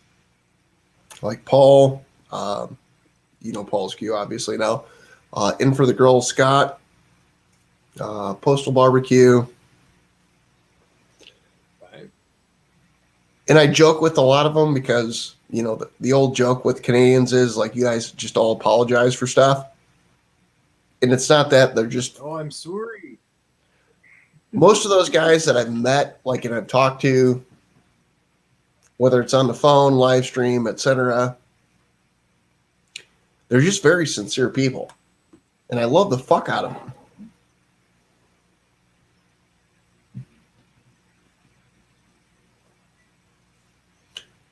Paul, why the fuck are you up at 3:40 in the morning? Oh, you probably got to go to work. It's Monday. These are people with regular jobs, unlike us. Hey, I'm just over here like, so here's there was two of these and there was two solid pieces. And I went up and went pee, and this one had like 3 pieces that didn't get punched out. And I'm like, I can punch these out real quick. And then I looked at the other one, I'm like, oh, there's a lot of pieces that need punched out. Not fucking happening.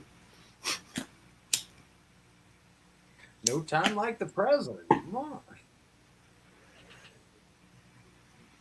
I tell you what, if Miss Jules was like, "Hey, I need this tomorrow," I'd be punching that shit out. But not when I'm doing it for funsies. A little different clientele. Oh yeah, I forgot. Paul took a bunch of time off.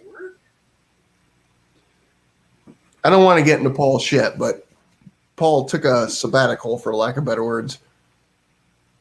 But I think once you get into that habit of when you get up is when you get up.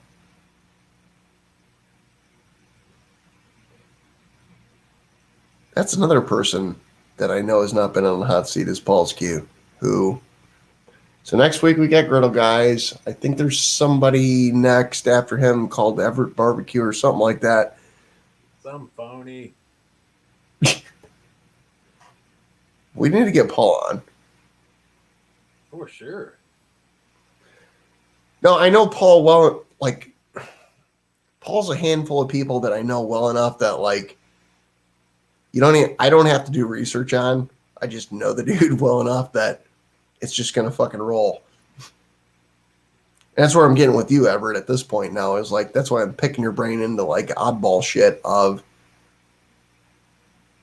like, I feel like you and I have been on, like, probably 6 to 10 hours of a live stream together total. So now it's like, all right, I can ask these questions that I feel comfortable enough with.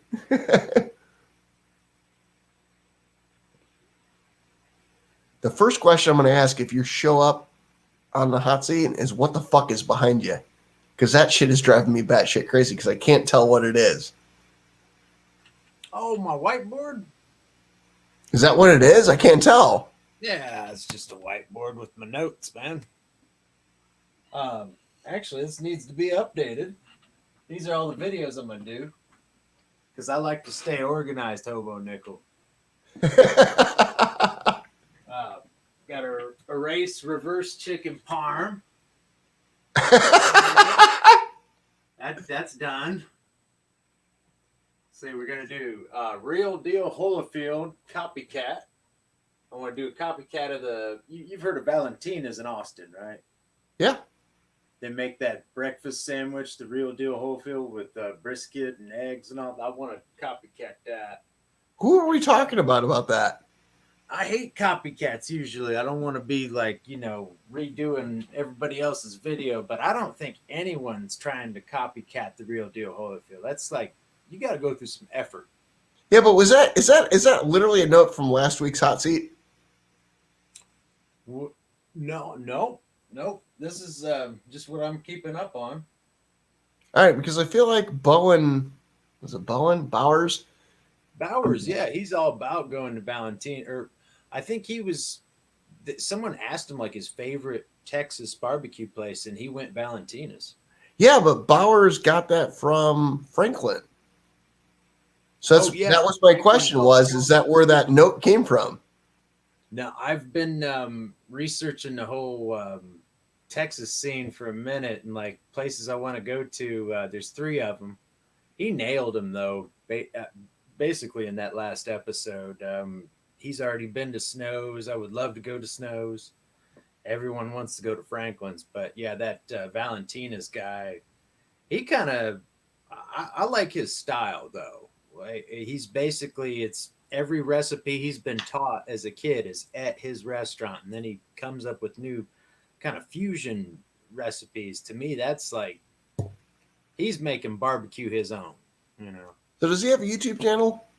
I don't think he does. I think they just do that trailer and like they've got like 3 big pits there too that are they're all named after like deceased rock star singers. But how'd you get the info? Off a video. It's I forget which one I watched, but there's like a special that's all about his restaurant and his brother. Like he's got a younger brother that works there. They're both from like the San Antonio area. And I think I saw it like a year ago or something. And yeah, when I saw that real deal Holyfield, it's like I would just drive to Austin just to have that. Like that looks badass. All right, I'm gonna have to do some research on this. Number one, I want to pick your brain on what you know and how you found it. Like, this is what I'm really happy about tonight. Like, you're making my day. Of Rob's gonna be pissed because he went to bed, and I'm doing pre-research, for lack of better words. I think Rob's just always going to be pissed that he went to bed early. It's not that. It's a, and I'm going to take a step back here. When I first did the hot seat, like, you have to learn how to understand people. Then you have to understand how to get information out of people. And that's kind of like a fucked up way of saying it. But then, now that we're on the third rendition of the hot seat, for lack of better words, I got you on here now. We're in our own little 7-hour and 40-minute, 30-second world. And now it's like, I have free access to poke this guy like a fucking voodoo doll and get tidbits out of him that there's 14 people watching. I can poke these little tidbits and get information and going, okay.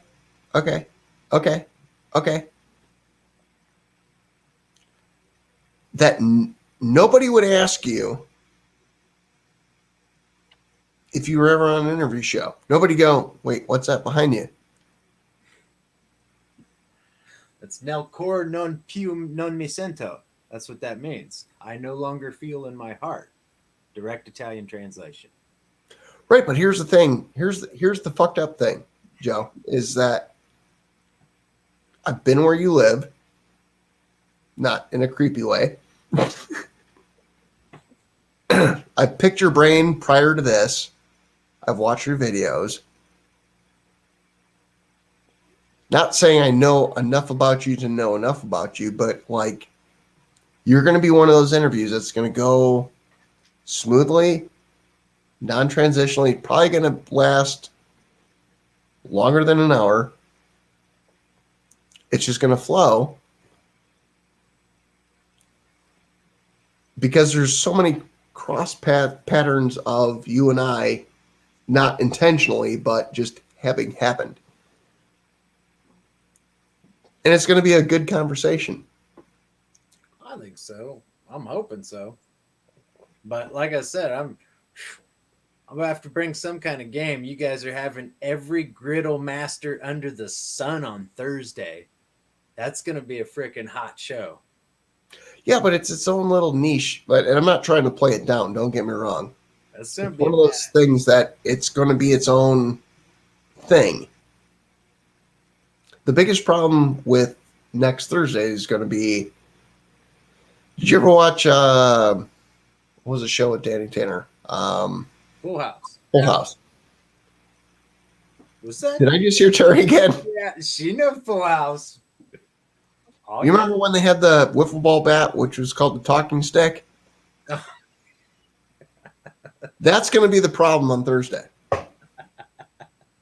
Who's got the conch? It's going to have to, and that's the hard thing when you get more than a couple people on a show, is that you have to have,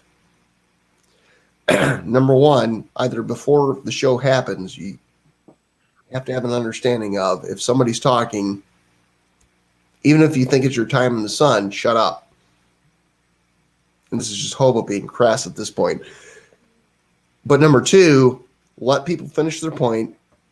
And then when you're done finishing your point, shut the fuck up and let somebody else make their point. And that's the problem. Don't be a Keith. Yeah, but even Keith knows when to shut up. And I think, Terry, you've beaten it into him because he's gotten, I don't want to say better at it because now I'm going to look like an asshole. But it's like, you got to know when to talk, when to suck back, etc. Why are you up again, Terry? not going back to bed. I've been sitting here listening to y'all. Well, now I'm scared. I stay up on the weekends because I have to get sleep on Monday so I can go to work Monday night. Me and Joe can't be that entertaining to watch or listen to. That's home too, so. No, it's like anything. It's like, so Terry, you and I have met, and Yeah. I've been to your all's house, and it's like, you guys have 50 people over, or whatever the number is. Like, people learn, like, when you're in real life, you learn when to shut up and when to talk, and like, it's common courtesy, for lack of better words. But when you get in a live stream, like, people don't know how to do that. Yeah. Like, it's fucking insane. It's like, who's going to talk next? And just everybody starts at once. Well, I think the problem is most people are worried about dead airspace. Yeah. So it's like, oh, I have to keep talking. It's like, you don't have to. Like, you say something, I say something. We can sit there for 20 seconds now and be dead airspace, and then Joe up here will say something. Joe, have you actually met Terry? No, I haven't had the chance. Hey, Terry. All right. Now, are you the one from, you was telling me was from Indianapolis? Yep, I live on the east side of Indy. Oh, cool. Washington Street. Exit. US 440. There used to be a little like a drive-up restaurant. They used to roller skates there years and years ago. Dog and Suds. Was that what it was? Yeah. Wait, you had a Dog and Suds? Dog and Suds. Yeah, you'd have the girls on the roller skates. They'd drive out, give you root beer and hot dogs and burgers. So that little small town in Southern Illinois that I lived in, as far as I know today, Dog and Suds actually ripped the dog logo. It was something from Disney. I don't know if it was Goofy or whoever it was. The Dog and Suds in Robinson, Illinois still has the same, last I knew, still has the same dog on there, and there was lawsuits being happening. Oh, jeez.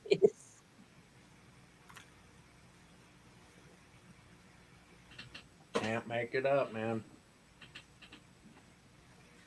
I don't really even think we have any of the Dog and Suds left up here.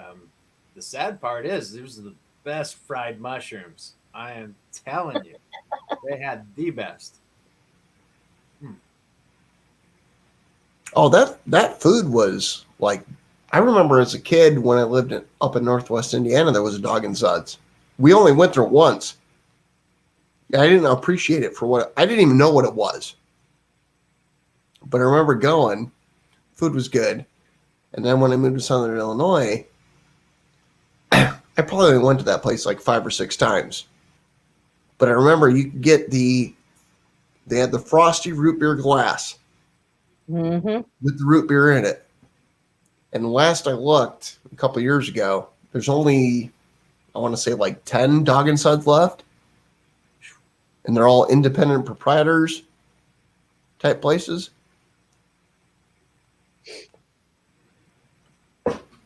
No, I miss them a lot. Basically, right up the road where I'm at, I wouldn't even have to get into a car. I could just walk up to the Dog and Suds. And I mean, after how many ever, it didn't matter how many pops I've had. I could just go get a burger and walk up there. That's it's probably just a good thing it's not up there anymore. Right. I'd be a mess. Who would have thought 7, almost 8 hours in, we would have me, you, and Terry? The kid came ready to say, go out there and talk to Hobo. It's like, just leave me alone. It's like, That's why we have this many people left. Like they lasted for the real. There's still 14 people watching. oh, Lord. I don't know who the 14 people are. Michael. I know Jules and Michael Kelsey are two of them. Are you related to Joel Kelsey, Michael? I'd like to know. Jules is related to Roy, her husband. Beyond that, I don't know.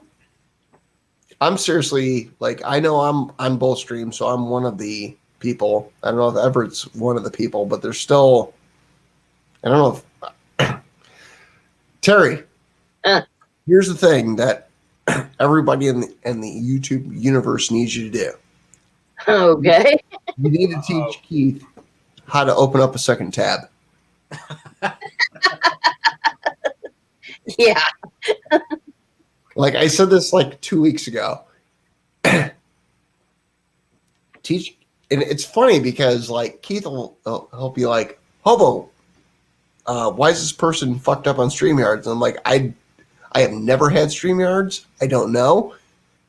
But I've learned so much from him and other people of dealing with StreamYards that I know the answer. But like I've had a lot of people like Keith has said, like, hey, I'm on your StreamYard and I don't know how to hop off. And it's like you can have multiple tabs open. Yeah. Yeah. It's like there's a plus sign right next to where you're on. You know, as often as he's on the computer, you'd think he would know that. But I appreciate Keith for being Keith. He doesn't. It's like he had to have a smartphone, so his sister gave him her old phone. He don't do nothing with it. He wants a picture taken. He says, "Here, take a picture." It's like, really? Yeah, but that's good in a sense. Like it's everybody gets to a point in their life where they're like, I'm done. Yeah, but he's too young to be at that point in life. Yeah, but people get that way musically. Like, all right, after 1970, I'm done. After 1980, I'm done. After 1990, I'm done. Like me personally, I'm like, after 2008, and I'm arbitrarily picking a number, like I'm done. Mm-hmm. And somebody was talking about, it was Carrie VHick. And she's like, oh, my iMovie thing. And Booker's like, oh, ask Kobo. He might know. And I'm like, I have no fucking idea. I've never been an Apple person. I don't know how this works. Is what it is. Mm. I mean, I don't know that much about computers, but I mean, I know enough I can work my way through something if I have to. Right. And then if I can't figure it out, I call my son.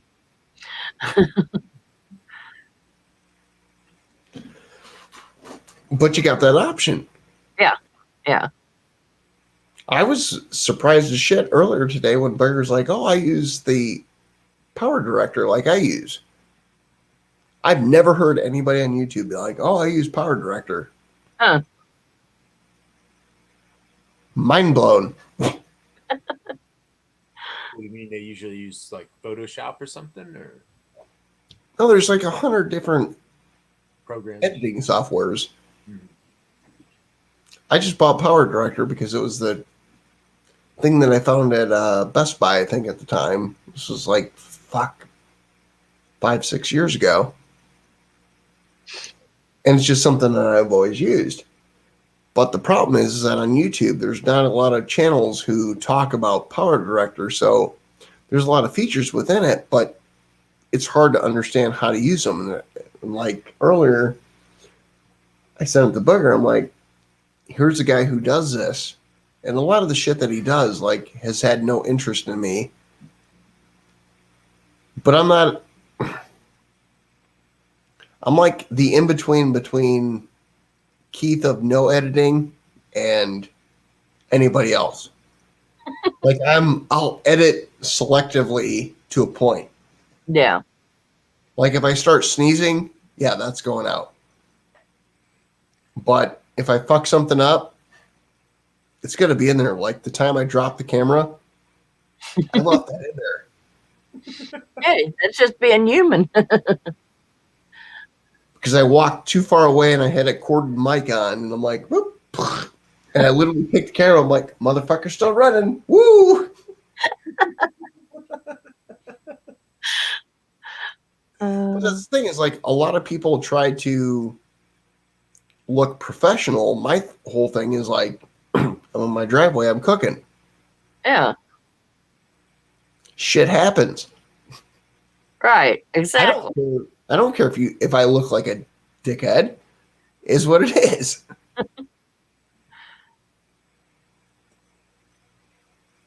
That's kind of what I like about the last video I think I saw of yours. The very beginning of the video starts out like, "Hey neighbor," so it's like, "Hey, Yeah, dog." that shit drove me crazy. It's like, dude. So Joe, like, I used to film in the backyard, and then I got a new neighbor, and they had a dog that they kept in the back room that I didn't have to make a sound. I could just walk out, and the dog could smell me and be like, "Yip, yip, yip, yip, yip." And that's how I ended up in the driveway, because I'm like, I can't fucking deal with this dog. And then I'm in a flight pattern, kind of like Drill Sergeant, where there's planes that fly over top of me all the time. I can deal with that. But the video before the video you're talking about, I did, and my neighbors had DoorDash, whoever, show up, and this fucking lady's transmission is about to fall out of her car. And it was the same way. It was like, time out. Going on. But the last video, what you're talking about, was like, I sat there, I'm like sitting in the driveway. I got my phone or my camera propped up on a chair. And it's like, everybody I know, like, hey, horns honking, whatever, howdy. And I'm like, I fucking hate my life. Like, what do I do here? I'm not moving all this shit to the backyard. Not happening. It's the best. Everything that could have gone wrong just basically went wrong. Right, but you have two choices. You can cut that out or you can accept it. And then anybody that does YouTube can sit there and go, you know what? That shit happens to me too. I appreciate this moment. Like, It just shows you being human. I mean, things happen. absolutely. And that's the thing is, like, a lot of people try to like make TV or movie type stuff. And I sit there and I go, you know what? I go out my driveway and here's the fucking bullshit I have to deal with. And it is what it is. Now, do a lot of people not like that? Yes, I understand that. They're looking for cinematographer, perfect fucking bullshit. That's Right. fine. But I also know that there's most people who are cooking are sitting there going, you know what? My neighbors drive by and they honk. Or this happens, or that happens. And I literally, most of the time, can't plan this shit. It just fucking happens. It's not like, oh, hey, y'all want to drive down the street? No. It just fucking happens. You got two options. You can either cut it out or you can be like, hey, Steve. Hey, Julie. Hey, whoever. It's really weird. Y'all decide to leave at the same time. The one time in 2 years that I made a fucking video. He's out. Let's go. Right. That's what it feels like. I've been waiting on you. And that's why I stopped making a lot of videos on YouTube was like the shit that goes on in the background is not worth the fucking hassle of dealing with. Like I have a couple videos, and I know Keith knows about one. I made a chuck roast where, and it has nothing to do with that. It's I got too drunk to do the ending. I couldn't do the tasting. I'm like, nah, putting face to my forehead. Like, ain't fucking happening. Or I had a video where I literally got swarmed by a swarm of bees. I tried prep. This was back when I was in the backyard, and I tried prepping it, and I'm like, there's all these fucking bees. So I moved to the front driveway. They all fucking moved over. I'm in my car eating these fucking chips from where my dad lives in Michigan. I'm like, I can't make a video because these fucking bees, but here's a review on some chips. I'm in my goddamn car now because they can't get in. Brutal. They wanted to share your chips. Yeah, but I was just trying to cook a fucking piece of meat. Well, what are you gonna do? Like, you're just beating fucking bees off you. Shit.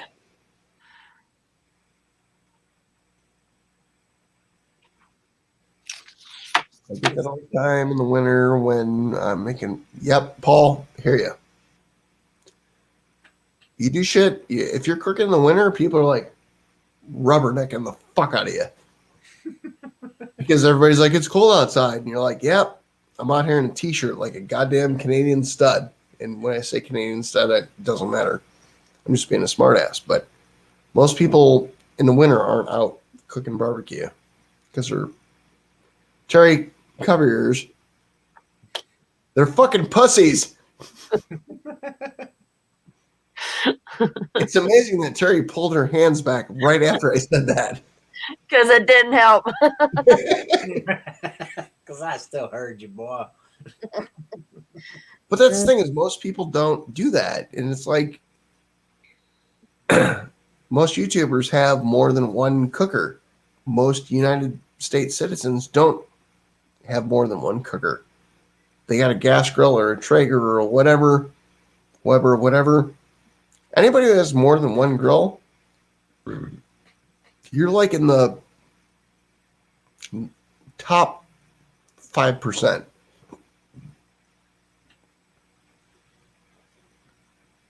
I've never looked at myself as a top 5%er before.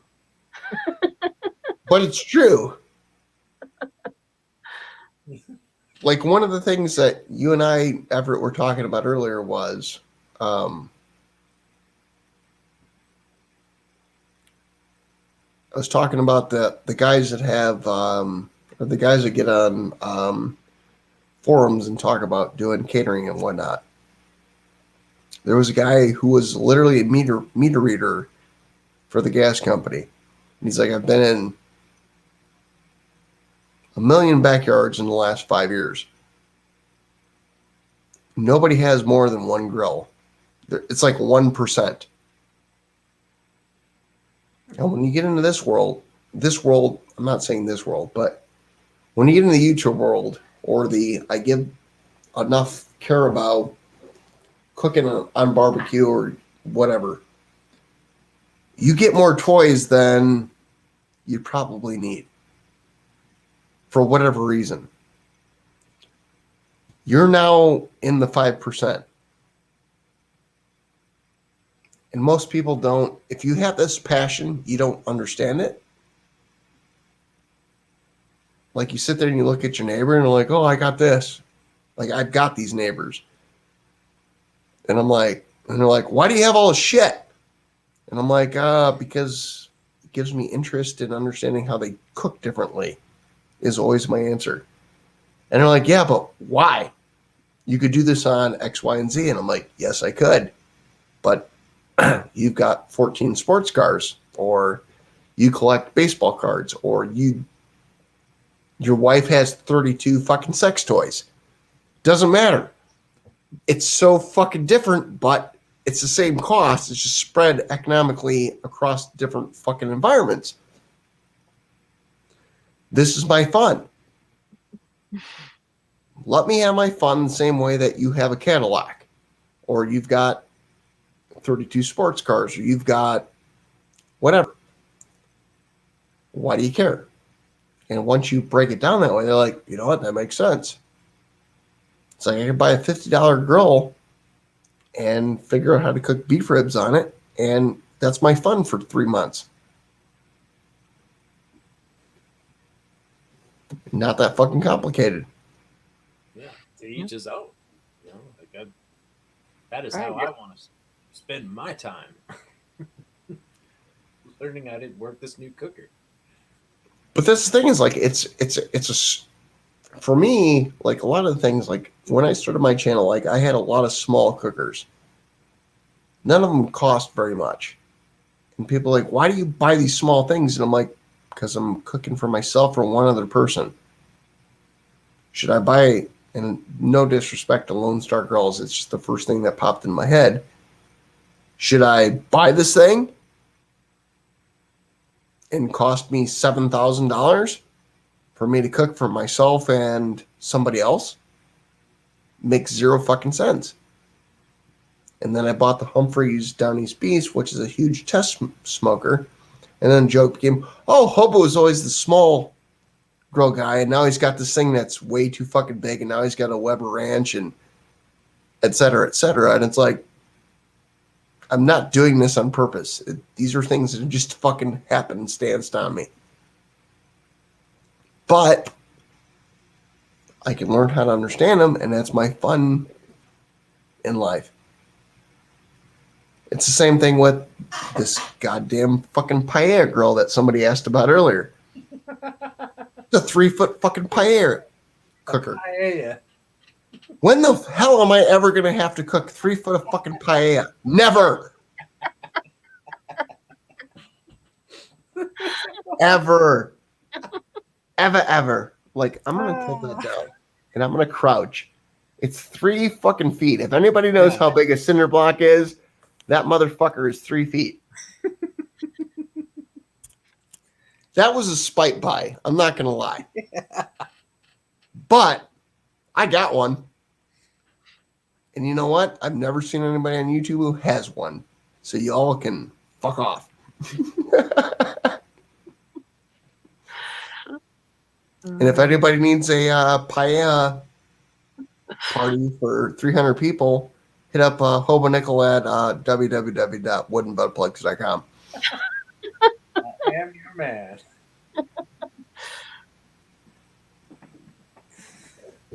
Yeah, that grill reminds me of Goodfellas when Joe Pesci's giving Spider all that. That cast on your foot is bigger than your bleeping head.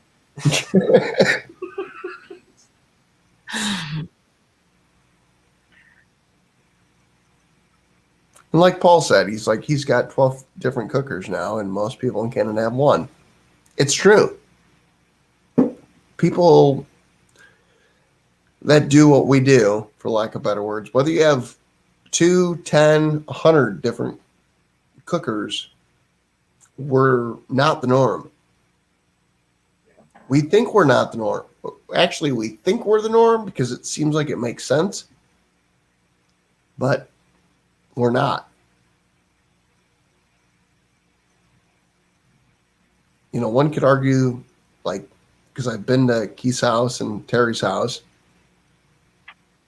Keith has a metric shitload of fucking cast iron on that fucking thing. And the only way I can describe it is walk in the side door, make 2 rights, and you're looking at it. At least last I knew. Yeah, it's still there. Same spot. And most people go, that's a lot of cast iron. A lot of people would go, this motherfucker has an actual thing from a store that Lodge made. Yeah. It's like a Lodge rack to hold the shit. Yeah. It was a display at Rule King. They were going to get rid of. But that's the thing is, like, it's one thing to have that much Lodge. It's another thing to have the rack that you display it on. Yeah. I personally, the first time I came over to y'all's house, was like, holy fuck, this dude's got the fucking display thing. That's cool as shit. Most people, and probably Terry, I'm assuming, was like, because I don't know the backstory. This is one of the few things I don't know the backstory. I'm assuming Terry was like, why the fuck is this in our house now? Yeah, pretty much. They were going to get rid of it at Rule King. They were going to throw it in the trash. He says, "Oh, I'll take that home." Here he comes home with it. I hate the thing. I wish he'd get rid of it. See, I knew that was going to be it, but It had to be the addendum of like, I don't like it. but the thing is the fact that that exists still is so fucking cool to me. But we live different lives. I mean, it is pretty cool because all you got to do, you don't have to dig through the cabinets to find the pan you need. You can just go. But it's just, I don't know. I think that space could be used for something different. So Terry, I don't know if you ever saw this picture. I did No. it on wood. That's cool. So that rack is in the background. Okay. Gotcha. That is cool. Yeah, that's a real cool picture. I'm trying to keep up on the checks. I don't know whether I need to bitch slap Michael or not. He keeps coming in and out of like things.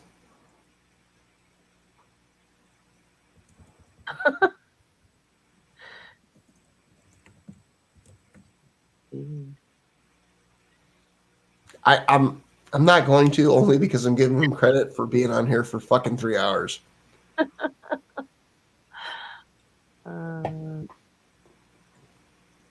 You cannot slight this man persistence. That's just fact. Yeah, but I also have to look at this if and Terry, I'm taking you out of this. If Everett and I were a female, and this guy just kept trying to push it a little bit deeper into us, would you accept the persistence, or would you be like, all right, we're done? That's like the line that I'm arguing here. I'm trying to be a fair moderator. A line got crossed a couple hours ago. It got resumed to being cool. I just don't know the guy.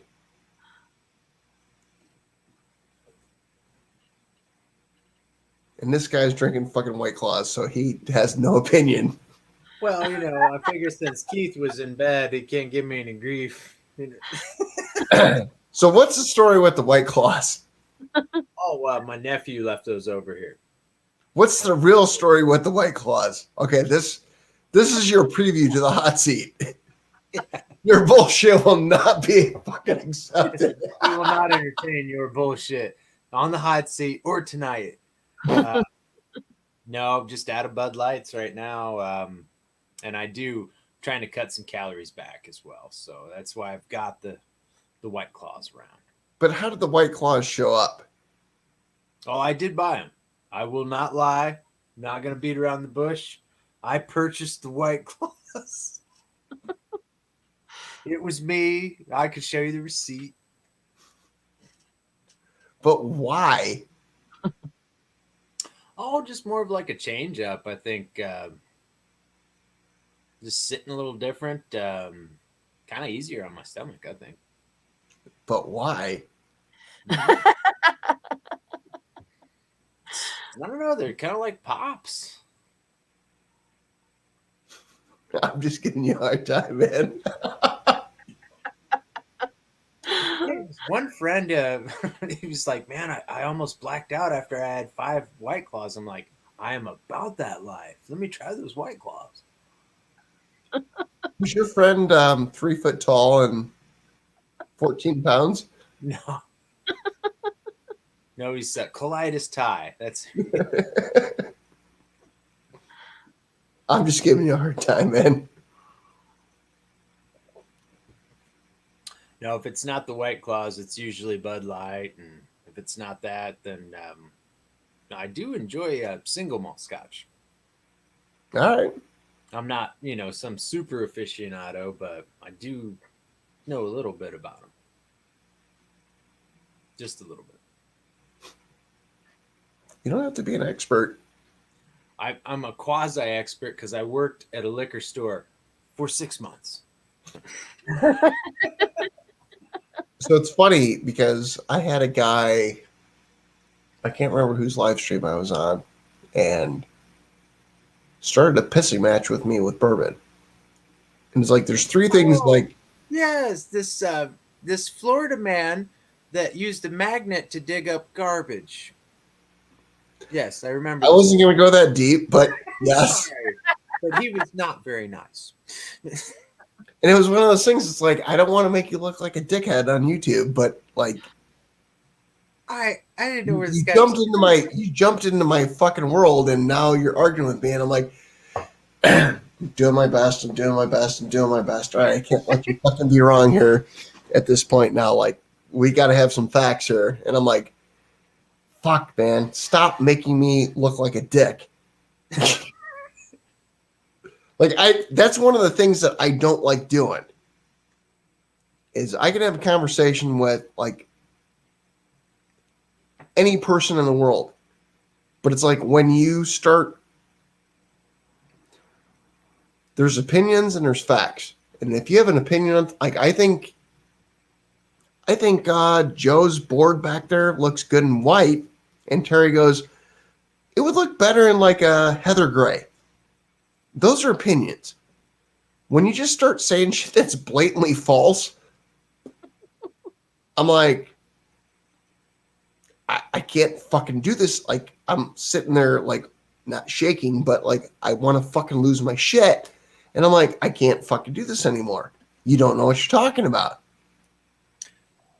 This guy was like seeking out some sort of pissing contest. It was odd. I don't know. I had to stop watching that one because it was sort of like, man, are you happy with yourself? I mean, who are you trying to prove this to? You or someone else you know? I mean, that's what's weird is that you say that because you have you literally have no reason to fucking say that other than that's how you viewed it. And that's how I viewed it. And I was like, is this guy trying to start a shit war? like looking for an argument to get into. And it's like, I forgot more about this than you know. And I was just like, I got to a point where I'm like, I have to get up. And I think I bounced off of there because I'm like, I got to get out of this because this is not healthy. Mm-hmm. Terry's drinking more. Is that a little vino? Mm-hmm. All right. Sure. Now you I like making me want to get a little Cabernet out. I'm just going to laugh if Keith hops up and fucking rips a hams open, which I know he doesn't have any hams, but it's like, morning, motherfuckers. And I'm going to be like, oh, fuck. Here we go. Now we're in for it. I don't know how you drink that nasty shit. We've hit 40 chests at this point. I think Mrs. Broom Owner cut Rob off of the hams. That's what I know. Rob's not allowed to have more than a handful of hams. So apparently he doesn't do well with them. I've literally only had hams once in my life, and that was at Terry and Keith's house. I didn't think it was that bad. And I literally made that statement, and Jeffy was sitting next to me, and he's like, "What the fuck's wrong with you? That shit's fucking goat piss or some whatever Jeff would say." I'm like, it's not that bad. Like, I'm not saying I've had worse beers or better beers, but like, it wasn't that bad. Well, what is it on par with? Like, where do you think it stands with like PBR? I'm not a beer guy. That's my problem is I don't, if you ask me about bourbon, I can give you that range. Beer wise, like beer's beer. Like Coors. Okay, let me take a step back. Any Budweiser product I can't do. It gives me a headache. You sound like Keith. You can't drink Budweiser either. Huh. And I know Keith has talked about, is it rice in the beer? I can't remember what it is. Yeah, I think it is. Well, yeah. He says that's what causes that headache. I'm one of those people who gets that headache. Now, take Budweiser out, like Coors, PBR, and 2 years ago, I got into craft beers. I'm trying to understand what the fuck everybody gets out of it. I got it. 99% of them I didn't like. I don't like IPAs. Like, the shit tastes like grapefruit. which you'd sit there and go, oh, homo, you drank squirt. You should like grapefruit. Don't like fucking high or hoppy IPAs. I like grapefruit with my bourbon. I don't like grapefruit in my beer. That being said, like I have a handful, like a very small handful of beers that, like there's a key lime pie beer that I can't remember where it's made, somewhere in the East. I love that shit. They stopped making it the year after I got it. Like I could drink that shit 24/7. Key lime pie. It tastes like key lime pie without the sugar rush. I could see Like it's really, to me, it's really good. But I'm not a beer guy. Like my ex-wife sent me a text because I kept posting on Facebook. I'm like, here's the beer I'm drinking. Here's the beer I'm drinking. She's like, are you getting drunk in bed? I'm like, kinda. maybe. And she's like, I'm fucking loving the life you're living right now. But it was one of those things of, I'm just trying different beers. I'm sitting here watching Law and Order or whatever the fuck it was on TV. Here's the beer. Here's the picture. The TV's in the background. The White Claws are healthier than beer. It's pretty much water, right? Is what Michael Kelsey says. Everett. Good thing this is late at night. In the morning. I'm not, yeah, or early in the morning, you know. Jump back on those Bud Lights, no one will know. We're going to delete this stream later. I don't know that Keith knows how to do that, but you and Terry need to keep yourself occupied for 45 seconds. Now this will be in perpetuity. Exactly. Well, what kind of wine did you dig up there, Terry? Josh and Babe sent me a bottle from the Thin Vine Wine Company. Oh, cool. And it is really good. Some of that California wine. Yes. Yes, yes. But yeah, I like wine. I like bourbon. I'm not a beer drinker. I don't care for beer. I got to be in the right mood for beers. And with me anymore, it's about food. Like, if it's got to be paired anymore. Like, if I'm in the mood for some wine, I'm eating pasta. Oh, yeah. You know, it's like it just has to tie in together anymore. Or like if I'm eating something, it's like, yeah, the last thing I want is beer right now or Right. anymore. Right. Yeah. I mean, I can drink High Life every now and then, but it's got to be good and cold. But other than that, that's about the only beer I'll drink. I just never cared for beer. Yeah. Well, and then, I mean, some beers are just so particular. Like, I used to be in the IPA craze, like when all these micro beers came out and all this and that. I got swept up into that, and man, I had to give it up because not only am I just getting like a giant gut from those IPAs, but like they will break your bank. Yeah. Oh, yeah. Expensive as all get out. And yeah, I got into a bad rut of like either I'll go to the brewery to get a bunch of growlers of these things, or I'll be buying the different craft beers and all expensive stuff. And it's like, you know, you just spent $50 and you've got maybe 4 6-packs to show for it, buddy. It's like, wow, what are we doing here? I'm really doing this backwards. Yeah. That's where I think wine drinkers have it figured out, though. Especially if you get like some wine that you really know how you react to it, how you like it anymore. Yeah, I'm definitely warming up to wines. But I like wine. I've gotten drunk on wine a few times. Terry likes Elijah Craig. Don't get it wrong. Oh yeah, I like bourbon too. Yeah. Oh yeah. Single barrel Elijah Craig. What do you got, Elijah Craig? I don't remember. I brought her a bottle a couple of years ago. Well, I didn't bring her a bottle of that. I brought a bottle of that for me to drink. And it was think it was a family size bottle. It was I didn't good know how size. long it would sit there. And I got Ubered back, and then like 3 weeks later, Keith's like, Terry keeps drinking this fucking bourbon you left at our house, and you're turning her into an alcoholic. And I'm like, I didn't I didn't turn anybody into an alcoholic. I just left what I had. Yeah, it turned me into that bottle lasted a long time. That shit was good. He's bought me a few different kinds since that bottle's been gone. It's good to expand your horizons. Yeah, it's not turned into an alcoholic, it turned into an aficionado. There you go. So Everett, you know what the funny thing is like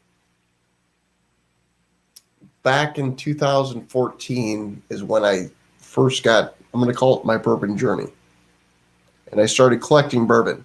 And I got to a point where like I had 75 different bourbons in my kitchen because I had this huge like display thing, not like a cast iron steel display thing, but like a shelving unit. And then I was like, they don't all fit here. We're going to move down to the basement. I bought a couple shelving racks. And I got to a point where I had over 200 different bourbons. Like I had 84 gallons of bourbon in my basement. The weird thing is people would come over, and when I had like 5 or 6 different bourbons, they'd be like, you're an alcoholic.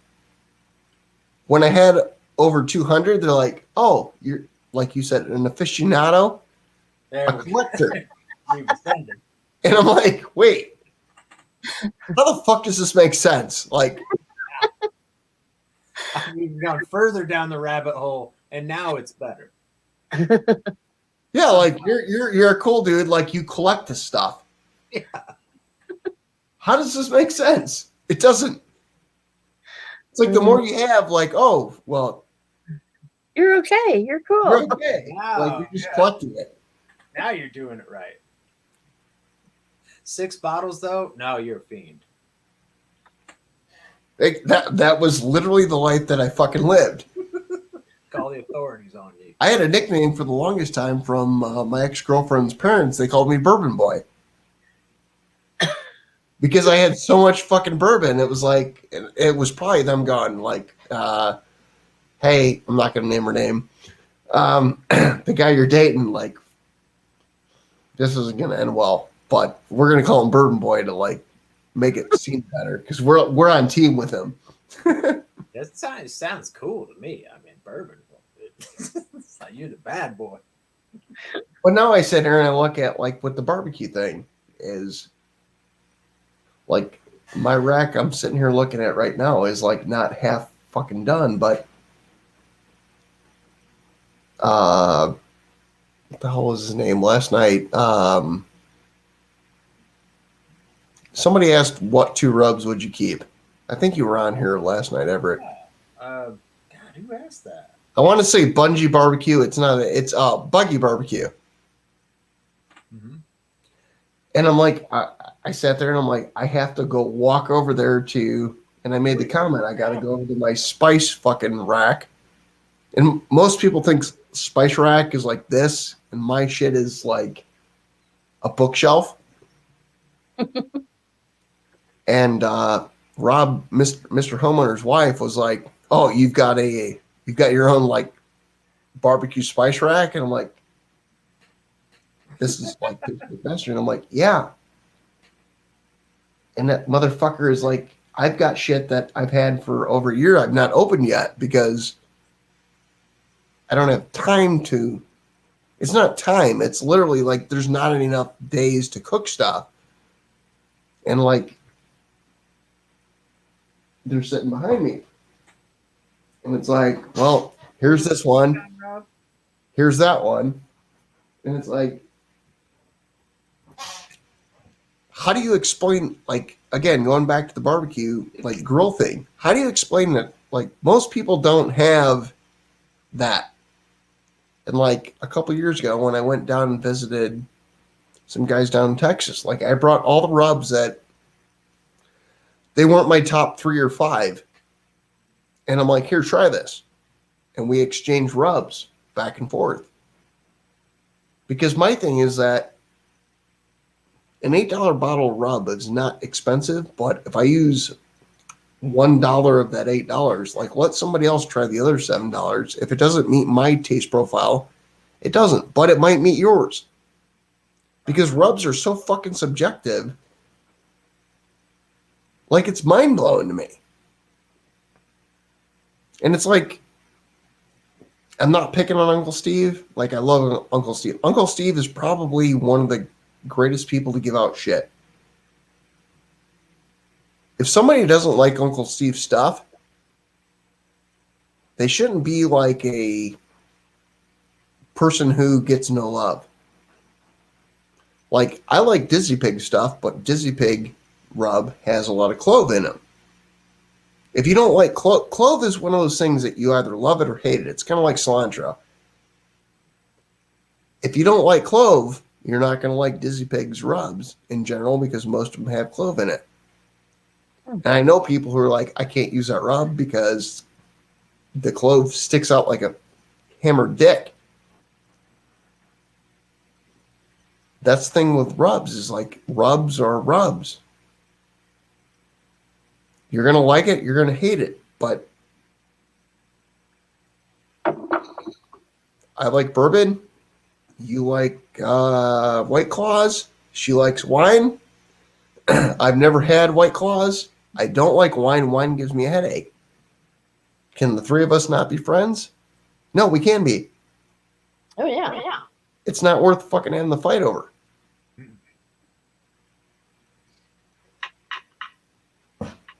And like Paul said, he gives rubs away for people to try.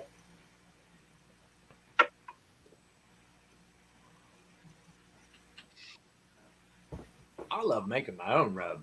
That's half the fun to me.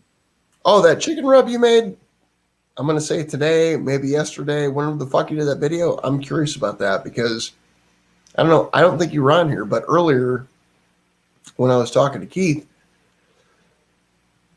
I want to say the second or third time you pulled the fucking lid off, I sat there and I went, because the sun had gotten down to a certain level. And they're one of the most popular chicken videos, if you YouTube search it, is this lady who literally scorched the fuck. These things are meteorites. I think you were telling me about this video before. And when I watched you pull the lid off the muchacho, I sat there and I'm like, this motherfucker torched these bastards. Yeah.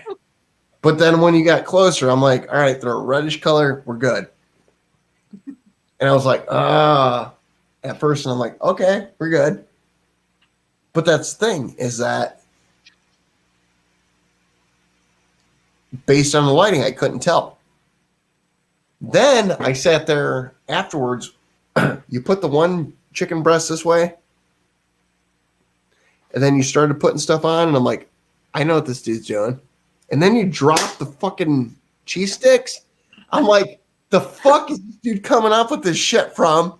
And then the bacon hits, and I go, I already know there's going to be another fucking piece of chicken. He's making a goddamn. I knew it. We're double down. I knew it right before you put the. I knew it before you put the chicken sticks or the cheese sticks on. When you put the cheese sticks on, I'm like, this motherfucker, really? And then I'm like, all right, I already know there's bacon. That's going on. And then I'm like, the only way to finish this is to cap it off. I'm like, I got him. Yep. But I sat there and I'm like,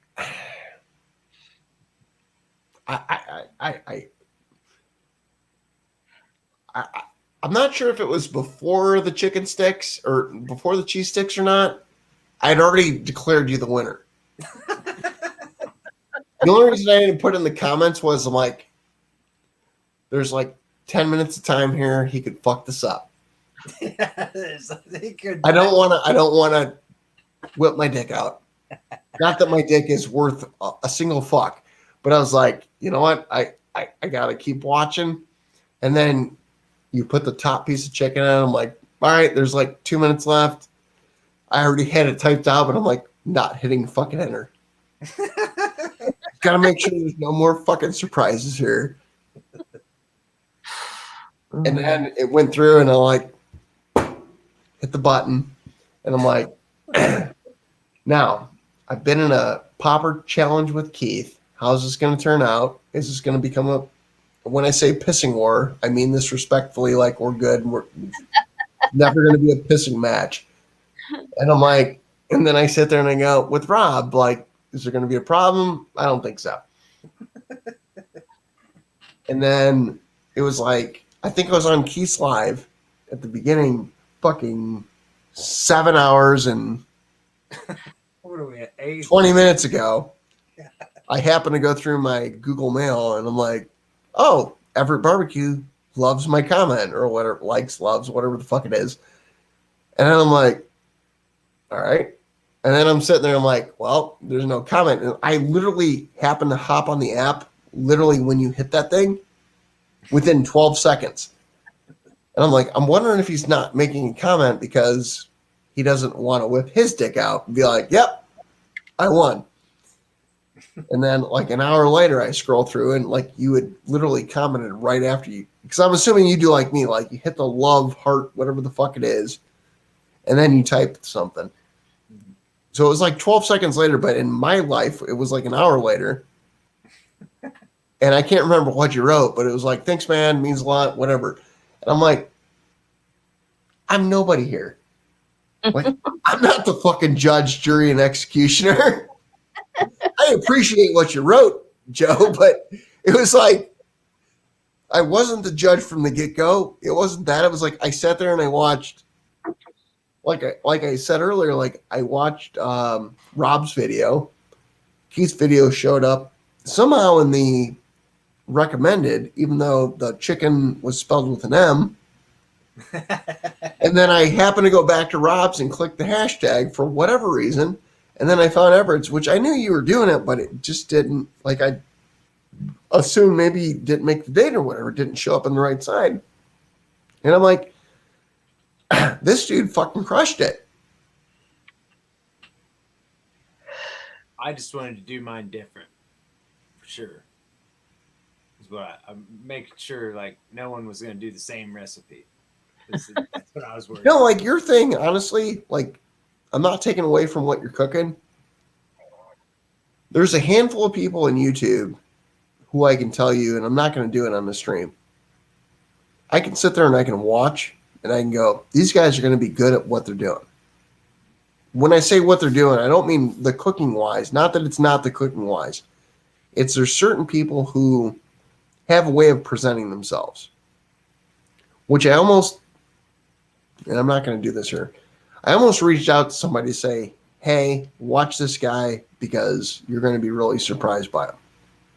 And Joe, I'll have this conversation with you outside of this. But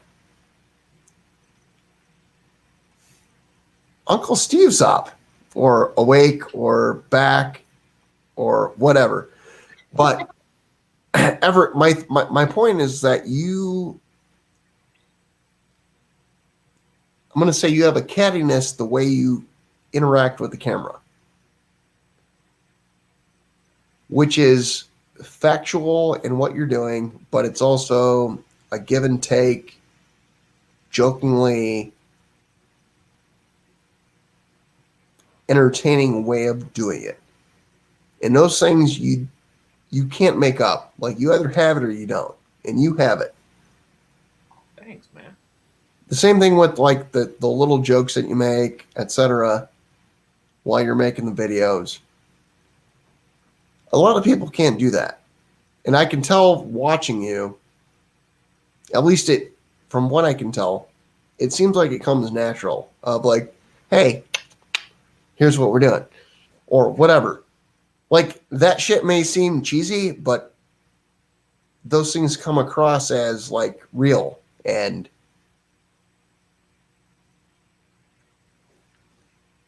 I don't know how to better like say it. Like I don't want to pin you in a corner here. Like, Hi, Steve.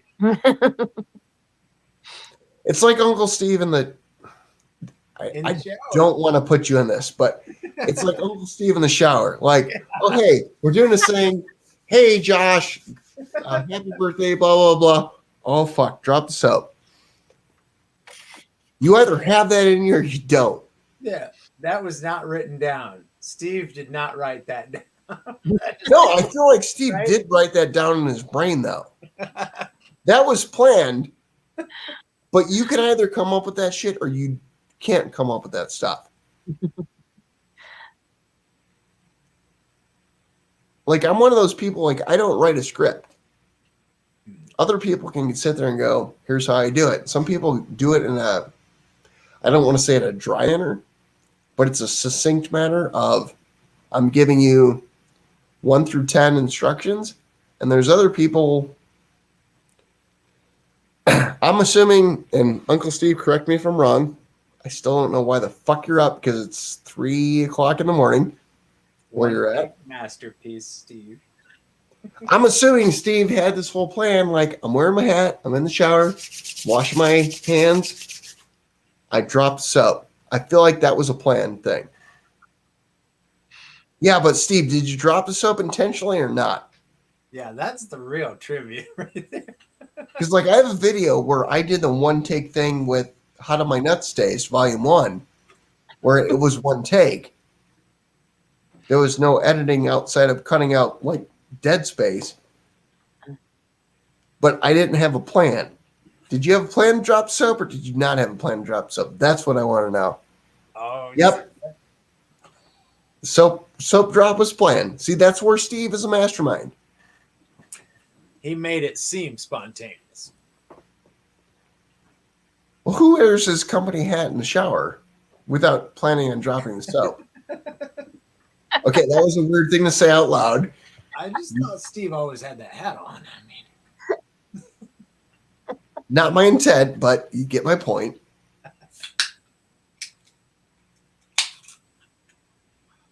This Everett's 42nd Truly. Or White Claw, my bad. Oh, now he's literally showing up. No, it's White Claw. It's not Truly, bitch. wait, where's my White Claw tattoo? That might be something you should do. Never felt strongly enough about anything to get a tattoo. I unfortunately can't say that. Uh-oh. It's not that interesting. The only thing I'm glad that I never got tattooed on my body was assholes never die. Well, one thing I'm definitely the only thing that was ever close, like Leprechaun TV and I would be brothers in the Mickey's malt liquor category. Like I was this close to getting a Green Hornet. And I think there's only one person that would appreciate that more than Lep, and that's my brother. It's all good though.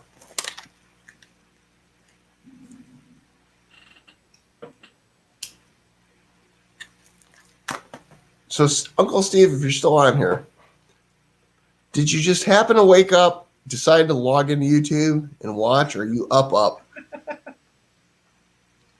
Because I'm writing a book on like how to like create a business, and I feel like if you say you're up at 3:50 a.m. on a Sunday or Monday, it's going to be chapter 1, Uncle Steve. Right after the prologue will be Uncle Steve, chapter 1. 17 people up watching. Yeah, like Uncle Steve said, who the fuck are the 17 people watching? Because we've got Steve.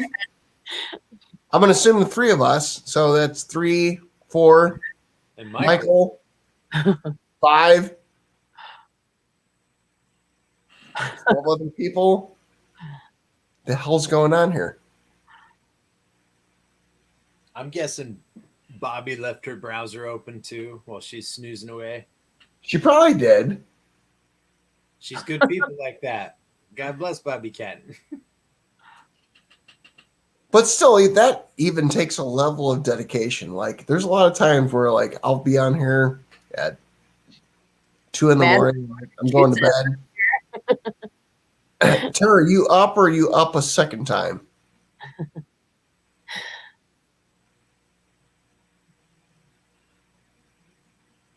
It's crazy. Steve, what on your YouTube do you need to clean up? Outside of the Josh and Babe video, like that's the most gratuitous I've seen you. Like if you were a sponsor of Hope and Echo Barbecue, I could be like, all right, like dude had to clean up some shit. Got him. He'd be like typing out like, I am not responsible for whatever this dude says.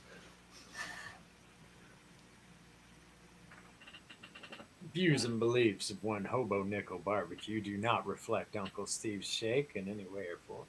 Right. I would literally put that on every bottle, Steve.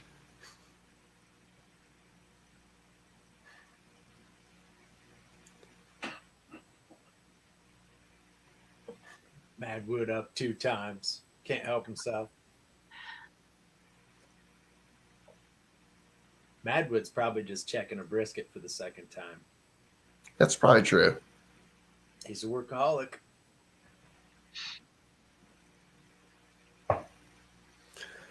I gotta go to the wood store tomorrow. Like I'm on an 1/8-inch fucking birch wood.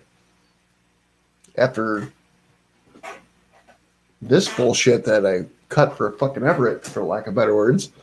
Yeah, I'd like it, just a little somewhere to set my drink. These White Claws don't condensate themselves.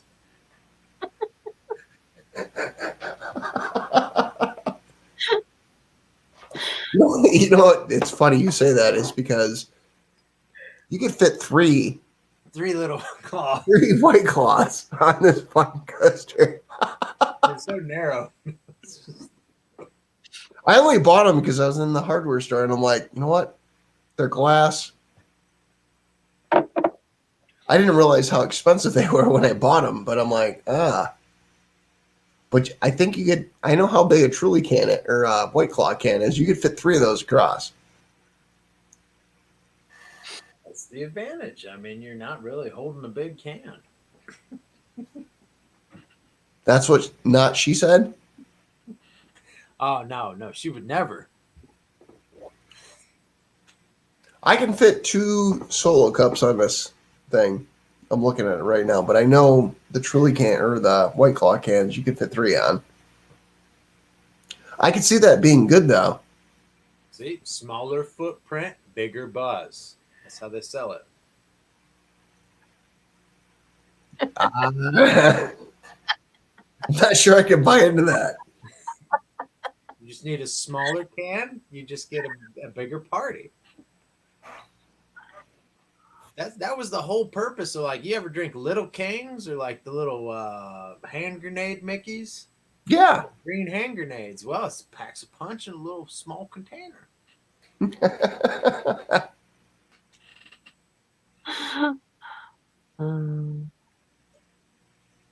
I know you guys have had Little Kings before. So there's a company that I can get here that is like got like it's like a Mickey's, but it looks like a Buddha can or a Buddha bottle. I can't remember what they're called.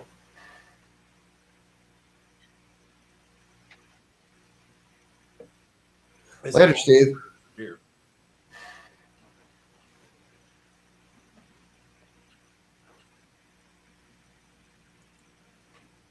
I feel like Everett's doing the Googling. Mm-hmm. I'm a Google master. If you tell me the name, I'll know what you're talking about, but I can't think of it.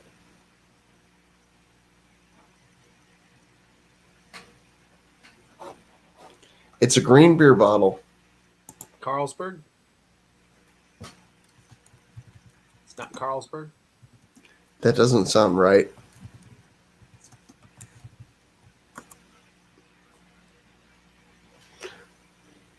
Bonham, Lucky Buddha, Enlightened Beer. Lucky Buddha Enlightened Beer. Well, this sounds right up my alley. It's actually not. It's either Japanese or Chinese. I can't remember. As long as it's green, I'm there. I used to have a big problem with anything colored green. Oh yeah, that is an awesome bottle.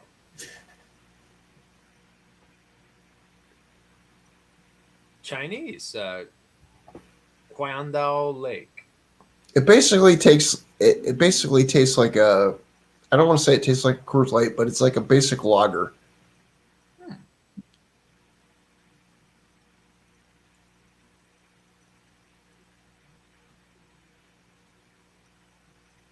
I can't believe Michael Kelsey is still. Wait! I just realized something, Everett. You figured out who Michael Kelsey is. No, I just realized that Terry is in the helm. Terry, if Michael wanted to be on the show, Michael, if you want to be on the show, hop up here. I can talk Terry into how to get onto the show. I didn't think about it. This stream just got new life. New life. All right, I've got a few more White Claws left. I don't have any more bourbon, but I can figure out. Like, I've got beers that have been in the fuck. It's going to be a shit show more than it's been a shit show. But Michael, if you want to be on the show, just type yes into the comment, and I can talk Terry into how to get you on the show. And you don't have to be a feels alone person anymore, Michael. And I'm not going to lie, I'm going to be way more drunk than to deal with any commentary that goes on in the chat. So I give Everett credit that he's like, I got all these fucking White Claws. It's fucking 5 a.m. I told myself last night, never doing this again. And here I are. I'm trying to remember. Like, I think it was about 6:30 or 7. I just flat out fell out in my chair trying to edit a video. And then I woke up and I'm like, they finally dropped the stream. I can't believe the stream ended. Here's the fucked up thing, Joe, is that I sit here and I go, all right, nothing good happens when you stay up till 5 a.m. But you're in India, so we're on the same time frame. Here we are, and you're like, keep running. I'm good. May even break out my bass at some point tonight. I don't know. Sure. Michael, I need a yes or a no. Sure is not a good answer. I love the addendum, though. It's like, are you really sure you want me to do this? Nothing good or bad can happen from that. Well, everything good or bad could happen for this, but like, let's just run it. I've got a full pack of cigarettes. I've got beers upstairs that I never fucking drink that I'm willing to do. If you're willing to jump in, it's a yes or no, Mike. I'm calling you Mike because I feel like we're friends now. Mm-hmm. Mm-hmm. We're already going short version. Terry, somewhere on the StreamYard thing in the bottom should be something that looks like somebody who wants to hop on. I'm not sure how to do it, but I'm sure you can figure it out. Well, there's an invite. No, it's not an invite. Like, it'll be somebody in the bottom part of the screen, like sitting there looking like me, but they'll be slightly smaller.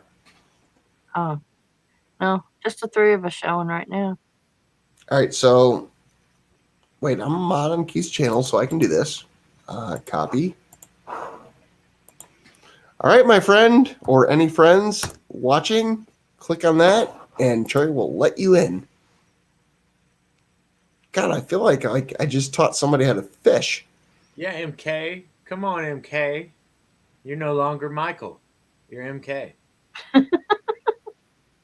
This can go bad. The only reason I'm doing this is because I can literally sit there and tell Terry, like, if this goes bad, murk somebody. Yeah, just be ready with the hatchet. All right. So while this is happening, I'm gonna go grab a whatever the fuck's in my refrigerator. I don't even know what's in my refrigerator. It's not gonna be good. It's gonna be shit beer that I didn't like before, that I'm willing to try now, and I might need one of these woodenbuttplugs.com bottle openers to open it. Shit beers. What do you think I'm on? No, my friend. Let me explain to you when I get back. Well, he's making fun of Rob for getting ditched with the blueberry Trulies. These watermelon White Claws are the bottom of the barrel as far as White Claws go. There's Never a had reason there's a bunch of them left.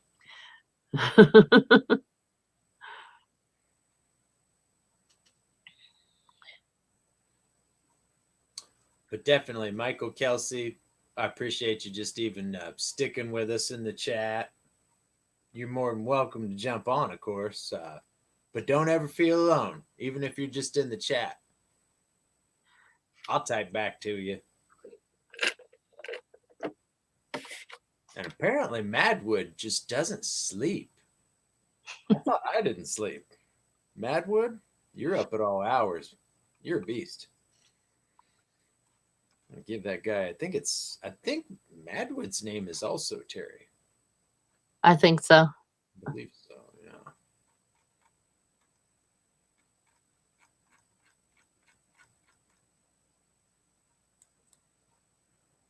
And he's back.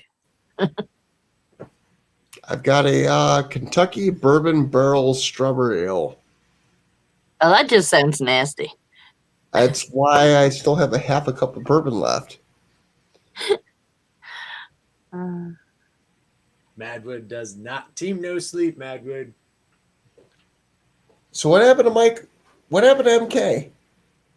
MK's like, I don't think he's feeling his oats. The link got put out there. But he could be at work and have internet access. I tell you, that happens to me a lot in a lot of these live chats. I'll be at work and just have no way I can like kind of get away from the desk. Yeah, but do you put sure question mark? No, I would not see. Now that point taken. Point taken. I would not put that in there. I feel like it would be like, no, bro, I can't at work. Bro, work.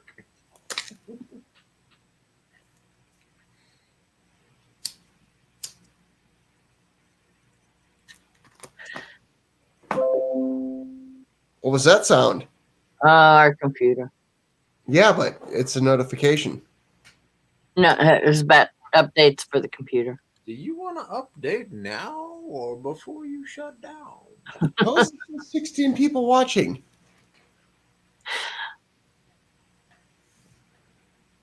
Who is watching? Somebody just put a fucking dot. Dot F5 something. I'm not sitting here getting drunk for my. Well, actually, I am getting drunk for myself. But I'm getting drunk because feelings feels. I'm giving Everett all types of fucking kudos for 5 hours. I'm roughly guessing from what I can remember. I forget when I jumped on, but no, We're pushing 5 hours. all I know is I got on, and as soon as I got on, Rob jumped off, and I'm like, oh, I see you, homeowner. Take the hit. I could take the hit, Rob. Everett's erased shit off his dry erase board. Yep, reverse chicken parm is off. Actually, yin yang method, that's gonna get off. That's just between the two of us. Yin method's about to break. It's gonna break the internet. What needs to be on the board is in that blank space, Maxine's Chicken and Waffles.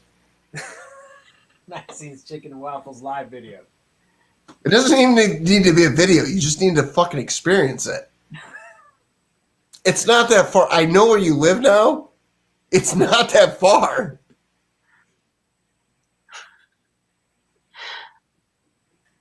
There it is. I'm telling you. I'm going to go on their website right now. I'm going to tell you what to order. There we go. See, the ones in blue have already been shot. Those are just in the can. Red still needs to be shot. Got these budget burn-ins crushing the internet. All right, I'm looking at the menu. Madwood did a dot, an F, and a 5. Extra credit, Madwood. Are you not going to show me the options? Maxine's, your website is making me mad.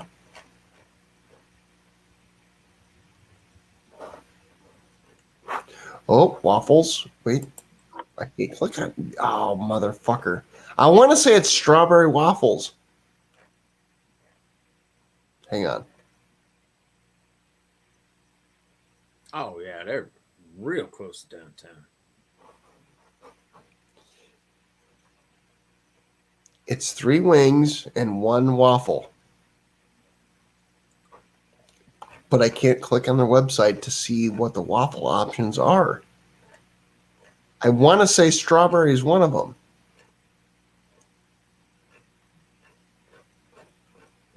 3 Southern Fried jumbo chicken wings and an original waffle. Dude, I'm not lying to you. Like, I will state my life on this. I'm not even fucking with you. I will wake up tomorrow dead. Dead. Even if you get the basic waffle, you're gonna be fine.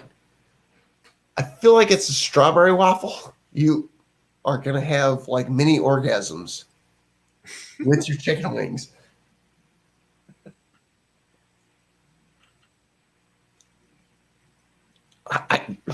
I can't. Well, my first obligation tomorrow is at 2 or 3. Gonna make a little sale. So, like before then, I think I can get some chicken and waffles. I'm not lying to you, Joe. You're gonna walk in there and you're gonna feel awkward as fuck. You're going to feel family as fuck. Then you're gonna eat the best meal of your life. And then you're gonna leave. The only reason I'm saying you're gonna walk in there and feel awkward as fuck is you're gonna be the only white person in there. Then you're gonna go, wow, everybody's treated me like I was any other person. I felt awkward. And this is how it got explained to me 10 years ago. And then you're gonna go, wow, I've had the best food of my life. And I literally just ate at a gas station, a restaurant next door to a gas station. And you're going to go back because you live there.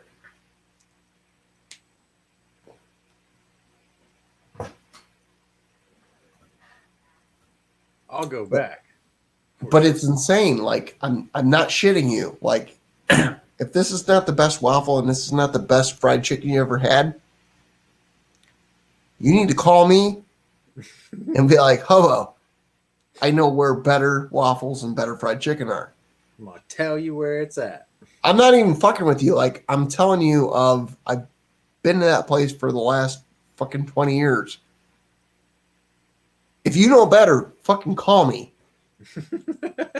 Tell me where it's at. Because you're going to be like, fuck, I just won the internet. I never make claims like this. You're going to be like, all right. I will Facebook you back and be like, okay, it was the Chronic waffles. And then you're going to be like, I've lived here my entire life and I didn't know this. I am embarrassed now. By the way, the chicken's going to be hotter than fuck. Don't bite into it right off the rip. Mouth burn. Instantly scald the roof of your mouth. Everything. It's not the roof. It's the whole fucking thing. The enchilada. But what's weird is like it's just like again, I haven't been there in 10 years, but it's like you walk in there and you go, it's like being in a Greek restaurant. It's there's these weird plants going across the top, et cetera, et cetera. And then like when I went there, there was every person that worked there was black, except for one chick, and she was my waitress. And I get this white chick that comes up to me and she's like, "Hi, what do you want?" Blah, blah, blah. Like, great back and forth. And like the guy who told me about it is like, "You're going to be the only white person in there. And it's going to be weird, but they're going to treat you like family." And that's how it was the first time I was there, I had the white chick. And then every other person was black. And I'm the only white person in there. And it wasn't a race thing. It was like when you go to certain demographics and you're the only white person there, you're like, well, should I feel uncomfortable? I never felt uncomfortable. I've never pulled up to a fucking chicken and waffle place attached to a fucking Sicko gas station last I knew. And I think it's Sicko. And it was like, all right, I walk in there. I'm the only white person in there. And this was before BLM and all this other shit, but it was like, nobody gives a fuck. Yeah. You shouldn't feel out of place. You should feel ahead of the curve. Well, it wasn't even that. It was like, I felt like I was at my grandma's house being fed food. Well, And that was what was so cool about it, that probably back then made better sense than today, because we've come a lot further in 20 years. And it probably, what I'm saying right now probably sounds racist, and that's not the intent. It's here's where we were 20 years ago. If people had lines in the sand, and like the guy who told me to go there was like, you'll be fine. Not you'll be fine like, oh, you should be worried about certain things. No, it was like, these people will treat you like family. And that's the only reason I went there was I've lived in places where I've been to places where I've been treated like family. And it's when people say that, it's a very hard thing to understand. And Maxine's was one of those places where I walked in there, and any person that I talked to, whether it was the lady who sat me down, the waitress, the manager who came over and asked me how my food was, it was almost like I was at grandma's house. And I don't know how to explain that better than unless you live it. Like, it's almost mind-boggling to me. I almost think I had a similar experience recently. My brother and I just did like a barbecue adventure to where I've been dying to go to 3 whole hog places that I've read so much about and watched videos about. And so we finally did them. And we went to Rodney Scott's whole hog down in Hemingway, South Carolina. And I'm going to tell you what, we got there. We got some funny looks, me and my white brother. We're the only white people there, but at the same time, it's like we got taken care of so well. They made sure and gave us the cook's tour of the restaurant, the facilities, just made sure we knew everything in the menu. And it was just sort of like, kind of like you're saying, it's like, someone's grandma is taking you through and like making sure you've got a great meal to go away with. It was kind of funny because, like I said, like there was no white person there at Rodney Scott's, but it was, I was one of the best barbecue experiences I've had. The menu was phenomenal. Like they'll actually take, if you bring them a whole hog, they'll cook it up for you. I was amazed at that, but yeah, I think some of the funnest parts of this whole barbecue trip we took was just like experiencing these different people's restaurants and just kind of how they, I don't want to say like treat you, but sets you up. Like when they know you're from out of town, how they treat you to me is like a big. That's a big calling card. It's like there's some places like they don't care. They're really not passing their brand off. But there was one place we went in Tennessee. They just went out of their way. I mean, there's another place in South Carolina. They're just like, can you sign our book and take a picture with us, please? Like we didn't even try, and they're just like, can we just have a picture with us and you? And I'm like, wow, why would you even care who I am? But there's definitely some, I think, restaurants that they prioritize that family atmosphere. Well, the thing is, like, I want to make a point here, and I know nobody's watching. When I say you're going to be the only white person there, it's the equivalent of being the only black person in a white community. And people in today's age, I feel like you have expectations of how you're going to be treated. Right, wrong, or indifferent. I'm not making judgments here. But when you're the outsider coming into the insider world, for lack of better words, you don't expect certain things. And I feel like it goes both ways a lot of times. Again, anybody who's watching, anybody who fucking crawls this deep in fucking Keith's channel, fine. Come at me. Come at me. But and when I say come at me, I mean come at me. I'm willing to take the brunt here. It's not Keith, it's not Terry, it's not fucking Everett. It's when you go into somebody else's world, you assume that you're going to be treated differently. Right, wrong, or indifferent. That's the world that we live in. What I think is cool is when nobody gives a fuck. And it's on both sides. And that's where I talk about vaccines is nobody gave a fuck about anything other than, and this sounds shitty to say, but it's about, here's your dollar. That being said, there's two places in the world that I can say that I felt like family walking into a restaurant. Let me backtrack that up. It's three places. And Maxine's, when I lived 2.5 hours away, was 2.5 hours away.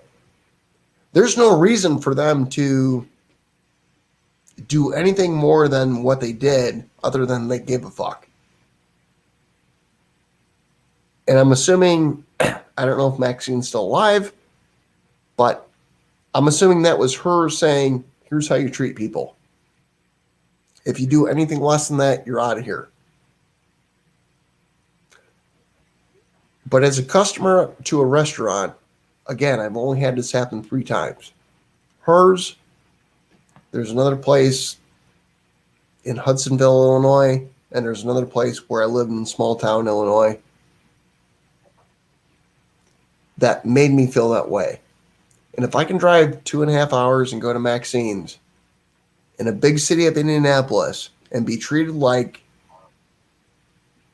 when I brought my kids there, it was like, oh, grandkids are here. Let's go out of our way to keep them entertained till the food gets here. That's shit that you can't fucking explain to somebody who doesn't know how to run a restaurant. Yeah. And that's the thing that I can't do any better explaining and any way of, when you have small kids and you take them there and they're going out of their way to make your kids happy, to keep them entertained. This is pre-fucking iPod, iPad. Every kid's got a smartphone or a fucking toy or whatever the fuck in front of them. They crushed it. And I will ride or die with Maxine's unless somebody tells me that shit's changed over there. Like, it's that fucking good. The food is great. Mm-hmm. But the customer service part is the part that sets them apart from anybody else. and they're attached to a goddamn gas station.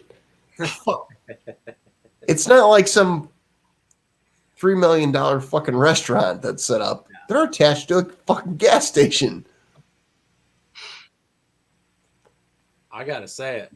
That's some of the trip my brother and I just took over a week long, scouring the South for barbecue restaurants. Some of the best barbecue we had was outside of a Chevron in Birmingham. What was the stand? Good Lord. They were excellent. See, now I can't even remember the fellow's last name, but the brisket and pulled pork was phenomenal. And it's like, we went there on a whim. I had planned to go to these famous whole hog places, all these other famous barbecue joints. And some of the best barbecue we got was two places that we just went to on a whim. And it was very similar to what you're talking about. Like, not only was the food excellent, but when we got in there, they treated us like we were family out of nowhere. It's just like, oh, here's what you need to try, and here's some samples. And, you know, before you even order, you need to try this. It's like, God, I'm coming back here. I'm 1,000 miles away, but I'm freaking coming back here. Well, there's a fucking Wendy's that lives. Somebody, it might have been Keith or Lap or somebody that was giving me shit about when I busted out the Taco Bell. The Wendy's that's like fucking a mile down the street from my house is like literally the fast food greatest like customer service place that I've ever been to. You get up to the window and you're like, or up to the drive-thru and you're ordering, and you're like, I want X, Y, and Z, blah, blah, blah. And you're like, all right, sir, is that everything? Or ma'am? Thank you, yes, sir, no, sir, blah, blah, blah. And you pull up the window to pay, and you're like, oh, you know, thank you, yes, sir, no, sir, blah, blah, blah. You get your food, thank you, yes, sir, no. I'm like, this is Wendy's. What the fuck am I doing here? These kids are fucking 16 years old. Why are they so polite? And I'm only assuming that the guy that's the owner is like, here's the way you're going to be. I've never been to a fast food drive-thru that is so polite to the point where it's almost at ad nauseum. But I sit there every time I go through and I'm like, I've done this for 3 years now. Somebody is coaching these people. And these little small things of the yes, sir, no, sir. Yes, ma'am, no, ma'am. Thank you. People give people who work at Chick-fil-A a hard time. This Wendy's is like 100 times worse or better, however you want to look at it. And I'm like, I feel like these guys are crushing it. And these are people making $7 an hour, $8 an hour.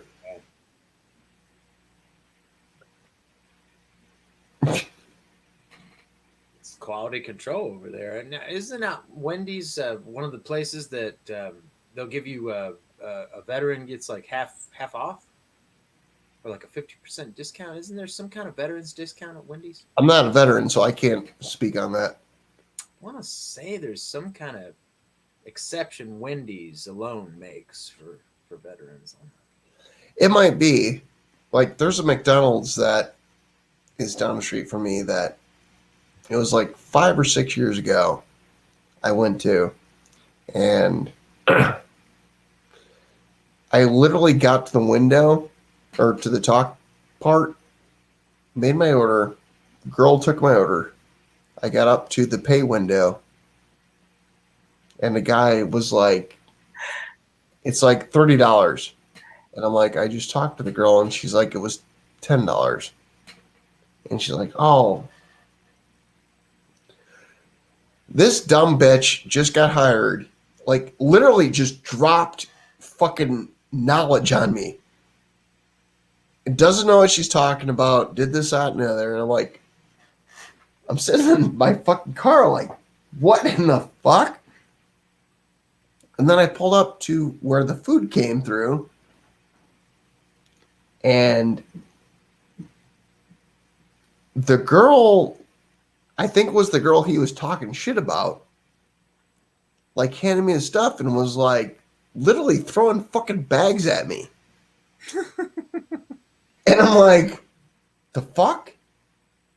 And it was literally like 2 days later when I went to that Wendy's I was telling you about. And I'm like, that was what was the weird thing for me, was like I had the McDonald's experience, and it wasn't McDonald's. It was that McDonald's that moment. And I think they just had a bad employee. And then I had the Wendy's experience, which I've had a couple times after. Like, I'm not a big fast food person, but I'm like, I just watched somebody fling shit at me and be rude as fuck. And I think the guy who took the money knew she wasn't the right person for that job. But I'm like, this is insane to me. Like, if this guy knows that she's not the guy or not the girl to throw the food or hand the food, but she threw the food, somebody should in the background should be going, Susan, you might not need to be employed here. This might not Or be whatever her name was. And then I sit there and I go to this Wendy's over and over and over again, and these people are so overplayed it almost gets uncomfortable. This is insane to me. Not in a bad way, but like it almost seems faked. And I've never been back to that fucking McDonald's again. Like, if you're just gonna fucking wing beers at me or wing food at me, like, no, fuck you. That's not my idea of service. I get it if you hate your job, but you're just gonna be that big of a dick in the window? Nope.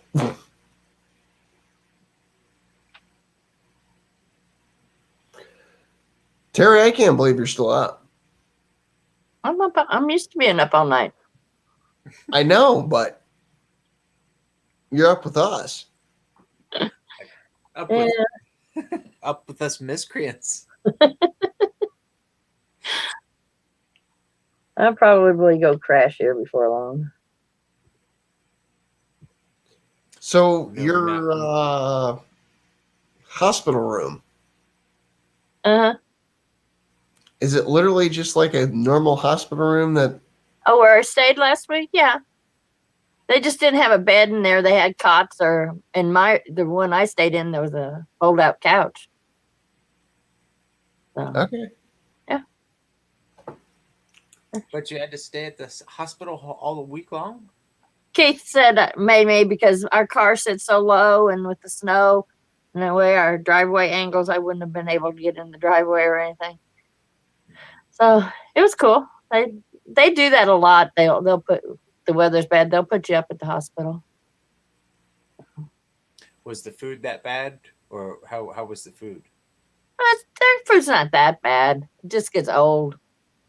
Same kind of thing. Yeah. Yeah. That's what I told Keith the other day. Was I can't remember what. So my first child was born. Like she got helicoptered out, and the food in the hospital is actually really good. And I feel like hospital food is one of those things. Like, is it good or is it bad? Yeah. It depends on how much you have to eat it. Like my next door neighbor is I call her a baby catching nurse because she works in the OBGYN, but she works night shift. Yeah. And she's like, well, our hospital's cafeteria is not open, so we only have X, Y, and Z. And like, what do you get to eat at 3 a.m.? It's like Taco Bell, whatever. And I'm like, not good. But it's one of those things, like, if you have something once or twice, it's probably not bad. But if you have it every day, even if you love McDonald's, if McDonald's was at the hospital, It's gonna get old real fucking quick. Yeah. Oh yeah. No, the best thing they have up there at the hospital is their breakfast in the morning. Those are really good.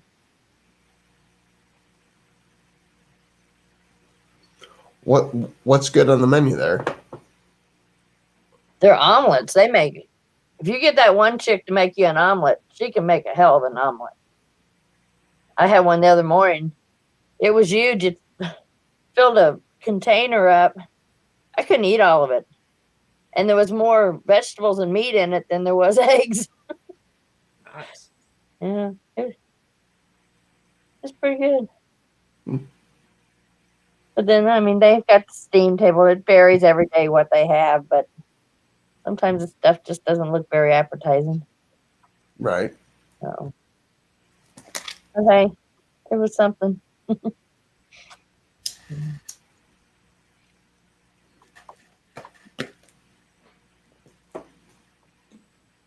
Everett's on water for the note.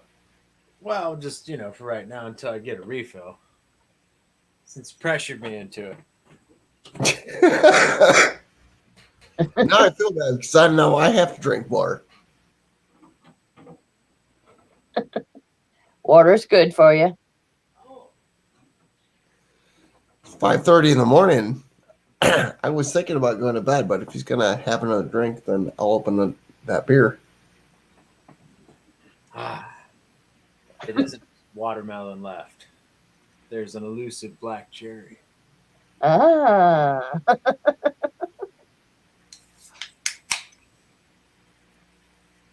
What time are you planning on waking up, Everett? Honestly. After this, probably gonna practice a little nel cor più non mi sento.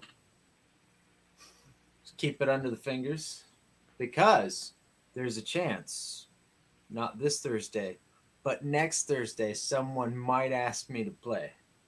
There is a chance, so I've got to keep on my toes, be fleet of finger in flight. But no, at this point, I've got enough reserve tank.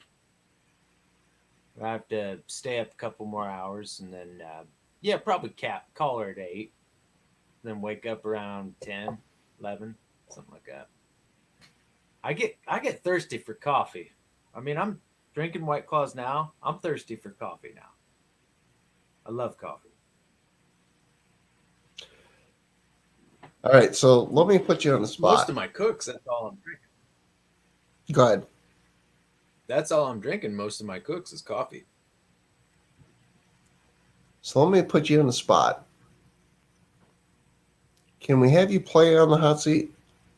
Oh, I'm looking forward to it. Like I said. No. I mean, play. Well, I feel like this isn't the right way to explain play. Uh-oh. You like wear outfits and dance around? What are you talking about? No. I mean, play your instrument. No, I'll bust out the bass on demand. Okay, so since we're on the show that nobody's going to see. Oh, you mean now? No. Oh, it's like, wow, this is going to be a bad rendition. I know. That's why I'm not putting you in that spot. Is there I know what you do, but is there a rendition you can make that would be... You remember when Petey Pablo came out with the... What the fuck's the song? I'm too drunk to have this conversation. Yeah, classical gas. When Petey Pablo came out with the "Throw Your Shirt Up" song, and then all the marching bands did that thing.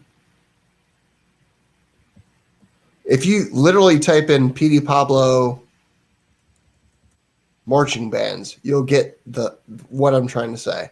Because I know you're Googling.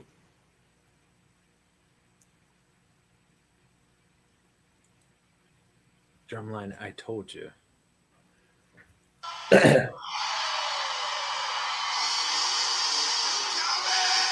Yep.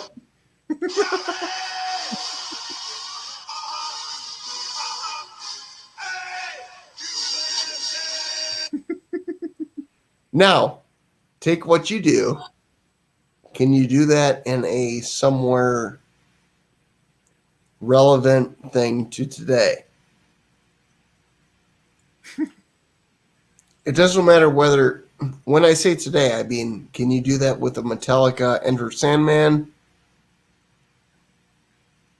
Can you do that with and I know Enter Sandman is like 20 years ago.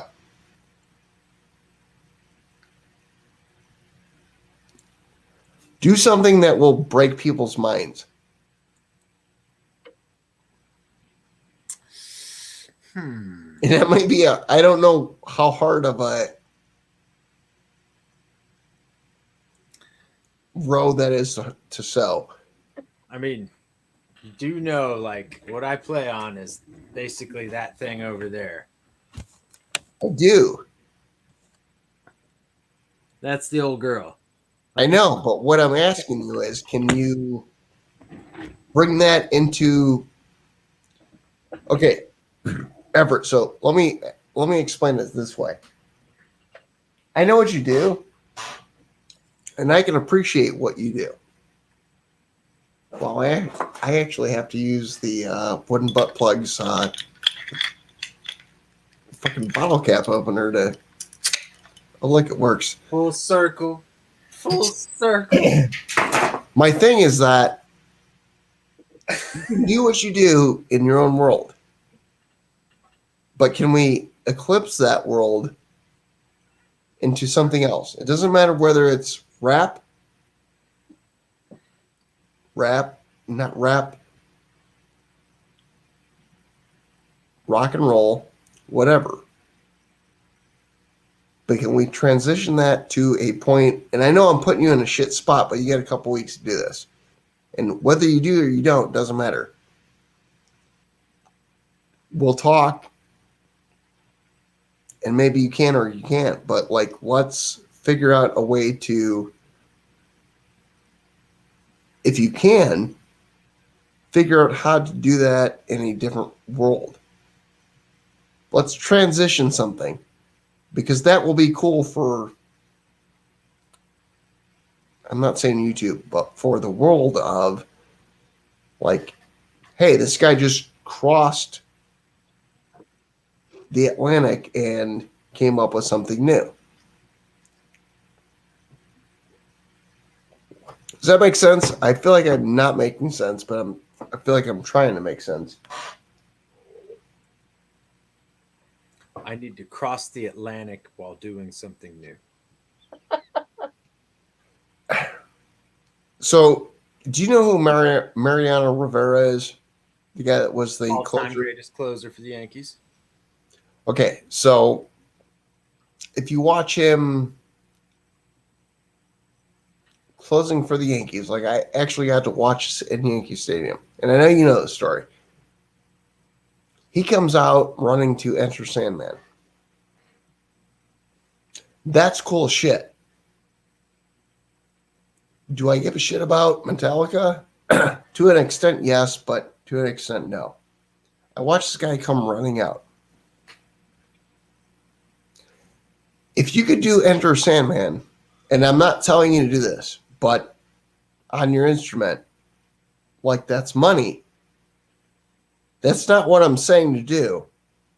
What I'm saying to do is, like, if you could do on your instrument anything, Waka Flocka Flame, 2 Chains, whatever, Petey Pablo, etc., that would be entertaining as shit. And it would be so different. Number one, it would be good for the hot seat. Number two, it probably would be good for you of you broke third wall. And I know when you shook your head there, you're like, yeah, I get what you're saying. Is like, it doesn't make sense, but it makes sense. And you're putting your dick out there, for lack of better words, but it might make sense for you to do something for you that you've never done before. No, it definitely makes sense. It's just how to go about it. Right. And that's the fucked up thing, is how to go about it. And I get that. Like, I'm pushing you to a challenge and you're stuck in that shit spot, which I'm good at doing, putting people in shit spots of like, hey, I can do this and it's going to either be great or it's going to be an epic fail. But it could be good for you, which that's why I'm pushing your boundary.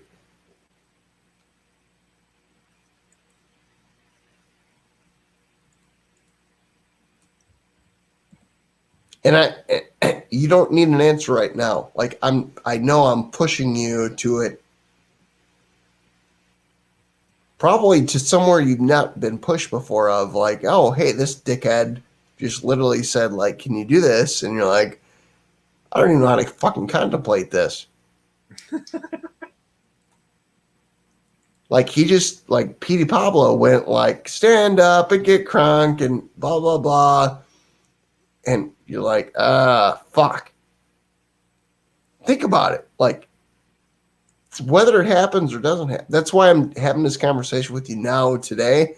I wouldn't do this with you on the hot seat of, all right, Everett, do this now. And you're like, fuck. I gotta reach over here like, fuck you, hobo. I'll probably still say that anyway. I know, but my thought is, like, think about it. If it makes sense, it's cool.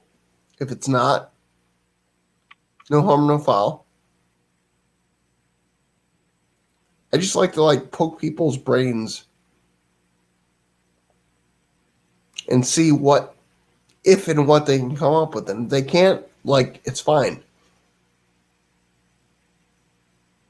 At the same time, like, I'm going to say this right now. I give zero shits. Like, love you like a brother. Like, I want to push you to be the best you can. And I'm assuming nobody's ever had this conversation with you. And if they have, like, they're better than me, and that's fine. But if I'm the first person to push your fucking brains to that point, and it's a thinking moment, then that's fine.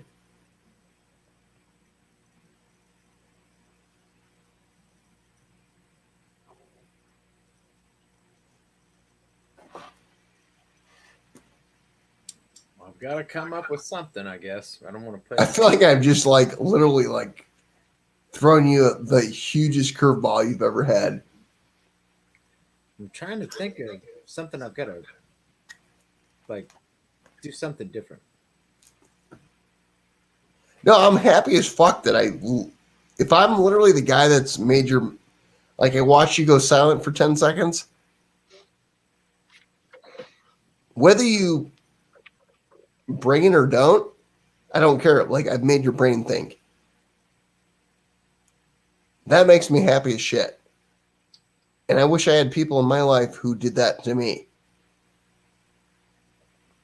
Because it changes your perspective of, wait, what? Now I have to come up with this? And that's a good thing. People need people to push those fucking little buttons in their head. Well, and you don't want to be stuck in the status quo, doing the same shit every day. It's like, I'm not an automaton. I want to do something different. Right, but you also don't like, and I'm going to say you are like me, you don't like people pushing the buttons going, wait, now you just put me to a thing that I have to produce. And that's not what I'm trying to do. I'm just saying, like, I'm pushing your buttons. If you come up with that, we're almost 10 hours deep into Keith saying, nobody's going to ever see this. But if you come up with it, I'm glad I'm the guy who pushed your buttons. If you don't, I'm not going to bring this up again. Make sense? Yes, it does. But I'm not going to pay any copyright if I do break. I don't give zero shits about that. That's I want to push you the same way I would want you to push me if the shoes were reversed. And I'm assuming that, like, I like you enough that we're going to get to that point where you're going to push me and you're going to be like, hobo, X, Y, and Z. Can I produce on that? I don't know. But I appreciate the fact that you're thinking of pushing what I'm doing. And you and I are doing completely different things. But we have ideas. And here's the thing that most people don't do. They're not willing to tell the people that they're friends with, push this. Now, if you produce on that, do I give a shit? No, I personally don't. And if you tell me, like, do this, my expectations are you don't think like, well, you should do this. We're just pushing ideas for what we're doing in. You and I are in completely different worlds in life of what we do. But we probably both have ideas of, you know what would be cool if Hopa did this or if Everett did this? Yeah. Now, in real world, would it make any sense? Probably not. But we're in the COVID world. where nothing makes sense. Where nothing makes sense. Yeah. Let's like, Terry, take this the right way. Let's jerk each other off, come up with plans, and splay on each other. And I mean that Terry knows this. I feel like Everett should know this. I know this. But that's meant as a joke, and it's fine. But at the end of the day, I give a shit about Terry and Keith. I give a shit about Everett. I give a shit about myself, amongst other YouTubers, but here's the three people. And it's like, we can all help each other get better. We may not have the wheelhouses to do what we can all do, but we can push each other for ideas. And what I'm doing in my life and what Everett's doing in his life and what Terry and Keith are doing in their life, they're completely different things. So if I throw an idea out at Everett, like tonight, just now, Everett might go, you know what, this is the dumbest thing. It will hurt my career. And Everett can text me and be like, hey, dude, worst scenario ever. I'll be like, respect that. I'm just throwing ideas out at you. I give zero shits if you do it or don't. I'm just throwing ideas out at you. And he can do the same thing back, forth. The triangle fucking works its way around. It's fine. The problem is a lot of people don't have the balls to send somebody their ideas or capitalize on their ideas themselves. And it's where, like, when I sent Everett, my point was, here, think about it. And I watch him go, Whether he does it or not, I give zero shits. But it's a thought process that maybe he has or has never had before. Oh, and that's about caring. That's about saying, like, no, this is what I am feeling. You need to hear it, do something about it, or don't, you know? Right, but here's the thing is that, has that idea ever been thrown at you before? No. You can take it, you can leave it. Wait, no. Enter Sandman has been thrown at me before. I'll say that much. But no, not the Crunk song from... But here's the thing is that, that's my point, is that you can take it or leave it. Doesn't matter. PD Pablo. You can take it or leave it. Doesn't matter. Think about it. It's a new idea that maybe you didn't. Everybody lives in a little nuanced little world.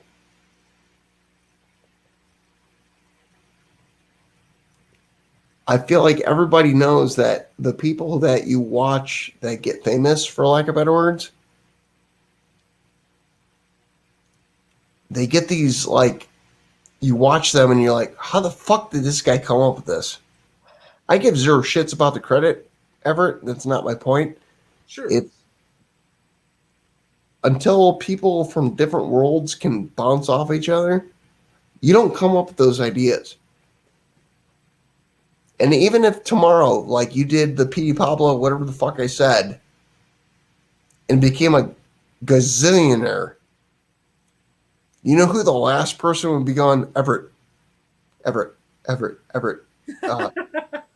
I have $100,000? It'd be this guy.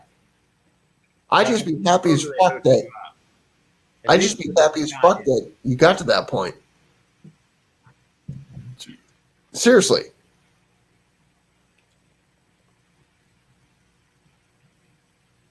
But it's more about like discovering the freaking options. Have you exhausted the options? You know, like finding some different pathway. I think that's what's more important.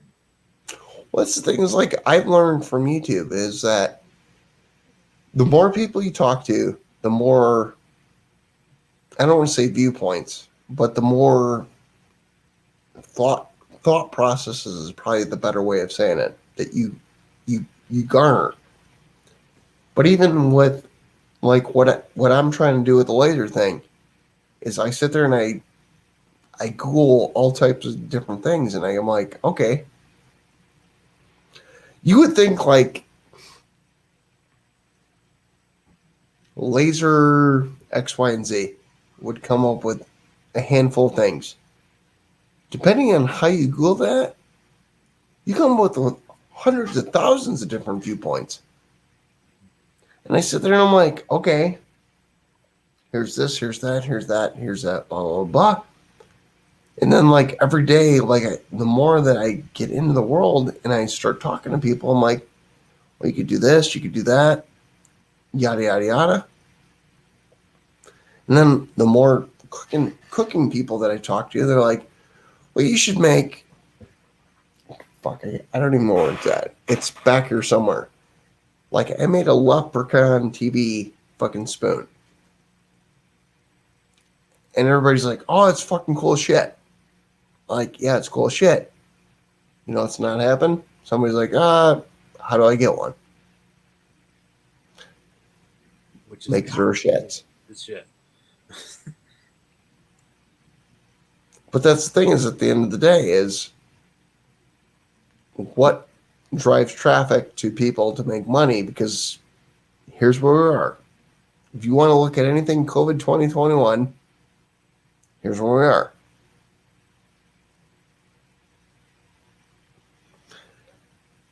I give zero shits about anything, but at the end of the day, it's like we all got to survive. I know where I'm at in my life. I know where a lot of people are. And I sit there and I'm like, you know what? Like my buddy Joe up there, Enter Sandman, PD Pablo, whatever. Like, think about it. And I don't know what the consequences and repercussions are from you doing that. I don't know. But I know the upside could be like, holy fuck, this dude on the base is like X, Y, and Z in. And I want this dude to, like, this dude's my dude. Like, let him fucking kill it. But it's probably something that he's never fucking thought about. Like, anybody knows who Alien Ant Farm is?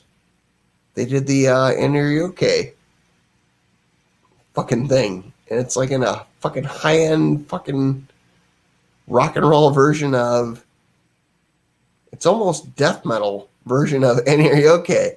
And I remember listening to that song and I'm like, holy fuck. This is Michael Jackson and fucking death metal, for lack of better words. Just resource the damn thing. Right. But I've also listened to a lot of Metallica type shit. Metallica did a whole album with the New York Symphonic thing. There's like a whole cello quartet that does nothing but Metallica covers. Right. That group is insanely good. What kills me about them is like their arrangements. Whoever is voicing those arrangements and producing them, they went to school for a while. But it's insane to me to listen to them. Like, I can sit there and I can go, God, it's like Apocalyptica. I need to look them up. That's time out for Joe. Hold on. No, it's demo Metallica covers. No, it's like mind blowing to me. Like, I can sit there and I can listen to that and I can be like, I know the story that's being told. Apocalyptica. And that's what's weird to me, is like, music to me is a story. How did I go to sleep? Wait, how the fuck is Josh up at? I'm not doing math. It's 2 a.m. No, it's not 2 a.m. It might be 2 a.m. in Cali.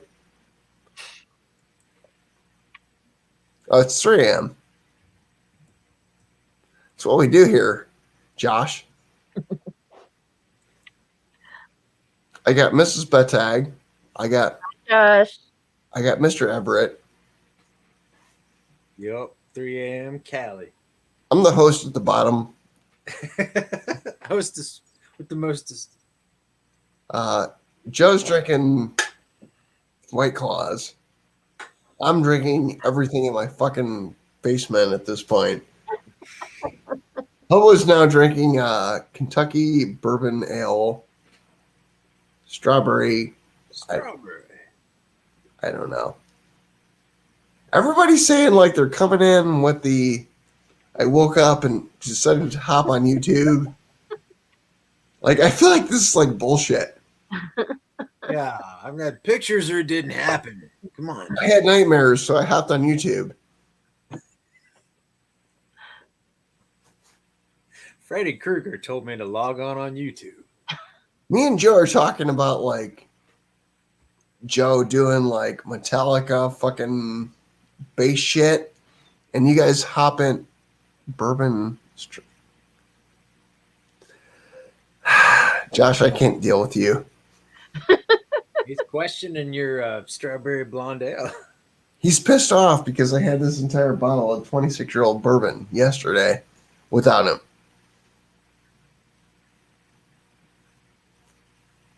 I would give you shit, Josh, but like, I'm never going to be the person to be, because people are going through hard times. I'm never going to be the guy that's like, it's like Hurricane Katrina and we got no bourbon here in Ohio. That's not the fucking scenario. I was way too drunk last night and liquor stores closed at 5 and I didn't have a choice. So now here's where we are. And I'm trying to make Joe famous, not trying to make Joe famous. And I don't know why fucking Terry's still awake. Like, seriously, like, I am. And if you're going down Disney World's fucking, what's the Pirates of the Caribbean? Not in Disney World in Florida, but in Disneyland, where it's like Erky Jerky. It's a Small World. And you're seeing the hand-painted fucking, it's a small world after all. That's the world I'm in right now. It's fucking bad. And that was not the best way to explain the difference between Disney World and Disneyland, but here's where we are.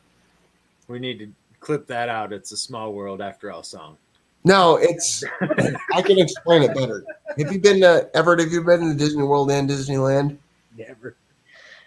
Okay, so if you go to Disney World, It's a Small World ride is very, I don't want to say luxurious. It's very smooth. You go through the thing. The dolls are, and I don't know the time frame. I'm going to say the dolls were painted in the 1970s, and it's all animatronic type shit. If you go to Disneyland, and here's where my life got fucked up. I went to Disney World when I was a kid, and then I went to Disney World as a kid. I went to Disneyland when I was like 14, 15. Disney World is 20, 30 years behind Disney. Disneyland is 20, 30 years beyond where Disney World is. So it's like going back, and it's like going from a theme park to a fucking carnival. Respectfully. So when you go to Disney World in Florida, you go see It's a Small World, and all these dolls are hand painted, and you go through like China and fucking Ireland and all this shit, and it's not animatronic, but it's like better technology. You go to California, you go through this, and it's like, you ever watch South Park? And you know, like when they talk about Canadians and their mouths go like this? Oh, Terrence and Phillip. Yes. That's how Disneyland in California is. So when you see It's a Small World in Florida, it makes sense. When you see It's a Small World in California, it's like Terrence and Phillip. Little puppets. But they're also fucking 40, 50 years old. Now, I'm going to say I got lucky. I was 15, 16 years old when I went and watched it, or went and lived it.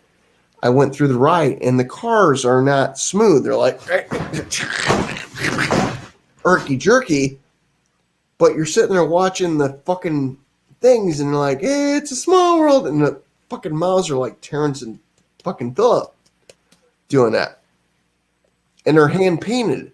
But what I could appreciate was the hand paintedness of it, of going, wow, these things are 50 years old and hand painted. Cool shit. If I was 12, 13, probably couldn't appreciate it. Wouldn't have known. But it was cool shit to watch and be able to review back on the thing. And that's why I tell people, I'm like, if your kid's young, take them to Disneyland, then take them to Disney World. If your kid's a little bit older, take them to Disney World, take them to Disneyland, because they might appreciate what they just watched.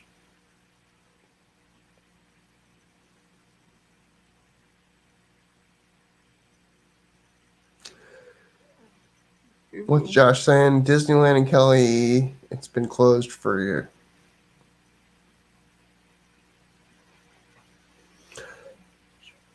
And what is Badwood talking about? What Hobo's favorite show is on? I feel like it's the Josh and Babe show. Ah, so they must have a debut. Well, if I could reach the Josh's Mom Ring Fund tag, I would do it, but I would fall out of the chair.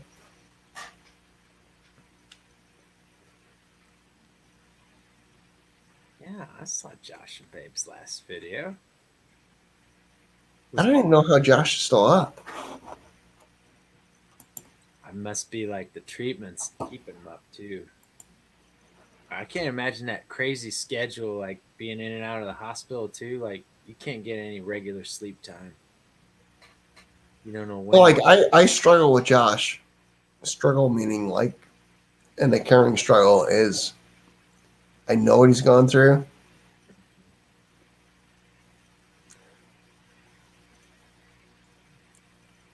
And it drives me, not drives me crazy, but like,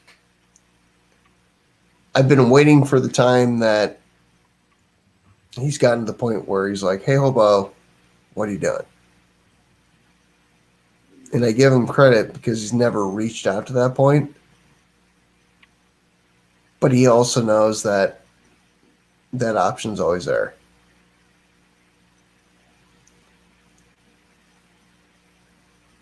Because him and I have joked is he's like, I'm gonna hit you up at 2 a.m. And I'm always up at 2 a.m. So it's like, all right. I don't want him to do that, but he also knows that I'm here for him if he needs that.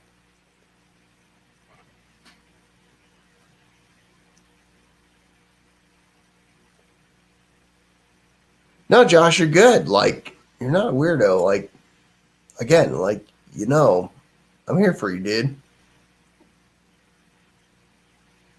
I know the world you're living in.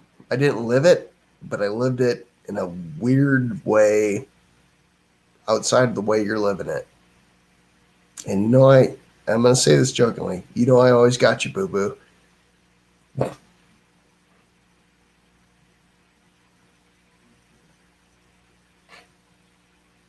That video that they put together for his birthday that you were in, I thought was great, man. Just great. Like a whole collab birthday video that she put together for Josh. That was killer. This thing is like, we're all here for him. And Josh, I'm going to, since you're watching, am I allowed to say the harsh words that I said to you when you and I and Babe were on a stream? Just put yes or no.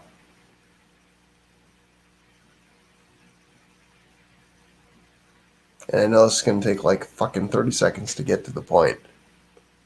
Damned internet. It's not the damn internet. Like, I don't like putting people's shit out. I just don't like. Everybody thinks I'm a dick, and I'm fine with that. But, like, all right. So, Josh says, sure. I went through a real hard time with my mom. And she had cancer. It wasn't the same as Josh's, but it was different. But it's the same. And I literally sat down with Josh and Babe, and I'm like, listen, Josh, you're going to become a dick on chemo. And that's what people call chemo brain. And Babe, you have to understand that Josh isn't trying to be a dick with what he says. He doesn't know what he's saying. And until you live it or have somebody explain it to you, it makes zero fucking sense. But nobody's right or wrong. It's just the moment you're going through. And you have to accept, depending on what side you're on, you got to accept the side that you're on. And I went through that with my mom, with my dad. Like, I had this, like, the most fucked up thing is, like, most people think their dad should be the strong guy in their life. And the kid should be the one asking questions. And I went through that with my dad. And that was the thing that, like, when I talked to Josh and Babe, I'm like, listen, like, Josh is going to say some shitty stuff. And, Babe, you got to understand, he's not being the Josh you know. He's just, it's chemo. And, like, it's funny. I laugh. It's not funny, but I laugh back at this. It's like I've sat there and on lives, like, watch Josh and Babe, like, have this conversation of, Josh, you said this. And Josh's like, no, I didn't. And Babe's like, yes, you did. And, like, I'm just happy that they can get to a point where somebody from a third party has said, hey, this is going to happen. Because I know a lot of people, like my mom and dad went through fucking shit in the fucking hell back and forth because nobody told them that. And I know, like, I at least I feel like Josh and Babe, like, know what they got themselves into. Not that they got themselves into it, but you get my point.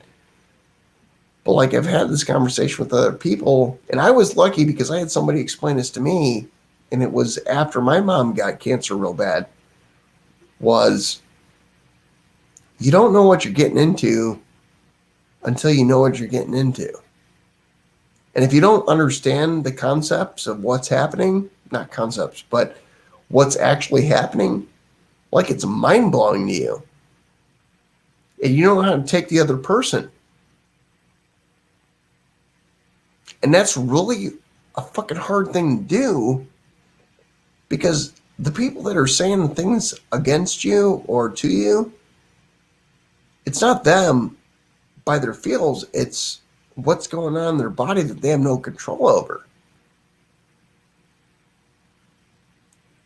And unless you live it or watch it or whatever, like, I don't wish that on anybody. Like, that's fuck. Like, the hardest thing I've ever had in my life was my dad literally, like, bending his elbow to me, like, can you help me out? And, like, I'm sitting there, like, trying to help him. Like, all right, the guy I worked with's wife had cancer, went through chemo, and went through everything you're going through. But at the same time, like, my mom, for lack of better words, is being an evil bitch and, like, pushing his limits. And I'm like, my dad is asking me for strength, and I don't know how to deal with that. How do I give him advice? But who's he going to go to? I don't know. The only thing that I was given, God's gift, for lack of better words, and I'm not saying God's gift, I'm not being religious here, blah, blah, blah, blah, blah, whatever, was here's somebody who's been through this, and he told me what to expect. And I told my dad what to expect. And I had a conversation with my mom, and it didn't go very far.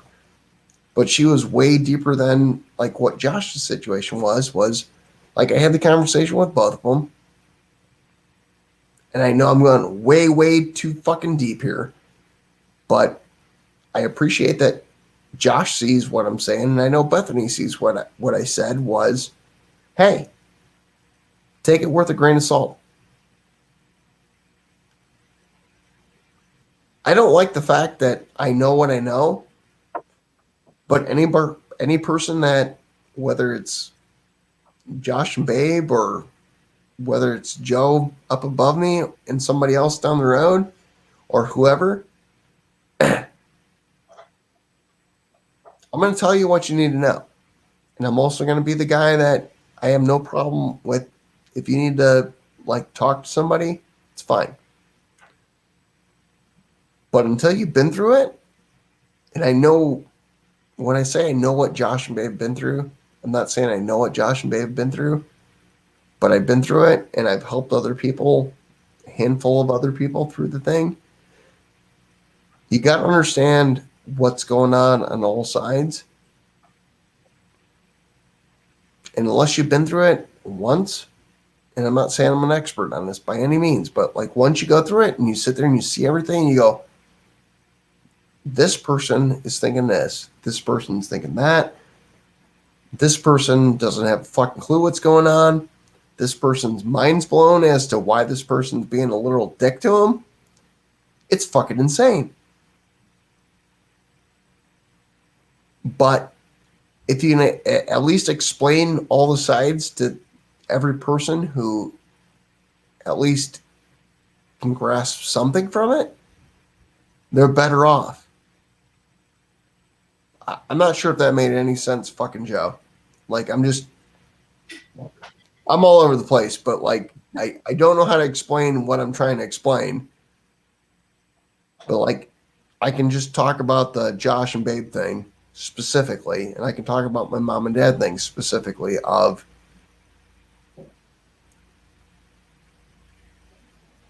there's knowledge and there's, like,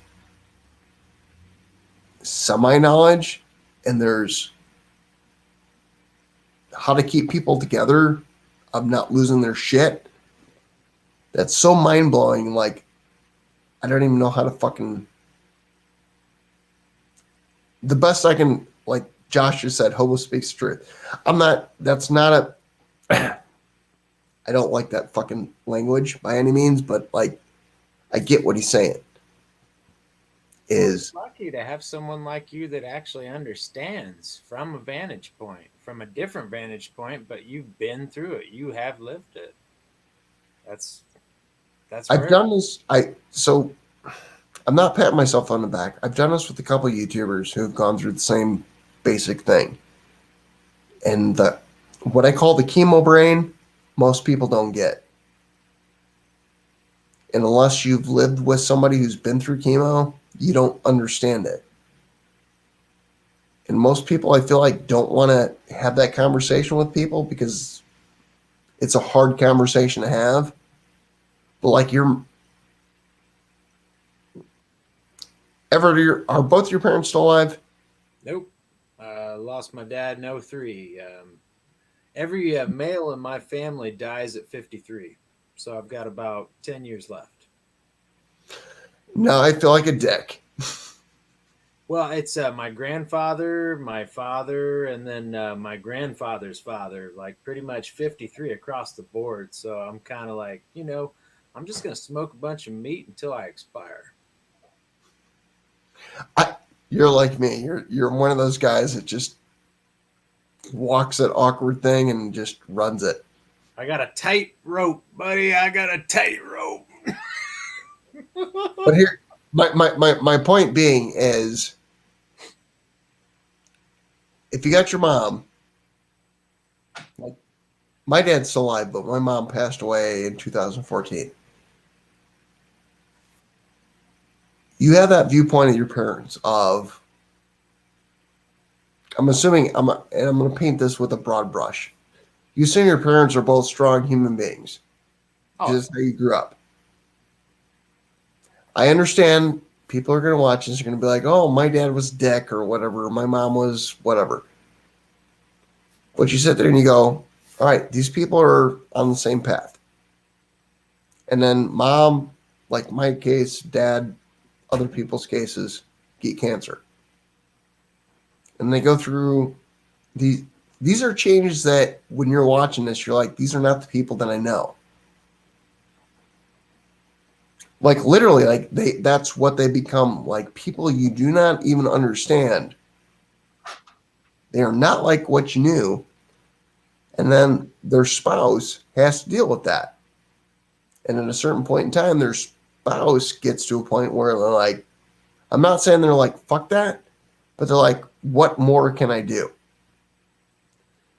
And that's where, like, I feel like my dad drugged me into this show was, I'm at a point of no understanding of what to do. And I know me and my dad have a very, and it was not me and my dad, it was me and my dad and my mom. We don't fuck with each other's lives unless it's not that there wasn't a relationship there. It was I don't ask you for something and you don't ask me for something. And when my dad had that conversation with me, I was like, I was dating a chick who was a nurse at the time. And I'm like, how do I help my dad? You're in the medical facility or in the medical world. And I'm like, I don't know what to do here. And that was what was so hard for me was my dad's my rock, for lack of better words. If he doesn't know what to do and he's asking me, the fuck am I going to do? So now I'm asking people who I can do better with. So here we are. And the answer basically was, do what you can do, push them as hard as you can, but at the end of the day, you can't make somebody, it's like the old joke, you can take a horse to water, but you can't make them drink it. Yep. And that's where the truth fucking literally lays. And that's what I told, and I'm going to be sincere here, and I think Josh gave me fucking permission to say it, is I had a conversation with Josh and Babe. I said, listen, I go, babe, Josh is going to get fucking weird with the shit on chemo. It's going to happen. You're going to have to deal with that. And I told Josh straight up, I go, listen, dude, I go, if you become so much of a dick and you're not willing to do things, I'm going to be up your ass 24/7 and tell you need to do what the fuck you need to do. And if you hate me for it for life, that's fine. But I'm not going to let you do what I don't want to say this, but what my mom did, which was basically give up. And I go, I'm not going to let Babe let you give up. If you're not going to listen to Babe, you're going to listen to me. And if you're not going to listen to me, then I've done everything I can. And I've meant that from the day I said it fucking 3 months ago to today is, all right, I know that Babe's going to get to a point where it's too hard to fucking push the button. But you know what? To this day until fucking the end of the day, I'm going to push you, and I don't give a shit if you hate me. But somebody has to push that button and be like, no, fuck you. Keep going. And we're not there by any means, as far as I know. But that point will never get with me and Josh. Like, I don't give a shit if he fucking hates me to the last day. But there's going to be somebody who's going to push him because somebody has to push everybody. And that was a hard thing with my mom was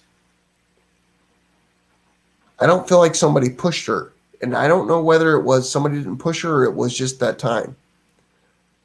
But people have a hard time pushing people because they don't want to be the bad guy. But at the end of the day, you want to be known as the bad guy or you want to be known as the guy who gave up? And fuck me, I'll be the guy that I will be the last guy who's been known to give up.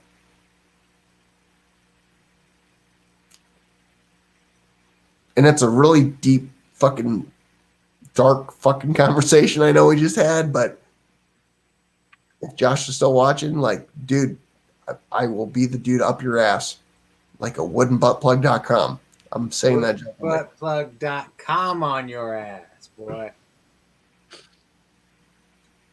And I mean that positively. If he's watching, he's probably fucking laughing right now. Babe probably just woke up. I'm like, huh, what the fuck are you laughing about? But my thing is, like, seriously, like, people don't push people because they don't want to, like, be the dick. Okay, dick is not the right word. Okay, we're going way too deep here. But you get my point, is people don't want to be the bad guy. But people need to have somebody to push them. Everybody's been in a dark spot in life. And the problem is, like, people don't get out of the dark spot because somebody doesn't push them. Somebody's not willing to dig deep enough to be like, hey, you got to do better. You can do something.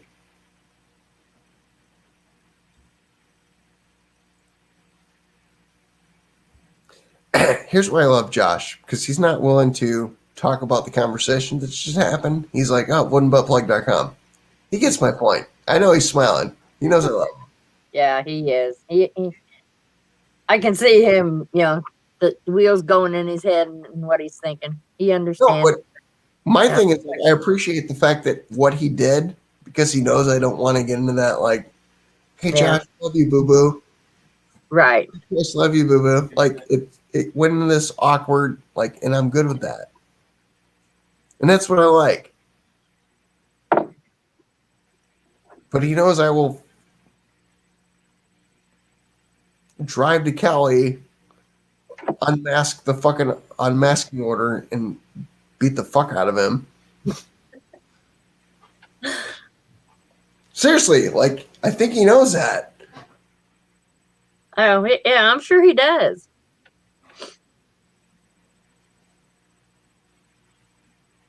You got a good heart, Hobo. You got a good heart. I don't know about that. I just... No. But you're right. There's times people have to have that person to keep them going. Well, it's like anything. It's like, I've been in that spot in my life, and I know other people who've been in that spot in their life. And, like, I've got friends that, like, have pushed me through stuff, and everybody has friends who push them through stuff. And the people who push you through the stuff usually are the people who you don't expect to do it. Yeah. And there's some little fucking nugget of stuff that's like, I never thought about that.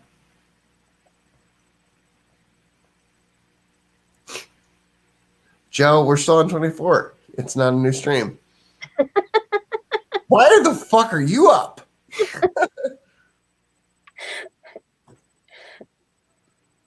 Terry's drinking coffee, I'm assuming. I'm assuming it's not Kahlua and fucking whatever.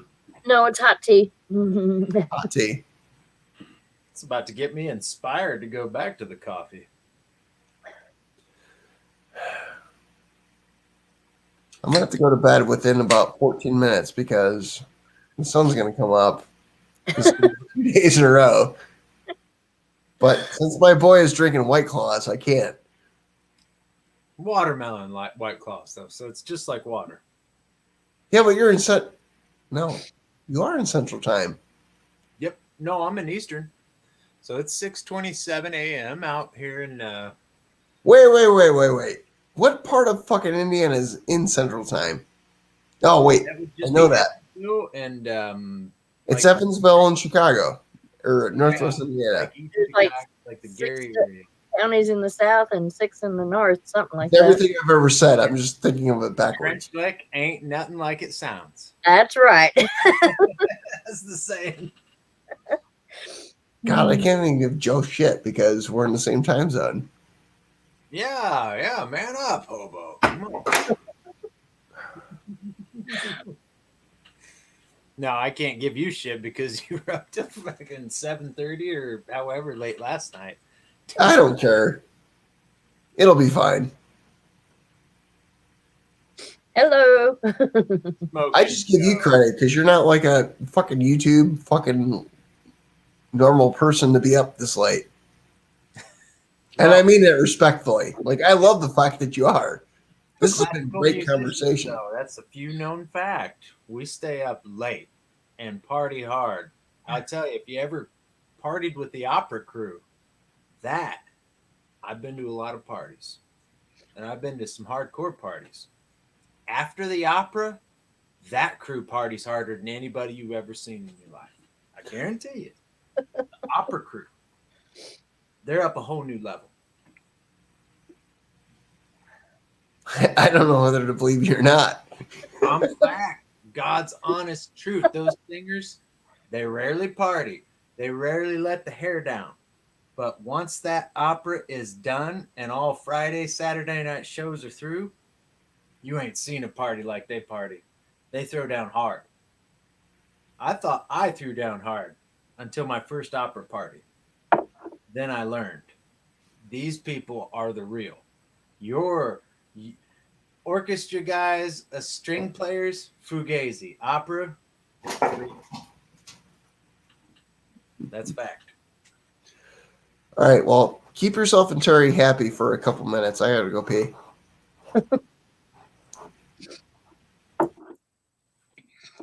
Fair enough. See, at least when Hobo puts the blanket down, he doesn't pass out. Unlike my man, what was it last night? Oh my goodness. What was my buddy's Tyler? name?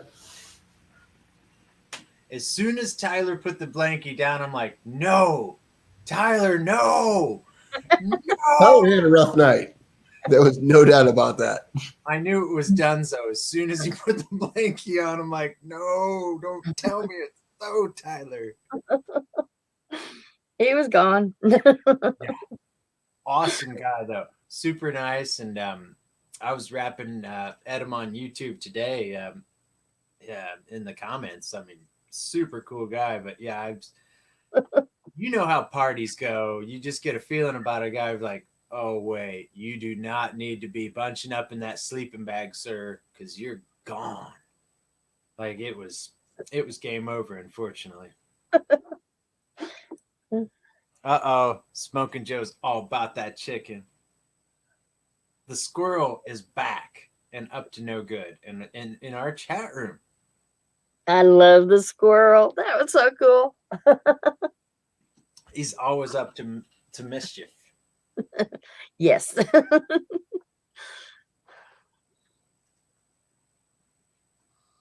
Now I envy what Joe's got going on right now.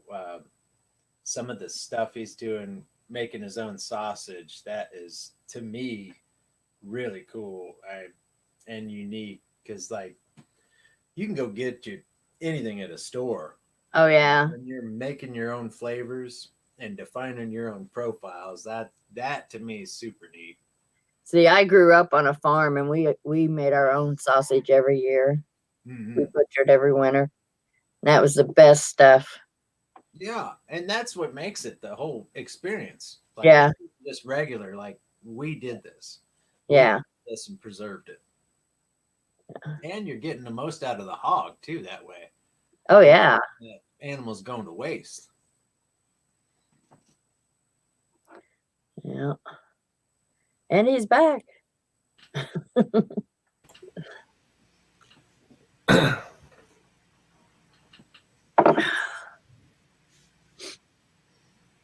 No, I just laugh because I feel like I'm keeping you guys on your words, like you're like waiting for this epic. Laugh at my White Claws. I know. No, it's one of those things like you can have conversations with people, but it's how do you keep them on their toes? And you know what I'm gonna do? I'm not gonna keep you on your toes. I'm just gonna like end it here, and you're gonna be lost. Where did he go with that thought? Did he lose the thought, or did he do that in person or on purpose?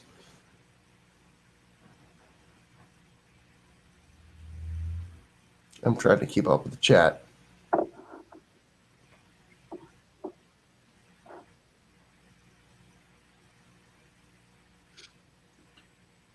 Yeah, Smoking Joe is right. Hobo, you got to change that to 25 days. I can't. It's not a new. It's not a new day. But I mean, we've surpassed the quota. There's so many hours in. It's got to count to 25. If I did that, I'd be cheating. Like tomorrow for me will be when I go to sleep and wake up. It'll be 25, and I know Rick won't have me on. I never asked Rick to have me on. Somebody will be on. Rick would do it though. Rick's pretty freaking cool. I don't ask people. That's the thing with ask. It's a no ask thing. It's like if you want me on and you put a StreamYard link, I'll hop on. And that's the thing with Streak. You can't be a beggar to be on the thing. It's got to be somebody who wants you on the thing. What do they If say? Streak ends tomorrow, it's fine. I feel like 24 is the highest number of days. I'm not saying on YouTube, I'm saying me personally. What do they say in Bull Durham? Kevin Costner's character, Crash Davis, says, when you're on a streak, you just got to respect the streak. And that's all you know. And it's the thing is, you just respect the streak. Sundays are typically the hardest day to keep the streak going. We got there. I'm saying I'm gonna direct message Rick's Barbecue Specialties right now. You gotta let. I don't know that I add any. Like Rick's things are different than. You have two different types of live streamers. You have the people who can run a show by themselves, and you have people who need to have guests. And when I say need to have guests, I don't mean need to have guests. I mean, there's people who can vibe off the stream by themselves, and that's a very hard road to sow. I've been there. I've done that. It takes a very special person, and you got to be in the right mindset to be able to. And I'm gonna do this right now. Like, the cooking cop and babe. Like, that's why I love woodenbuttplugs.com. Like, yeah, we can talk about that, and we can run that for fucking 3 minutes. And then Everett's like, LOL, the cooking cop and babe. Like, oh, Everett loves the cooking cop and babe. Blah blah blah. people who can do that are probably 1 in a million. That takes an enormous amount of effort to fucking be able to do. There's other people who can bounce off Terry, you, me, blah, blah, blah, have a conversation. And then there's other people who are in those type of group dynamic type things who maybe they only talk every 20 minutes, but they add that 1 little minute of comedy gold or that 1 little tidbit of information. But kicking those people out is a waste of your time because you're losing that little moment. You don't have to have somebody who is dominating the conversation. On the other side with live streams, like I'm saying the 3 of us up here, but I'm making a point, is some people know when to talk. Some people know when to shut the fuck up. When you have a balance of people who know when to talk and when to shut the fuck up, you're in the world. You're winning. When you have 9 people on a panel and none of them can stop talking over top of each other, it's not good. And that's the hard part of doing live. Like people think lives, like Keith talks about, is it's good for watch time. Yes, it's good for watch time until it becomes unwatchable. And that's the hard part, is how do you become the judge, jury, and executioner of the people on the thing? Like you almost have to have a conversation with the people beforehand. Like you get to talk, you get to talk, you get to talk, blah, blah, blah. And until somebody opens up a live stream and has those people on, you got 2 choices. You can either watch it turn into a train wreck, or you can become a dickhead where you're going to make some people hate you.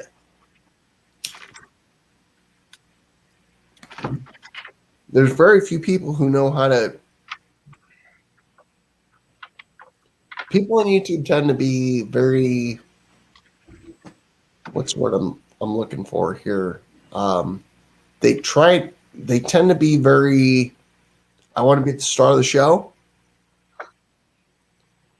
but what they don't understand is not being the start of the show will make them possibly better off in the long run. There's always going to be that one guy or one gal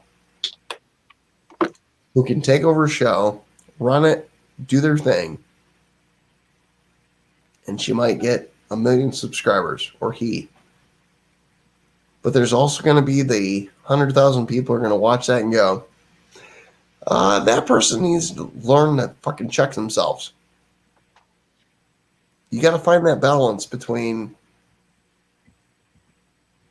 trying to be YouTube famous and understanding your role, for lack of better words. That's where I give Keith the most shit. And I never say it to him, but it's like, he's like, Hobo, I'm going to go smoke a cigarette, like take over the show. And I'm like, I can't do anything from this position.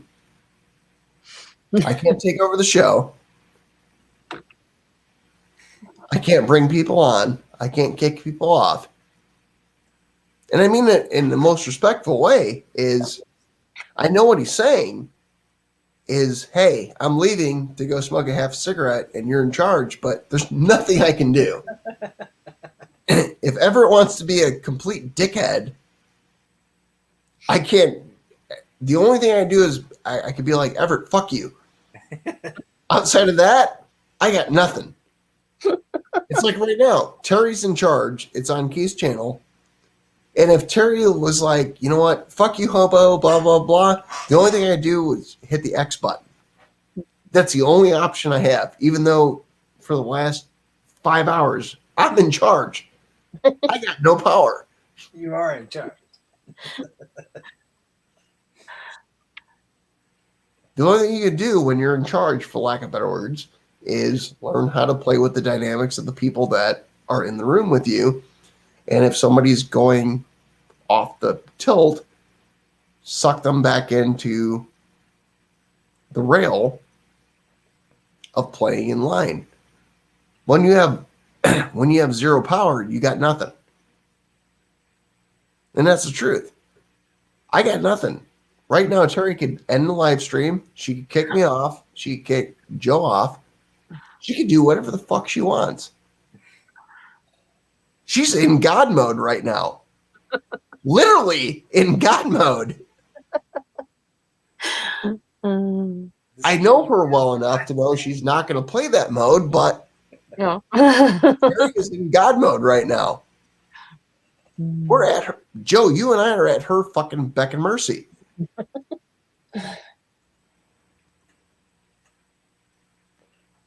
And that's the fucking thing.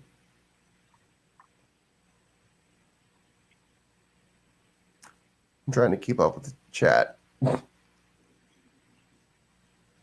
A few hours ago.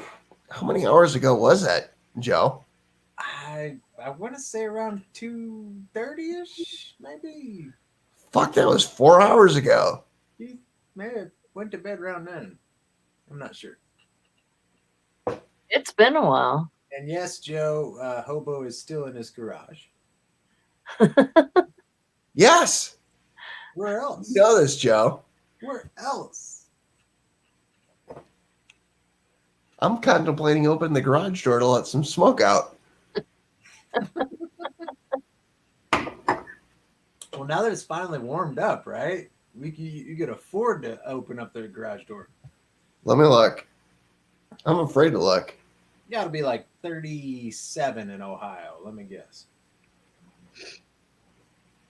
38, 36. Did you Google this? It's literally 37 right now. Hey, that's my favorite. When I get to my other part-time jobs or any other work, I'm like, hey, Joe, it must be tough smoking outside. It's snowing outside. I'm like, I didn't even check the weather. I just go out to work my smoker on a hope and a whim. I don't even check the weather anymore. I just sprinkle some salt in the air and say, be with me, Jesus. Be with me. That's my favorite is my brother telling me like, man, are you sure you want to smoke outside today? I'm like, dude, who are you? Tom Rather?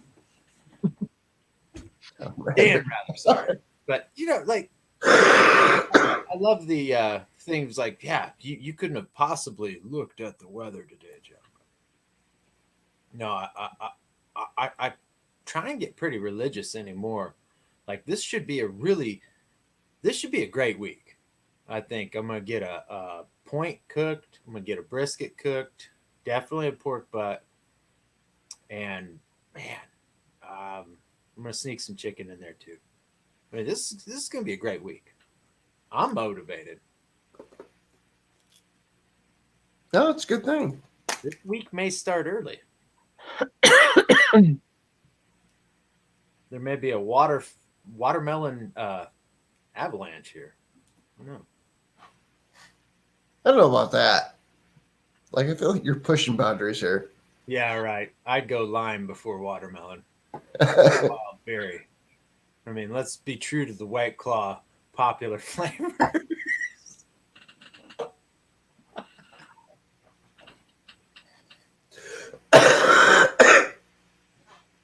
58 degrees in LA. That is awesome. At 3 o'clock in the morning. Mm. It'll be 70, 75. Wow. Yeah, I would love to start a brisket right now at 58 degree weather. That's living. I'm not even sure what the sounds of my garage door are doing right now. Like, they're doing that, like, expanding, not expanding thing.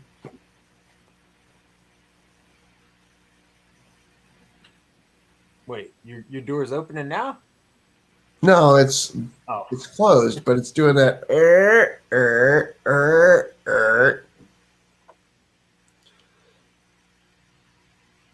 What is the next Hobo Nickel barbecue test laboratories video? There's the trivia. What is on tap? There's no thought process there. It's got to be something. I don't want to say controversial. It's got to be something that. I don't want to say controversial, but I have to get under somebody's fingernail. It's not that though. It's. No, I get what you're saying, Joe. Don't get me wrong. That's never been the intent, but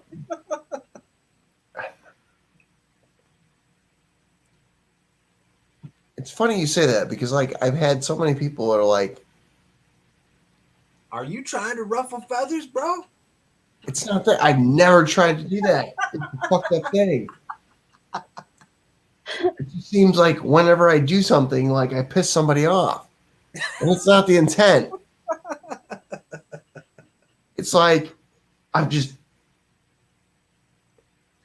That's how you know you're getting through to them.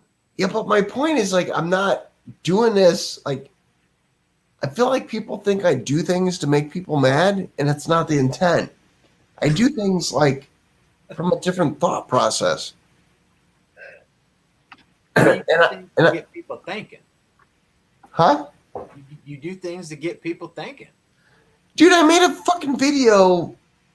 Here's the thing, is like I make certain videos that piss people off, and then I make other videos that nobody watches. So like I watched, it was a couple years ago, I made a video where people were like, yeah, I set these steaks out on my countertop for 3 hours to get them to room temperature. So I did a video where I threw a fucking, I don't know, it's like a 2-inch steak out. It was at Christmas time, so it was at least 2-3 years ago. And there's a fucking gingerbread house in the background. And I threw the fucking Thermo Pro into it. And we ran the temperature for fucking 10 hours. It took fucking 10 hours for the thing to get up to, it was like 70 degrees the best I know. And I'm like, 70 degrees isn't even room temperature. And we're 10 hours in. And I'm not cooking this piece of meat because this thing now has fucking meat aids on it. But I watch people make these comments. So I threw it on the counter for an hour to get up to room temperature. And I'm like, you can't get to room temperature in an hour. There's no fucking way. I made the video, got a couple hundred views, and I'm like, nobody gives a fuck about facts. That's fine. This is the dumbest thing I've ever seen on YouTube. And I've said that a couple times. And I've pissed a lot of people off. I don't know how many times. And I'm like, if you say you're throwing it on the countertop for an hour to get to room temperature, you're a fucking idiot. I'm not trying to be a dick by saying that, but here's the video. You can look at the fucking Inkbird, whatever the fuck it is. You're wrong. You're not doing anything. What the fuck are we doing here? This is a stupid thing, and it's what I tell people all the time. Barbecue pitmasters fucked up. And every person who's ever watched or has ever cooked barbecue, they watch these guys and they go, oh, it's Johnny Trigg. And I'm giving no disrespect to Johnny Trigg. This guy is a barbecue pitmaster's fucking triple gold pro, whatever the fuck, award-winning motherfucker. He throws something out on a thing and he says, do this. Or put the, it's amazing it's not butter, whatever the fuck, blue fucking parquet bullshit on his ribs. The thing people don't know is that if you ever had those ribs, one bite, have it. Have 2 bites, throw up. It's shit. People think that competition barbecue is something that you, I, or Terry would like to have for a meal. It's not. It's complete and utter dog shit. And I say that at this point because I give 0 fucks. It's the truth. It's dog shit. You would not want to have that for a meal. Would you like to have 1 bite? Maybe. Would you like to have the entire rack of ribs? No, you'll fucking throw up. You'll be sick. You give 0 fucks. It is not how you would cook for people in your neighborhood.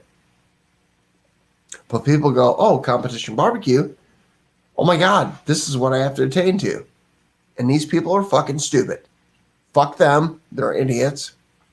And I will say this not tonight, but I will say this over and over again. They're fucking dumb. They don't know they're dumb, though, is the problem. They know what they know. No, they know what they watched on TV. And here's a guy who got $25,000 for ribs. And they go, here's how I should cook ribs. And then they cook ribs, and their entire family and friends and whatnot go, you know what the fuck you're doing? This is hammered dog shit. And they're like, wait, what? Johnny Trigg won $25,000. And I guarantee you the second time they'll do it, I'm going to run it again because I must have fucked something up. And they're going to do that, and their family and friends are going to be like, I fucking hate your food. You're a dickhead. And then you get people who know how to cook without doing this shit. And they're going to be like, oh, wait, what? What? Oh, now your food's good. And they're going to be like, but wait, I didn't do 342,000 different ways of doing something. I didn't like rub ribs in a left-right rub with a sock and then waved it over my head and did this thing. And they're going to be like, yeah, you didn't. And the food's good. Yeah, all right, cool. And that's my thing. Is like, I think shows like that show have fucked up people knowing what they're doing, but people, it's kind of like the Gordon Ramsay video. There's a Gordon Ramsay video where he made a hamburger video, and that motherfucker literally salmonella. Let me rephrase. Beef aged, touched everything from the grill to the cutting board to the rub bottle to the this, that, and the other. And that's where, and I know Rob made a point because he knows me way too well in his video. He goes, one of my friends will say that I got salmon all over everything, and that's why I've got these Clorox bleach rubs. That was in his video because of me. I know why it was, because it was from me. And the only reason I know that is because Rob's wife texted me the day before when he filmed the video, and he goes, and she said there's chicken aids all over everything in the kitchen. And I didn't respond because I obviously hadn't watched the video. But when he put the video out today and I watched it, and I didn't say it, and I watched it and I'm like, yep. I know he's talking about me. It's fine. And Everett, the only out of you, Keith, and Rob, the only comment I made was yours because I don't make comments very often. But my point was if I make the comment of you win, I want that comment to have validity to it. But number two, like I messaged Mrs. Broomhunter, as Keith calls her. I said, I get the chicken aids thing. I know what chicken aids is about, Bobby. But that was basically what it was. And it was like, I know Rob, I don't know if Rob did it on purpose or if Rob did it jokingly, but he did it on purpose. Rob at least cleaned up the chicken aids. I've watched people who have done the same type of video and have touched so much shit in their kitchen that I sat there and I had a mental moment where I'm like, I'm never going over to their house. Never. It's locked down. This house is cut off. Yes. And that's where I laugh because and I don't know where the truth lays, but at least Rob was like, all right, look, I touched a lot of shit and I'm going to Clorox it. But if you watch Keith's video, he's like, yeah, and he never said it, but he kind of said it. He's like, I got to go wash my hands. Now, whether Keith washed his hands or not, I don't give a shit. But at least Keith said, like, I'm going to go wash my dick beaters because I touched all his chicken aids. And I'm done here. He's constantly washing his hands. I know he is, but I don't want to say it because I wasn't there. And that's my thing is like, I had, like, anybody who knows my house, like, my house is cut into a hill. All the shit every video you ever watch, I was always wearing black gloves. And a friend of mine came over and his wife was with him. And he's like, and she's like she learned how to whisper in a helicopter. She's like, why is he wearing these gloves? And he answered, and I go, I can hear you. And it's because I don't want to climb all these fucking stairs to go wash my hands. It's easier just to wear the fucking gloves like Everett did and not have to fucking deal with it. I can throw them in the garbage can. And then she again whispered again, like in a fucking helicopter. She's like, okay, good answer. And I'm like, why are you fucking whispering? We're not even on fucking video here. I'm like, this isn't this fucking complicated. I just don't want to climb the stairs. Like, it's laziness at this point. If my house wasn't cut into a hill, wouldn't wear gloves. I'd do my thing, go upstairs, wash my hands. It's fine. I just don't have a sink in the basement level outside of the fucking wash sink for the fucking wash and dryer. But it's like, it's not that goddamn complicated. But at the same time, it's like, how do you go through all these steps and rub the chicken and do all this shit, blah, blah, blah? It's fucking hard if you don't have a wash bin next to you. Yeah.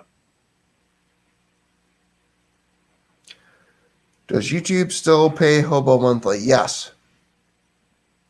Josh. Not much, but very minusculely. And it's mostly, I'm assuming, the Sloancer video. Man, them hot dog steaming video was tight.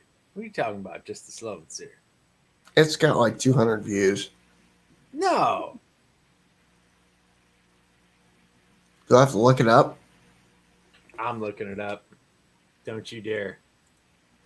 I don't know how you can look up my stats, but that's fine.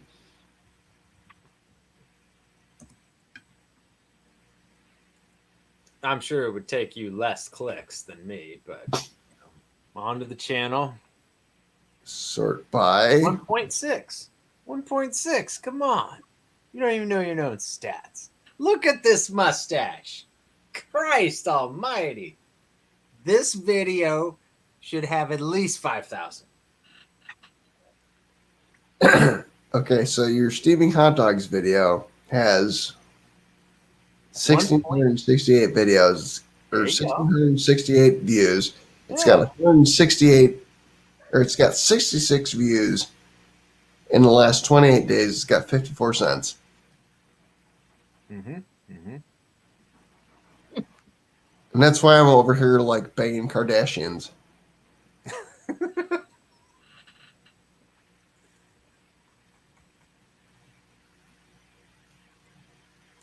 Whereas the Sloancer video has 680 views and has paid me $2.08 in the last 28 days. That's what I'm talking about. It's about that YouTube money.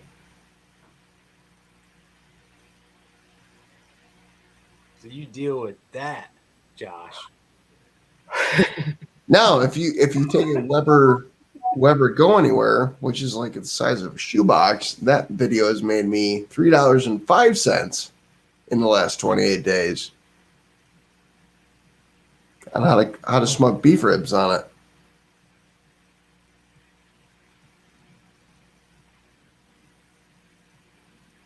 Yeah, no, I'm not going into any more depth. It's a sad, sad fucking road to hoe.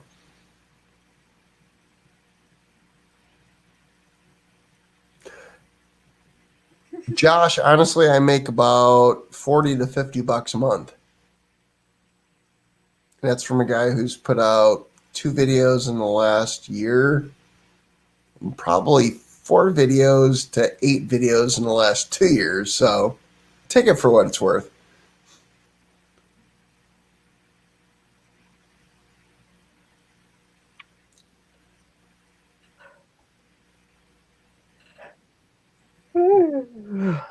I literally have no like positive thing to tell people like start a YouTube channel, because in the last year I've gotten more subs probably in the last year of doing nothing than doing something.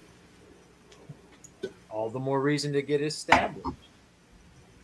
But the thing is, like, people are like, "Oh, Hobo, you're on lives for 28 days in a row." That has nothing to do with it. This came before I started doing that shit. Yeah.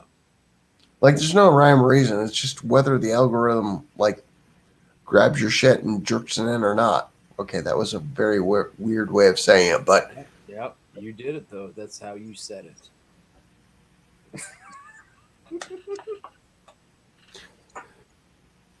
Josh, you're doing better than I am. You have more subs than me. And you have more videos than I do. Like, you guys are doing better. Like, I think that's my next video is how to cook an algorithm. it's not that. It's the same conversation I've said 100 times before. Here's a bottle. Which way is every person on YouTube swimming? To the end. This way.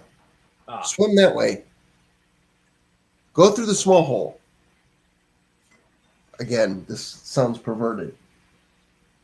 You always Go through the small hole. Don't go through the big hole. rules.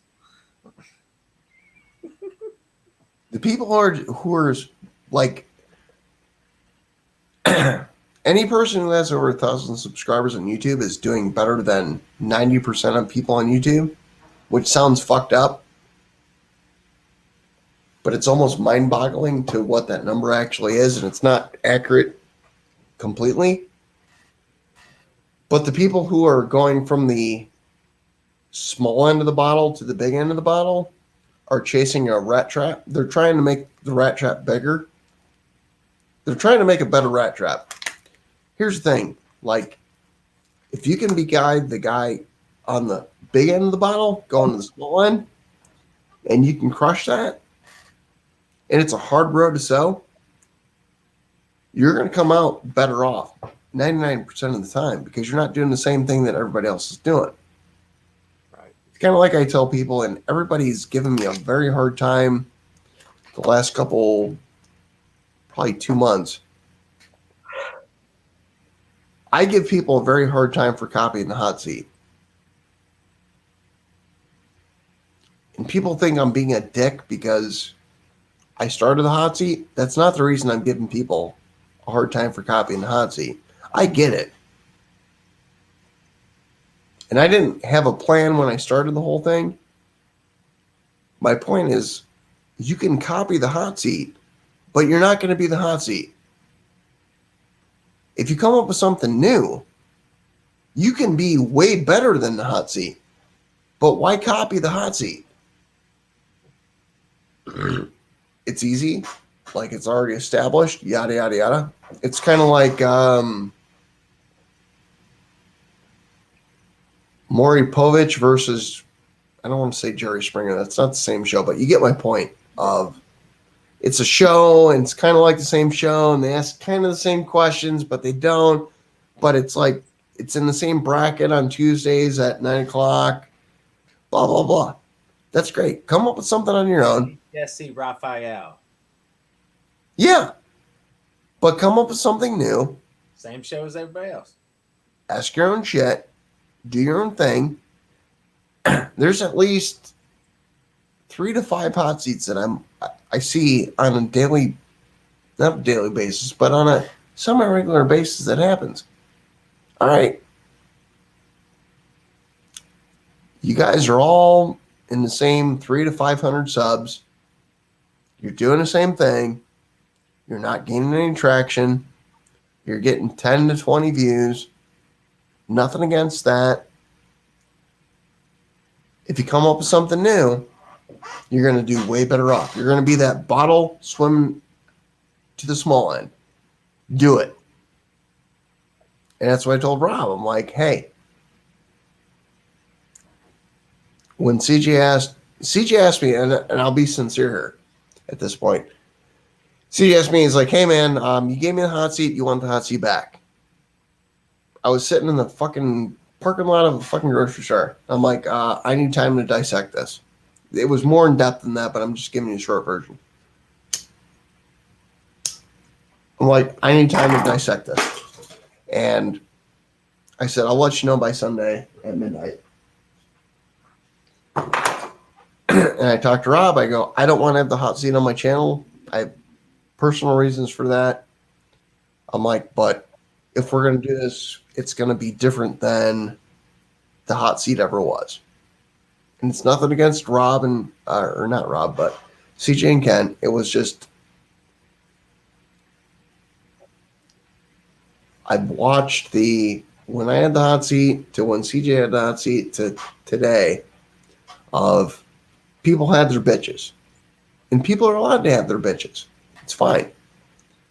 But I want to accept those bitches, do those things, understand what they're saying, get through that, and make it a better show and change it up because the show needs changed up. You can't do the same show for 5 fucking years.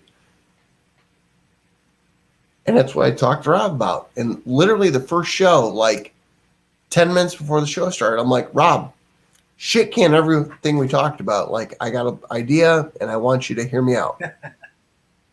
And like, I'm not saying his eyes got big, but he's like, all right, cool. And that's the thing. Like, here's where me and Rob really get along well is we can have a plan. He or I can shit can the plan. And we both agree with the plan, the new plan. And that's what I love about Rob is we can change things on a moment's notice. And it's probably going to be the same thing with you, Everett, is there's going to be a plan and it's going to change. And that's the thing is like when you walk into I don't want to say when you walk into the new hot seat, there's no plan.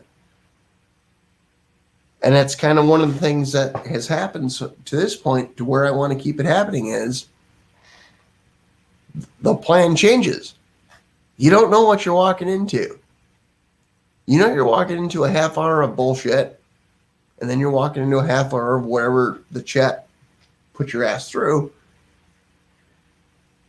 But like, 2 things are happening here. Number one, me and Rob are figuring each other out because that's a thing that takes time. And we're only 3 weeks into this.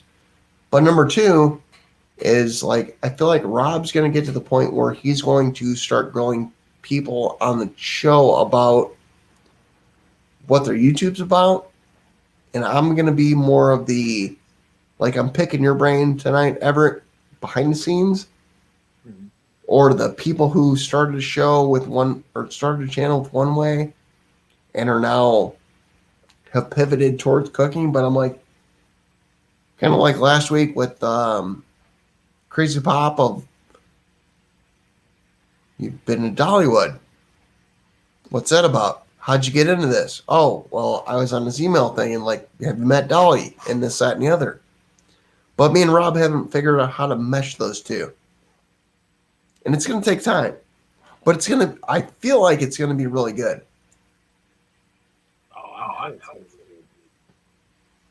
But it just takes people figuring out how to get in their little niches of how to do the show. And that's one thing that, like, I've struggled with is I did the hot seat for, I'm going to say 70, 80 episodes, whatever the number was. This show is now Rob's. And I'm struggling to not lead from behind. Like, I don't want to be the horse that's pushing the cart. But the show's you guys. If you guys together. Right. But at the same time, I know what it takes to do a show from the beginning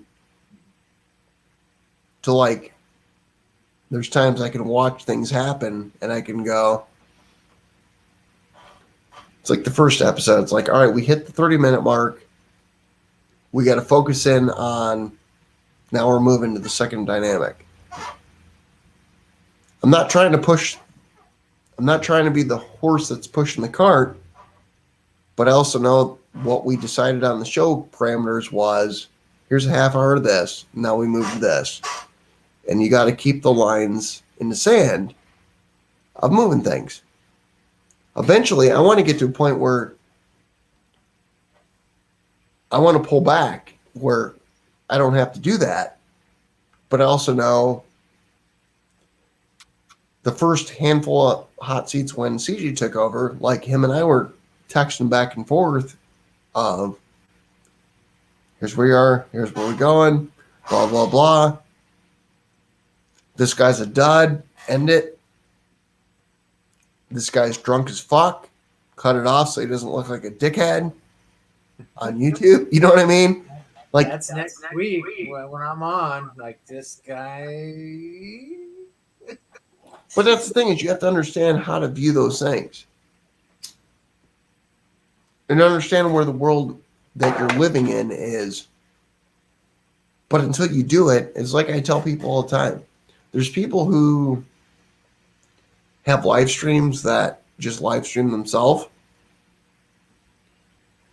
And even if they have people on, it's unformatted. When you have a formatted show, for lack of better words, you have to understand where you are, what you're doing, where that person is. And if that person is... Okay, you remember last night when Tyler got really drunk? I think you were on. And I think Rob bounced him out. That was the best thing Rob could do. Yes. Rob, I don't even think Tyler got really drunk. I think Tyler set his phone down and walked out of the room. But Tyler disappeared for a half hour.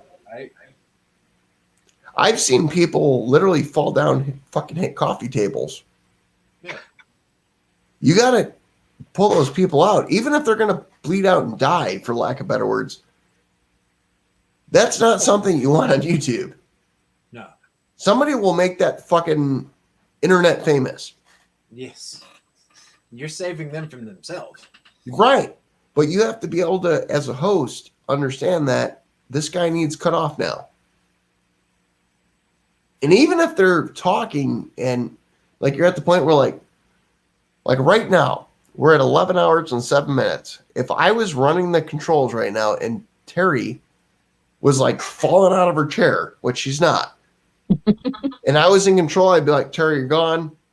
Love you to death. You and I have way too much. But I would be like, Terry, and I wouldn't even say it. I'd just be like, boop, she's gone. And if tomorrow Terry was like, what happened last night, Chris? I'd be like, you know what? You fell backwards out of your chair. Didn't want you to look like an idiot. And I love you too much to fucking care about your hurt feelings of me cutting you off. I just don't want you to look dumb. And that's the thing, is that you got to be able to make those decisions and know when to do those things. And most people will be like, you know what? I respect the fact that you did that. I don't want to look stupid the next day because everybody wakes up the next day like, oh, fuck, I was really drunk.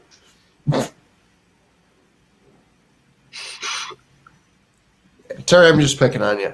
I know you know better. That's fine. Go crash. I gotta go to bed too because it's 7:15. It's later than last night. I'm not even drunk. Is the fucked up part. You're right. Can't be with those strawberry.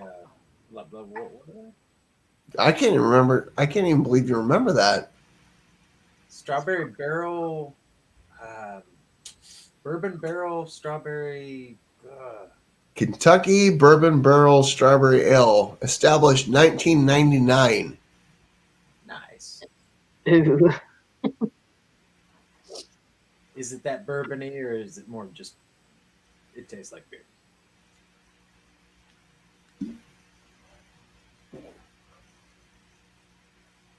There's a little bit of strawberry in there, but it's not very bourbony. Yeah. I don't taste an oak cask in this. That's the. I don't want to get into that world, but like Uh-oh. this whole thing, like you got beer that's aged in bourbon barrels. You got bourbon barrels that now become fucking smoking wood. Like, fuck that. Like, there's no. Can we just like bourbon's bourbon, beer's beer, barbecue wood's barbecue wood? Do we have to cross all these streams? God, yes. Yes, we must. We must. But the problem is like when you cross the streams, like you get people that are like, and I'm gonna say people like me that are like, all right, I've got whiskey barrels, I've got bourbon barrels, I've got tequila barrels, I've got all this stuff, and then like we throw them in the smoking wood world. Do I pick up tequila? No, I don't.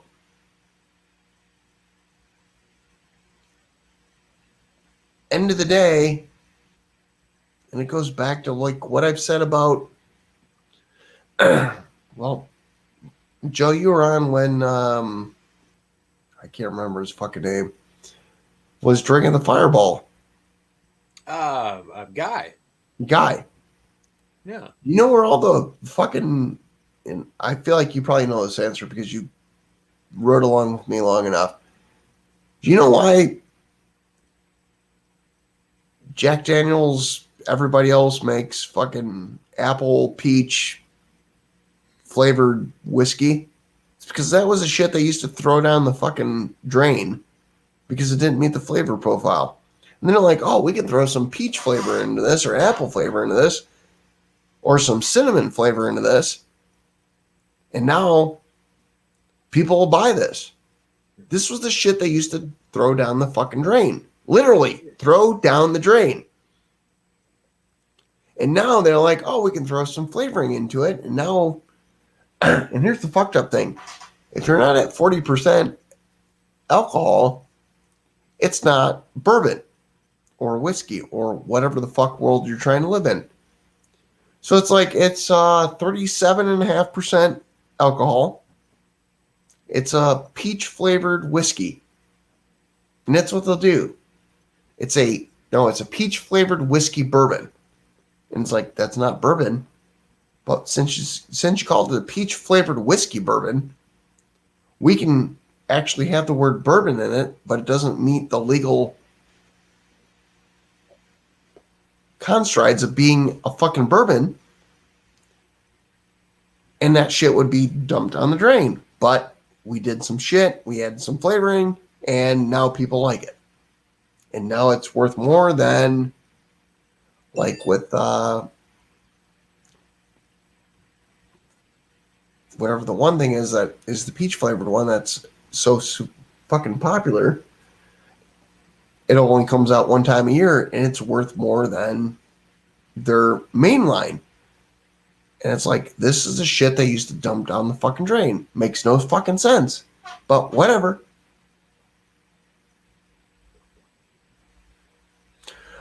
All right, I'm going to bed. Hobo drunk. Hobo tired. Hobo cold. Ears. It's mostly the ears. If I had the hoodie up, I'd probably be fine. It's all about the hoodie.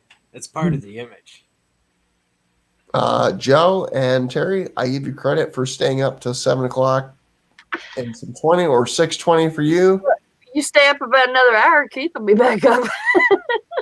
You know what? I want to. I'm literally looking out the garage door going, the sun is literally coming up. I've got Yes, son. 6 cigarettes left, maybe 5. That's bedtime. Well, the live will cut us off before 12 hours, will it not? So I don't think that's true. Like that conversation has happened with when Rob and I have done this, but the more research I've done, like at 12 it'll cut it off, but it doesn't delete it.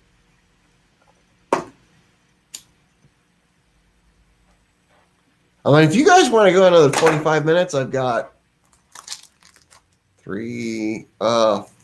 cigarettes. I'll go as long as I can go. I give 0 fucks. It's up to you guys. I'm putting in your guys' hands. I don't care. Oh, I was born 0 fucks. What's that, Joe? Born 0 fucks.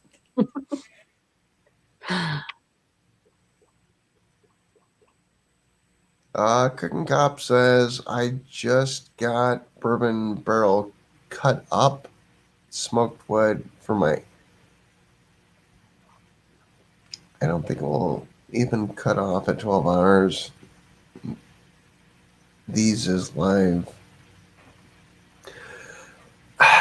Josh, what I'm saying is, I'm not saying that like you're not gonna like the fucking smoke wood of it. It's not gonna be like some spectacular fucking double blowjob with a fucking porn star fucking licking your balls type thing.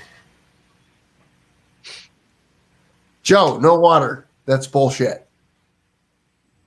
It's either White Claws or nothing. Let me see. If I'm in, you're in. We're all in.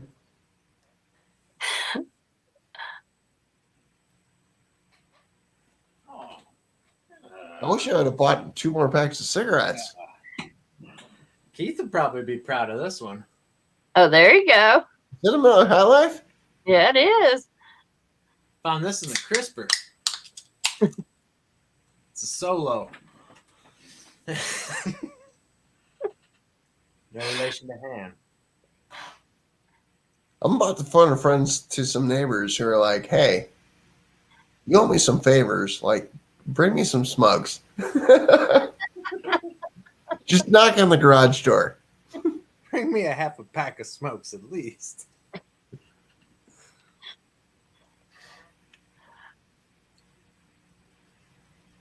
When I go grab my next beer, I'm going to hope there's another pack of cigarettes somewhere upstairs.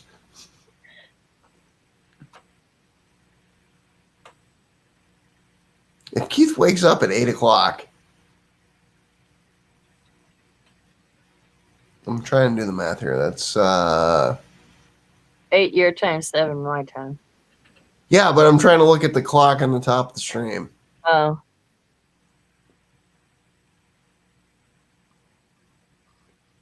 So 17, 40. Is that going to happen? Will Keith be up at? I don't know. He probably won't. Well, I now don't you're know. just letting me I don't know down. how drunk he was when he went to bed.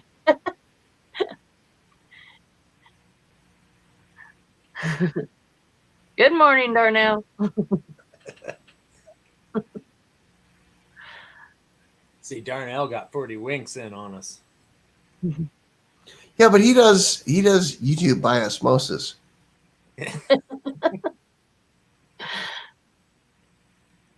I just wish that I was closer to Everett right now because we'd go to that, what's it called? Blueberry Pancake? Blueberry Hill. Blueberry Hill. Matter of fact, yeah, they have been open for at least 2 hours. Like that place had amazing fucking breakfast.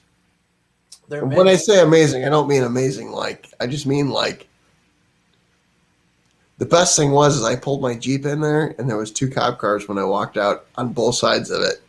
Not with lights on, but just the menu's crazy over there. Like you can literally get anything you want, but it's only till 4. Like they're just breakfast, lunch, they're done. Yeah, but the breakfast was good as fuck. Yeah, it's killer. Like, I'm waiting for my Facebook memories going, 12 years ago, you were here. I'm just waiting for that to kick in. Oh, whenever the fuck I get that, you're going to get that. I'm going to text it to you. Like, hey, dude, here you go. Oh no, I love that place. I've at least twice a year if I can get it in there. The owner's actually really cool. See, I didn't get that moment. I just got, like, that was like the beginning of a road trip, like, type moment for me. Oh no, it's a good spot. I'm just glad there's something there. God, I want to say that used to be like a Flaky Jake's, or I mean, we're going back to what that used to be. I'm going to say, like, when I was there, it was like 2006 or 8. Oh yeah, they've been there since. That owner, he's been doing well considering like the turnover and help he's had. Like, there's say there's a different waitress I get every time I go there, but it's the same owner and it's the same menu. That's what amazes me, is how many different things are on that freaking menu. Right.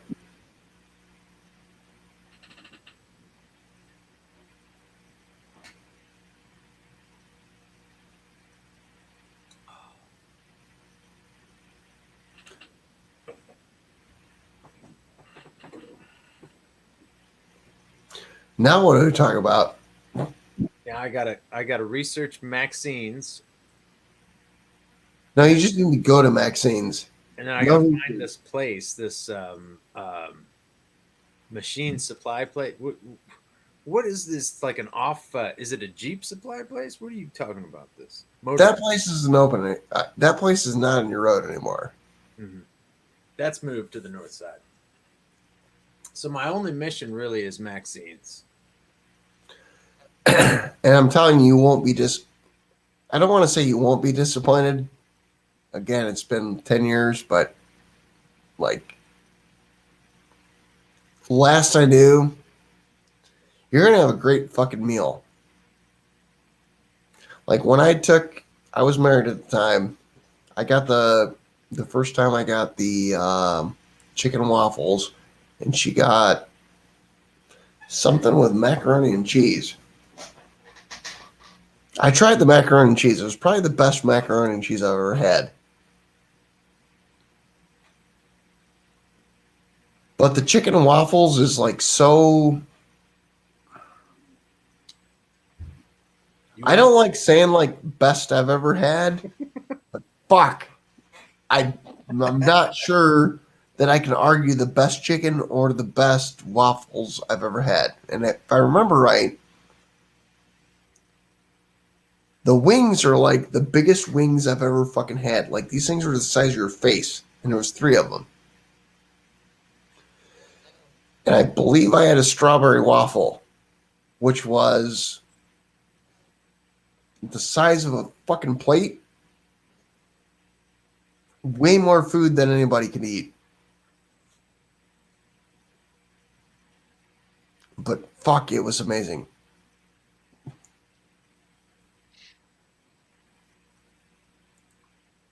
I just feel like you got to go, Joe. Just do it. Oh, it's happening.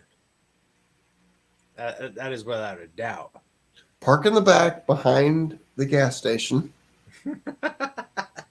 It's only a couple blocks off of where's the Weber restaurant? Oh, downtown on Illinois, I think. Yeah, there's the Weber restaurant. It's really close to where the circle thing is with the statues. It's only a couple blocks from there. When I say a couple, it might be 10. Maxine's, it's on East Street. I think it's like 132. That was very close to downtown. Yeah, it's not far from where the, like I said, the statue thing and the Weber thing is.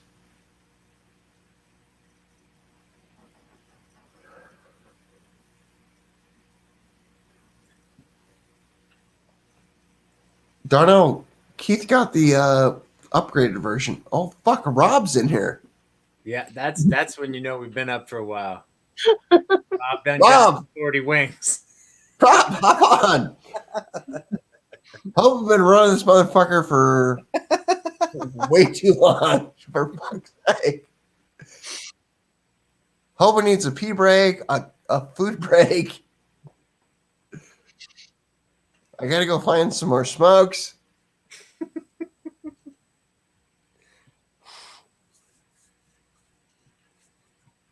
GB's on here. Jesus shit. Green bastard. Bubbles himself from parts unknown. No, that guy is good people. Well, you've seen Trailer Park Boys, I hope. I have, but Oh, hobo. no, the thing that a lot of people don't know a lot about GB. If you don't know the depths of GB, and I don't want to throw the depths of GB out, but GB is good people.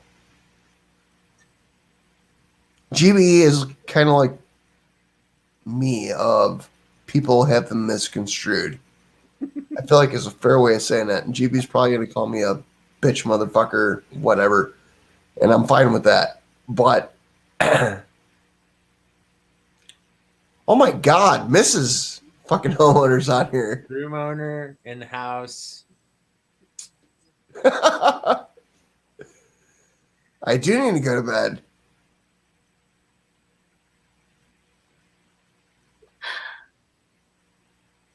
All I know is if Green Bastard would have had Leahy one-on-one, Leahy's going down. Can I get an amen on that, Green Bastard?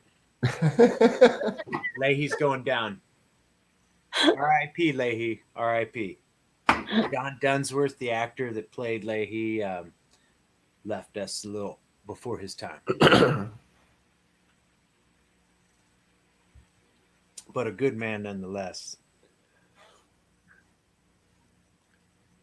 He was the only actor on that whole cast, actually, of Trailer Park Boys. He's the only one that actually had legit credentials.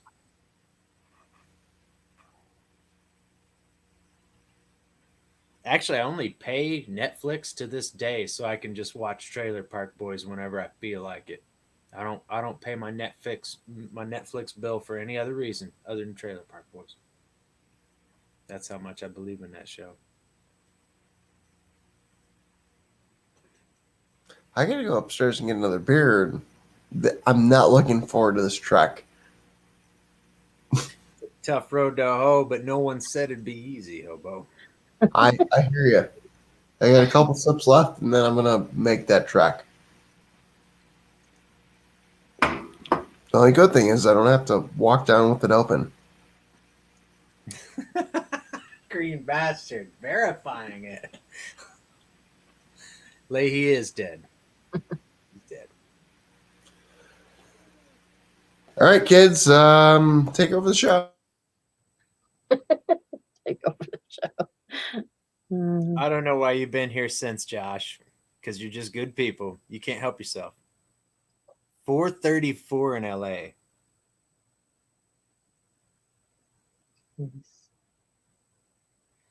Tell me about it, Darnell. I woke up yesterday. I was listening to Hobo rap with somebody, and then stream's over. I've got to fend for myself. It's a hard knock life. You've heard the song. Instead of kisses, we get kicks. Instead of tricks, we get tricked. Or no, instead of treated, we get tricked. That's how the song goes.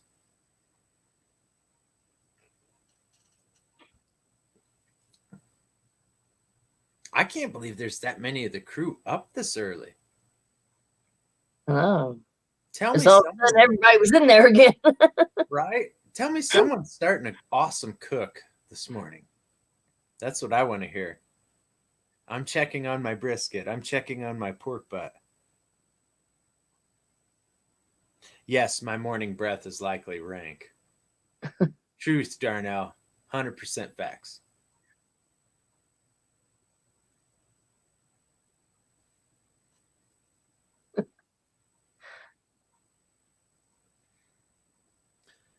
Green Bastard's probably one of the great characters of Trailer Park Boys. It's based off of one of the original characters, Bubbles, but it's like his own persona and spirit animal that gets broken out anytime that he really needs to sort of voice his own reason. You know, he doesn't, Bubbles, the character, is not violent. He is not confrontational, but when he's Green Bastard in his mind, he becomes a whole different character. So it's like one of my favorite parts of the shows. Bubbles loves to wrestle, and like he really thinks he's a WWF wrestler in his mind, especially when he becomes the Green Bastard.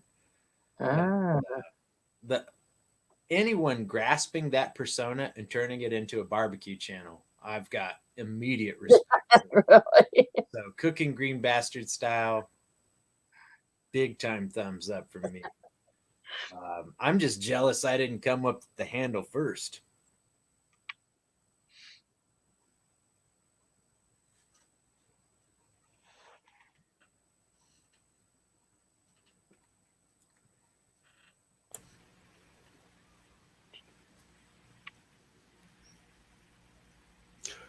Okay, so I didn't find any cigarettes, but I found some Andes candies. That's a good thing. Well, hopefully it'll appease Darnell. Is he all about the Andes candies or what? What'd I miss? He's about our morning breath being terrible. So, Oh, you get these Andes candies, it's like fucking scope. even Greatest thing ever. You just put them in your mouth and suck them.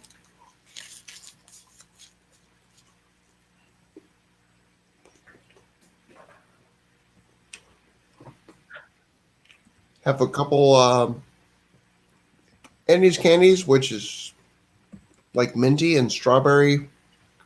That bourbon barrel beer, not a good combo, but we're gonna run this for y'all. Strawberry bourbon barrel, Andy Mince.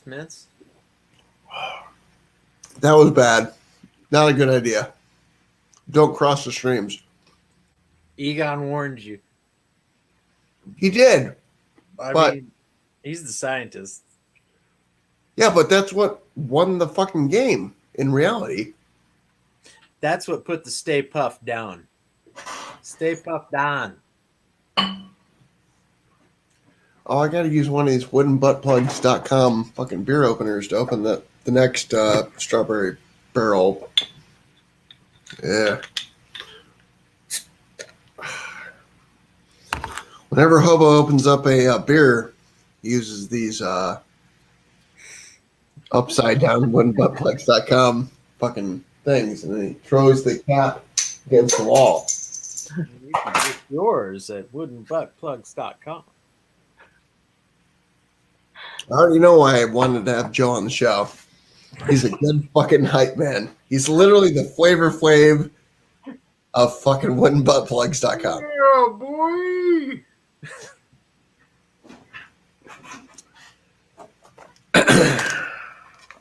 Oh. I'm going to have to play really safe with these cigarettes here. Super hype man for the wooden butt plugs. I'm not worried about that. I'm worried about tomorrow, which is today. I literally just watched my neighbor leave her driveway to go to work because it's 7:45 or 7:40, and I'm like, I've got 4 cigarettes left. I have to leave at least one to get to the gas station in the morning. So I've got 3 cigarettes left, which means Keith has 20 minutes to get the fuck up.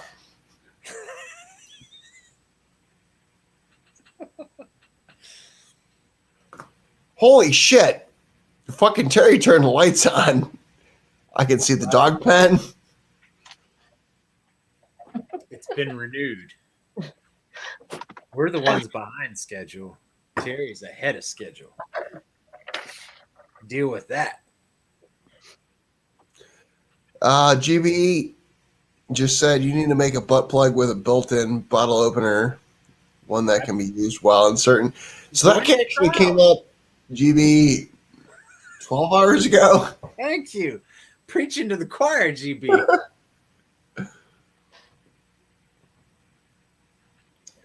The thing that we couldn't figure out, GB, was there has to be a basket underneath that holds the bottle cap.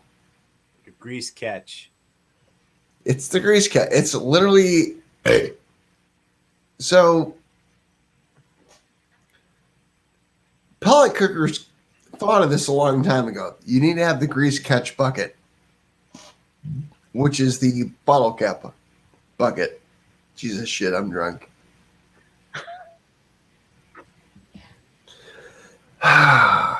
It's very rarely that I get on YouTube this drunk, but let's fucking run it. Yep.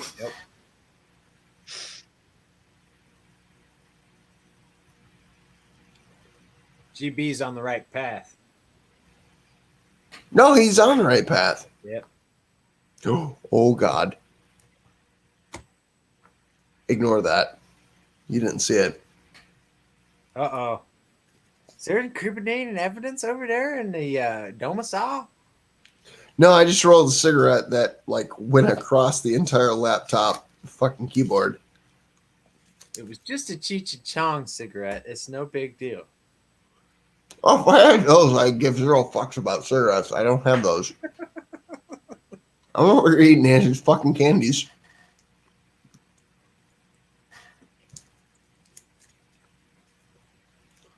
Like, seriously. Like, But conceptually, GB, I'm right there with you.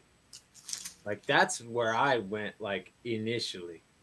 I think that's, like, where we're all going, right? Like, that, the epitome of being a charter member, lifetime charter member, that's what we all had in mind.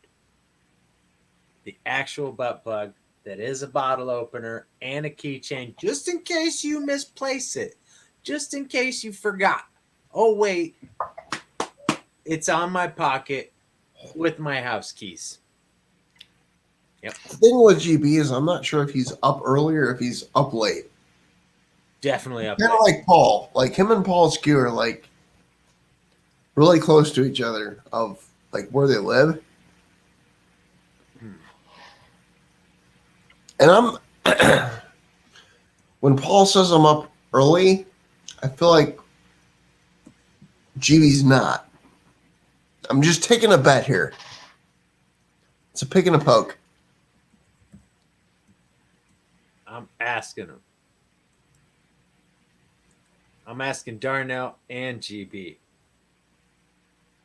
I'll give Darnell might be up early, but I feel like GB might be up late.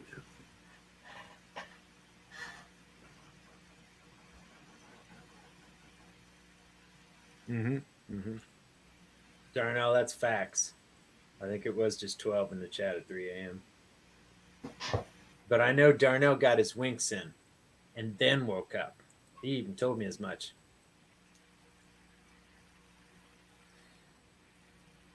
Nel Cor Più Non Mi Sento. I think that's happening in 2 weeks. I know you want me to break the mold, but have you heard Nel Cor? Bet you haven't.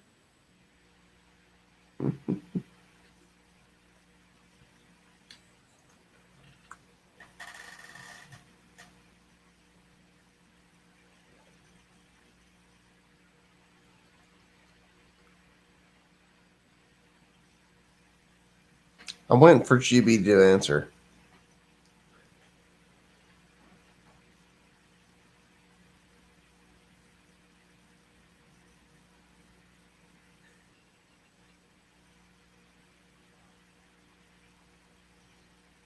I feel like me and Everett are like in a shit show. We're stuck in a show. No, we're in a shit show. Like, you're gonna have to go to bed. I probably am, yeah. Well, no. I mean, we're just going to have to call it. I'm not going to bed. After this, I'm drinking coffee. Moving on, turning the page, not going to bed, practicing my bass, and then probably cooking that point muscle I have. What are you, like, a fucking god? No. I'm a burnout. Budget burn ends. That's the next video. That might be happening. So anybody watching, like, follow this guy because, like, I don't want to call him the second coming of Jesus, but at this point, like, I don't know what to fucking call him. I'm thinking of titling the new video $9 burn ends, can it be done? You'd watch that, right?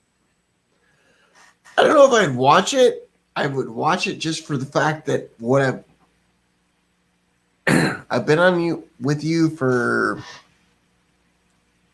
10, 11 hours, and you're still going.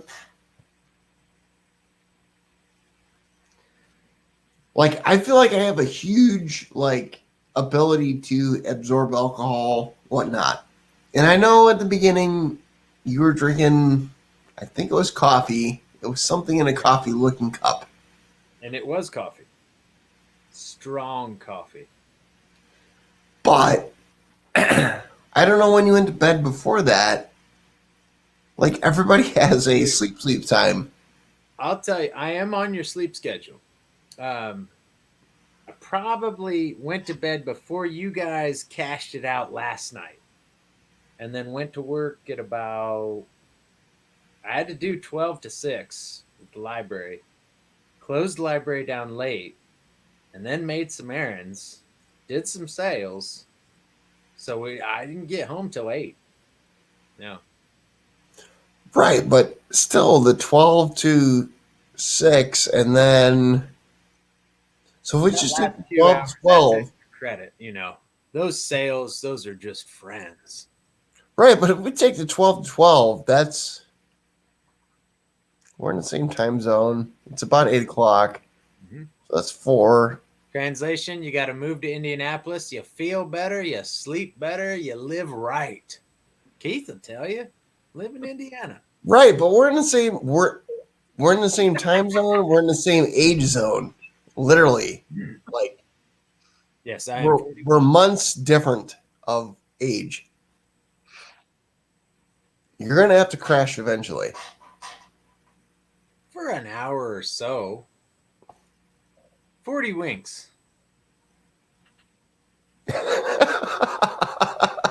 went to bed early. I was fucking wrecked last night. I was so high and drunk, I wiped out twice. I am having coffee and Bailey's right now. Oh, usual bedtime. Green bastard, you are just salt of the earth. Yeah, but GB's like, not saying what I'm working myself up to, but it's like daytime is nighttime, nighttime is daytime. Yeah, this guy. I think Everett, you and GB will be friends.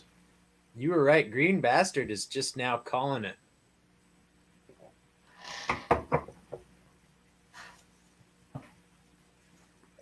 What's great about GB is like he'll be like, I started this thing, and you're like, oh, he started late. And then I'll get really, really late, and it'll come on, and like, I get this guy. And pretty soon, Everett, you're going to be the guy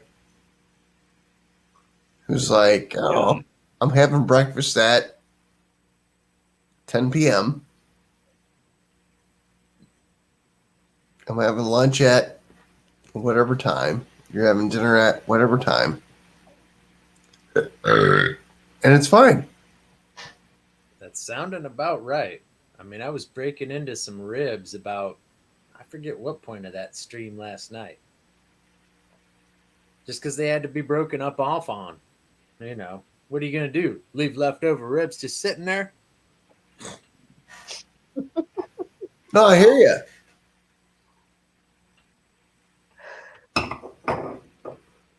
Like, I love GB. GB's good people. A lot of people don't like GB. That's fine. And I say, fuck them.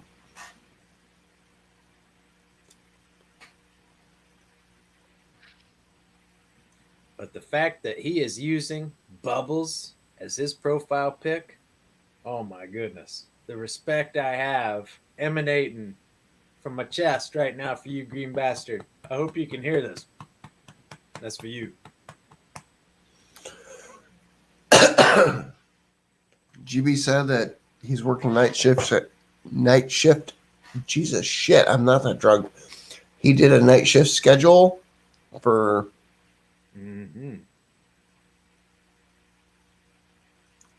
18 years. And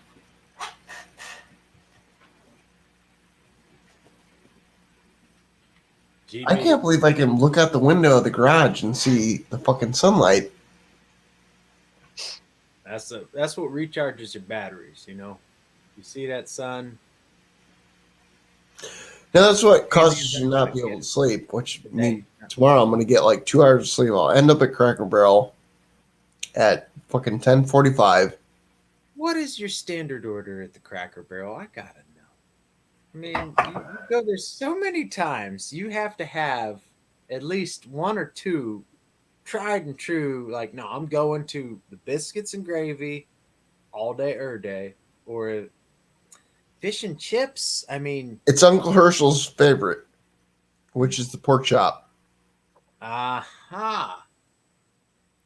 And I will get a double order of the hash brown casserole.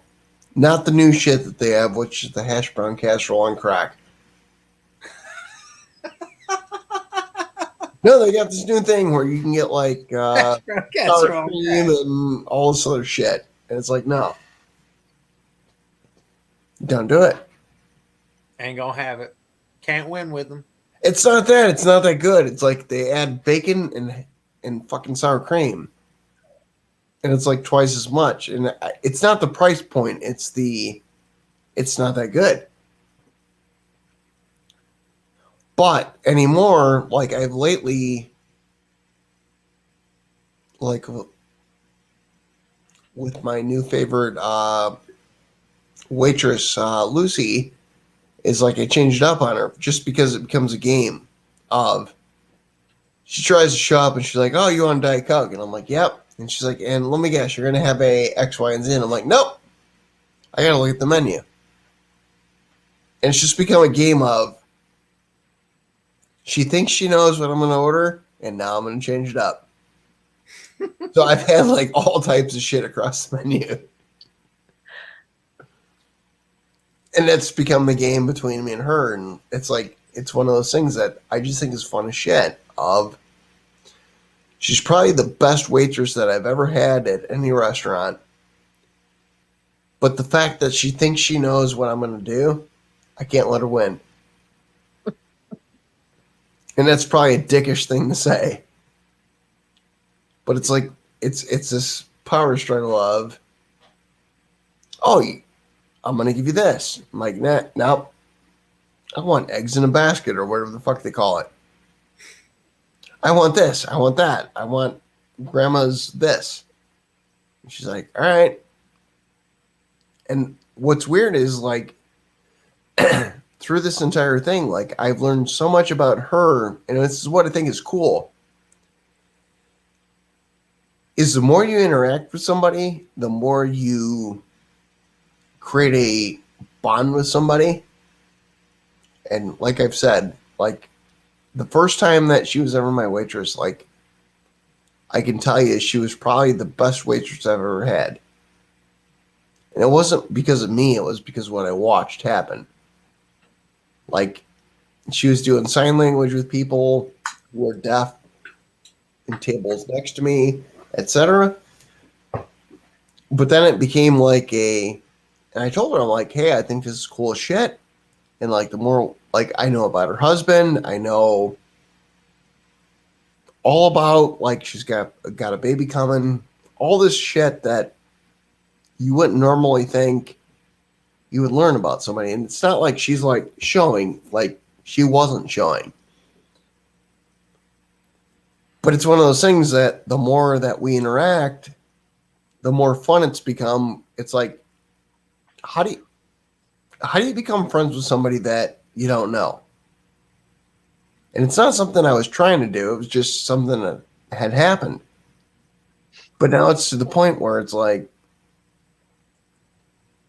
I know so much about you, you know so much about me, et cetera, that it's like, how do you become how did we get to this point? I have no fucking idea.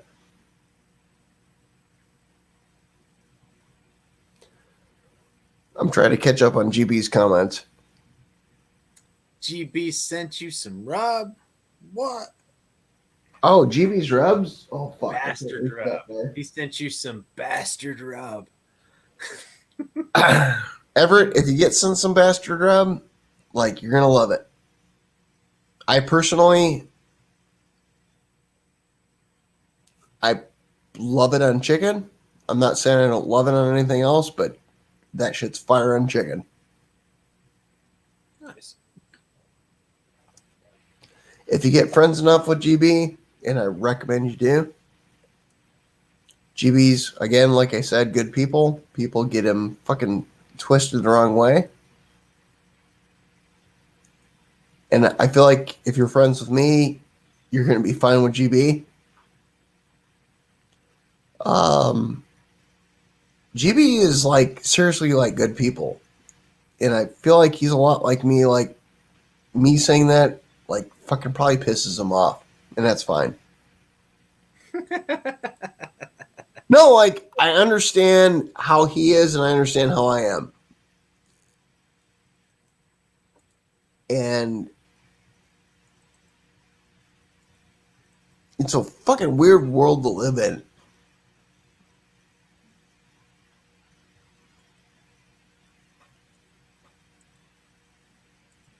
Well, I'm fixing to subscribe to your channel, GB. Better look out. You need to like go back, not through the recent stuff, but go way, way back and understand the guy. Like, I'm trying to do him justice, but I don't want to like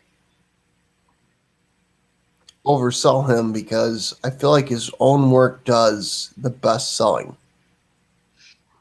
But unless you actually grasp it on its own, like,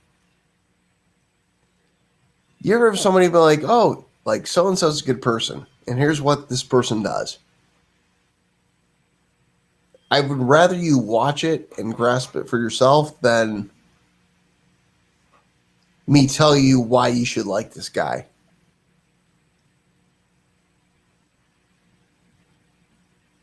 Because nobody told me why I should like GB, but the reasons I like GB is because I went down in the fucking deep search thing. But you can't get it unless you get it. If that makes any sense. Well, I'm watching this old boy shovel some snow right now. That speaks to my heart. No, it's not that. Like, you got to go way, way deep shit. I about tore my back out this last week shoveling snow. Just to make barbecue videos. Actually, half of my tearing my back out was shoveling my neighbors' yards out. Both Right. of my freaking neighbors to the south, neither of them got shovels. And I'm sitting here like, how the hell do you live in Indiana not owning a shovel? For shame. First off, don't let me tell your parents you didn't have a shovel, because they'll be the first to chastise you. But secondly, they had to sit there and wait till I'm done with my shovel to use mine. Couldn't be me, bro. Couldn't be me. Right.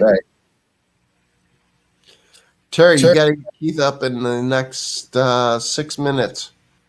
He ain't gonna be up in 6 minutes. It ain't gonna be happening. Like I said, depending on how drunk he was when he went to bed. I don't think he was too buzzing. I think he was just out of beer. That's Keith's only problem. He better not have been out of beer. He just bought beer yesterday. Oh, out of cold beer, I should say. Oh. More appropriately. Oh, good job, Joe. You're like saving him. Easy. Get Keith into trouble. Refrigerator only had spots for six bottles.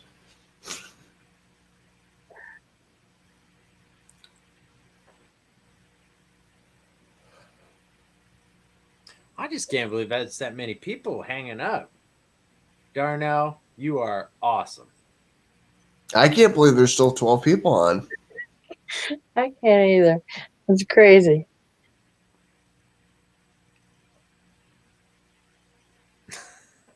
GB tells the viewers to go F themselves. I That's love what that it does. strategy. No, you can't understand GB. That's him. I love it. Terry can attest for this, I'm sure. Terry knows GB through fucking